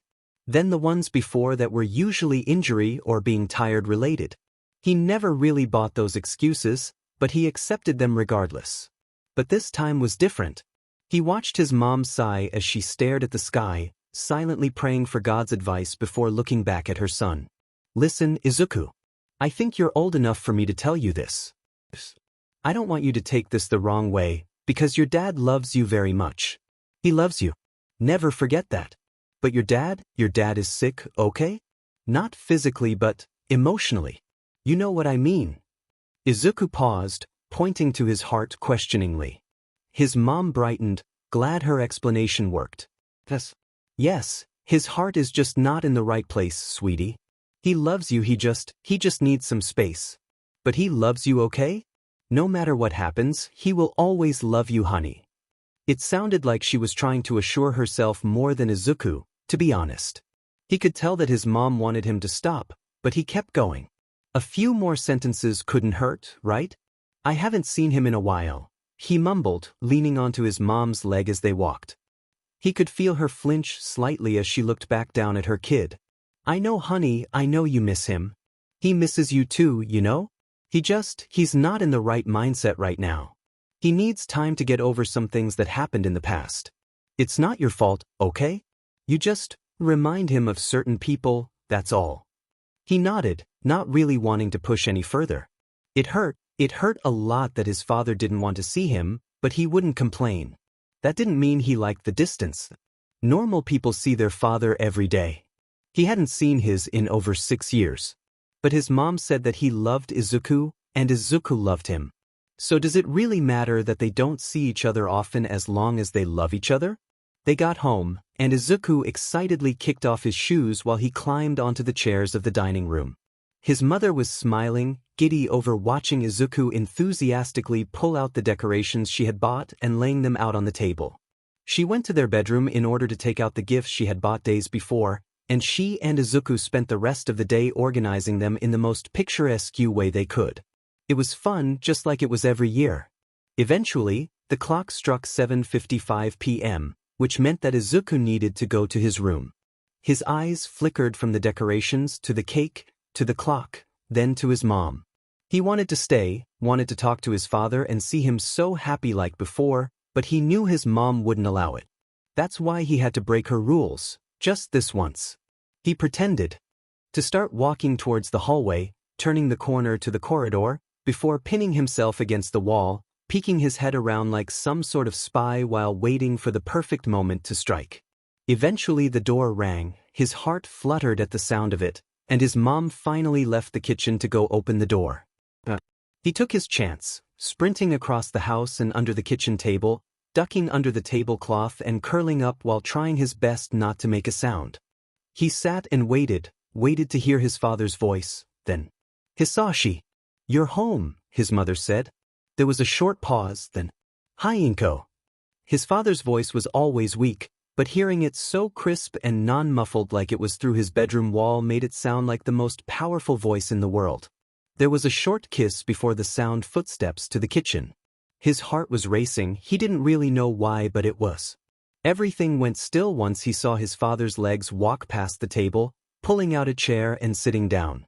He hadn't seen his father in 6 years, and here he was, right next to Izuku physically for the first time in 6 years. He wanted to spring up from his hiding place, reveal his hidden presence and hug his father at that instant, but not yet. Not until his dad started to open gifts. He took out the keychains he had hidden in his pocket hours ago, singing the birthday theme silently in his head as his mom and dad talked for what felt like hours.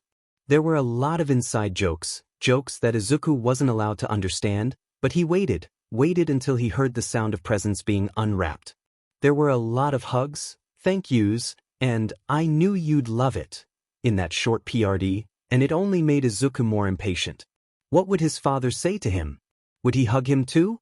He couldn't help but revel in the smile that had formed on his face, practically vibrating from his excitement. Did his father look different? Did he still have white hair? Did he dye it? Did they still look completely different from each other? There were so many questions. So many questions that could be answered with a single action. With a single look. In a single moment.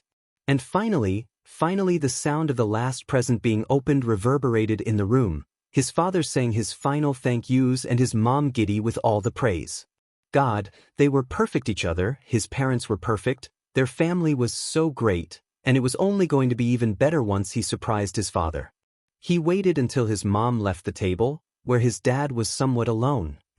He jumped out from underneath the table, directly opposite to his father, and held up the keychains proudly. "Surprise! Happy birthday," he shouted, beaming with the most innocent smile in the world. He stared at his father, burning the new image in his mind, old memories flooding back upon the sight of him. God, he missed him even more than he had realized. Well, it didn't matter. Because they were in the same room again. Because his father loved Izuku and Izuku loved his dad.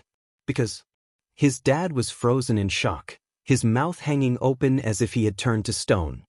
His mom had a similar expression, except her fearful eyes could only flicker between his dad and Izuku, his dad and Izuku, his dad and... "Is something wrong?" Izuku asked, aloud this time and not a whisper like when he was walking home with his mom. Why did they both look so scared? What did he do? Why wasn't his dad? Bang. No, don't, Hisashi. Mistakes. Izuku had made a mistake that day. And he learned from it. Never again, he told himself. It wasn't true. He liked the silence of the forest. It was better than the city.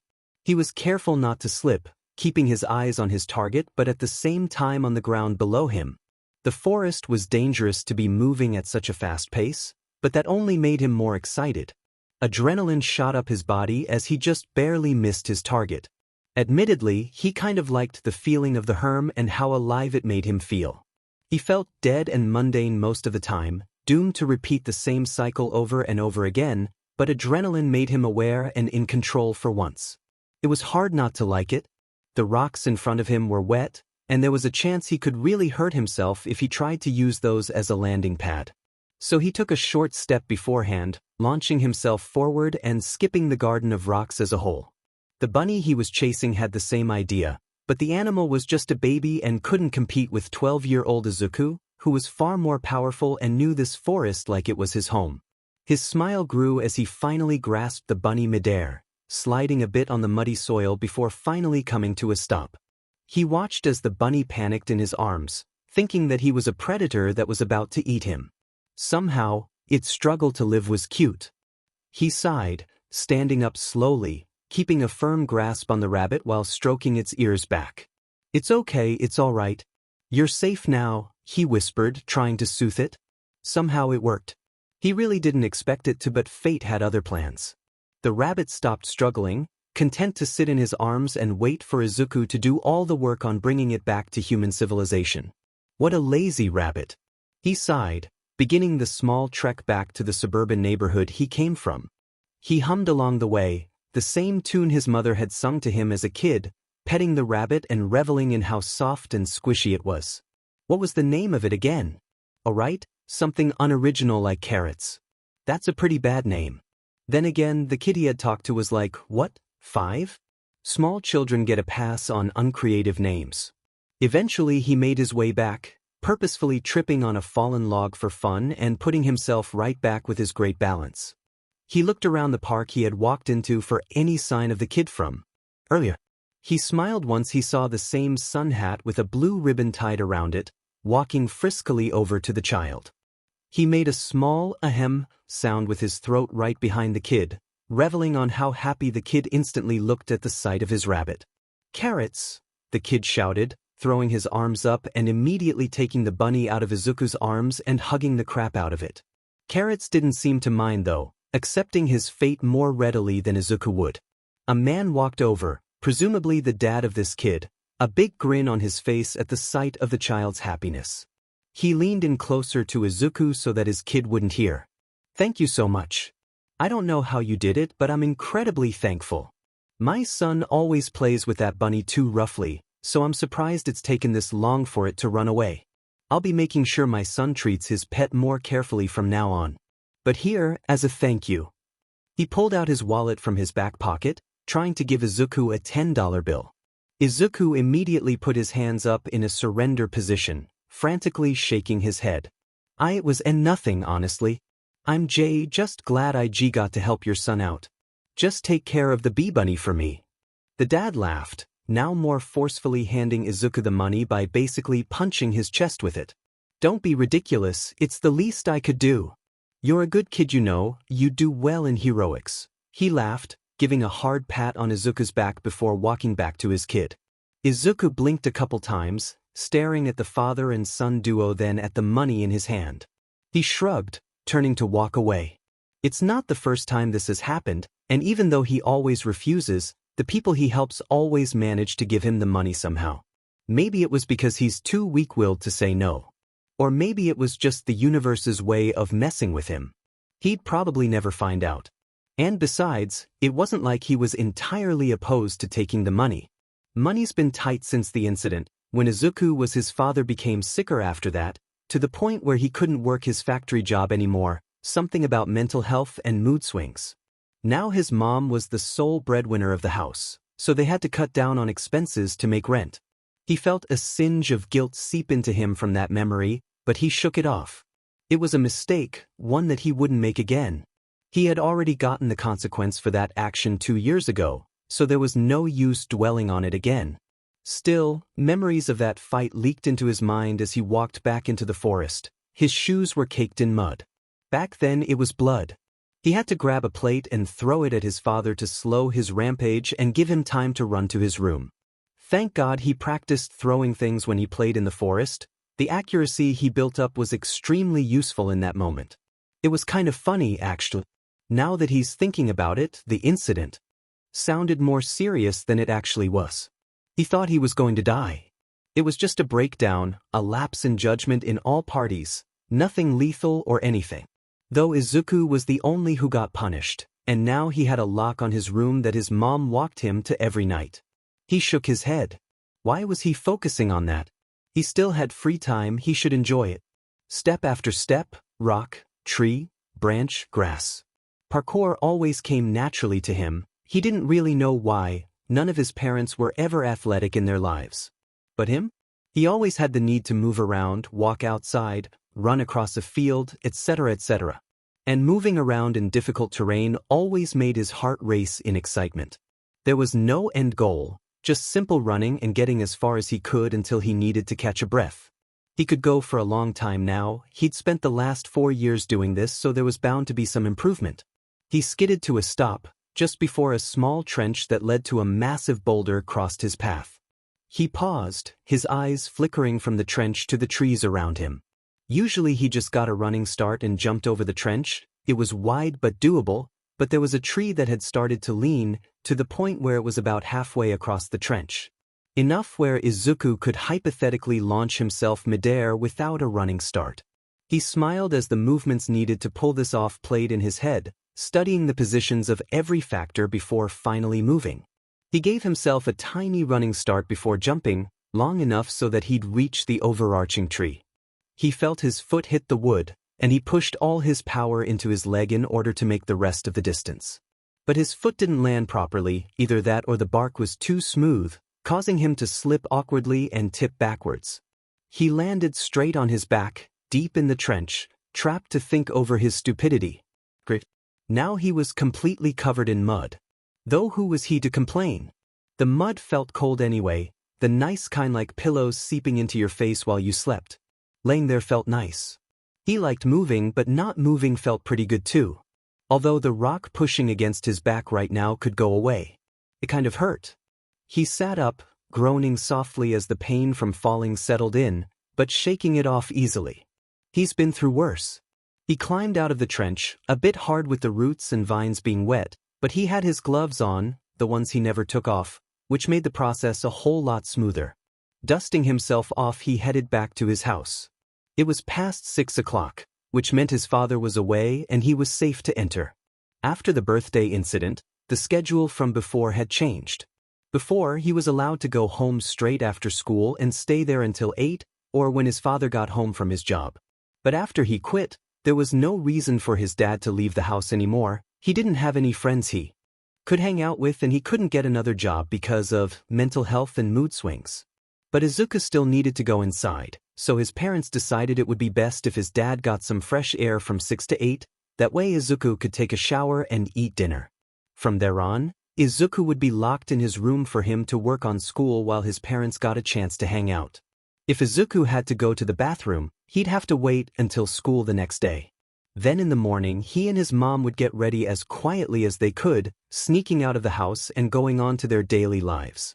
On the weekends, if Izuku wanted to go out, he'd have to wake up at 6 a.m. to do so, otherwise he'd have to stay locked in his room all day. His mom would prepare 2 breakfasts and 2 cold lunches for him to eat in his room the day before, that way he wouldn't have to go down to the kitchen and risk his father seeing him. There were a couple incidents pertaining to this new schedule that shaped Izuku into the quiet person he was. He couldn't stand the sound of loud noises anymore, doing so marked his existence, and in his home, his existence was almost a curse. Of course, his mom denied it. She always says that Izuku is just as important to their home as his father was, how much his dad misses and loves him, and how things will get better soon. And he believes her. How could he not? She was his mom, and she loved him so much. Loved him so much that she installed an exterior lock to the door where only she had the key to open it. It was for his own safety, she said. And in a way, she was right. It still hurt that all her rules were basically designed to hide his existence, but it's fine. She was his mom, of course she'd be overprotective. He can handle it. He climbed the stairs to his apartment complex, wiping off the mud covering his shoes on the welcome mats outside. He could feel dirt throughout his hair. He had really thick hair, but there was so much mud he could physically feel it on his scalp. Normally he used his white streak as a determiner for when his hair was dirty. If it was off-white, then he needed a shower. Simple but effective. But he didn't even need to check it today. He took out his keys, fumbling for a bit before finally turning it into the correct slot. He sighed as he pushed open the door. God, he really needed to shower. He froze, paralyzed as he locked eyes with the man in his living room. No. His father, white, short hair and rimmed glasses, sat on the couch, staring at Izuku with an equal amount of shock. No. It was past. He knew it was past. He doubled, tripled checked it. Why was his father here? He should be taking a walk. He wasn't supposed to be here. No, run. Izuku could only do what he had done all his life. Run, rabbit, run. His vision felt cloudy. He could feel the cold air pierce his lungs. Every time he exhaled, a small cloud escaped, again and again and again. He felt like he was choking on air. It was 2 a.m. now. He already knew he couldn't go home until after midnight at the latest. His father's breakdowns could last a while. There was a chance he wouldn't be able to go home until tomorrow. He had texted his mom the singular letter H, a code they both established that meant his dad had seen him and gone into another breakdown. H for help, but it really meant hell. His phone was sitting a few inches to the right. He ignored how much his phone buzzed, prioritizing his own sanity over responding. He didn't want to be yelled at right now. He had ran to the overpass he passed under every day walking home from school. It was relatively safe, at least he'd never seen anyone hang out there whenever he did. He curled himself into a ball, shivering from the growing cold but feeling too numb to care. He was stuck in his own mind, reliving the past few times his father had seen him and feeling the same fear that coursed through him back then. He tucked his head further into his knees, held himself a little tighter as if he was a doll about to fall apart from the seams. He pressed one of his hands to his chest, using the other to sandwich his arm between his chest and legs. He closed his eyes, hearing and feeling his heartbeat slow down as he tried to breathe. See? He was alive. He was okay. Everything was fine. His mom would calm his dad down and he'd get the help he needs. And soon enough they'd be able to call themselves a family again. A real one. He wanted to smile at that thought, but his anxieties prevented him from feeling any happiness at the moment. This was why his mom had to be the one to lock him in his room, wasn't it? He couldn't be trusted not to make a mistake. He couldn't be trusted not to break the rules again, for his own stupid selfish reasons. He bit the inside of his mouth, trying to hold back a scream. He didn't want anyone in the area to know that he was here, alone, too weak to defend himself properly. His phone broke the silence though, as it started flashing and vibrating once again, signaling that someone was calling him. God, could his mom take the hint? He stared at it for a few seconds, before slowly uncurling himself to look at it. There were 1,000 missed call notifications. She had been calling him non-stop for hours, stopping at 7 p.m. and resuming at 3 a.m. Now it was 4. The sensible part of him took over. If she was calling, that meant his dad had finally gone to sleep. He stared at it for a little longer, wondering whether or not he should answer. He got the message, "Come home now so we can talk about it." It made him want to puke. What was there to talk about? He messed up. That's it. There's nothing else. There'll be a crying session where his mom will switch back and forth from yelling at him to loving soothes, hugging and pushing him away while he bites his tongue. He'll get grounded and locked in his room for 2 weeks, his computer and phone taken away unless he needed to do homework. Then after his mom will pretend everything's fine. And he will too. Before he could click accept call, the call ended, abruptly showing his lock screen as if nothing ever happened. He sighed. His mom was probably about to go searching for him if he waited any longer. He needed to get home. He picked himself up, sad to leave the warmth he had created on the floor but desperate enough for his bed, and began walking at a quick pace to his house. He didn't have the energy to run. He barely had enough consciousness to properly breath, much less jog. So he walked quickly, his jeans becoming rigid from frostbite and his shirt sticking to his skin from the mud that dried on him. It took him 7 minutes to reach his house, 7 minutes too long for his mom. "Where the hell have you been?" she shouted, standing outside of their apartment complex. He blinked, surprised at how angry she was. Normally she'd try to hide it. Well, he did deserve it in a way. He opened his mouth and closed it again, not really knowing what to say. He had been in the overpass to pass the time, but so much more happened than that. Not physically but in his mind. She sighed, rubbing her face to try and get rid of some tension. It didn't work. Never mind that. It doesn't matter. What have I told you? Always check your phone. I texted you that your father wasn't feeling well and that you shouldn't come home until after 8 p.m. You need to look at these things, Izuku. He was frozen, maybe from the cold and maybe from how disappointed his mother sounded. He looked down, feeling apologies and guilt bubbling up his throat. They didn't use any normal messaging apps, but a specific one that didn't give notifications and erased text history instantly. So even though he opened his phone to check the time, he wouldn't have seen the message unless he physically opened that app. He never really understood why they didn't use normal messaging apps, something about wanting to stay private, but it didn't matter. What mattered was he forgot to look. God, he was such an idiot. His mom was right, she always tells him to check his phone before he goes home. How could he have forgotten? He was too lost in his self-hatred to notice the tears that had stung his eyes, leaking out in copious amounts that it looked like his eyes were flooding. He kept staring at the ground, seeing his tears fall and hit the concrete uselessly, ready to become ice overnight. He felt arms wrap around him, the warmth of another human being, his mom. He hesitated, trying to figure out if he really deserved the hug, before getting lost in his sadness, throwing his arms around his mom and almost collapsing to his knees. He leaned his entire body against hers, trying to get hugged tighter to prevent himself from falling apart. "I'm sorry," he choked out, continuing his sobs even as his mom petted his hair. Wasn't he pathetic? Crying into his own mother over his own mistakes? "It's okay, Izuku, mistakes happen. It's okay to fail," she said over and over again. He had heard it 1,000 times, and he hated hearing it every second more. She only said it when he messed up, when he failed, when he was stupid, when he made a mistake. It was just a sugar-coated insult, a well-deserved one too. I'm so tired of this. When is he going to get better? Why does he hate me?"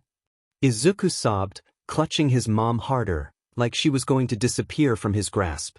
That made his mother flinch, immediately cupping her hands around Izuku's face to make him look at her directly in the eye. It hurt, the way she violently grabbed his head, but he didn't care. Izuku, look at me. Your father does not hate you, okay? He does not hate you. He loves you. He loves you so much that he just can't bear it. Some parts of you he's been through a lot, sweetie. Things even I don't know about, and the parts one do know, I don't want you to ever know in your entire life. And some parts of you remind him of the people who hurt him. And it's not your fault, okay? His trauma is not your fault. It's not your fault that you trigger him, you can't help it and neither can he. He just can't help it, okay? I promise, Izuku, I promise that he loves you, please believe me, his mom mumbled, her sweet voice breaking into sadness as she hugged her son tighter. He let himself be hugged uncomfortably, his mom was sad and going along with would make her feel better. So he let himself get pinned against her arms and chest, reveling in the warmth of another human being and hating the feeling of his tears escaping his eyes. "When is he going to get better, Mom?" he whispered, closing his eyes, barely audible against the freezing cold. He got hugged tighter, and a small amount of hope glinted in his mother's eyes. "Soon, baby, soon. Just hang in there, okay? Just a little longer."